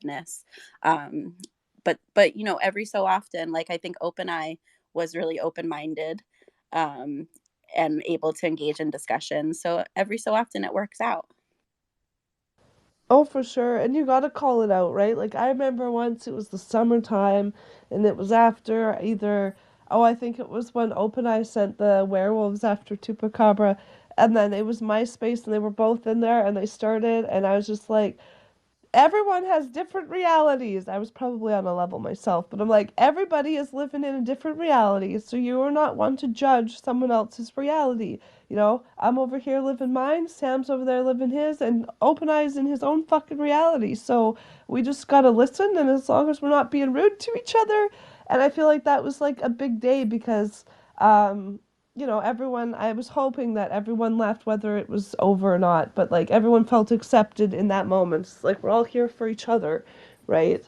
But yeah, I'm really happy that it's not just like, oh, this person. There's sometimes people come on, they're a little too impaired and they get put down to listener, but I feel like that's also for their own good. Like, there's been times I've seen people online sharing, and it's like, man, I don't want you to say something that you're gonna regret you said when morning comes around, right? So.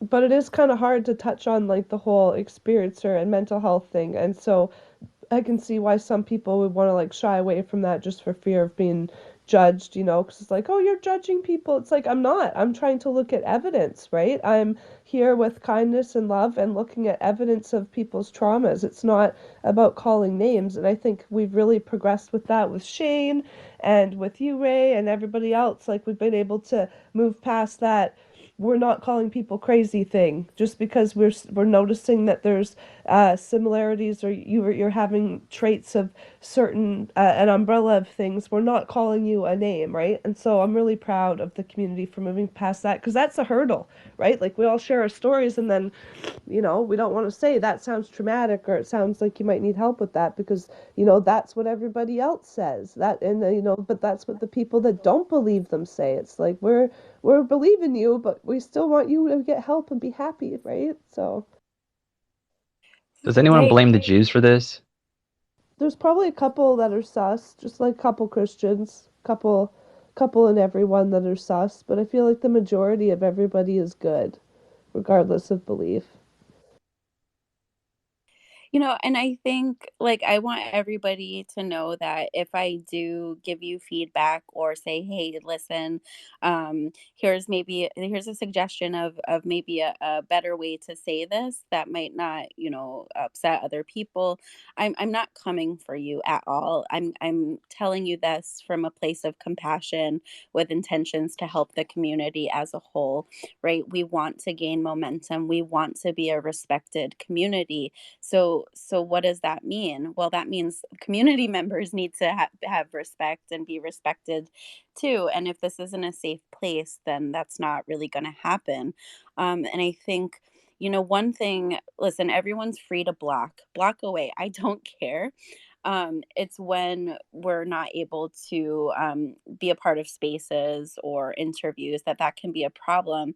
And I think I'm going to go ahead and just call it out. This is because it's a good example, but my former buddy John Walden blocked me when we had I thought it was a good discussion about white male fragility. He said he was not sensitive, he wasn't fragile, and then ended up blocking me after that. And like, there we have that. That's kind of a perfect example, right? But the way I looked at it was, okay, this is a person that's just not ready to hear what I'm sharing.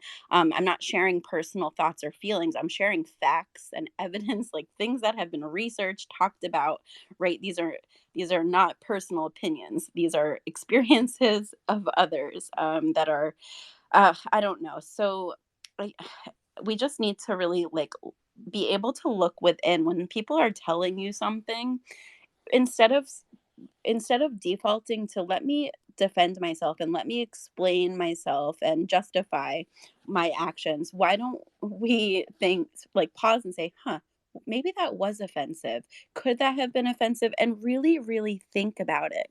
Um, you know, if somebody's telling you it doesn't feel good, chances are probably probably isn't Yeah, right. you can't tell people how they feel. Unfortunately, you don't get to choose how other people feel, regardless of what you said. You can't be like, no, I didn't want you to feel that. Take back that feel now. That's so true. And me as a therapist, I struggle with that in my marriage. Like if I say something and like maybe it comes off wrong and Nick gets frustrated, I'm like, you're not allowed to be frustrated. And I'm like, oh wait, yes you are. Right? So like we're all on a journey constantly. The best thing we can do is check ourselves before we wreck ourselves.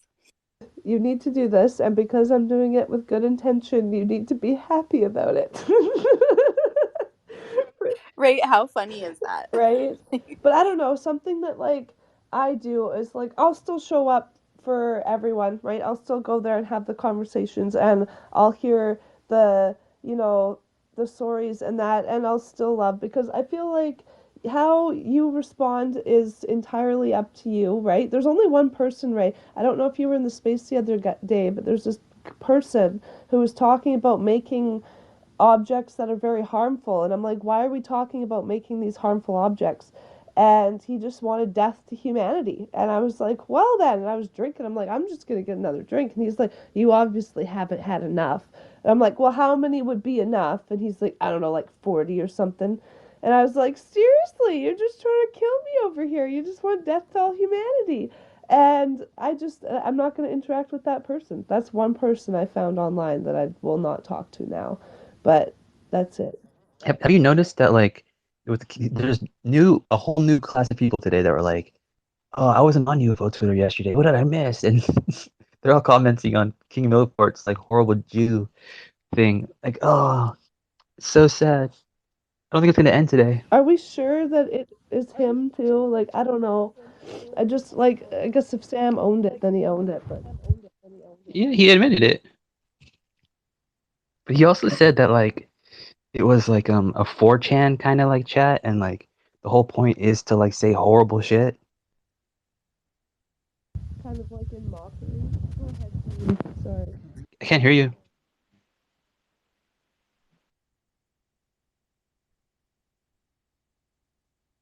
I mean, Lord knows I've said some horrible things.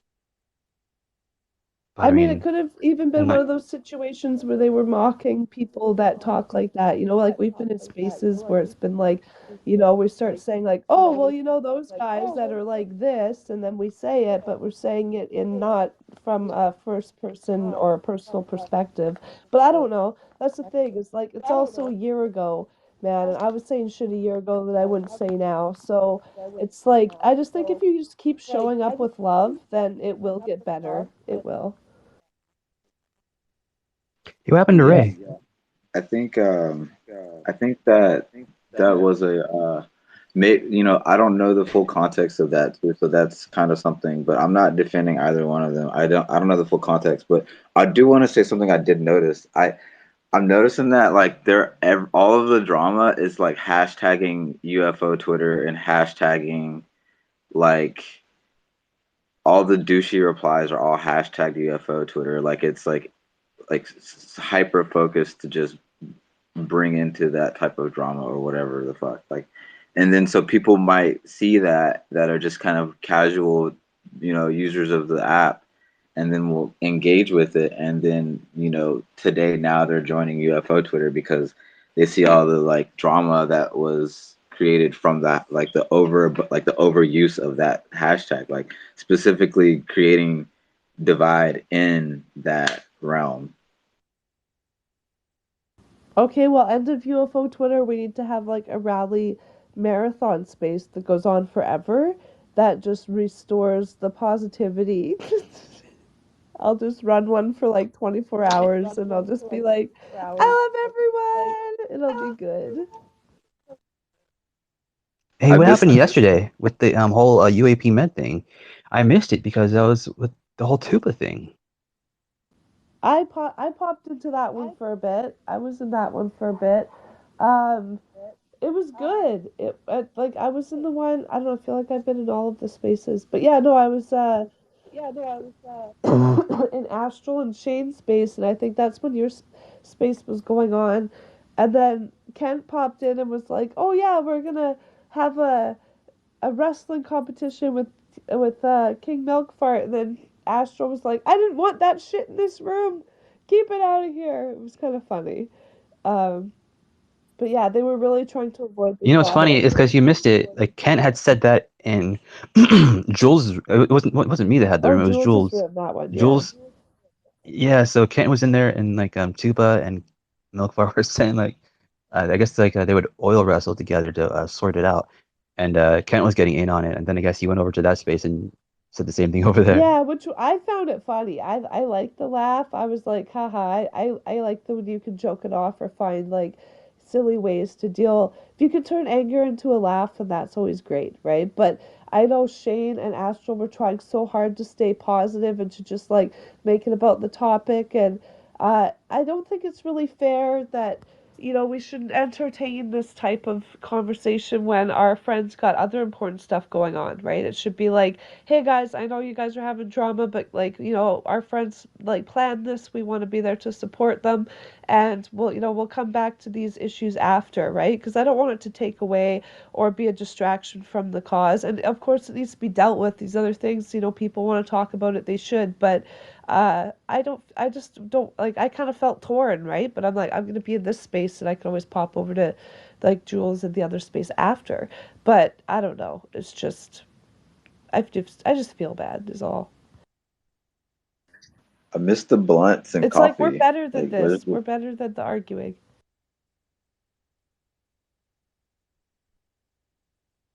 Did you say you miss blunts and coffee? the blunts and coffee, the bongs and the rips? What are you talking about? I'm smoking weed right now.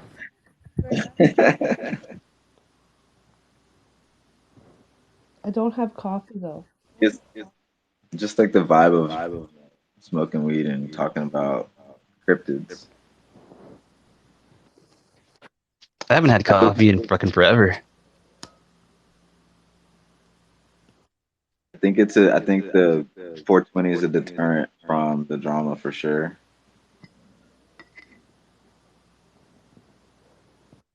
Yeah, I have my watch. The alarm on my watch goes off at 4:20 on AM and PM. That way I make sure I don't forget.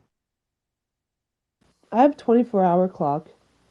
Like freaks people out when I send them a screenshot. They're like, "Why is it 24 hours?" I'm like, "I don't know."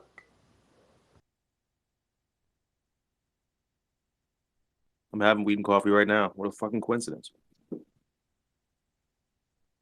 My man.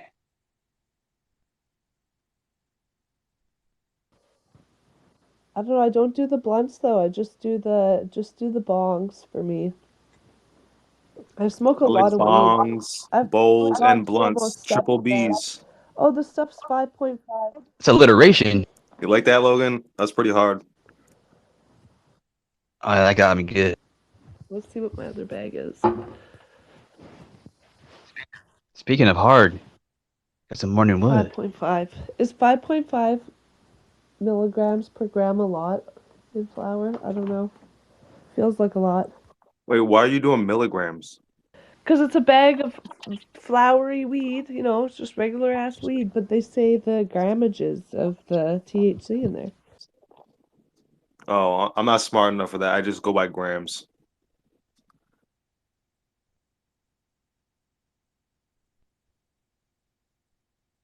Even like when they like shrooms and they're like, oh, this amount of milligrams of psilocybin. I'm like, yo, bitch, I don't know what the fuck that shit is. Like, is it like it's a gram or I don't know how much psilocybin, how many milligrams. Like, I have no idea. So I'm not the guy to ask.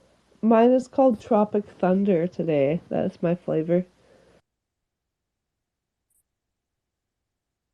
The weed's better than the movie. Hey, do you ever think that people will actually let like chips be put into their body?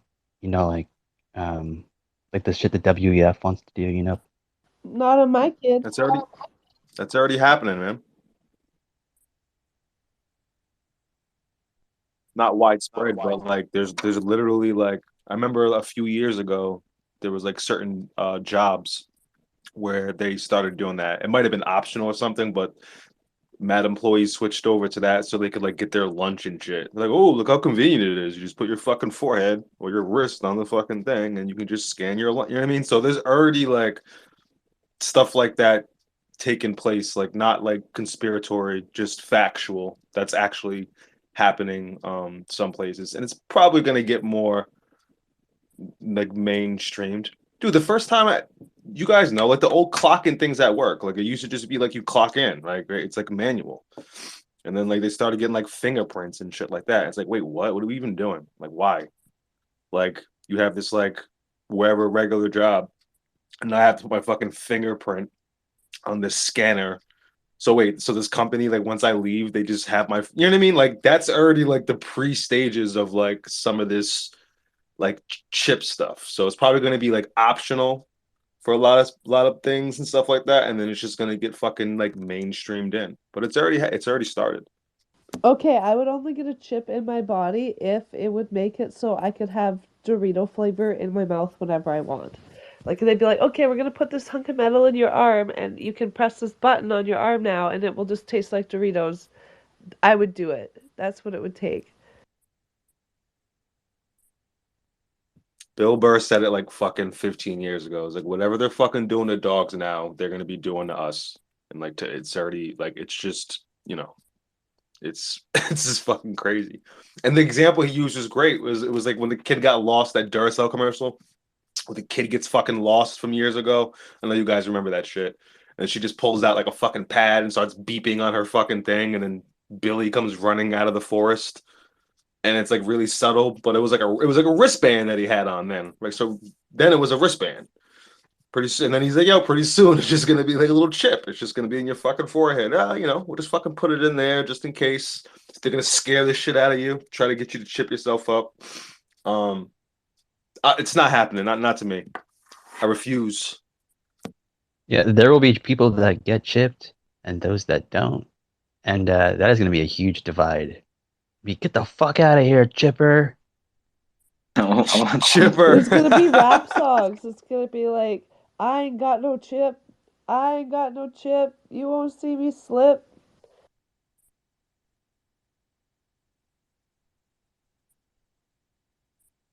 Get those chips on up out of here.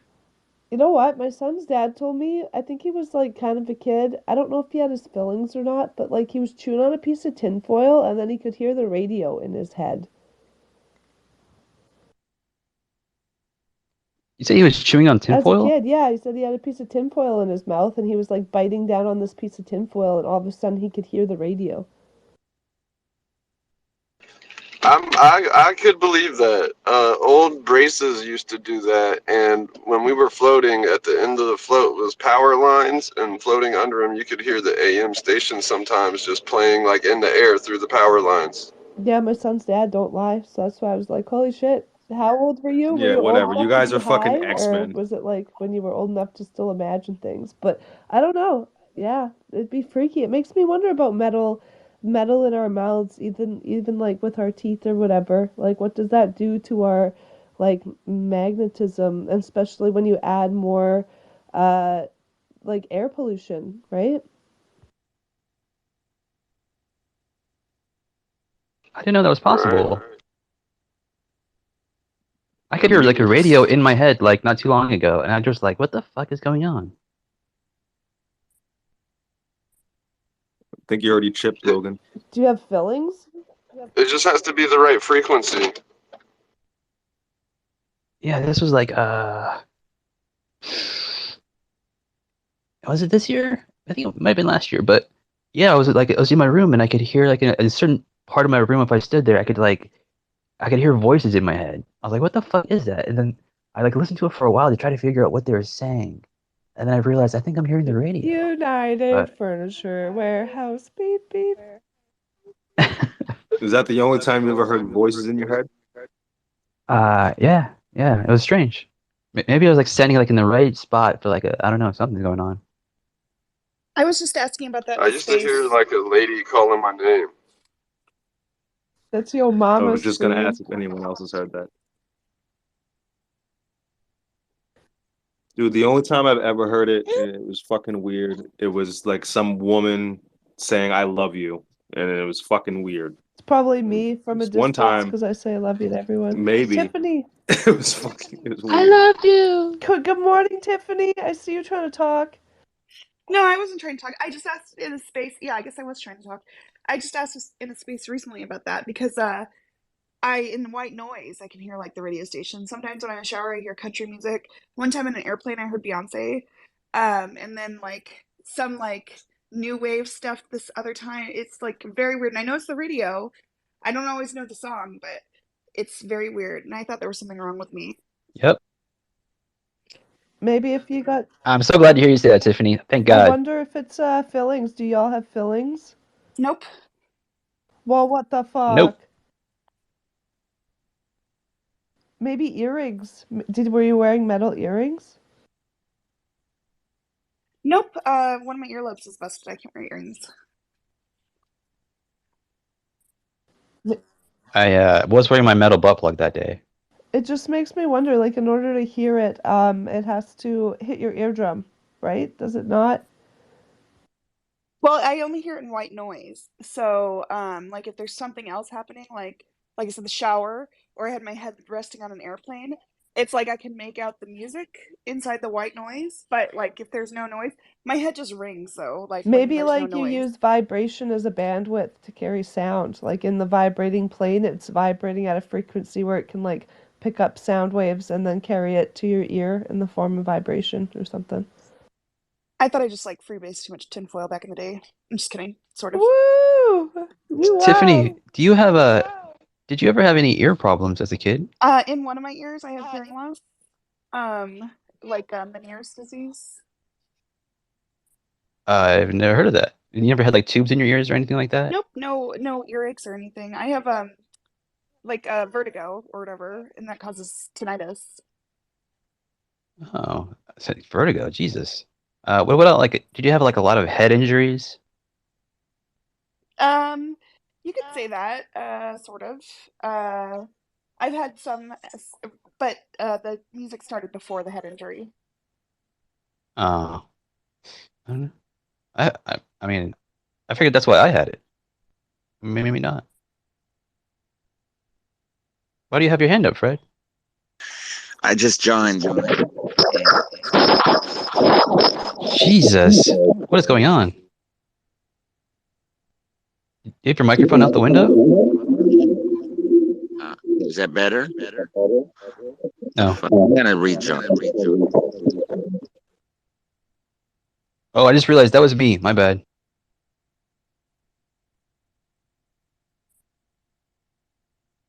Ah. Oh well. I think Kevin Costanzi, some is he looks like he works at Wall Street Journal, and it looks like he's like writing articles about UFO Twitter, and then this guy Ryan Graves is reposting him, or just reposting what this other account noticed from Wall Street Journal. Sounds wild boring. I'm just kidding. I'm just kidding. I'm just joking. Yeah, dude, I was like watching like the Wall Street Journal articles. Like I've only seen those two big ones, right? There was that one that came out from that one dude, and then the other one from like the New Yorker or whoever fucking had it. But actually, like the Wall Street Journal has a bunch of horrible like slam pieces against UFOs and like UFO people. Like one came out I think yesterday that was just brutal. Yeah, that's the one I'm talking about. It has a picture of Carl Sagan on it. Yeah, that's the one. A very odd timing. There's like some theories, or maybe actually specific like cases. I don't really know, but a lot of people say like some of those fucking UFO things that are in like the tabloids, like half the time those are like the real ones. They just slip them in there because nobody's gonna believe it anyway. You know what I mean? Smart. Like, yeah, it makes fucking sense, right? I wouldn't fucking doubt it. Like if at least some of the time that's Well, that's true. what I was saying Like it's about like a right, Hollywood you too, know. is they probably use actual pictures from like real crashes and then put that in the movie so that way they could be like, oh yeah, no, that was in the movie. It's not real. When it's probably the real shit. They do the same thing at theme parks with skeletons. Yeah, I can't remember who was talking about it, but somebody was mentioning who owned the National Enquirer the other day too. That it was actually more legit than it seems.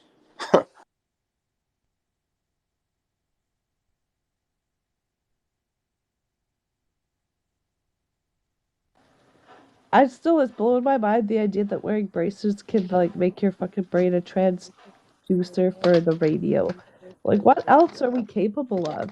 I'm gonna start wearing magnets on my hands, see if I can like start summoning balls of fire.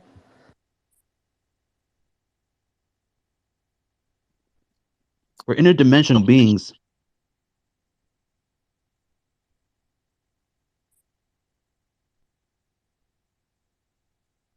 Can you finish your sentence, Logan? Well, that was it. 4 interdimensional beings. That's all I got. We are interdimensional Oh. beings. Dr. Fred Rogers. Hello, hello. Howdy, neighbor. Hello, neighbor. Is this space still going on? You hungover? No, I'm just waking up. I just got a phone call. Oh, Fred Rogers Yeah. woke up Matt. And, howdy, neighbor. Yeah, I didn't even know I was still a speaker in here. Yeah, I've been babysitting you the whole time. Fred just came to wish you a wonderful morning. Now, I joined, when I joined this space, I heard the end of a convo or something about hearing music or noises. Can you, I am a doctor, so can you please tell me again what's going on here? I'm gonna need those audio clips first. I am looking for them, Logan. I'm sorry. I have, they are on my device. I will find them. You got to give Dr. Fred a little break here. I feel like when I wake up that it's like I'm trying to, you know, I just got hit by a Mack truck. So I was very interested in what Tiffany was saying about her hearing the music or something. I missed it. Well, like when I was in my Should get on it, bro. Hair of the dog. yeah, I'm smoking a joint, but that's not hair of the dog. When I was in my early 20s, I could hear like electricity, like I could hear the PlayStation receiving electricity. I know that sounds so crazy, and I swear I am crazy, but it's not that kind of crazy. But I could hear electricity like coming into the PlayStation, so I always thought that was weird, and so I started paying closer attention to noises, and I would hear like the radio in the shower, and like I said in the airplanes. Anytime there's like a like overwhelming white noise, if I listen closely, I can hear a radio station. So I thought something was wrong with my brain. I mean, I know there's something wrong with my brain, but I mean like something uniquely wrong with my brain. I even one time in a darker day, I offered my body to science. What was that? One time at band camp. That band camp though. So yeah, basically, I get really overwhelmed when like there's water running and things like that because I can hear a bunch of stuff. And I thought it was originally just like my brain trying to make sense of white noise. You know how like brains are weird like that; they can do that. But then I realized I recognize some songs sometimes. So Yeah. Do you still experience this at Yeah, all? also I wanted to share I got the full story from my son's dad. He said he was chewing on like a little piece of metal from like inside the smoke packs. You know how like there's a tin foil from in the smoke packs? Well, he was driving and that's when like the radio came through like in his head. And he doesn't understand how that works. And I was like, I don't know either. I'll just ask Dr. Fred Rogers and then I'll get an answer for you. Does anybody else here experience things like that, hearing sounds or noises or frequencies and you can't figure out where that's coming from? Only on mushrooms. Say that again, sorry? I said for me, only on mushrooms. One time I heard like a whole orchestra of like the most beautiful fucking music you've ever Oh my heard god, I had just that too. coming out of nowhere. It was fucking crazy. I shed a tear. It was beautiful. But I was on shrooms, so it's not that Yeah, fucking crazy exactly. that something A like that god happened. spoke to me that night too, so whatever. I do sensory deprivation, and then I can hear things differently. Like a fan sounds pretty cool when you're doing sensory deprivation because you can like hear like the air hit the first part of the blade, and then you can hear it like whoosh around the side, kind of like a wave at the beach. I don't know. What about you, Logan? Were you saying that you experienced these things?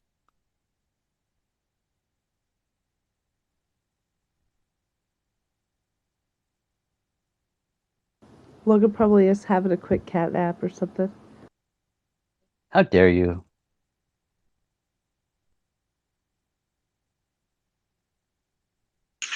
Logan, are you tormented by noises? Damn right I am. I'm being very serial right now. I'm being super serial. Y'all kill me. For real.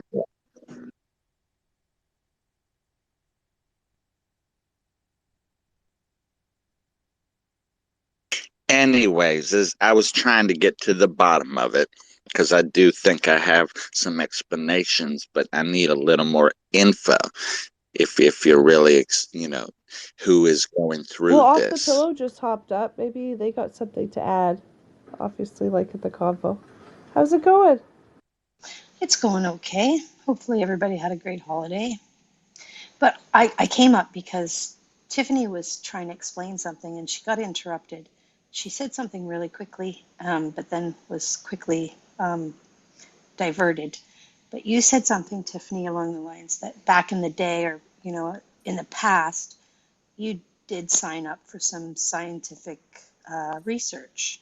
You'd said something along those lines and then you kind of got diverted from what you were trying to finish speaking on. And I was just hoping I could get you to speak on it. Oh no, I totally understand how you could think that. I said I donated my brain to science. I offered to donate my brain to science. Living Okay. though, so no, UCLA did not take my brain.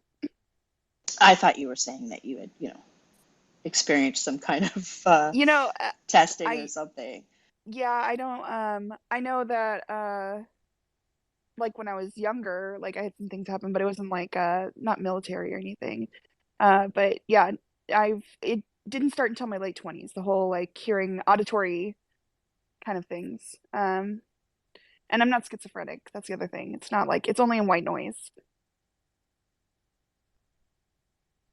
Do any of you hear enhanced, much louder than you remember, sounds of like ambient street noise, the garbage truck, things that are outside, and they sound much louder in your house when you're listening? You're like, why is that? Why do I hear it so clearly? Why do I hear the cars driving by or the honking, and why is it so loud? Only when I'm hungover.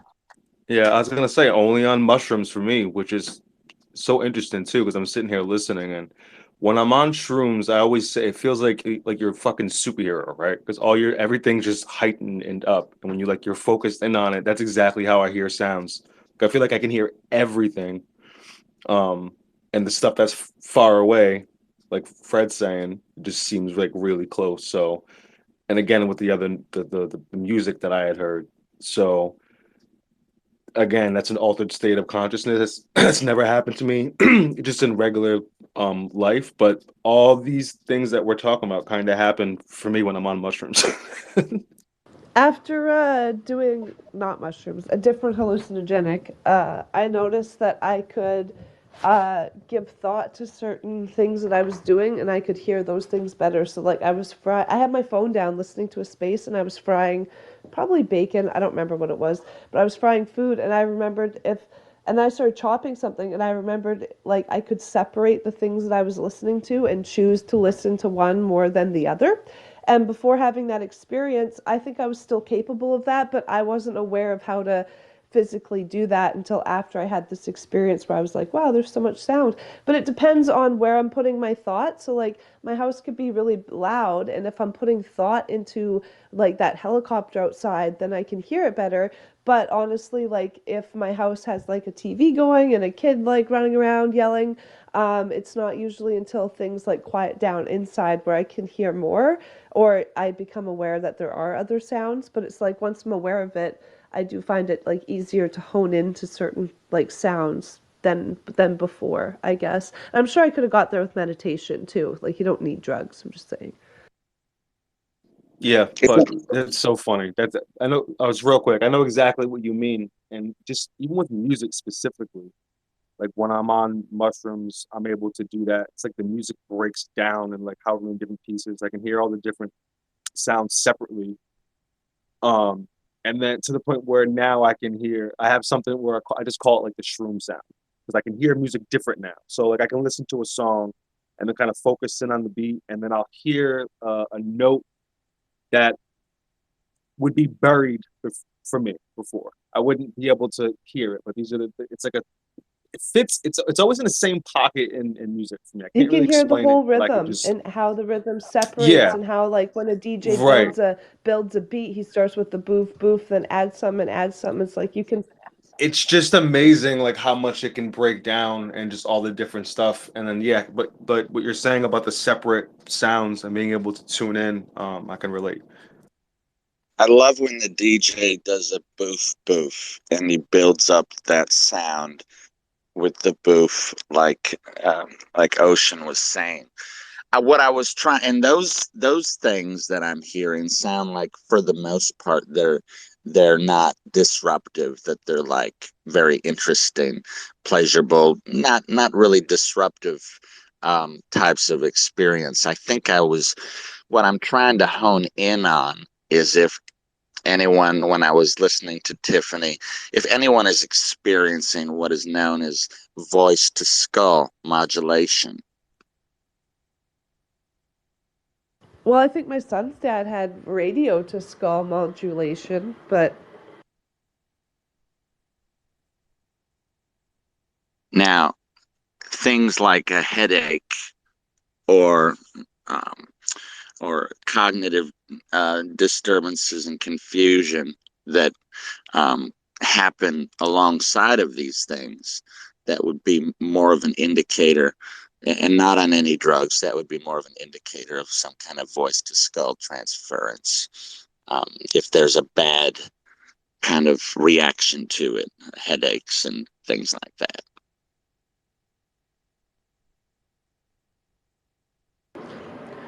can anybody here like pop their ears, like just by moving their jaw a little bit?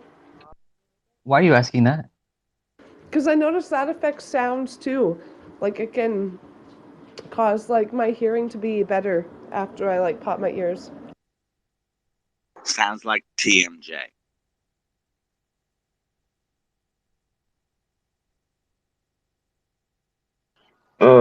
Mr. Rogers, or Dr. Rogers, excuse me. I don't know if you're familiar with like the mid 2000s, uh, like 2006, 2007 ish, hip hop mixtapes, and the I guess it would be like a voice or like a tag, but it would be of Empire mixtapes. Are you familiar with that? Are you referring to the Empire mixtapes that came out of Brooklyn? Probably. I don't remember where they were out of, but it was like the famous voice on all the mixtapes. It'd be like, "Where'd you find this?" Like, stuff like that. Do you know what I'm talking about? Not very familiar with that, but it is Damn, son, Okay. where'd you find us? Yeah, exactly. Oh, I know So, that all right, meme cool. sound. I was wondering. So, all right, I'll find some stuff so that way I can play it for you. Appreciate it.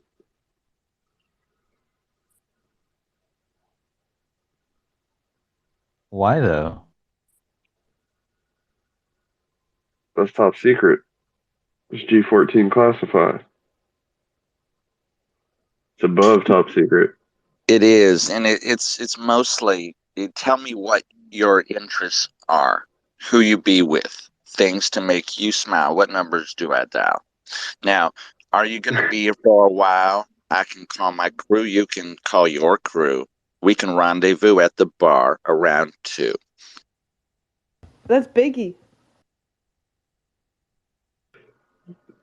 I I was love waiting it on when you Ocean to call me finish. Big Papa. You'll put a gun up in my face and I'll fuck up this place, y'all. I was just listening to that song yesterday when I was walking my dog.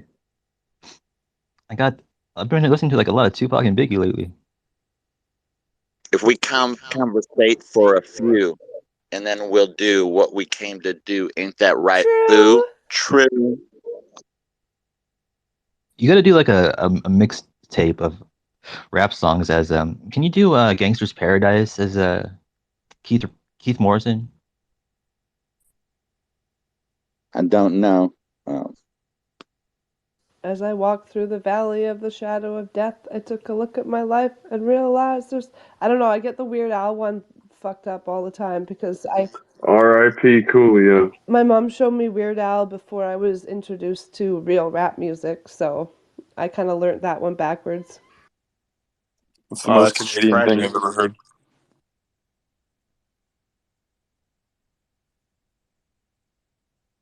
I stole my brother's Gangsta's Paradise cassette in 2nd grade and took it to school and got in trouble. Thug life. That's gangsta. Yeah. I used to have Britney Spears on a cassette tape in my cassette Walkman. What a rebel. And Shania Twain. Yeah, I had like a corn CD, and they were like, Corn CD. other kids would tell on me, "You can't have It's a that. tape, It says Dad. bad words." And then the CD Walkmans came out and they were fucking huge. Like you couldn't even fit them in your pocket type of thing. You needed like one of those big ass like jean jackets with the big pockets just to fit your disc Walkman into, and you couldn't like go running or something, or Jinkos. it would like skip. It's like, oh no. Barely fit it in the front hoodie pocket.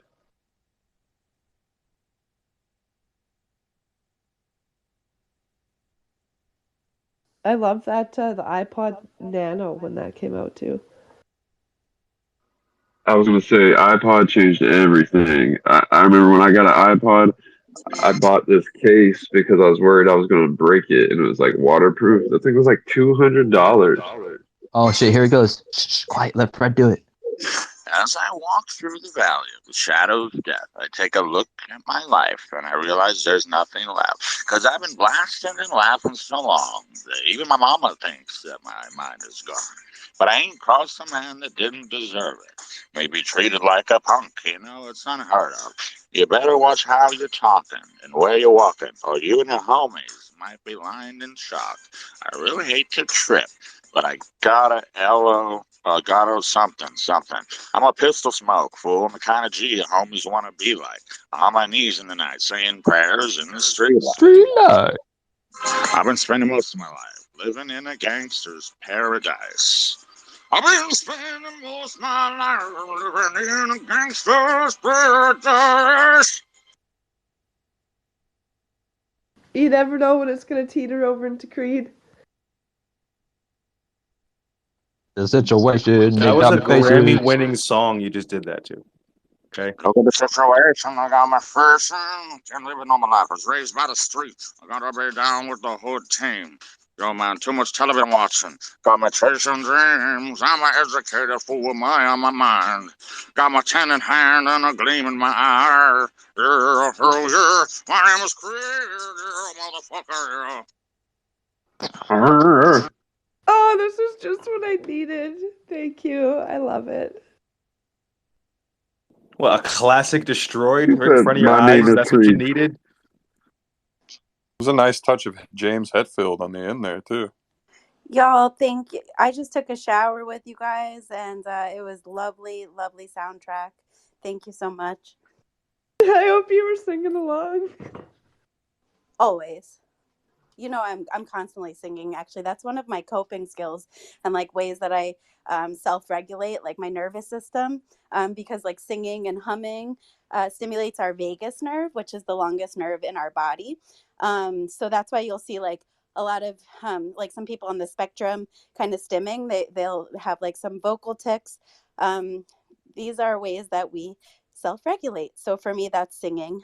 I think Klaus kind of is annoyed by that sometimes, but you know, What songs do you like to sing? every song. There was like a 3-month Like? period where the B-52's Rome was in my head. That was a nightmare. I like Two Live Crew. Now we got a real jam going down. Welcome to the Space Jam. It's your It's your chance, do your chance, do dance your dance at the Space Jam. All right. Alright. I'm twerking. This is a great song right here.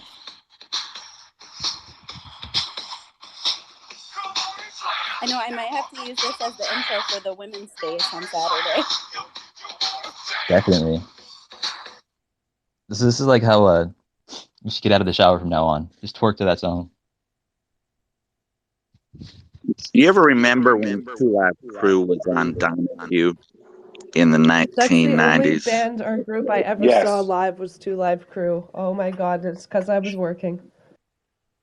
Oh No wow, way. this like changes my whole outlook on you. They That's were very, amazing. How very short old, and everyone that showed up to see them was old and like, pop that What pussy, year was baby. this? And it was great. And then it was time to close, and then they're like, so where are all the girls? And I'm like, buddy, I don't know where you're gonna find girls for you. I'm sorry. No one talks about Two Live Crew anymore. So what year was this, Ocean? 2012. It would have been when I came back the first time after moving away But they after were graduating. old. So Oh, that's 2012. way past Two Live Crew's prime. That's way past it. Two Live Crew is the reason why we have parental advisory on CD. That's true. They were the first, the freedom seekers, the ones that like went against the government. Oh yeah, they got vulgar. My brother had all the CDs, dude. My brother used to install speaker systems and like lowriders and shit. That was what he did as a side gig. So he's all the bass on that CD. I'll always remember it, and I'm like, oh, good CD. Then all of a sudden it's like, pop that pussy. I'm like, what the fuck is this? Crazy. My mom come in, turn this shit up. That was good stuff, man. Good times. A Band in the USA was like the definitive tune about their legal battle with the USA, and it was a historical lawsuit because they got basically like some other people artists have gotten over the years. They got sued for indecency. There's an old law on the books that basically goes against the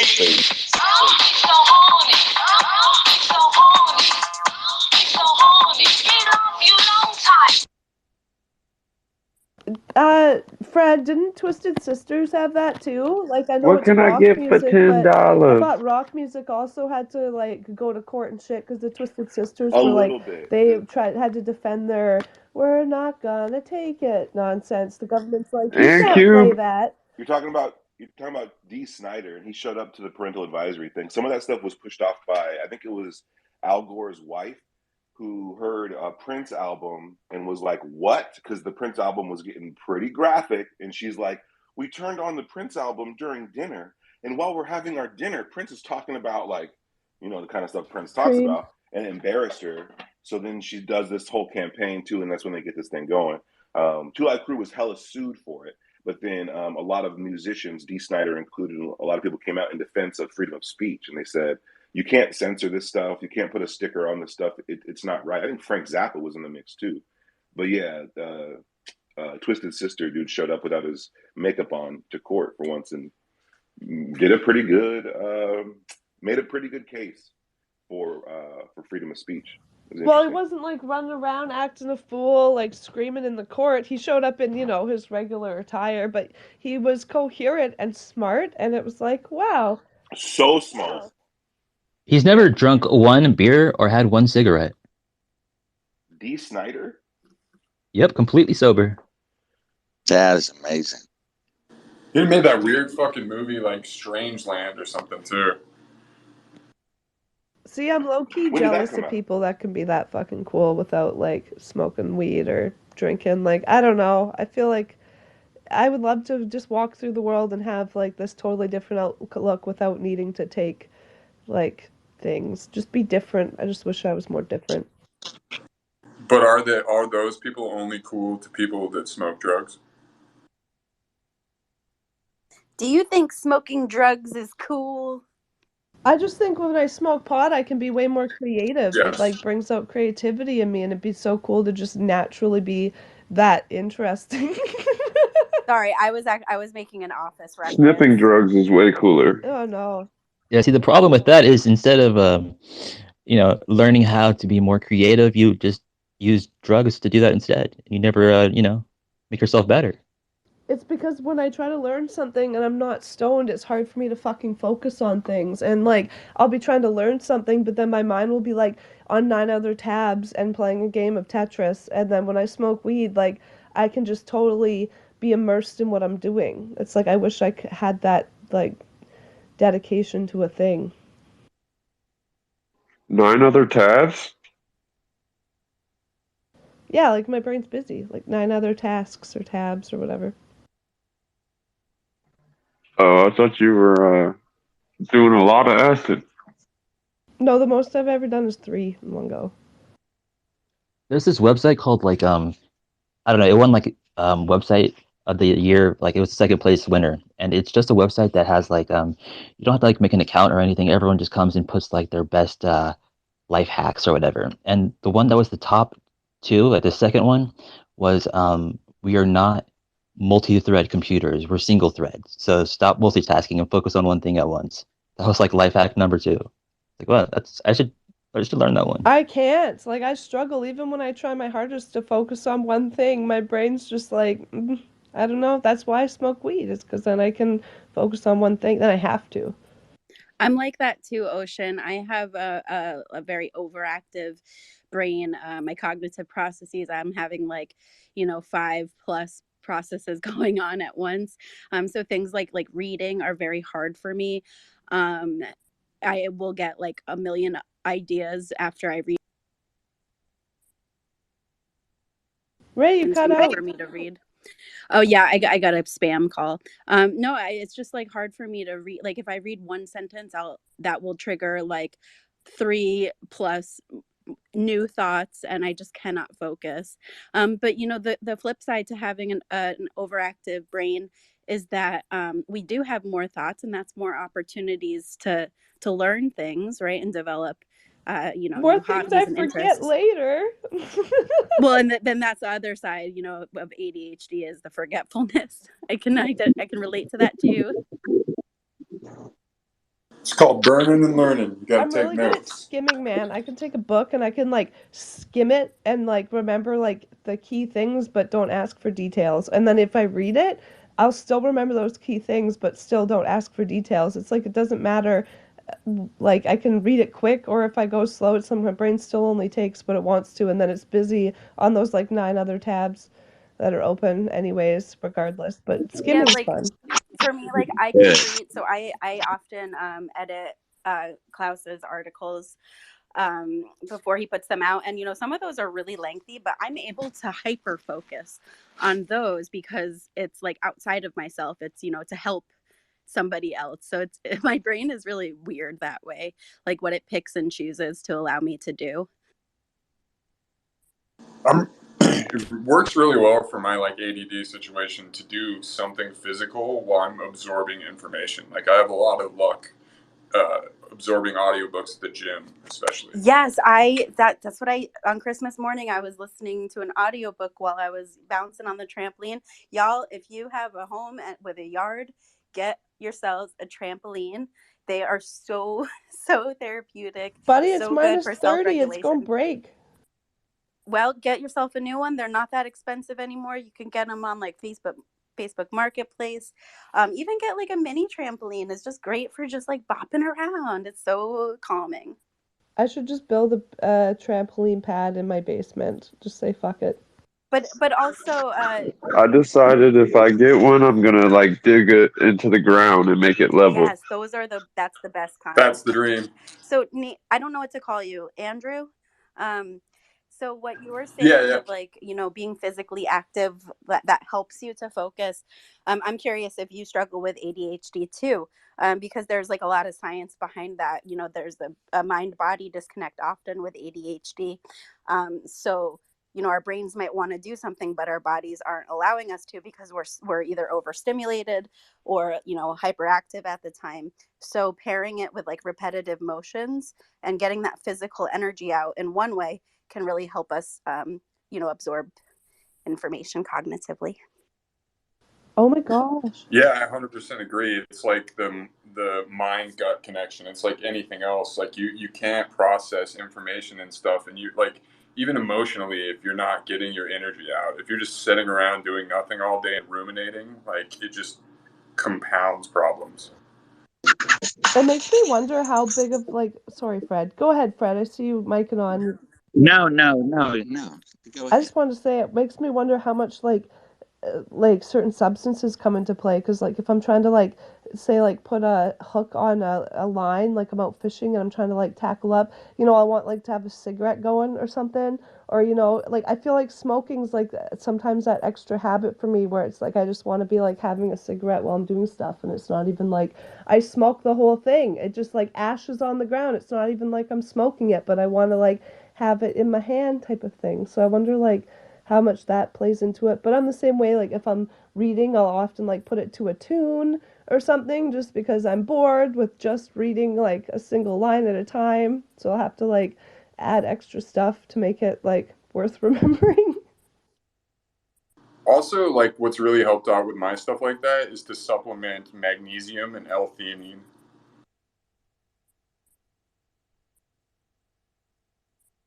That's good stuff. Yeah, very good. I like also modafinil. Hi, Ocean. Hello. Sam, I I see was your just, hands up. hi, it was just to say you're going on about the cigarette thing. I have to light a cigarette no matter what I'm doing. If it's cleaning the house or something, I know where you're coming from. Anything I have to do, I light a cigarette before I do it. See if somebody comes to my door, I light a cigarette. It's weird. When you saying that there just makes me think, oh my God, I'm not the only, I just thought it was weird. And there's you saying the whole sort of same thing. You light a cigarette. It's like a crutch behavior, and it's not even about the nicotine or getting a release from the nicotine. It's about the physical action of ashing a I know cigarette over and over. sorry, I was staring at a crutch when you said crutch. I really relate to that. sorry, Shane. I just wanted to You're all say, right. can you hear? I don't know if you can everyone hear me? I Yeah. think for me, I can't go into a new situation unless I'm holding an iced coffee, and I've been this way since junior year of high school. Like So whenever it's I just do an intake with a new family, I need my iced coffee, even if it's like 8 o'clock at night. so Yeah, so maybe it just brings you a sense of comfort. I know I carry my vape around with me like wherever I do you know go. what I treat it like? Do you know? Shane, you cut out. Oh, that's too He's bad. gone. Sam, I see your hand. Probably bad connection. Yo, that accent was unexpected and very welcomed. I did not see it coming. and it matched the profile picture. So Shane, props. Earlier we were talking about, you guys were talking about like sounds when you were high, right? And I'm super curious about this because I've always experienced this as part of being like on a hallucinogen, but I've never really talked to anybody else about it. But like, if you ever, who else gets this? Like a weird bass in their ears. Like if you roll your eyes really hard, you kind of feel this bass, and for me, it just feels like blood pressure letting out. But what if I'm ever like really, really like on one? That bass is constant. Like it just feels like constant waves of bass in my ears. Has anybody else experienced that? Can you rephrase the feeling? It just feels like bass, like loud bass. Like I said, when I grew up, my brother was installing speaker boxes, so it's just this sound. It feels like you're squeezing a sponge out. Oh yes, yeah. Like if I sit here now, I don't know how to explain it, but as I sit here, I can actually do this thing where I can make. It's almost like I'm moving something internally in my ear using my mind, and I hear this low rumble. Yes, yes, and that that's exactly what I'm talking about. And if I'm ever like on one, like that rumbling comes in so often, it's like part of the experience. And so if I'm sitting around and I'm not on one, and I just roll my eyes hard or even tighten them really hard, I feel that bass, and it gives me this kind of like kinetic memory. You know, I feel a little hot. It's a trip, but it's a super strong part of my experience, and I've just never heard anybody else Kind talk of about like a it. But Fred, pressure that turns into like a wah yeah, in your head for a moment. exactly. It's like I can actually though. You can actually like feel something like a switch is turning on. You're pressing a button in your head, and your ears like go.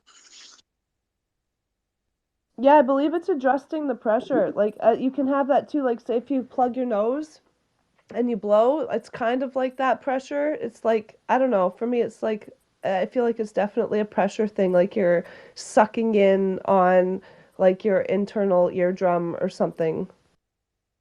Sorry, what? I missed that last part. Like you're what? Doing what in Like your sucking in eardrum? your eardrum, like What was that? like causing negative pressure. What into your eardrum? Sucking.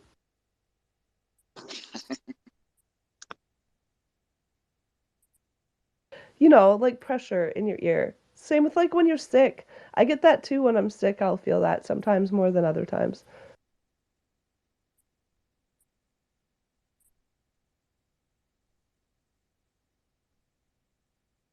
I wonder what function is that to Picabra when that we do that thing? Like if I sit here and stare straight forward and I'm not moving anything else in my body, just looking ahead, I can do that thing where it's like I'm pressing a button in my mind and I hear that low rumbling. But what is that? Like what? Dude, it's a great question. It's something I've been trying to figure out because it's such a part of my experience. If I'm hallucinating or whatever, it's such a strong part of it that I only connected to that. So, you know, there have been times where like I was standing alone on a trip with some friends, and you know, I just wander off, and then I can't stop the bass. And when it really comes in and it's unstoppable, my eyes are kind of rolling in the back of my head, and I'm like in my maximum state of hallucination, like maximum. If I close my eyes for a second, I feel like I'm in a different world. I feel elevated sometimes.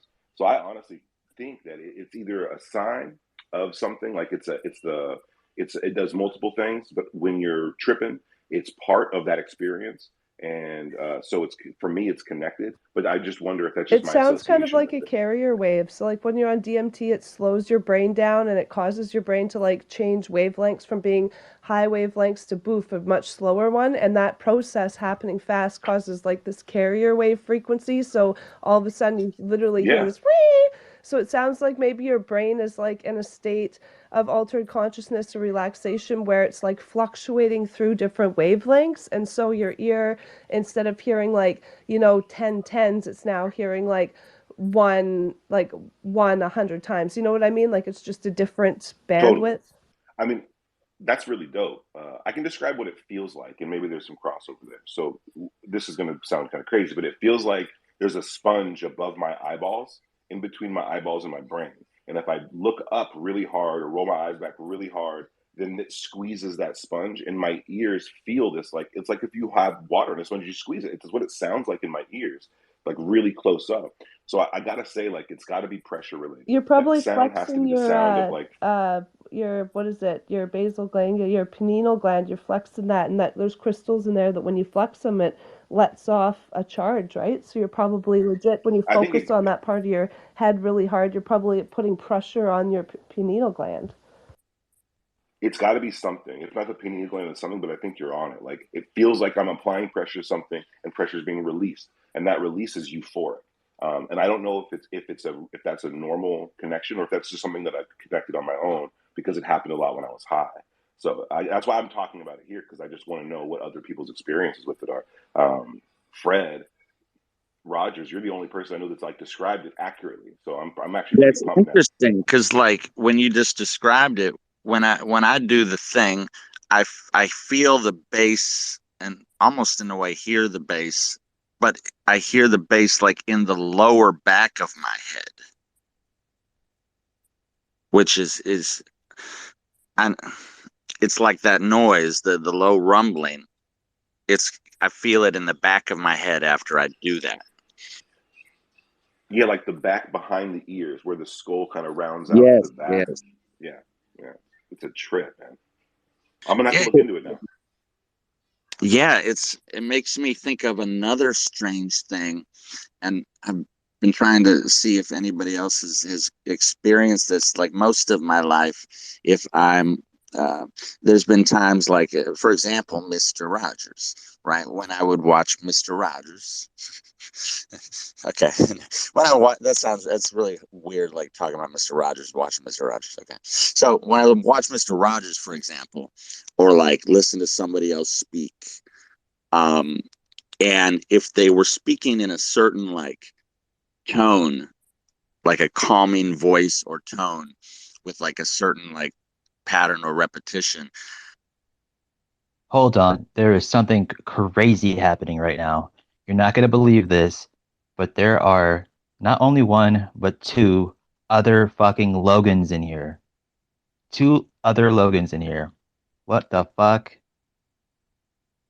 I thought it was going to be UFOs over the White House or something. You got me all excited. I mean, Logans are cool too, but That's what I thought. Yeah. My nephew's name Hi, is Logan. Logan. Sorry, didn't mean to kill the room. Yeah, I thought you were gonna say there's like lights over the White House, like 100 of them or something. you're Same. like, the aliens are here. There's two Logans in the room. Well, we should check him out. What do we got here? Logan Logan Hertz, workaholic. Okay. And then I don't see the other Logan. Oh, there he is, Logan Roy. See, I kind of thought this was another actual Logan account, but Dude, I never like run into other Logans, but like now there's like 3 Logans in like a space of like what, 4, 12, 16, like 20 people? That's like statistically crazy. Since there's more Logans in here, can I call you Weapon X now, official Logan? Yes.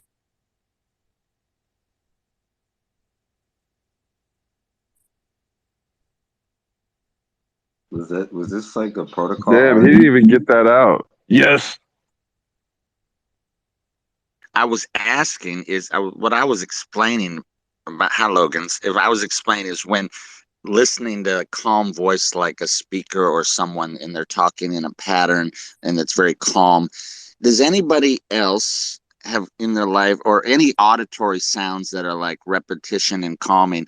Have you experienced this thing where you feel like a brain massage? It coming in the middle, like where the pineal would be, you feel this like euphoric, very like relaxing, like brain massage type of feeling.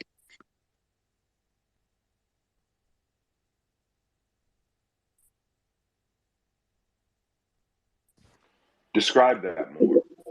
So, if I was like sitting, let's say I'm sitting in an auditorium and there's a speaker on the stage and they're talking about some interesting subject, and certain, maybe certain, it only happens with certain people or certain auditory things that are like, if I'm talking like this and I want to convey this message to you right now, we're going to look into, and like as I sit there, sometimes while most people are like absorbing the information that the person is saying, sometimes my mind will go into this almost slight hypnosis type of feeling, and I feel like a sensory, like massage type of euphoric, kind of like your head. It's like your head is getting massaged, and it actually feels really, really good.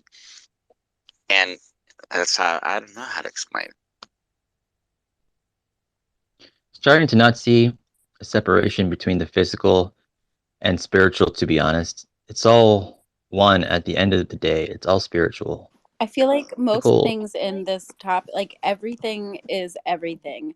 All religions, most religions are saying like the same thing. And I'm right there with you, Logan. Like I'm having a hard time distinguishing like between reality and like dream states almost. My dreams have been feeling like so fucking real that like I wake up almost like in a state of like almost like the dream was traumatic, like be it going through that, like it just felt so real, and I wake up feeling really disconnected, almost like dissociative. And I feel like that's part of the phenomena, like how it works is, it can, it's like they can be tricksters, manipulative, you know it's all so much. I agree with you. I agree. I don't really remember any dreams that I have, but that is happening to a lot of people right now, what you just said. And when they wake up, it's like they're still halfway in that dream, and it sometimes takes hours to like feel normal. And often whatever happened in the dream, sometimes fighting like a battle or training in a classroom, um, some advanced type of, like, almost reminds me of like certain MyLab stories about training schools. But the dream is it affects the person so much that it ends up like often interrupting a large part of their day. Yeah, that's definitely the case for me. A few weeks ago, I had a dream that there was like I sensed in my dream. I was sleeping in my dream, and I sensed that there was like a figure standing to my right by the window. And in my dream, woke up in my bed and I saw like an alien, but he was like dressed as a Men in Black. Or Man in Black, and then in my dream, I tried to wake up Nick, and he like hugged me but too tight, and I have an old rib fracture that like bothers me sometimes, and in my dream I could like feel the pain in my rib of him hugging me too tight. And I did wake up, I knew it was a dream, but I ended up having like to go to the doctor because my rib has been so fucked up since that dream, like more fucked than usual. And it just felt so real. I felt the physical pain in my dream, which I often do, but just everything about it was eerie. And I've never have a dream that I'm sleeping like in my bed, right? So that was really weird too.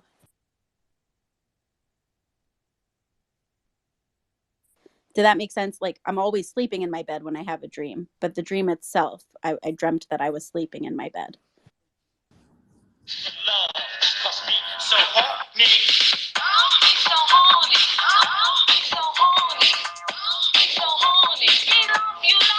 We love you long time. Fucking Two Live No, Crew. it's very interesting what you said. That's a phenomena in itself, and it's happening to a lot of people around the world right now. That type of dream state, and I think something that really came to light that helps explain why this Rogers man or this David is so strange is that I've tried to tell people that most of my life, I do not remember my dreams because my dreams happen while I'm awake.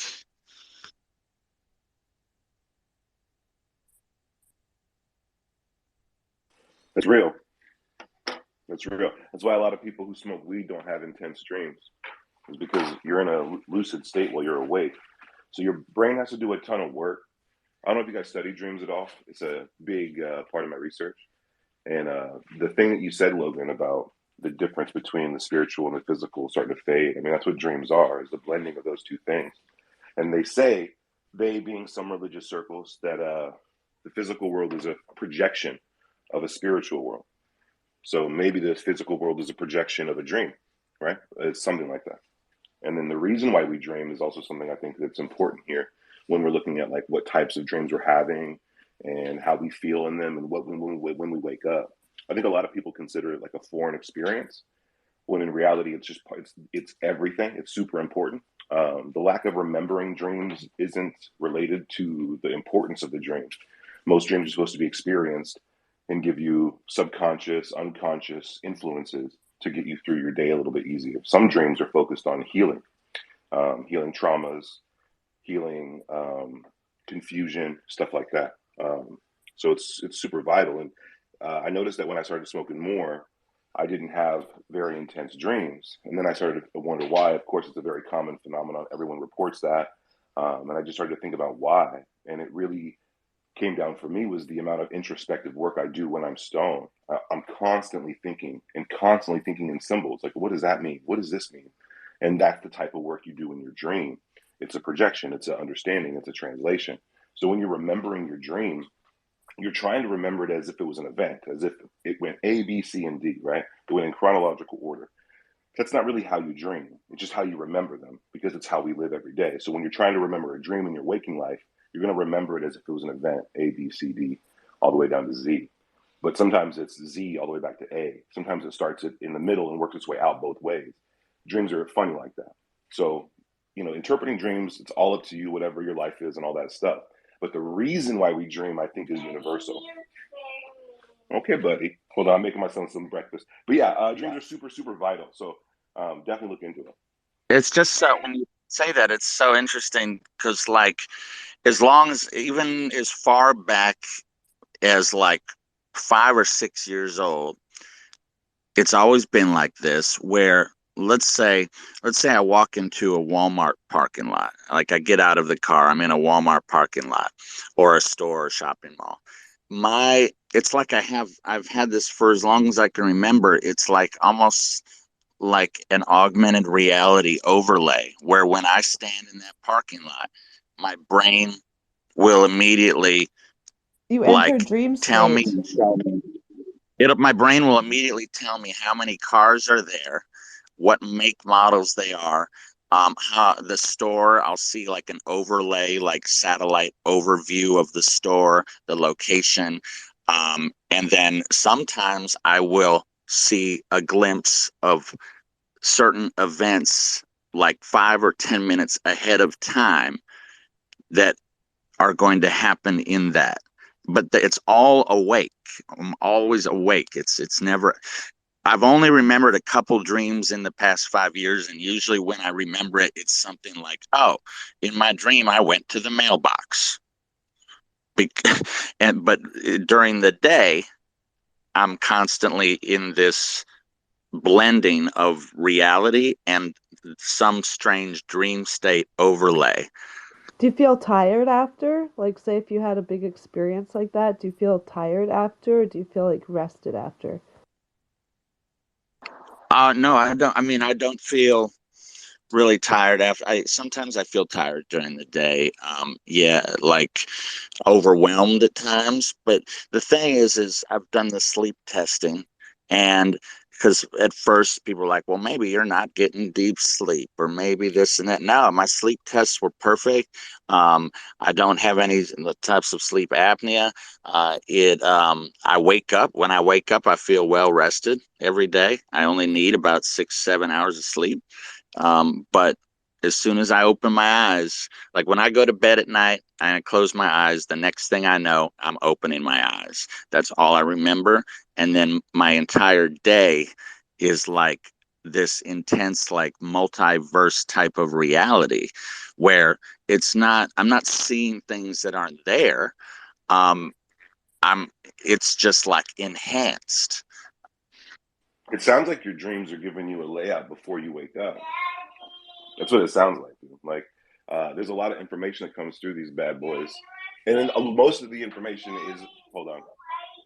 What game do you want to play, bud? Okay, most of the information is out of time too, but a lot of it's dealing with your daily tasks. So if you're not remembering your dreams, but you are, oh buddy, I'll get you that. Hold on, bub. If you're not remembering your dreams, but you are getting more information about your daily life, you might be having mundane dreams, like downloads about about the next day. So it's still providing you some insight. It's just not giving you any kind of crazy metaphorical stories, of which you might be going through in your daily life. Like, consider how much your imagination is active while you're awake. Consider how much you daydream or think about consequences or think about events and all that stuff. Like, if you're constantly thinking about that stuff, you might not need to do so much introspective work while you're dreaming. So that the dreams might be more about tasks. Well, and too, like, what if every time you went to Walmart, you subconsciously counted all of the parking spots until your brain subconsciously remembered that there was this many parking spots, and every car that you looked at, your brain profiled that, and you didn't have time to sleep at night because you had to just keep going over all these different makes and models of what all these different cars look like. And then now it's at the point where when you go out in the real world, your brain's like, yep, we remember because we count every night how many parking spots there are, and we know all these different types of cars because we practice at nighttime. You know what I mean? Yeah, but that sounds tiring. That sounds exhausting. I mean, like if I walk out and if I walk outside and I look at the sky, I can look at the sky and basically, like, if I want, I can have like an overlay in my vision come through where the sky, then I see all of the infrared properties of things that I can't see with the normal light spectrum. And then if I want to also, like, I can imagine while have my eyes open, I'm floated over my head and I'm looking down at me now standing on the ground outside in the sky. And it's so real. It's such a real experience. My eyes are always open that there's no real, I can't really discern the difference between maybe reality and the other dimensional areas are combined, and maybe some people experience it through their dreams more. I don't know. Have you spent a good part of your life trying to do this? Like trying to imagine like what it would be like if you were over here and what this angle looks like? Because you could have been training your entire life to get better at like out of body view, you know? Not real. I mean, I do have memories when I was a little kid, like walking home after getting dropped off by a school bus and maybe 6 years old, walking down the street. And as I'm walking, basically like my mind would like observe my surroundings and I would somehow become like this, impenetrable type of power where if anybody came and walked like towards me, I could like basically avoid like send out some kind of energy shield, like really crazy types of stuff. But it was always very real. So it was never like I was practicing. It was more like I was trying to activate something that had already been there.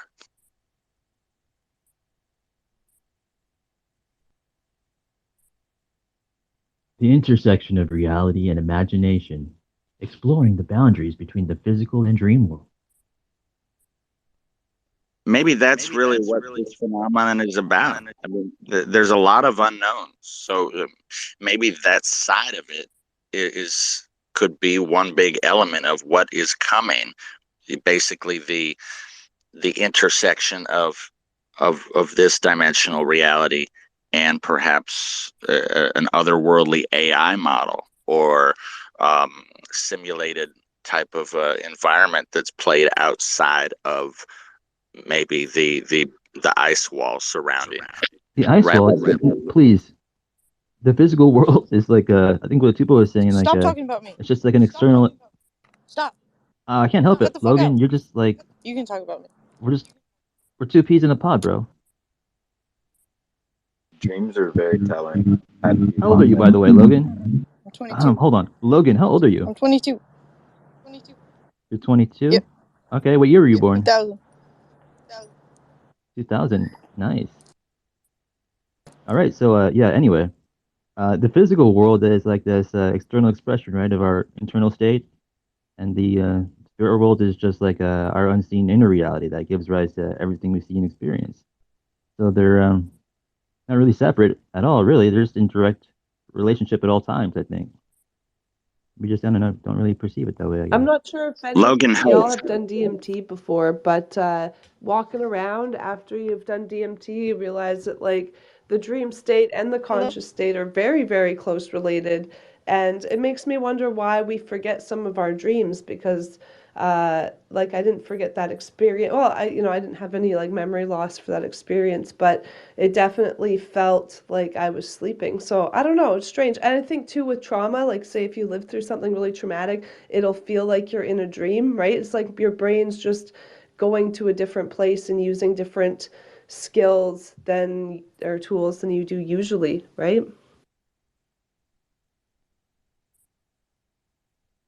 Logan Host, I think this would be a great time because we have younger Logans in here to ask some questions regarding our Mandela things to see if they identify with a different version than perhaps we do. Well, real quick, Mr. Rogers, I'm actually wondering if Logan has any questions for Hello? older Logan about what his future might look like. Older Logan, can you prepare Logan for his future? Sure, buddy. You need any tips? What are you worried about? You are amazing and powerful and you will do good things. Guys, real quick though, I'm probably gonna leave soon. I feel like No. yeah, no, I'm feeling not really comfortable speaking at this point. I'm just gonna go ahead and address the elephant. To as we know, some stuff came out yesterday. I'm just feeling uncomfortable that you're up here kind of conducting business as usual.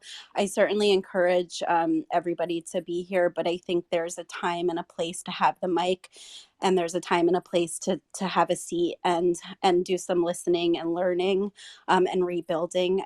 We all want you here, and I think in order to gain our trust back, there's got to be more I guess observing. I'm part of the LGBTQ community, although I am in a hetero marriage and have the straight passing card for the rest of my life. I certainly have had lots of trauma being pansexual and dating people of all different genders and different parts. And so I like right now I'm sitting here just feeling really anxious and not very safe. So that's really, I just wanted to say that in order for us to be a good ally, we got to kind of call things out.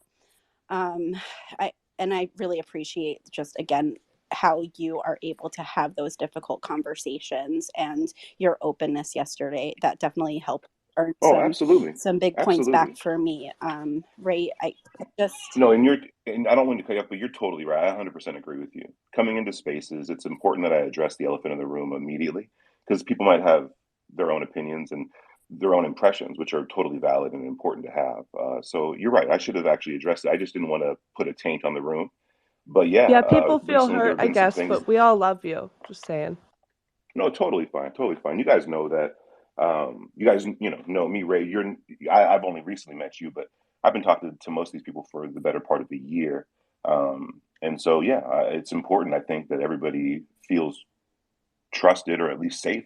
Period. And if I make you feel unsafe or in a place where you're not, your concerns, your lifestyle, your choices, your humanness is not appreciated or something, then it's definitely important that you address that.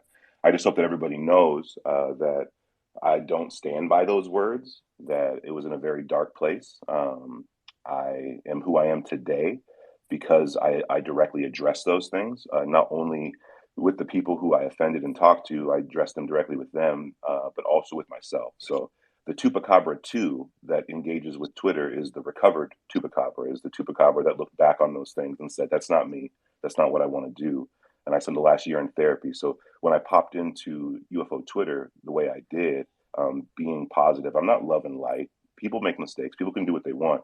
I'm about forgiveness, and I'm about not just not pulling the rug out from people who are willing to change and willing to do their thing. Yeah, And so absolutely. I've never attempted to cancel anybody online. I've never tried to tell anybody that their ideas weren't valid because of what they did or who they voted for, because I know how dark it can get for people. For me, that was the lowest part of my life. In my entire life, I lost everything. So I'm a single dad now. I am working through everything I had to deal with, and it's been difficult. But I have to say, like, those are ugly and they're awful to read. It's awful to see again. But I never ran from that, and I'm not going to run from it now. Well, We I all make appreciate mistakes. you being here and saying that and not like getting defensive off the bat. I think so many people here are so quick to defend themselves rather than, examine, maybe what I'm saying or what I said was hurtful to a lot of people. And I can listen, I'm a therapist. I help people through this exact journey all the time. I'm here to help. And I know people in this room have their own thoughts and feelings about that, and that's totally fine. And if you're here, not you, Tupa, but if anybody else came up as speaker right now just to come for me, do us all a favor and don't, okay? So again, Tupa, I think right now you are being a tremendous role model. The way that you're handling this and looking to rebuild, that says so much. I have mad respect for, we've all had shitty times for sure. We all maybe have not said things of that nature. That's also true. But as long as you are taking ownership of it, which is exactly what I'm hearing, I'm on board. I think for me, it just felt a little uncomfortable that you came up as speaker right away and just carried on. I want you to feel safe and have a community here, but I do think there's like a level of addressing the elephant in the room, Oh, and you're right. totally right. So I You're totally just right. wanted to say that, and again, I appreciate your reception to these really really these difficult Oh, of topics. course. Yeah. Of course. Of course. Like, Sorry I if I wouldn't. could just jump in. Tuba, mad respect for what you did and just facing up to all these people who are just throwing shit at you. But I just Thank you. feel like right now that I've gone insane. Like I open Twitter and like everything I see is just seems to be like Oh, yeah. like random thoughts that I'm having coming up on my timeline. Like, Sure. is this synchronicity, or It's I everyone. really don't know. I just feel like I've gone insane. Like it's like an AI is screwing with me. Like Well, we're all on the same you team What have thoughts are here, you and we're having? all here for each other. And yeah, I think like I don't see Sam. You've always been respectful and inclusive, and so like when I see things that are old, I'm like, wow. And I always believe people can change and grow, and I've seen that, and I've changed and grown on this platform too. So I think it's really important for the whole getting disclosure out. We need to be there for each other and love each other and move forward. So I'm really impressed and Appreciate proud you. and happy to be here with everyone who is accepting the changes and the forgiveness and the growing, and that's how we're going to get places together, is by helping each other, right? So I don't Yeah, know. and I I love think y'all. I I think appreciate we that. need to keep in mind though that everybody's on different timelines in terms of healing, and some people may never come around. And to be honest, most people Oh, probably yeah. won't come back from this. I don't. I don't expect anyone to forgive me. I don't expect forgiveness whatsoever. it is what it is. You can go through. I haven't deleted Right. So I anything. think I having own like it a because I'm level of self-awareness when you do come into a room, just keeping in mind that many people in here like have been really offended and then by some things that you've said. sure, And sure. and although it was in the past, 2 years to 6 months I ago think was it's the not acid. that long ago. Guys, it's totally, It wasn't that long ago, and I know for people to kind of shift this like a racist, bigoted mindset, it takes more than a few months. it's It's why a our bodies are so connected. decades long journey Yeah, but you sometimes, and can't I think pretend. You can't pretend to know where if I was a racist or a bigot. You're just reading words that were that's spoken. all I need So, to know, though, Sam. That's all I need to know. sure, totally, Despicable words. totally, absolutely, indefensible, ugly, Shame on you. absolutely. Right, And and I now, think the best thing too, but is to totally, not defend yourself at this point. I never defended myself. Well, Never you defended just myself. did I by have to own Right, saying it it. that's was what you just are, words. Fernando, can you shut up? You just defended yourself by saying it was just words, right? So I think, and No. You totally. So, but you've been correct on everything you're saying, and I'm listening to it, and I'm taking the advice to heart. I did not in any way intend to pop into the space to pretend it was all good. If you have anything to say, you could say it. Everyone knows I'm No, an I open did, book. and that's why I And did say and that to it Ocean, felt weird and uncomfortable that you popped up. You came I right up really as a appreciate that. speaker, and earlier you can go back and Mm. listen. It's a recorded space. There might be a lot of helpful stuff there that would help you on this journey.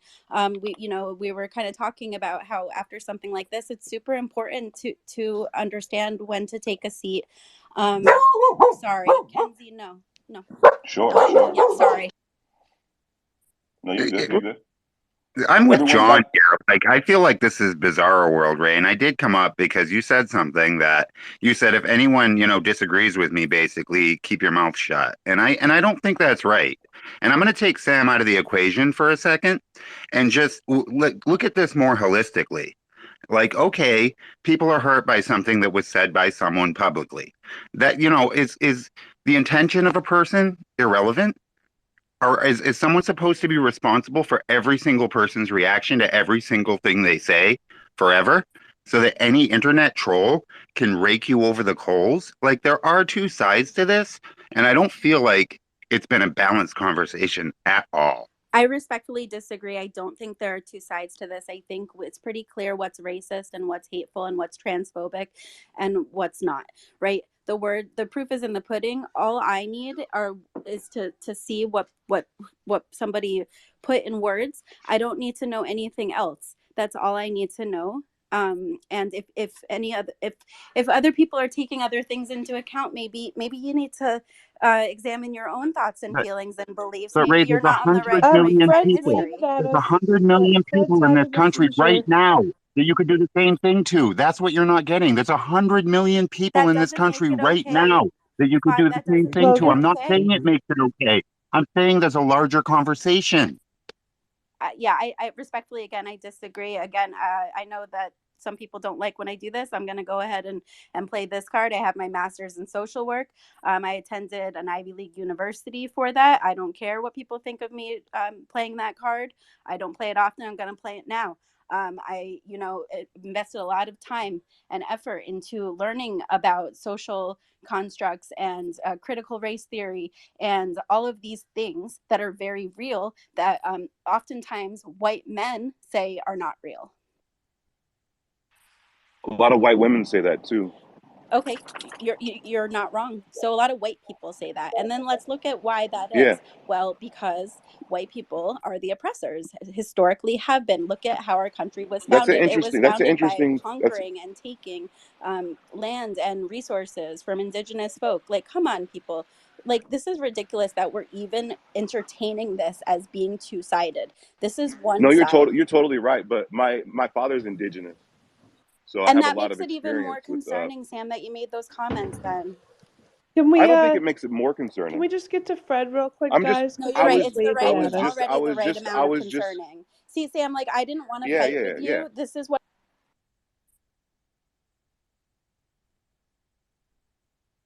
Is that you, Team Kill? Would you say? Hey, Ocean? What'd you say? Hey, Ocean was asking something. I just said Fred's had his Jesus hand up for a Christ. really long time, and I feel bad. I feel like I, he's I I just want to address. I want to address everyone in this group, and I'm not. This what I'm going to say it's not directed at anyone.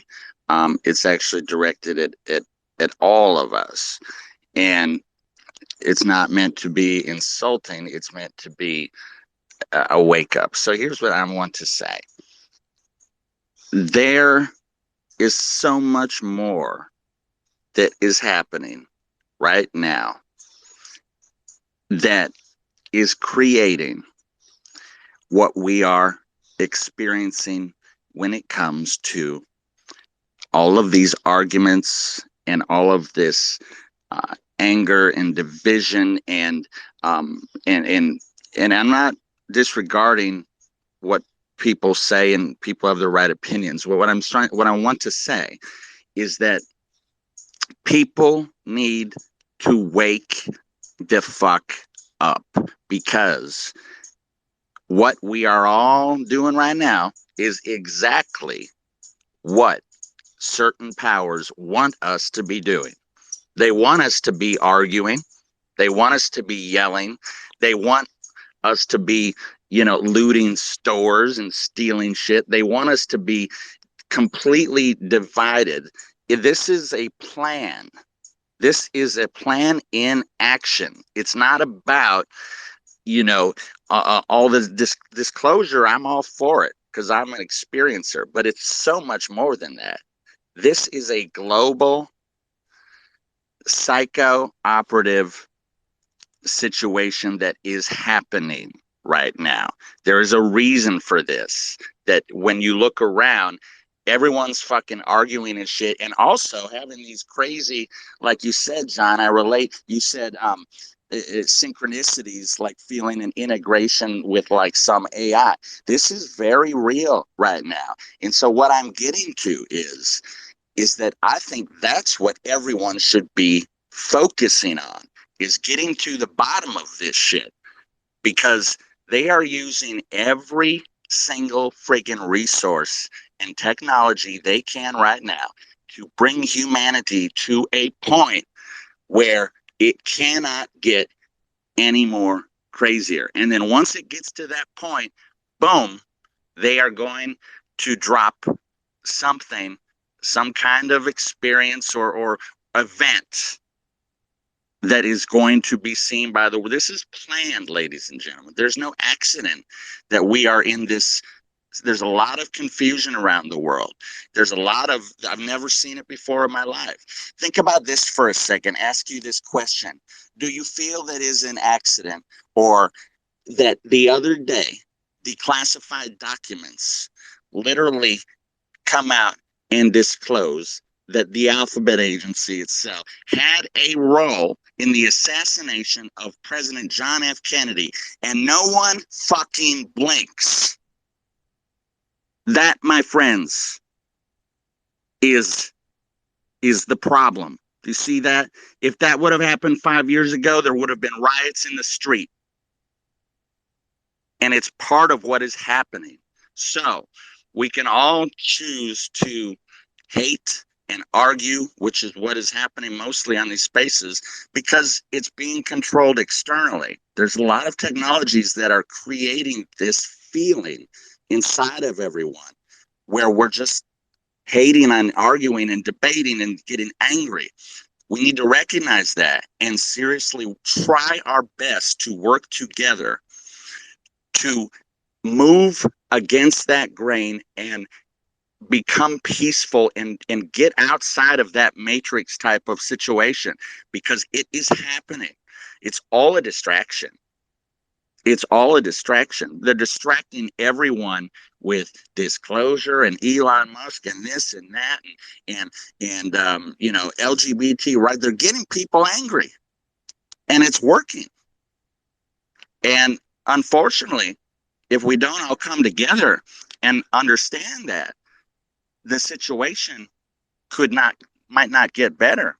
It might reach that pinnacle threshold, and that's worrisome. So remember, at the end of the day, we need to really think outside the box and love each other and try to figure out how to make sense of what is happening right now.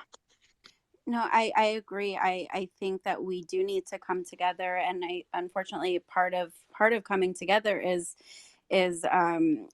transparency and holding others accountable for hurting others and making things a not safe space. Now, that being said, I think there's plenty of room to rebuild, and part of rebuilding is listening and not defending ourselves when there's literally nothing to defend.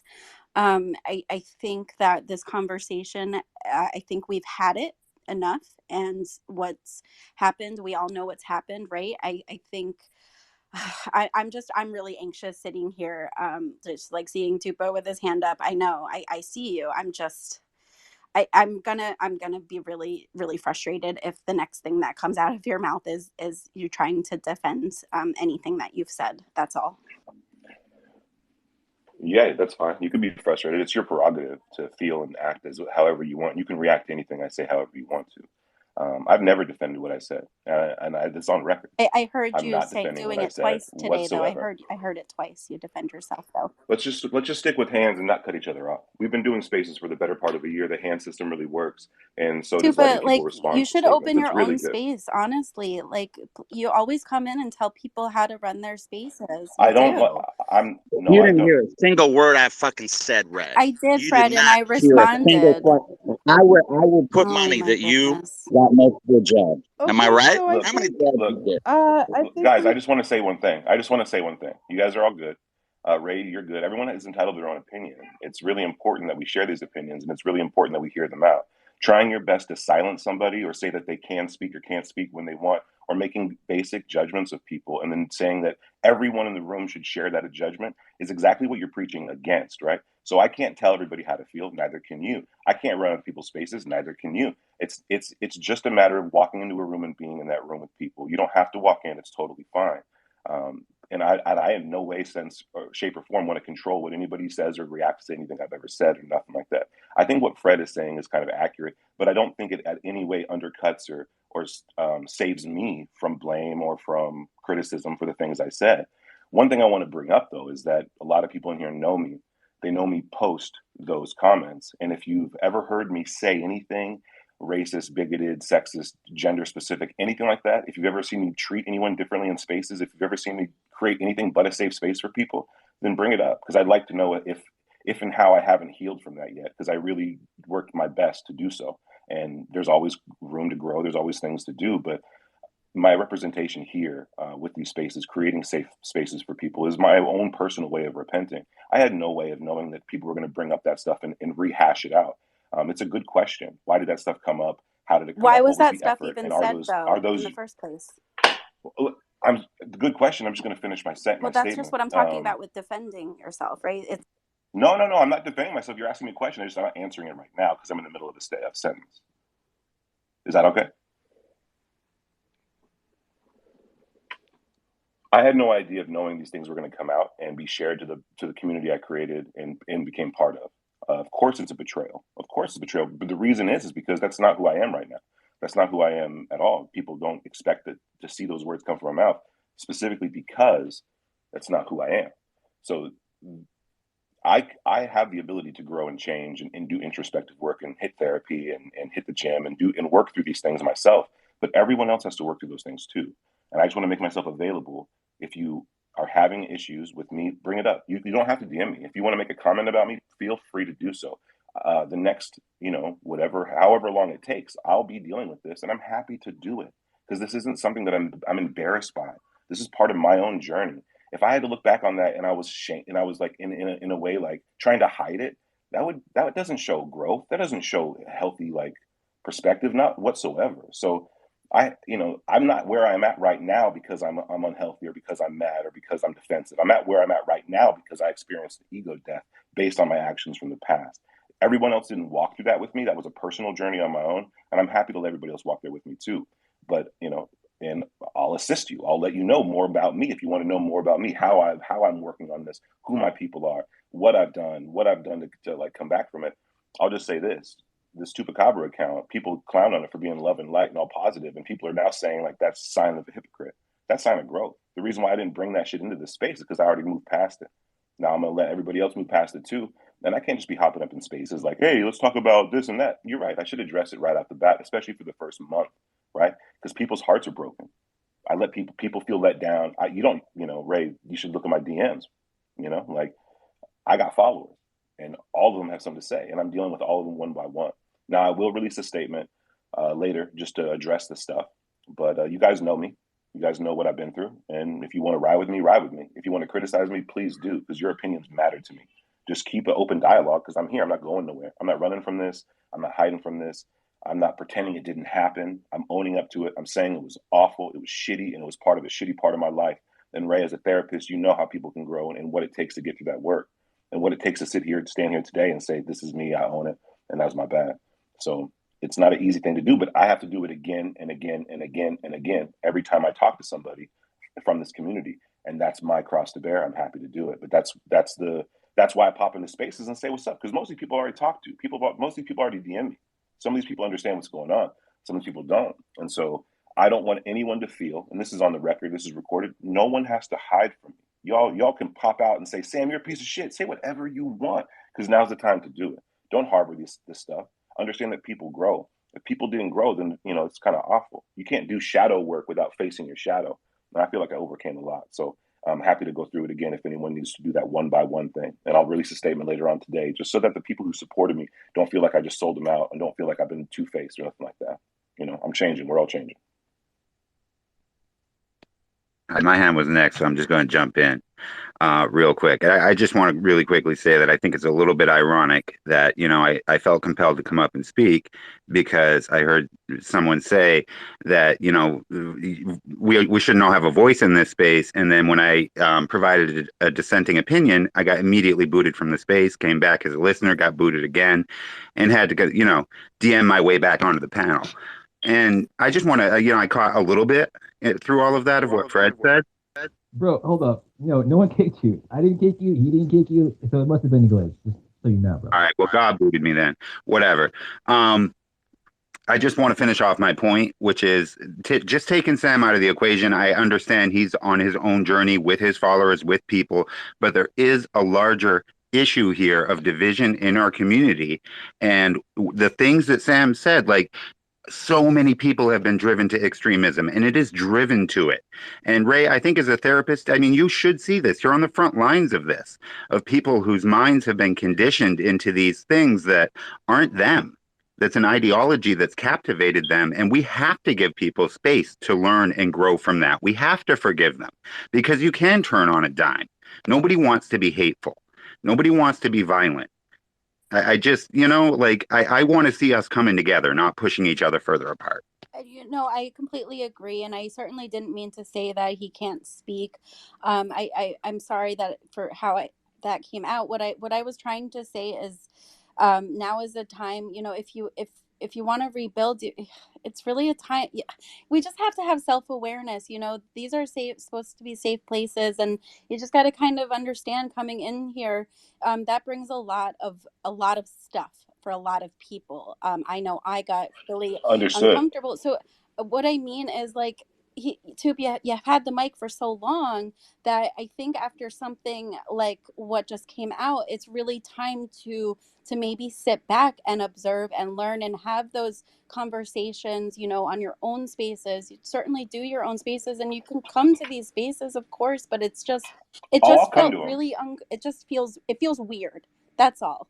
And I am a firm believer in second chances and rebuilding. And yes, as a therapist, I certainly understand all of these ins and outs. And like I said, I'm happy to help Sam. I can't DM you because you don't follow me.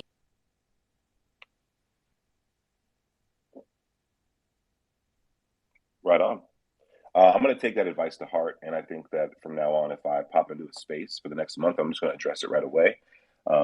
These people are my people. A lot of people in here I've been talking to, DMing, and been friends with for a hot minute. So I just wanted to come in and pop in and say what's up and let everybody here know that I'm not crazy, right? I'm not out here spouting off nothing. My opinions haven't changed since yesterday or the day before.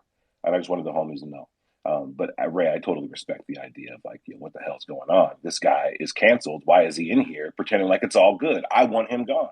That's a feeling a lot of people have, and that's a feeling that I think is a form of extremism that is akin to what I was experiencing, where people really want to force their ideas and their own beliefs into a system, and when it doesn't work out the way they want, it's the idea of who do I remove now. And that's just one of those things I'm healing from, and I see it in a lot of people, and I see it in a lot of interaction today still. So it's just one of those things. We're going to see it. We're going to find it.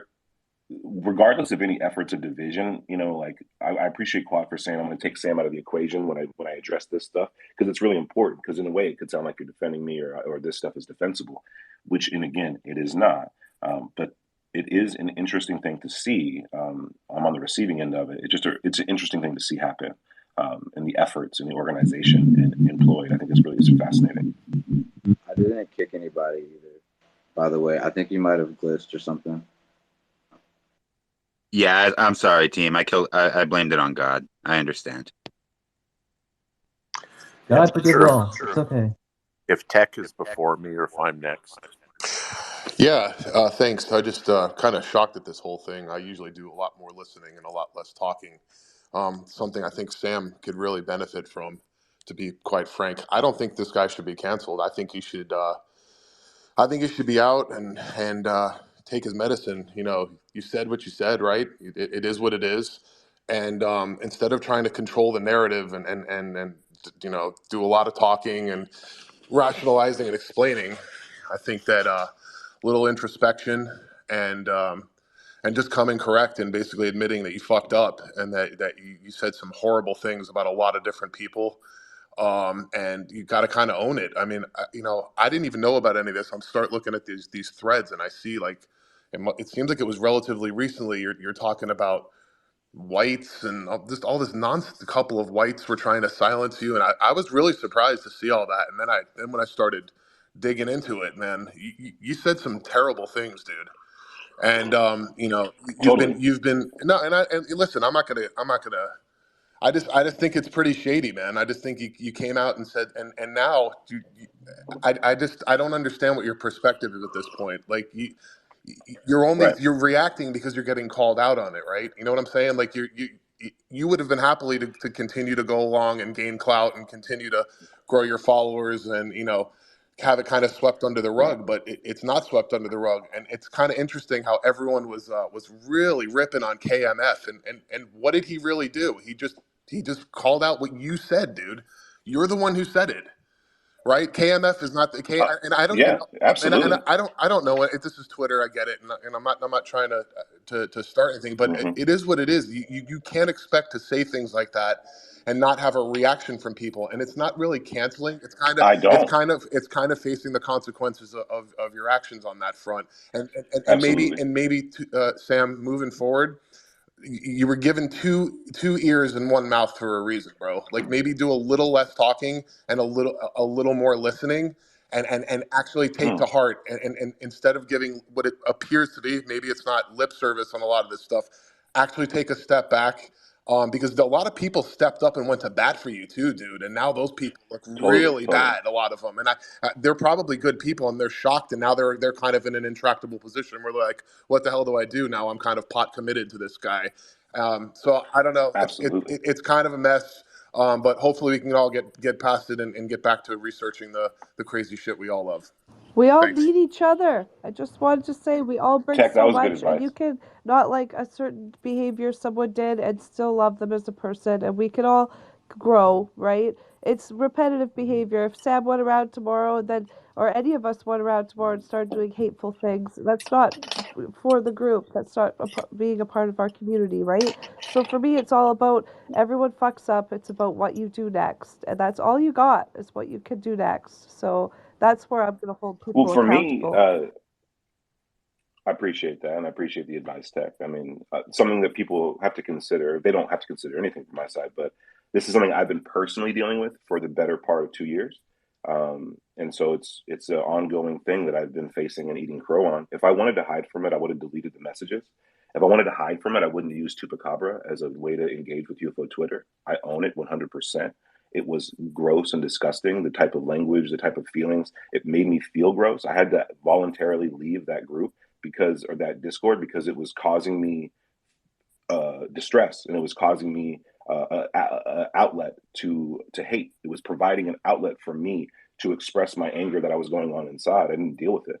So after the length of time I did to kind of go through this and restructure myself and how I wanted to behave and who I wanted to be to a potential community, I had to face that stuff, and I built what I built based on that growth.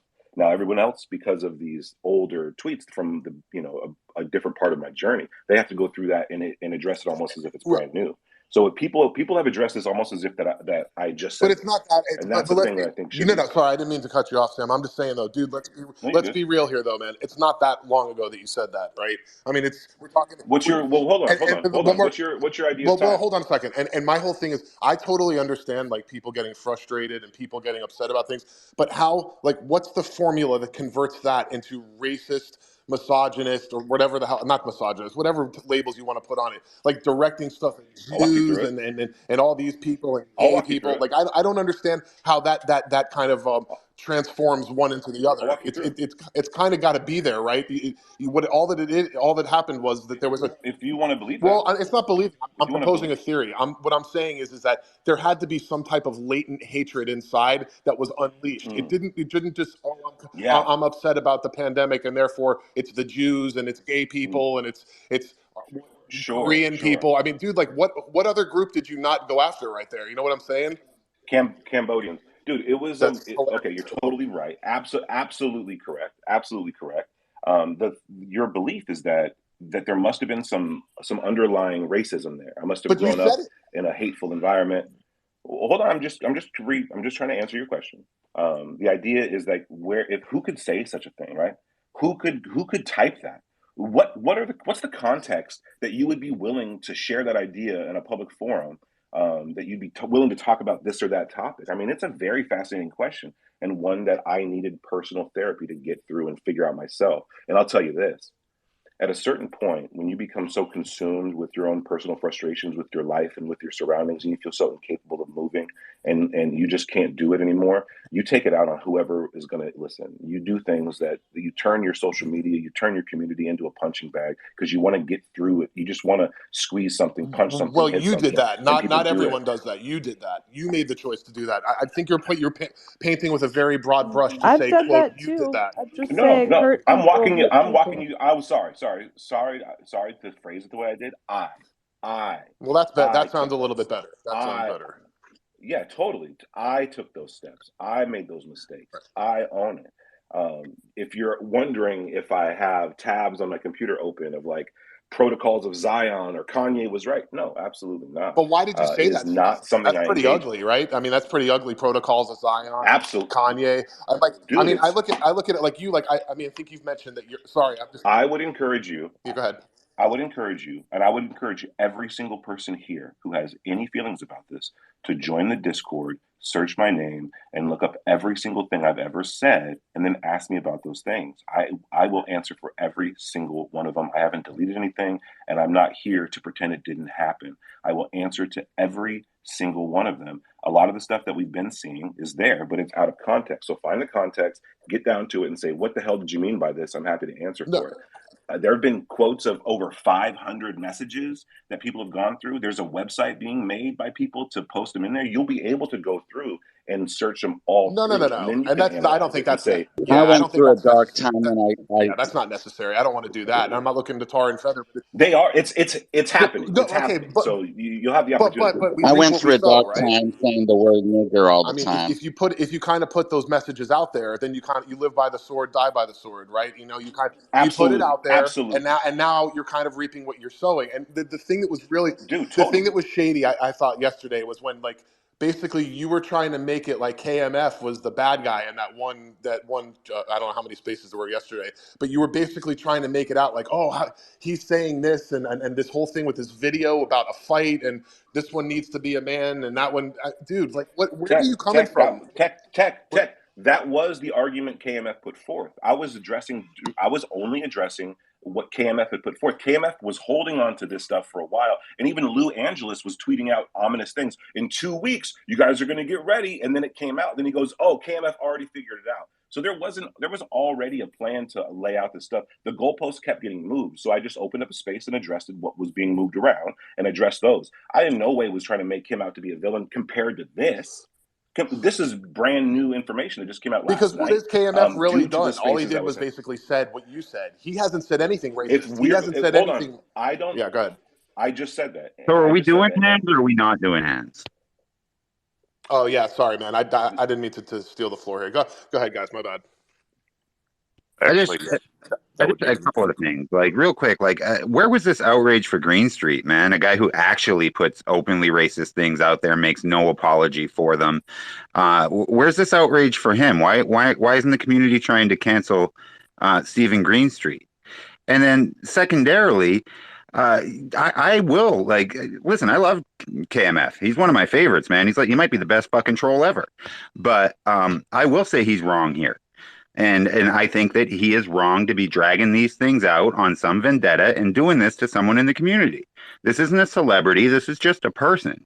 And it could be you next, or it could be me. And I do think we need to look at that because people's lives are impacted, and 100 million people said some Trump tard shit in the last few years. I hate to fucking tell you. And half as many on the other side probably said some left Trump tard shit. You can find it on almost anybody.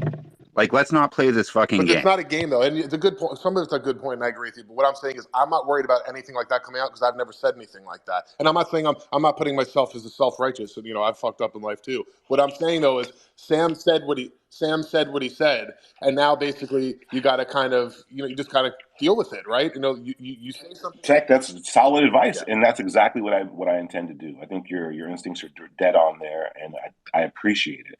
Because that's exactly what I intend to do. I have like I said, and I'll say again, I'm not hiding from this. I own it. It's a step in my ladder to get to where I'm at and where I want to go. It was unfortunate. We've all done unfortunate things. We probably all not done them publicly or said something foolish in a forum that could be brought up. But what Quad's saying is right.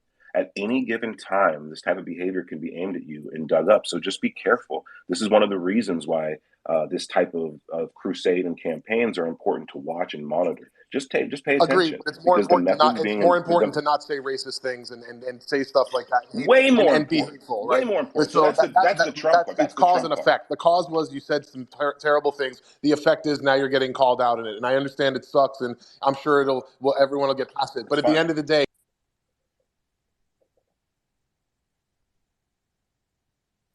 Tech cut out. Tuba cut out. All of my niggas need to love each other. Oh, Dr. Fred. John's had his hand up for a hot minute. He's been waiting patiently. Yeah, I'm very sorry to hear and see all the discord that's taking place. As somebody that works in the health sciences field, I've seen many people run into difficulty in life, form opinions, express things that they later regret and know and see as wrong. Now, I'm not defending anything that Tupac has said in the past, but I will say this. In the time that I have known and seen him in these spaces, and I'm not buddies with Tupac, I'm not here, trying to prop him up. He hasn't sent me any DMs about this, nothing. So what I say on my own. But the entire time that I have been, and I've been on Twitter Spaces since it opened up, but the entire time that I've been on Twitter Spaces and been in Tupac's rooms, I have seen him show nothing but compassion and be a welcoming presence in these rooms for people. Yes, of course, I'm disappointed in the comments, but I actually believe him when he says that he is on a journey. And this is Tupac 2.0. I really do believe that this is an actual reflection of the man. I've had a lot of time in clinical spaces listening to people, and I believe that what he's saying is genuine. Does it need a little brushing up here and there? Yes, things are going to get pointed out, questions are going to get asked, but I think he has been really good at trying to take this on in these spaces and really been facing, the demons of his past. And I will say that I do believe that these are the demons of his past, and he is working very very assertively to try and do this and work through this. And as he said, he has not been hiding this. I'm also seeing what I've seen the last day and a bit is there's a bit of a witch hunt going on. And for people that are new to these spaces, they may not have that context. They may not understand that the community is under attack. There are individuals in these communities that are looking to sow discord and discontent. And we have to be very mindful of that as well. And again, so far I've heard Tupac do nothing but show remorse for what he said. I think he's doing a really good job. I've seen more come out of Tupac on this than I've seen in most major media for things people have done in the past. And he's really being raked over the coals. Yes, he does have to face these, questions and accusations and stuff like that. We get that. But I think thus far he's been showing us that he's actually taken a very good path. And this does not reflect who he is. And then the whole time, and again, I'm going to say this because I've been on Twitter Spaces since they opened up. The whole time I've been on Spaces with Tupac, I have never seen him be anything but compassionate and welcoming to people in these rooms. And again, I'm not his buddy. I sit in the audience 99% of the time and don't say anything. So take it or leave it. There you go, guys. Yeah, if I was judged by the memes that I've shared, even like just a year ago, fuck man. I don't know. Memes get me. Some of them are pretty bad. And I don't know. I think we're all capable of growing, and the most you can ask for someone is for them to acknowledge it, say sorry, and just never fucking do it again. That's all of us can do, right? So I'm happy we're all here. Yeah, too, but you should really I think this is just gonna keep happening day over day, until every last person that sees it has time to yell at you. So you should just make like some kind of like public video that you can just replay over and over or something for them. You're way ahead of me. So yeah, I'm gonna have to release a public statement. I think, especially after this space, it's kind of obvious, and people are gonna have to. That way, it just makes it easier to make my perspective known and the current status of my bigotry or lack thereof known, and people feel a lot more comfortable that way. They don't have to DM me and stuff. But you're totally right. This will keep happening. I will not be in many more spaces until I address this stuff. You guys happen to brush on a hot topic I wanted to pop in here for, but I appreciate everybody popping in and saying their piece. You guys are right. I mean, I think what everyone's saying is right because everyone has to react to this stuff in their own way. No one can. Well, and now you're an ally, Fernando, man. Now you can call that shit out when you see it. You can say, "Hey, I was there. You angry person. Don't act like that." And that's the best when you can flip it around and become an ally, right? Well, this is one of the joys of this Chupacabra account is my way of flipping it around. You guys have seen me preach, be peaceful, don't share things. I tell everybody every day. I scroll through my Twitter feed and I unfollow people who post things that get me to react emotionally. You've heard me say that over and over again. Why do I say that? Why do I do that? What is that for? That's me employing the method I learned from the mistakes I made in my everyday life on this platform to my community. That's what I'm doing. I apply it every single day. I scroll through and I see things that trigger me, and it gives me a flashback of being this like monster. And I just go, thank God, I'm over that. I'll just unfollow, I won't react, and I'll share something positive. I don't do that to cover my tracks. I do it to better myself, and I've been doing that for the better part of a year. I know a lot of people have negative feelings and negative issues, and they don't deal with it at all. Some people will harbor this stuff forever. Some people will never want to face it. By me facing it helped me out. It hasn't helped anybody else out, but that's my personal journey. This is the opportunity I have to share this.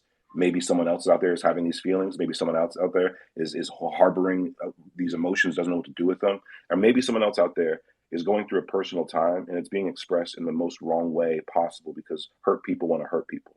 And so maybe I someone think can it's take very that story respectful that what you have done.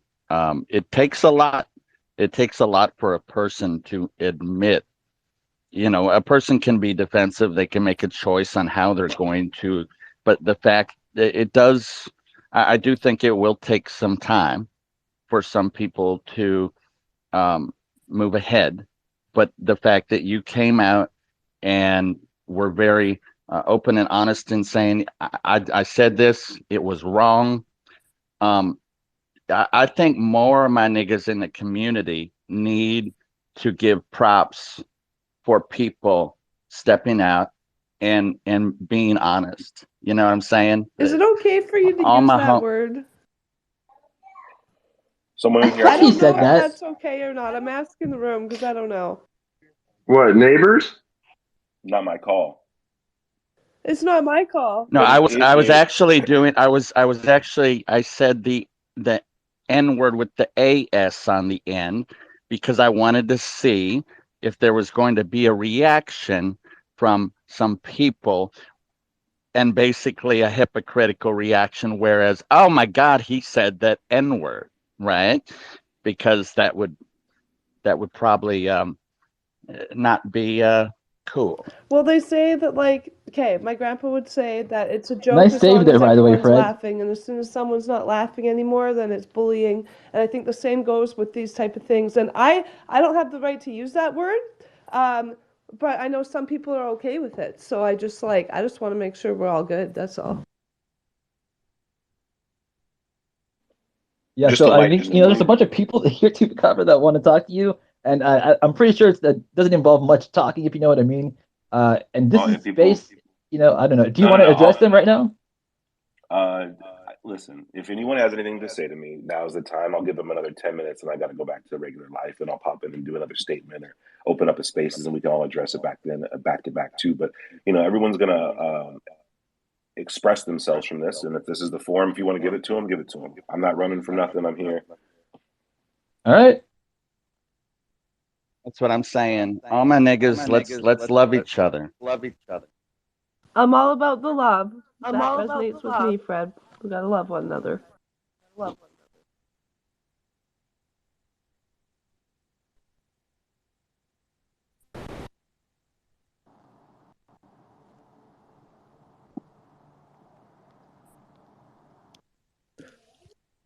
Go ahead, David. Or I don't know who was first. I didn't know if you guys were doing hands or whatever, man. I just walked in here and I'm like, whoa, this is intense. I must have missed something. So let me frame it by saying I have no idea what happened or what's going on.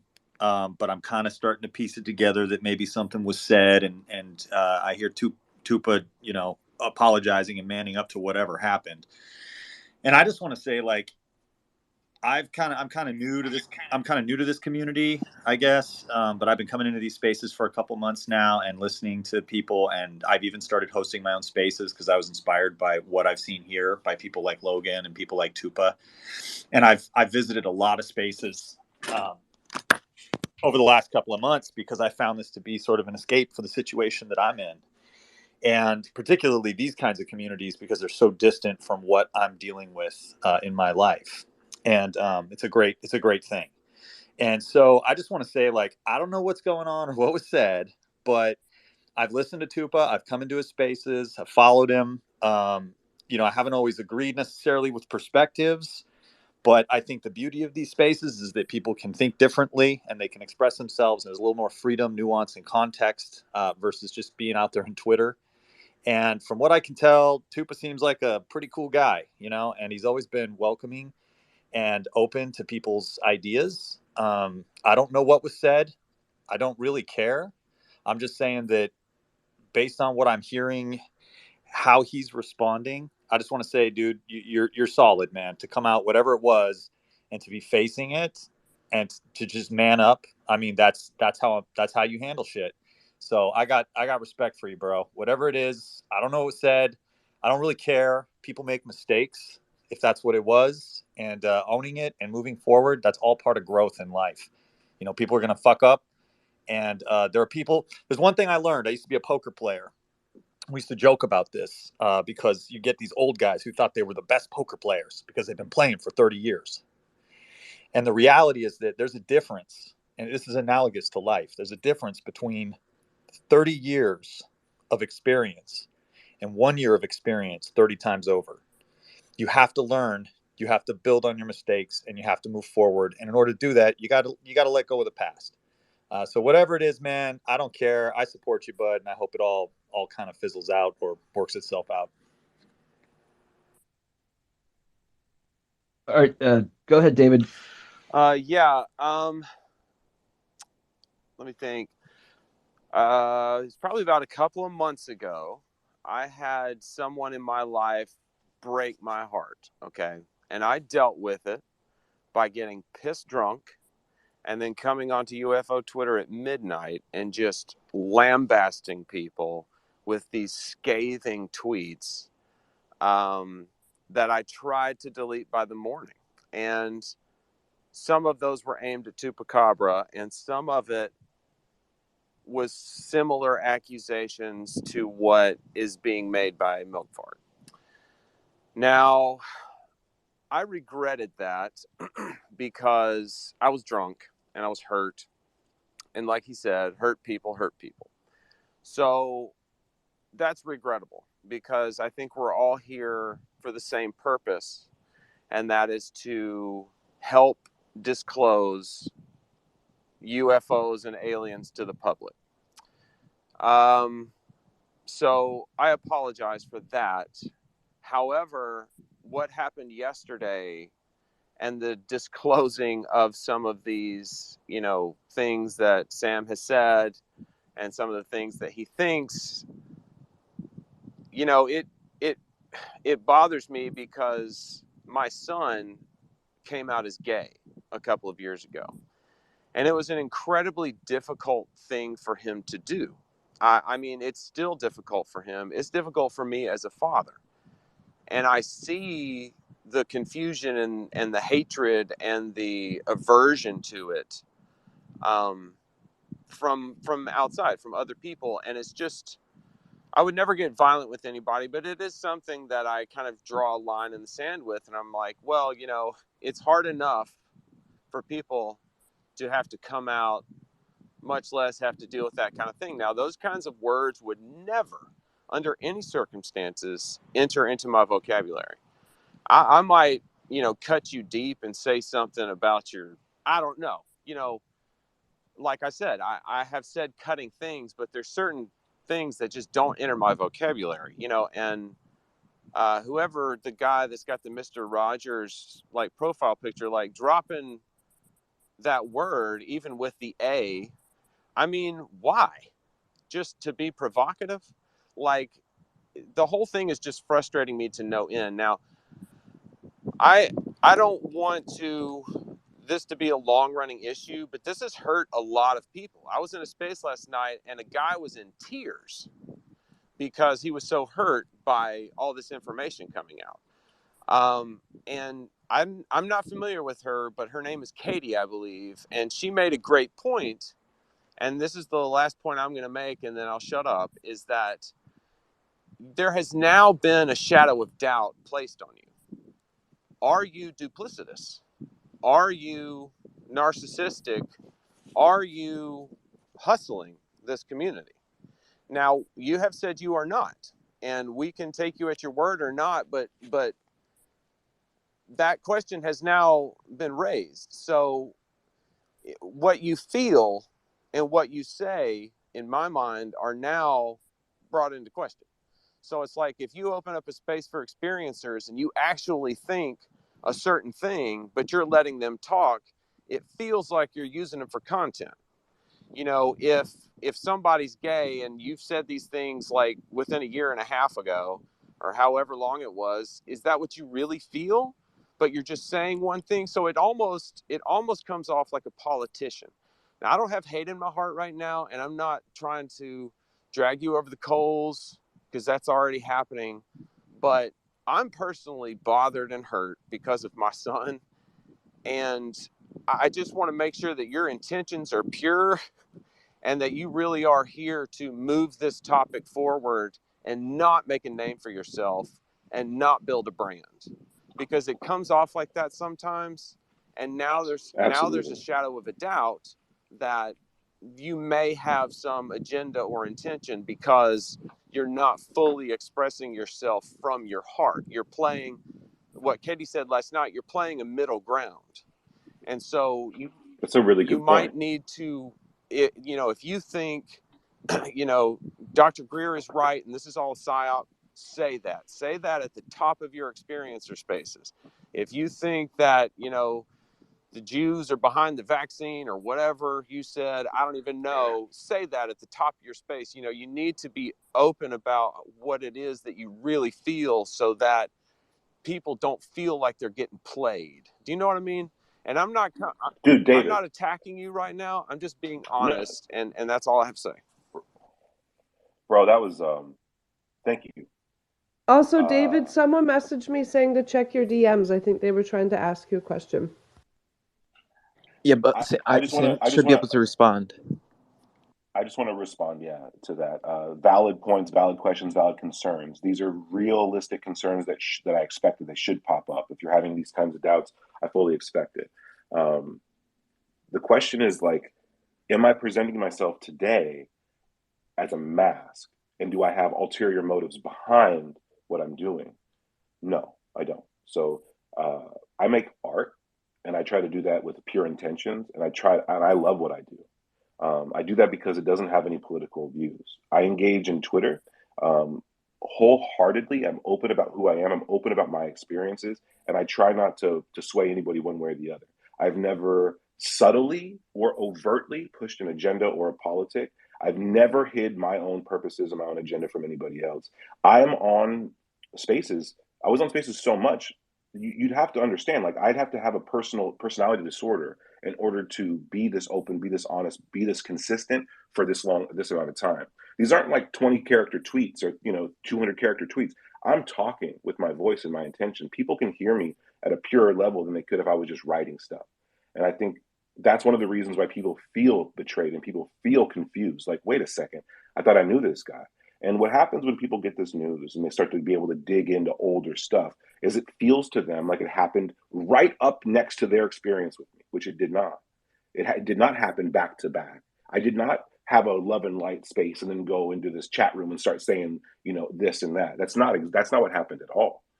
And a lot of people are concerned about some homophobic remarks. And I want to provide context to those because I know that no one's going to go through and look and read. But it looks like I straight up said, I was calling somebody the F word and a tranny. That's absolutely not the case. And there's a reason why these screenshots are being shared without context, to get a reaction first and then to not allow you to really look into afterwards.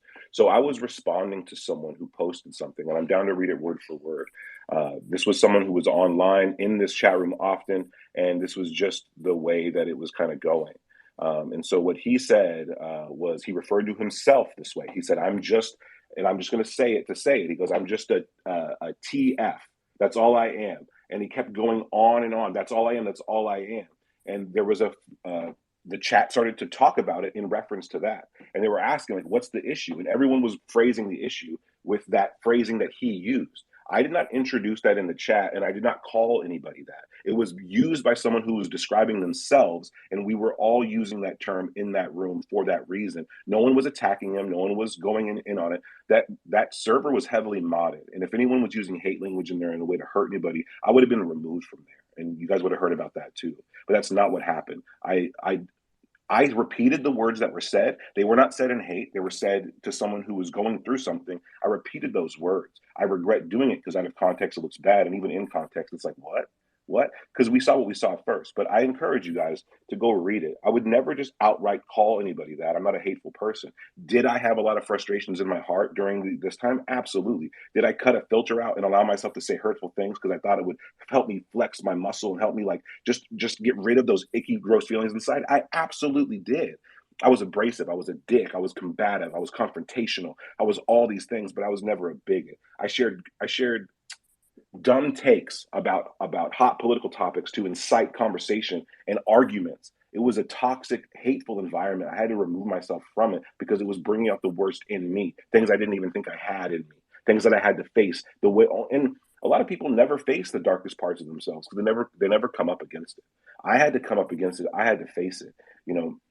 My daughter's grandmothers are gay. Her grandfather's gay. Like, I'd see these people every single day. Like, it's a big deal in my life. I'm not a hateful person. I have multicultural, multi-gender, all kinds of friends. And I'm in Portland, Oregon. These are my family members. These are my people. I don't hate them. I just said some dumb shit in a thing that I thought was a private, not only private in its space, but private in its temporal time. Like, in my mind, that's all that was happening at the time. I never thought long distance. I never thought I would start a Twitter account that anyone cared about. I never thought anyone was going to listen to my take on UFOs ever in my life. I didn't come from Greer's camp. I don't have any ulterior motives. I'm legitimately open and honest about who I am and what I'm doing. And I understand that the words that are read are like, what the fuck? And I get it. They should be called into question. They should be highlighted. And as unfortunate as it is that it gets dragged out here, I'm glad it did. It says that I had a status in the community that people had an expectation for, that I built myself.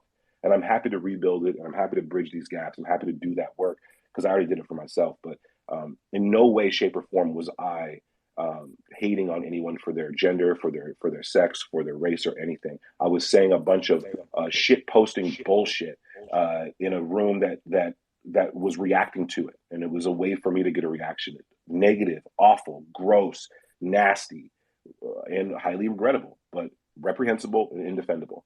Indefensible. I can't defend it.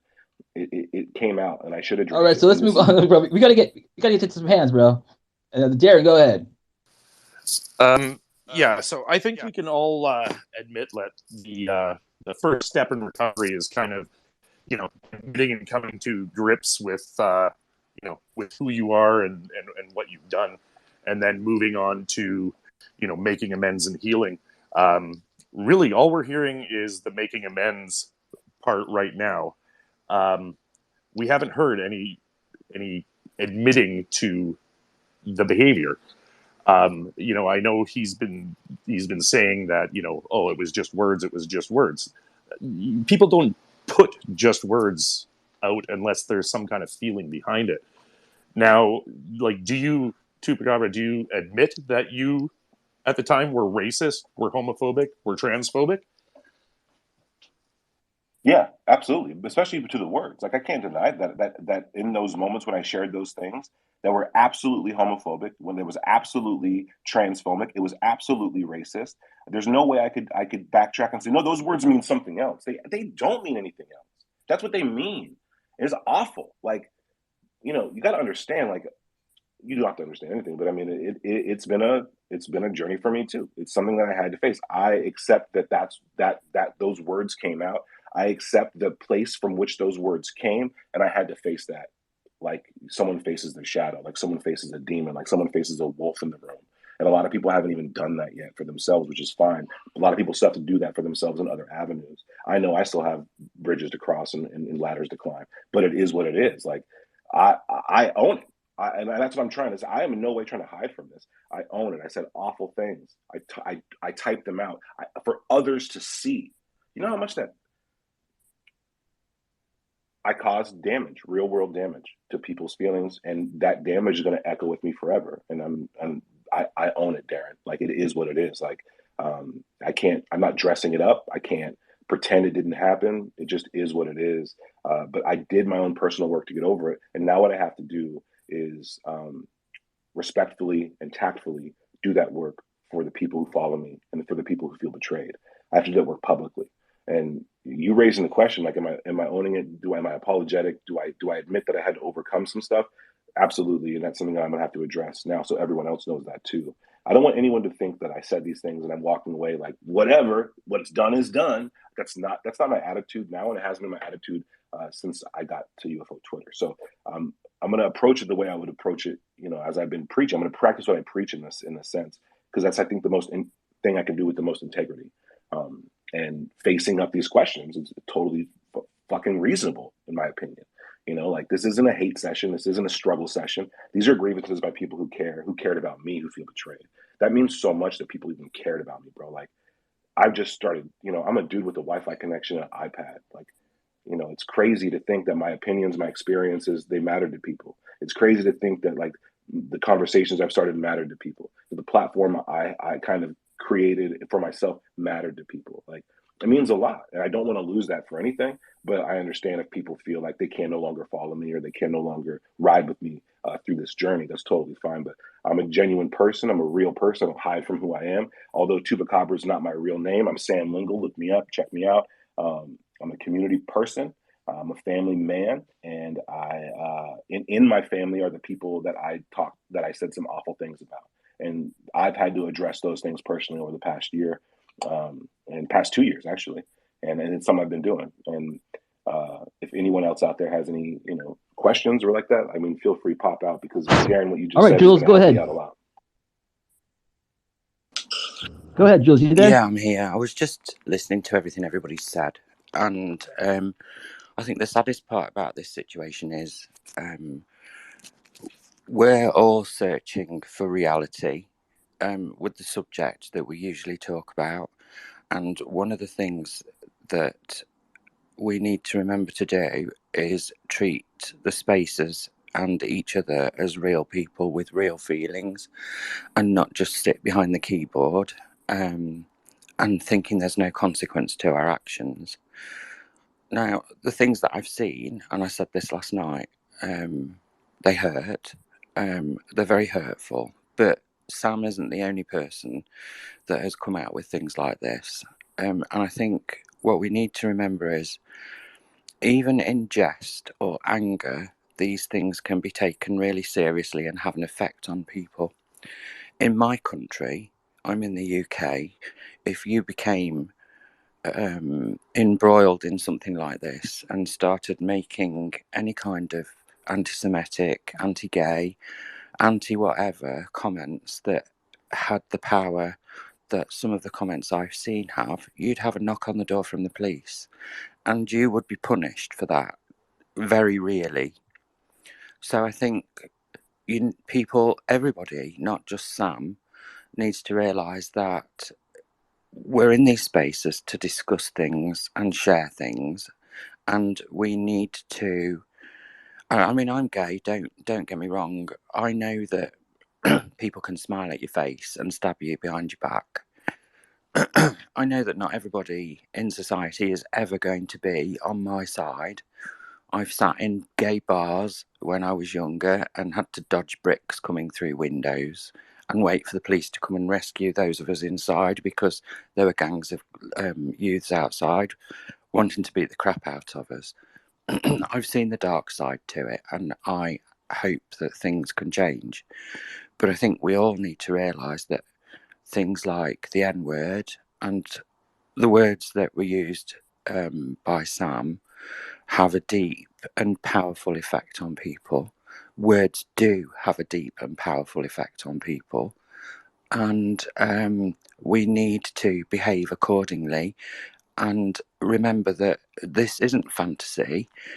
When you're having a down day and you want to lash out at somebody, you don't go picking an argument with somebody in spaces and taking it out on them, or sending a nasty tweet and taking it out on them. You have to remember that that person's a human the same as you, and you don't know what they're going through in their life.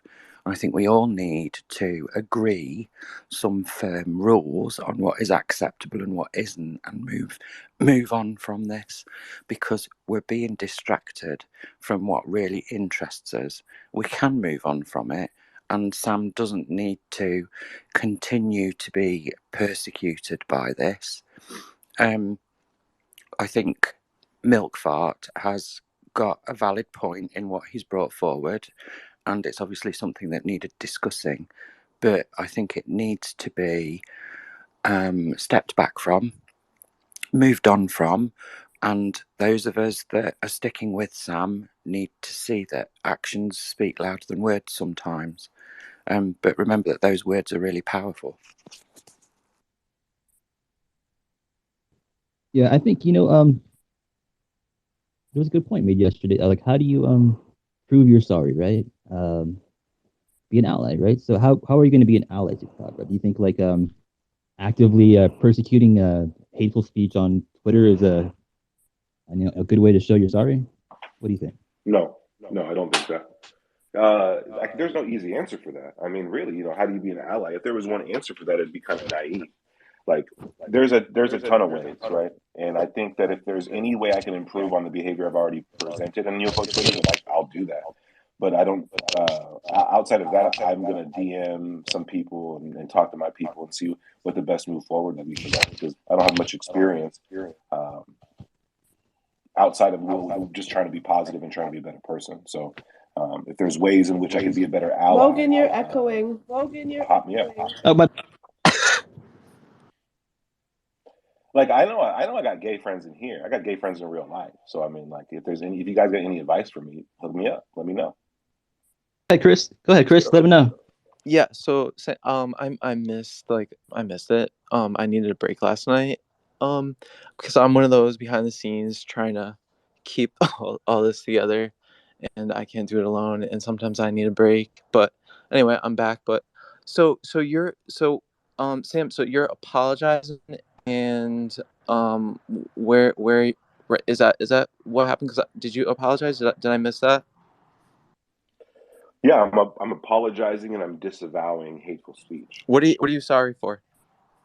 Oh, I'm sorry that number one, I said those words. Number two, I apologized for being in a space where I thought that was okay to do and using other people's emotions as a punching bag for my own personal issues that had nothing to do with them, their lifestyle, or their choices. It was really about me expressing my own personal hate and my own personal feelings about my situation. It had nothing to do with my opinions about other people. Everyone was just in the line of fire. And in that sense, I was super insensitive, super hurtful, and it's a regretful thing that happened. I don't stand by it. I just say that I did do it, and I apologize for it from the bottom of my heart to anyone I offended.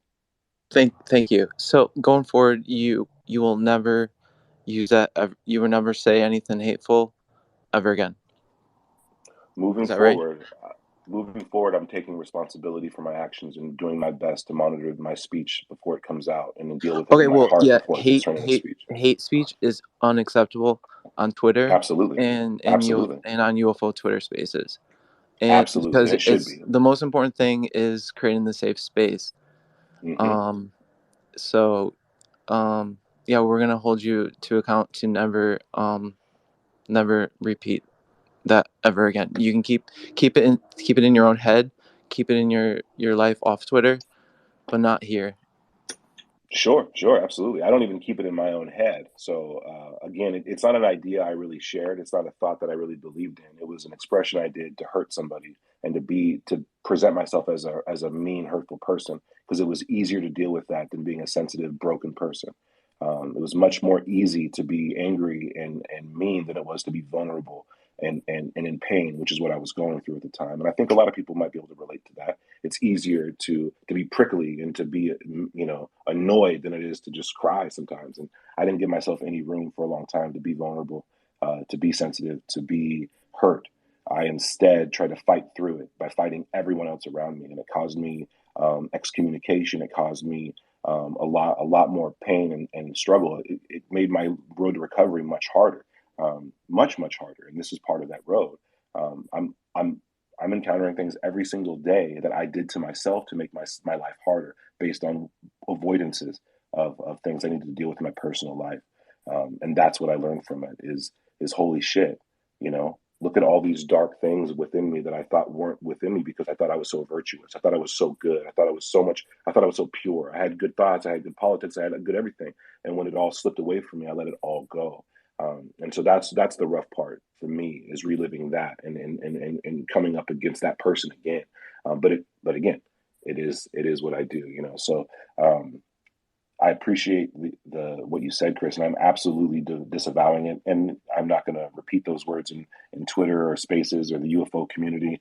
It's something I would never bring in here. And I engaged with UFO Twitter through Chupacabra too. I engaged with it with that philosophy in mind, and I just hope that you guys have really sensed that. And This love and if you want to overcome, these demons, I'm willing to talk about it with you, and I'm sure people on here would be willing to talk about it. And I would support, something like that. Like if you were willing to change and talk about it.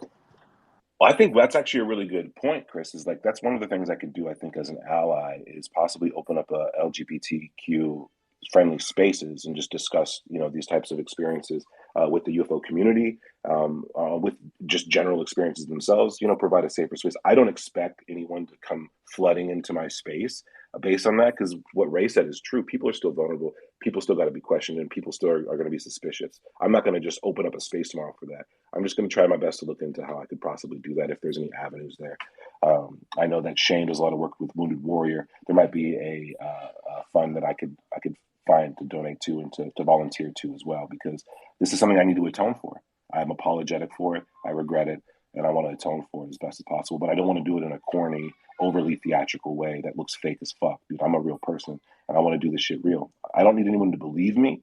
I just need people to be able to understand that I take this shit seriously. I think that's a great idea. Real quick, I'll cut in, just like holding a space for people and being an ally and asking, like, you know, maybe how the phenomena has played into, you know, how they express themselves and like the struggles that they've had, because I find like it's usually through empathy that you grow, right? So either you realize the hurt you've done to people, or you realize like the hurt that you're receiving is similar to the hurt that you've given people, and that's when you learn and you grow and you develop that self-awareness and empathy. And I just know for my own self, I always like to put myself in other people's shoes, and I think that's a great way to show everybody that you care and that you know you want to hear these stories and be a part of the community, and that everyone is welcome, right?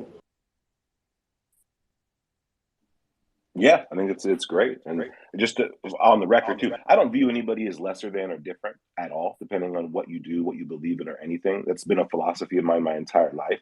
The language I used obviously is counterintuitive or it doesn't show that point, and that's fine, because at that time I didn't have compassion for anybody else, not even myself. So I don't carry those feelings in the future. It's not something it's not a demon I have to fight that, like, oh, I really hate this lifestyle. I never had to fight that. I've always been open, always been friendly, always had gay friends. It's just a thing that I use and I said in one of the darkest moments of my life, if not honestly, if not the darkest. So I just want everyone to know I don't have to fight that. I don't have to, like, when I see a gay person, I'm not like, oh, hold on, they're a real person too. Absolutely not. And the vibe that I give off in the last year has been the vibe. And I just want to say too, like, we got UAP Mike in here. Him and I have crossed swords many times.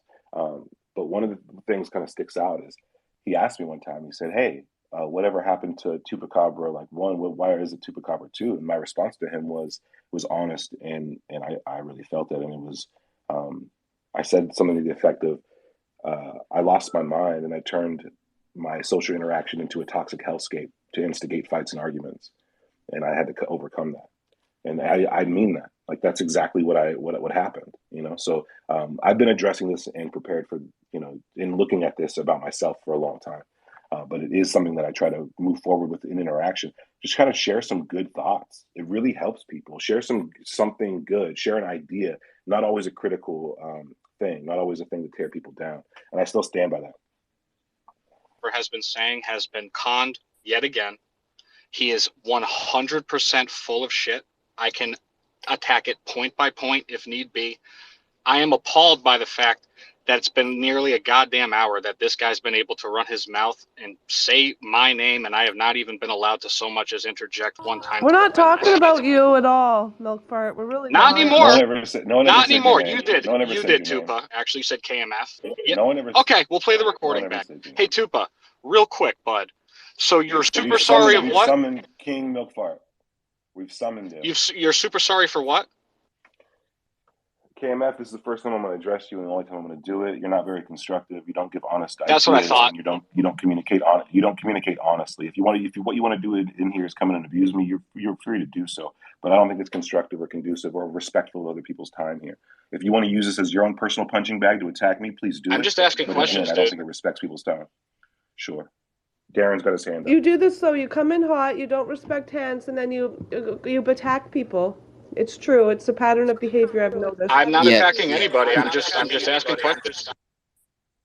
Yeah, Milk Fart, like, yeah, please hold that impulse control, brother. I want you to speak because you were addressed, but be respectful, like, as much as you can. Go ahead, Darren. I thought I wasn't addressed according to Tupa.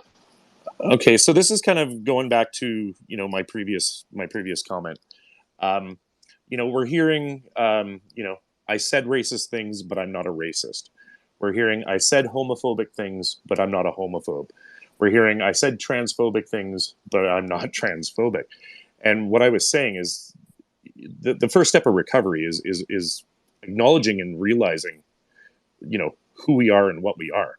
If you're saying racist things, you're a racist. If you're saying homophobic things, you're a homophobe. If you're saying transphobic things, you're Sam did say that. You can't just keep saying that Oh, Maybe well, you you know, maybe you didn't hear it. you can't keep saying that I use these words to be a provocateur. Those words you don't just use those words as a provocateur. Those are coming from somewhere Absolutely. deep in your soul. If that's what you Now, want to believe. that's human nature. All right. So, you know, I mean, it would be hard. It would be hard for me to it's ascertain hard what for was Everything insults. Darren is saying is correct. It's hard Sure. for people to sit here and listen to basically, you know, they're what they are is they're excuses. You know, admit that Well, what do you want to hear you're a Sam say? racist. Because Admit that you're. he's owned They're his way manufactured here, and he apologetics. wants to move forward. So I what want do him you to need admit. to hear? I want him to admit that he's a. I want him to admit that he's a racist, that he's a homophobe, and that he's a transphobe. Once you admit those things, when you go to AA, the first thing you say in AA is, "Hello, my name is so and so, and I'm an alcoholic." Okay. He's not admitting to being homophobic, Darren, transphobic, and being a Not racist. only is he not admitting to it, he's not even admitting to saying those things in a homophobic way. He tried to make it an elaborate, roundabout, 30-minute long saying nothing excuse about the context because he's a coward. You know? And what I'm saying is once you admit it, then people can move on. Then people can start trusting you. But you're not admitting it. You're saying, I use these words because I was mad, because I was hurt. You didn't say I use these words because I was a racist. Or I was am a hurting racist. inside, and I wasn't strong enough to cry. You know, admit it and then move forward. Don't dance around the words. Darren, you're totally right. And the last question you asked me was, tell us how much you appreciate it. Those last things, the last question you asked, I answered directly, and I thought that this is almost a repeat of the last question. It's not a repeat of the question. It's not a repeat of the question because you're saying you had just said just. The deflection is strong. Wait, you guys. We have to respect. We have to respect him to respond, please. 5 minutes ago, you had said damage control over there, Logan. I used these words, but I had no ill feelings. I just used the words to be nasty and start nasty conversation. You might have missed another part too, where I said when I had to face these, I had to look inside myself and find those hateful, awful things. When was I didn't think were there. I didn't think that they were there. I thought I was When was virtuous. I respect you guys' time as much as I can, and I'm not going to run. That's what I thought. I popped into this space for a reason, but if you guys want to continue to allow King Milkfart to continue this type of behavior, this type of communication, talk to me one-on-one. I personally find it disrespectful to the room and the people who are looking to heal. But if you guys want this guy in here to keep doing this and damaging my ability to answer Darren and for people to feel heard, totally fine. I just don't think it's conducive to this stuff, and I don't really think I have to be here for it for that. If people, I don't either, bro. Like King Milkfart, I already told you, bro. Like, just keep it cool, right? Darren asked a very good question. So, I mean, when I wrote those things, let's all own up to it. I believe that all of us are racist, all of us are transphobic, all of us are hateful people. We hate our neighbor as well as we love our neighbor. There's all kinds of stuff within all of us. I had to face those things. Did I have homophobic beliefs? Yeah, quite possibly I did. I didn't think I did. I had to face those. Did I have racist beliefs? I didn't think I did. But when I said those things, I had to face those. So yeah, you know, the stuff you're reading, they came out a year, 2 years ago. So I've been doing the work on that. I just never really had to deal with anybody else. So the people in those chats too have been Sam, not everybody's homophobic and racist. I'm sorry, I'm not. Never Thank were. you. Fair enough. I disagree with that as well. Okay, that's fair. That's fair. So a lot of people here would So you can't admit that you're racist unless you admit everyone's racist. Well, hold on. I can admit that the things I said were racist, that I must have had racist feelings in my heart, that those are the things I got over. I didn't get over my ability to communicate effectively. I've always been a good communicator. I didn't have to learn how to hide things. I just had to learn how to deal with them inside me so they didn't come out. That's what I had to learn how to deal with. A lot of people got hate in their heart, man. It's fine. You guys got to deal with it all in your own way. The way I had to deal with it was due to my own actions. And I had to face demons that I didn't think I had. I don't know if a lot of people know what that's like. A lot of people walk through life thinking that they're virtuous. They can't do no wrong. And they definitely aren't racist. They definitely aren't toxic in any way. But yet those same people all right, I'm just saying the same people will argue, like Ray did, that we live in a kind of a racist world where white colonization is damaged. Deflection. It's not deflection. It's the comment that It's I made. textbook deflection. Come on. You have to stop attacking him, please. Logan and host. This is a line, right? So I want to respect people's time. If this, no one wants to sit here and listen to. No one wants to sit here and listen to King Milk Fart take. I'm the only one with my hand up. Yeah, but he's stuck up, unfortunately. Okay, so here's your chance to speak. It's your turn. Go ahead. Tupa, you just lied out your ass to everybody in here. I like how I'm now allowed to talk now that like half of the people are gone, though. I'm sure that was well orchestrated on you and Logan's part. But anyhow, so you're sorry for being a racist, right? You're sorry for you yourself being a racist, correct? Me and Logan are getting people. Answer out the of question. Room. Is that what you're saying? No, I think that you purposefully take way too long to say anything because you have a technique that. Okay, all right, you go ahead then. What are you claiming? Me and Logan got half the people out of the room, what? Or that I'm sorry. Can I talk? It's so interesting. So, what are you sorry for? For being a racist and transphobic and homophobic piece of shit? Is that what you're sorry for? Next question.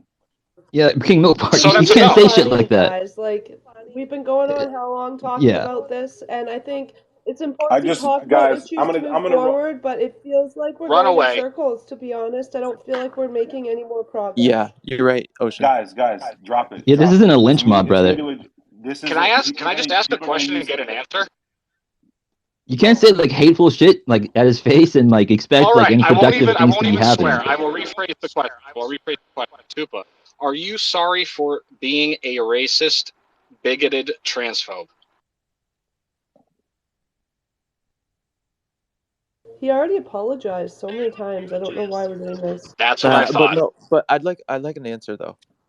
Well, if you weren't here when I gave the response, then that's fine. But this is what I thought. This is what Logan and Ocean are saying, is that it's becoming repetitive because everyone who pops in needs to hear me say the same thing over and over again. And just because you weren't present when I said it, it, you need to take responsibility, Sam. And people are popping in and they're just learning about this. So you're going to have to repeat it over and over.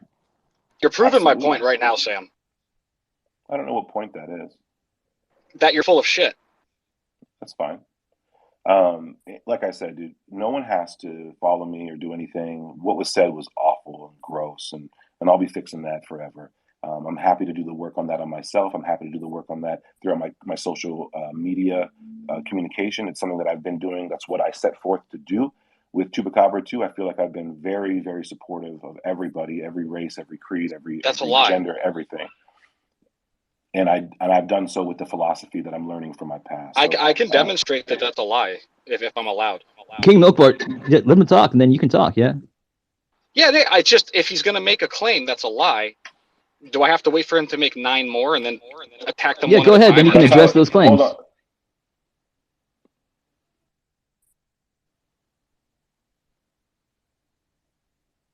Sorry, who's going? Wait, Dr. Fred, are you talking? No, I'm here now.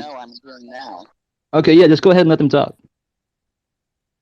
I am letting, and I haven't pressed any buttons. I just thought your mic was off. So you gonna say something, King Milk Fart? Oh yeah, I guess I'll just re-ask again. So Chupacabra, you say that you're willing to make. You know what? I'll ask a different question. Let's. Okay, you already answered Figure that it out, claim. man. Say what? Figure it out. What you want to ask? I'm gonna interrupt. Ray's waving, and she's speaker, and she's been trying to get up. So I don't know if you guys can even see that or what's going on, but it says she's a speaker. Well, I think I know what she might want. And that's Sam, would you donate to the Matthew Shepard Foundation or the Trevor Foundation? Never heard of it. I'll do some research. Never heard of it. Yeah, how about Matthew Shepard Foundation? They've been, they've been trying to get away from hate since '98. Of course, he's never heard of it. When did you hear about it, KMF? I don't know, 2006. So no, King, whatever you. Wasn't he murdered? Sam, so would you be willing to donate to LGBT Absolutely. Foundation? Absolutely. Okay. I'll donate my time. I'll donate much? my art. I'll donate. How much would you commit? It's not your art to donate, Tupa. I'm Wait, not going to let give me. you guys a dollar amount. What do you Okay. guys do? Are you It's not your asking art. me if? No, It'd no, be cool if you that's could do fair. an Let me art ask you. piece and Hold on. Let me then ask you do guys a like an question. Let me ask you guys a question for LGBTQ bringing this art up. piece Now he's and getting then sell pissed. that art No, piece I'm and not then the getting pissed. money can go Let me to. ask you guys a question. King. It's getting heated. Chris, that was a great suggestion. How much Yeah. money would it take to atone for these words? How much do I have to write this I check don't. for to make this go away? Hold on, King Milkfart. Chris It's asked okay. how much I'd be willing to donate, and I want to know what the qualifying number is. I don't think that No. there's a dollar amount that can make up for this. So I'm curious about what his opinion is as a friend. Yeah. Relax, Sam. No, I don't know, and so and it's fair that you don't have an idea either. So we can talk about it. You know. Absolutely. I mean, it sounds like. Why don't you donate what you think it's worth, Sam? I think he should make art and then all the proceeds go to the thing. Make it like a little fundraiser. Has he ever made art? I mean, he could do both. You know, he could do whatever. But hey, do you guys want a to talk donation about? is a Do you guys donation. want to talk about how serious these words and how hurtful they were, or do you want to have King Milfart in here talking about if I make real art or not? Because those two topics are so fundamentally different. It actually No, Sam. undersells the seriousness of the claim. So We're not going to talk talk about that. We're not going to talk about that. Okay, that's fine. That's fine. Sorry to hurt Tuba's feelings. Okay. Yeah. So King Milfart, as once again, you proved you are impossible to have in any kind of space and be productive, brother. I tried, bro. I gave you another chance, and you just fuck it up all over again, bro. What did I do? I'm sorry. You're just a fucking idiot, bro. God. Is your character Luigi? It looks like Luigi. Oh, he's gone now. Yeah, I let Ray up. So Ray's the therapist, right? She can go ahead and say something. Oh, I'm here. God damn it, Kenzie. I'm sorry. Hey, this is for the people in the back. What I said was hateful and hurtful and awful, indefensible. I apologize. It was racist. It was sexist.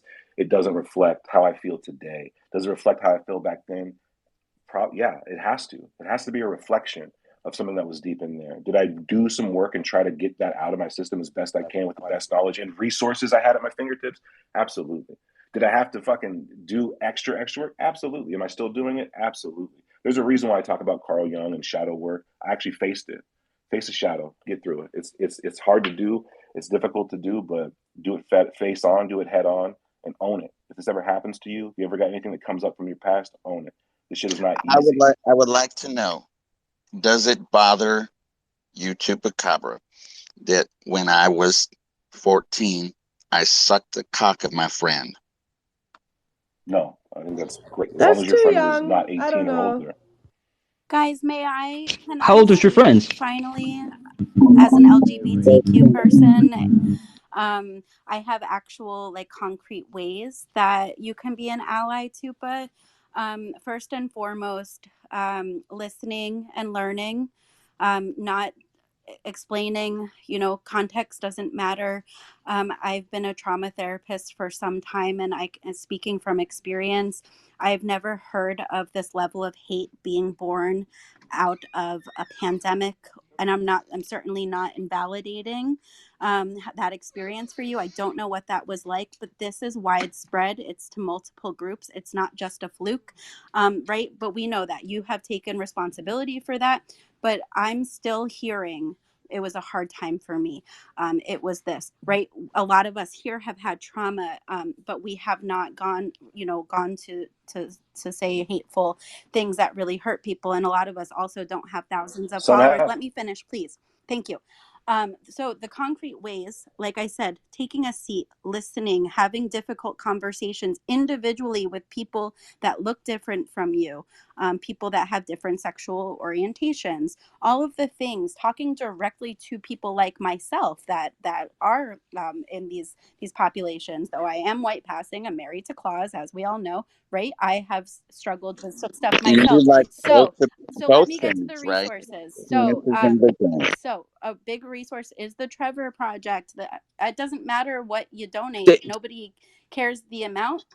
What we want is so the Trevor Project is to raise. So the Trevor Project is to prevent suicide amongst LGBTQ youth. You can donate $1. It doesn't matter. Just, that's a really good first step is working directly with these issues, right? So I'm full of resources. Again, if you'd like to DM me, I can't DM you, but you can DM me. I think so. Please, I'm happy to help, but I need to stop hearing about how hard of a time pandemic was. It was hard for all of us. Hate of this nature it's not born out of that. It just isn't. Sure. Sure. Can I real quick tell you about the Trevor Foundation? Trevor, it's Matthew Shepard. I mean, sorry, not Trevor. Matthew Shepard. Sorry. He was found on a pole on the side of not a pole, a fence on the side of the highway he was beaten to death by two guys that he met at a bar who pretended to be gay just to kill him. And he was just left out in the cold. It was like 0 degrees and just beat and just left on the side of the highway. It was one of the most fucked up hate crimes in the history of the country. Like barbed wire fence.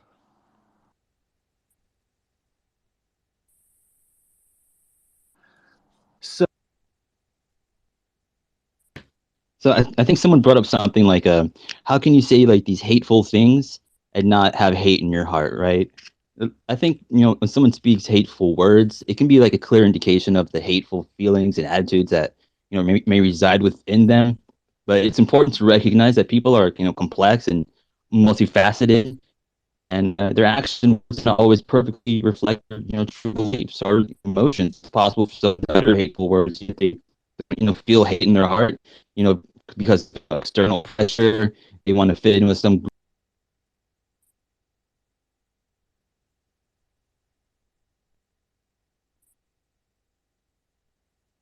Oh, you're cutting out there, Logan.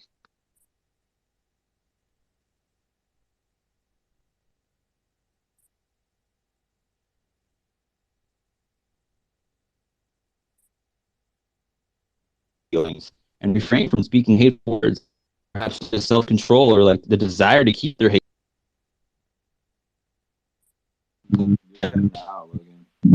Yeah, you're cutting out, Logan. You're cutting out.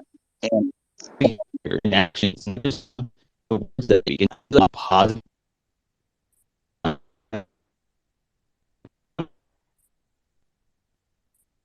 Logan, your voice is cutting out. Say? Very much. Your voice is cutting out.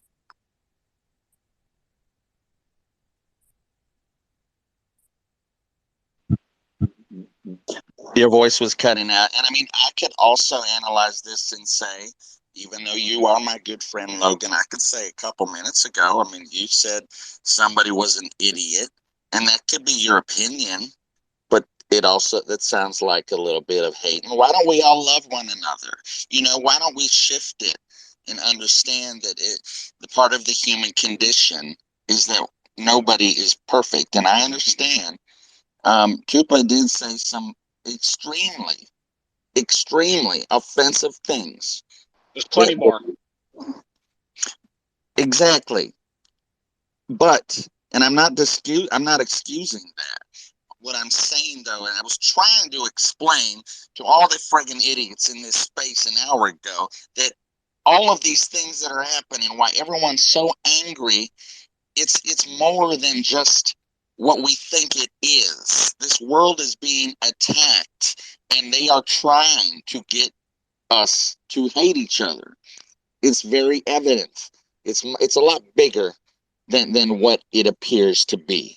This is the biggest psychological operation in the world. They are trying to divide every group, every niche, every segment to the point of implosion. I think Dandy's had their hand up for a real long time. You don't got to worry about me hating you. I'm going to love you all, always. Okay, finally. So, where to start? All right. Yeah, hold on a second. Hey, the app crashed for me, so as usual, like when I was saying. Sorry. Can we let Dandy go? Yeah, can you hold up a second? What's the last thing I said? Like, did I say anything before it kicked me? You were cutting out real bad for a while, honestly. Yeah, damn it! You didn't hear much. Fucking every time. All right, Jules, go ahead. No, Dandy time. Oh, come on, Dandy time. Come on, can we let Dandy go for fuck's sake? Oh, Dandy. Oh, sorry, I didn't see you down there. Don't What's up, swear Dandy? at Logan. Oh, okay. Well, anyway, so I just heard a whole bunch of post rationalization about this. I mean, I did go through the messages myself. Um, I find it extremely hard to believe that within like that a hard time in your life makes you go to. I mean, sidestepping the LGBT stuff for a second, like these things. It's an ideology almost. It comes in with multiple features, and two other features of what your messages entail include like satanic baby eating for adrenochrome, and I mean obviously the vaccine stuff and how it's a control measure to you guys know how that shit goes. So I don't know. I find it so strange to think that like you were just going through a tough time. Cool. Like it's literally it is one step away from QAnon stuff, and Okay. our community is honestly ripe with it. There's a lot of closeted people with that. Why are they closeted? Because they know that it's not very acceptable, as you did. If it was acceptable to talk about and learn from, would it be easier for people to get over that kind of ideology? What? Can we stop deflecting? That was a deflection again. Yes. So the reason why you don't do all this in these spaces is because I mean there's a lot of different peoples in these spaces. In that Discord channel, you were talking with the admin of the Discord channel. He wasn't going to ban you. He was loosely agreeing with you. Okay. You don't say these kinds of things in these spaces because you would absolutely get crap for it. 100%. Okay, I'm going to ask everyone here a question. I'm listening to this shit and I'm hearing all this stuff. I just want to know, okay, what can Tupa Cabra do to create peace? Because all I hear coming around is people just keep, talking about it and talking about it. I know it will take time. I know what he did was not right whatsoever. But what is the resolution? To take a seat, listen, learn, and donate, and do the groundwork. Talk to people. Well, thanks, guys. I was waiting like 20 minutes. I booked a room at work just to do this. Like, come on. Yeah, I like to let me get what I wanted to say. Sorry, Dandy. No, it's not you. It's Fred. Like, I don't care, honestly. Like what he said. He said some really bad stuff, and honestly, it goes hand in hand with the other bad stuff that he said. And he's writing this enlightened middle path, and it kind of jives with everybody until it doesn't. It is a marketing strategy. It is how you build your brand, and I want everybody to be very aware of that. I guess that's all I have. I'm good now. I see Shane's got his hand up, guys. Go ahead. I'm just gonna say that Jules was before Shane, though. go Go ahead, Jules, and then Shane. Sorry. I just wanted to ask Sam something. So, in my experience in life, sometimes those that shout the loudest have got the biggest to hide. And I just wondered if, at the time when you were saying these things, if you were having a problem or doubting your own sexuality, or someone had been racist towards you, or it was backlash because of something you felt repressed on, and was that your way of dealing with it? I don't think so. I feel like I've gone through my own sexual journey, and I've gone through my own lifestyle journey, and I don't feel like I was under any duress or stress from that. I will say that at the time, it was part of the climate. It was part of what we were all talking about. It was part of what we were all dealing with, especially up here in Portland, Oregon. So at the time, gender, sexuality, race were the topics in our faces to be looked at and to examine the world from at that time. Is it why I brought those things up? I don't know. I can't blame it on anything else besides me and my own actions. But that's the time. I don't think I've ever been, I don't think I've ever had to struggle that way, the way other people have, in terms of like their own gender, their own sexuality. Some of the stuff that's been posted that you'd said gives the impression that you have a very anti-white sentiment, and I can understand that given the problems of the past. Do you class yourself as a black or a white person or someone of mixed race? I'm a mixed race person. And so my mom is white and my dad is Tongan. And so my whole life I've dealt with, I've growing up in a white city. I've dealt with the issues of going over to my friends' houses and their parents looking at me kind of what's going on. I've dealt with all the issues you can deal with in a majority white city as a brown kid. And I did that alone. My dad wasn't around. I had to navigate these things on my own. And with a white mom. Does that have an effect? Do I have questions? Do I have answers? No. Does it cause concern and things that I think about often? Absolutely. Do I examine the world from my own personal perspective as a mixed race person? Absolutely. That's how I look at the world. That's how I walk through the world. So it is a thing. I'm not a white person. I don't have that convenience. I didn't have a white privileged life growing up. It's not a convenience, and we don't all have privilege, though. So absolutely. Again, I was raised in a white family, so we're born into whatever skin color we're born into, Sam. And we absolutely. have to. And I understand that people of color have a bad time of it sometimes.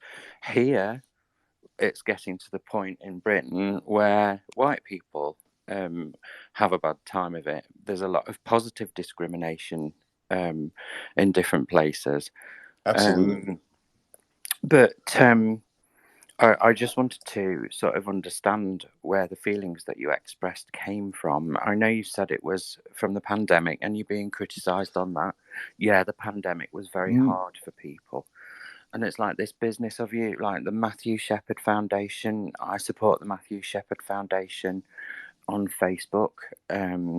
Matthew Shepard's story was very, very sad, and no one of any race, religion, culture, or creed should have had to have gone through what that guy went through.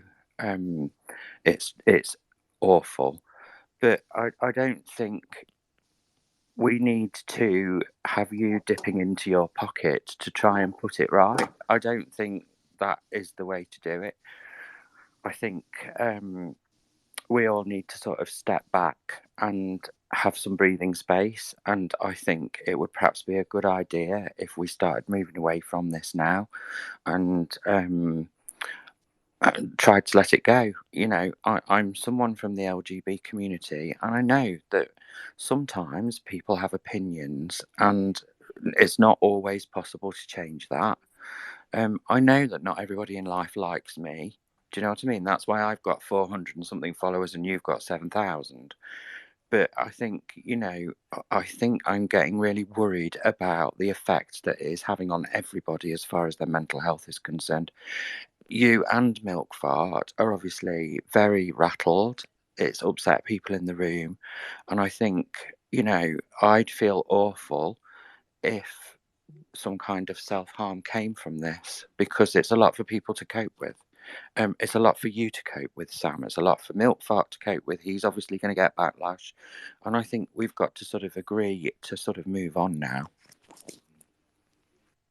I appreciate the concern for my mental health and for the thing, but I'm not the victim here. I appreciate it. I got to walk through this as I do.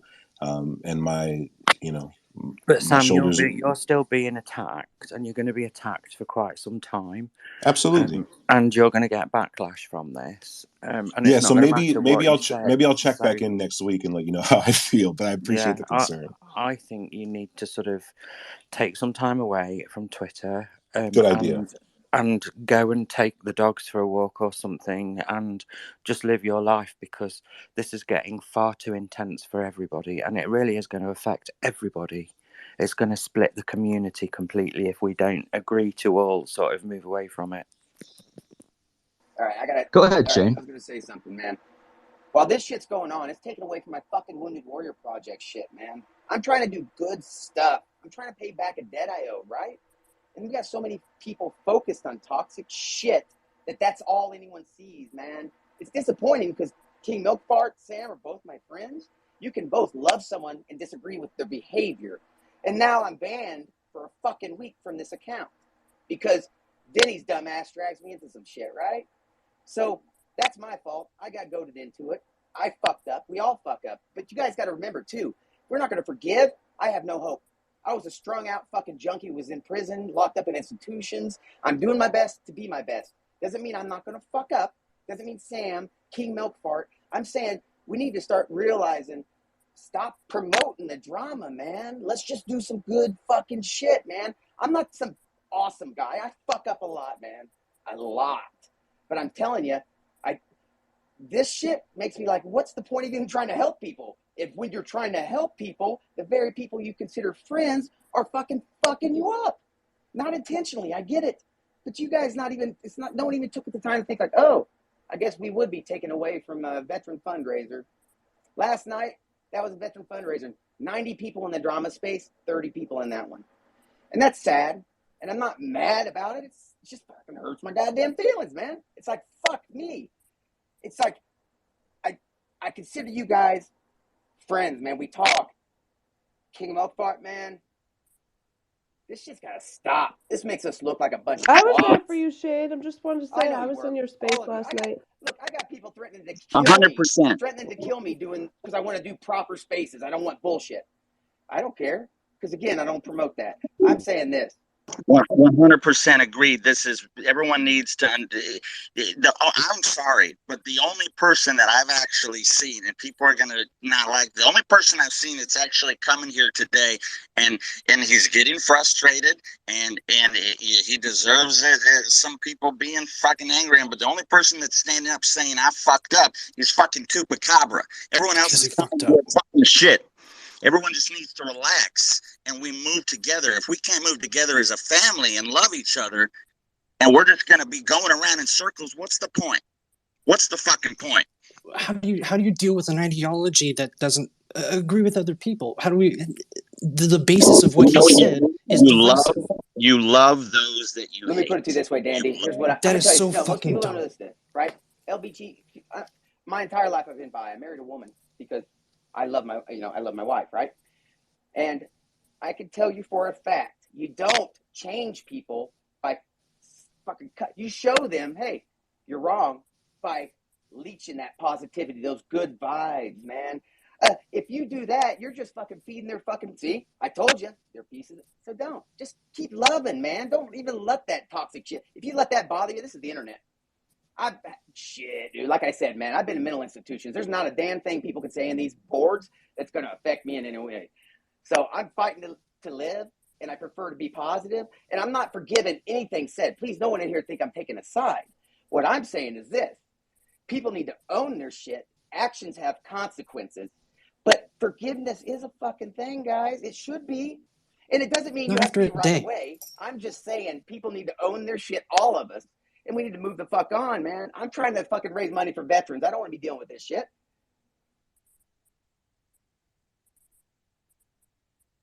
You're right, dude. I'm sorry about the Wounded Warrior Project thing. That is a true fucking shame. I'm sorry. Hey Shane, when is the next scheduled space for us by? When can we go? No, he left. He's pretty pissed, I imagine, and rightly so. Anyone else have anything to say? Yeah, no, I wanted to apologize to Shane because I did notice that, and I made the wrong choice of instead of supporting Shane, I got caught up in the drama, and I recognized that was not cool. I was being a really bad friend to Shane, to somebody who supports me, supports my husband. I didn't show up for him in that moment. I made the wrong choice, but I think that's exactly what Shane's talking about, right? Like, this is a distraction. And I think, we all understand what happened, right? It doesn't need to be rehashed, but I think the reason why we're still on this and people are still angry is because we're still hearing little snippets of trying to defend or explain away the behavior, and that's just not acceptable.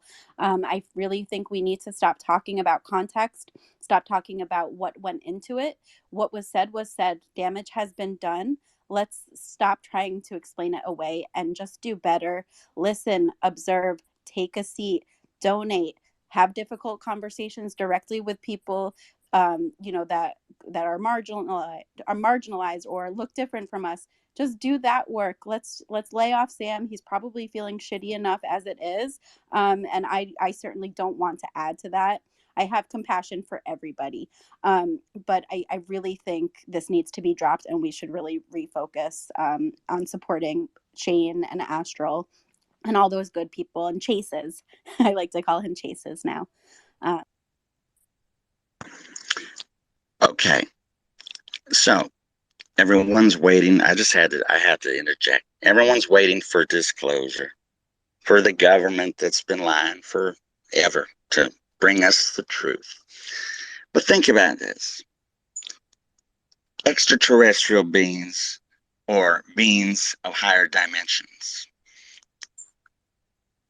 Why have they not fully shown themselves to the world? Because look at how we're talking in here. Look at what we're discussing. Look at the anger and the frustration.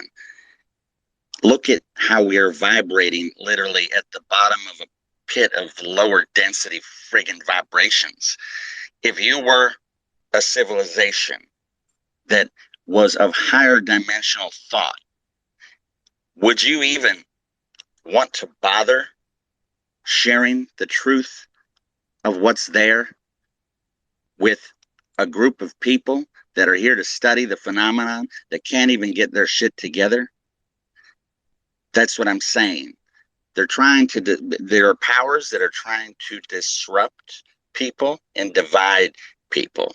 And as far as I'm concerned, I've wasted 3.5 hours. I got a fucking raging headache because we're all sitting here. We just need to love one another. There's not going to be any mass contact event or ascension if we're all sitting in here literally going against everything that we even believe in to begin with. Think about that. We have become what we despise.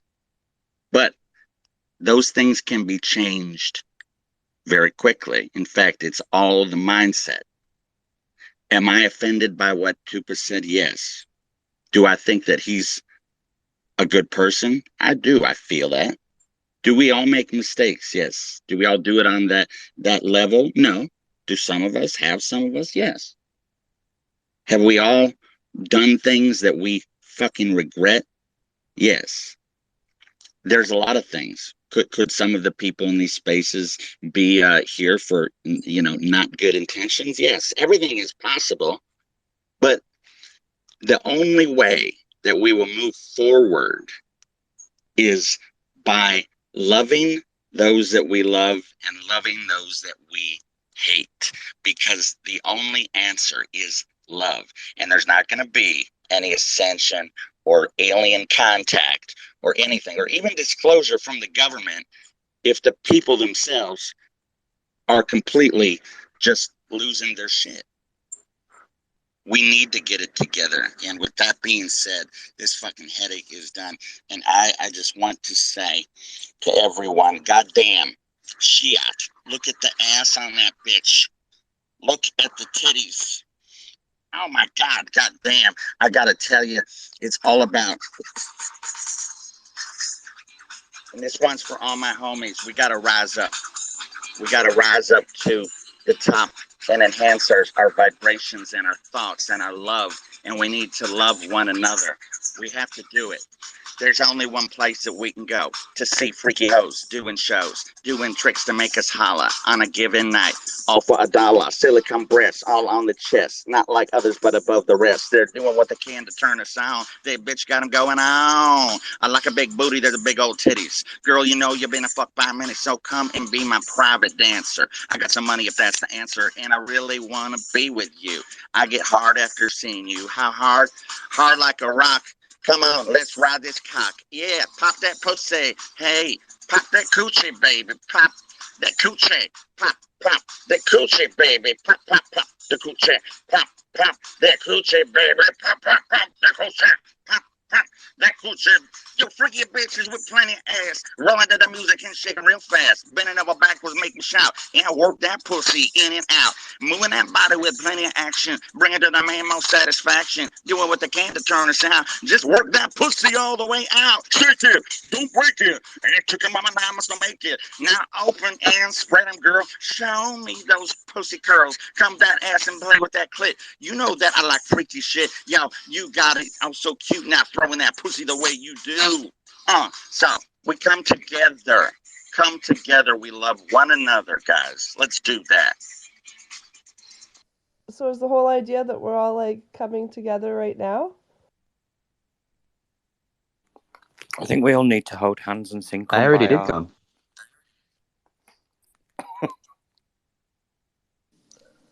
As much as I love Two Live Crew, I do have to roll out, and I want to leave you guys on this note. I fucked up. I don't have any excuses for it, and I think you guys are right with your concerns, and I appreciate you bringing them to my attention. It's not something I take lightly.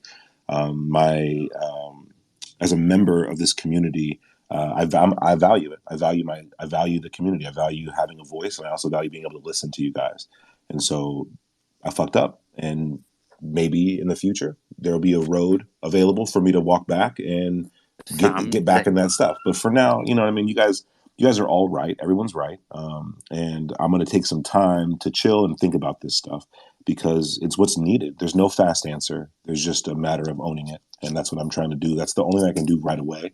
After that, it's going to be a lot of thinking, a lot of introspection, and a lot of wondering how I can better improve this community for LGBTQ, for different people of different races and genders, and how I can make this more open space for everyone and not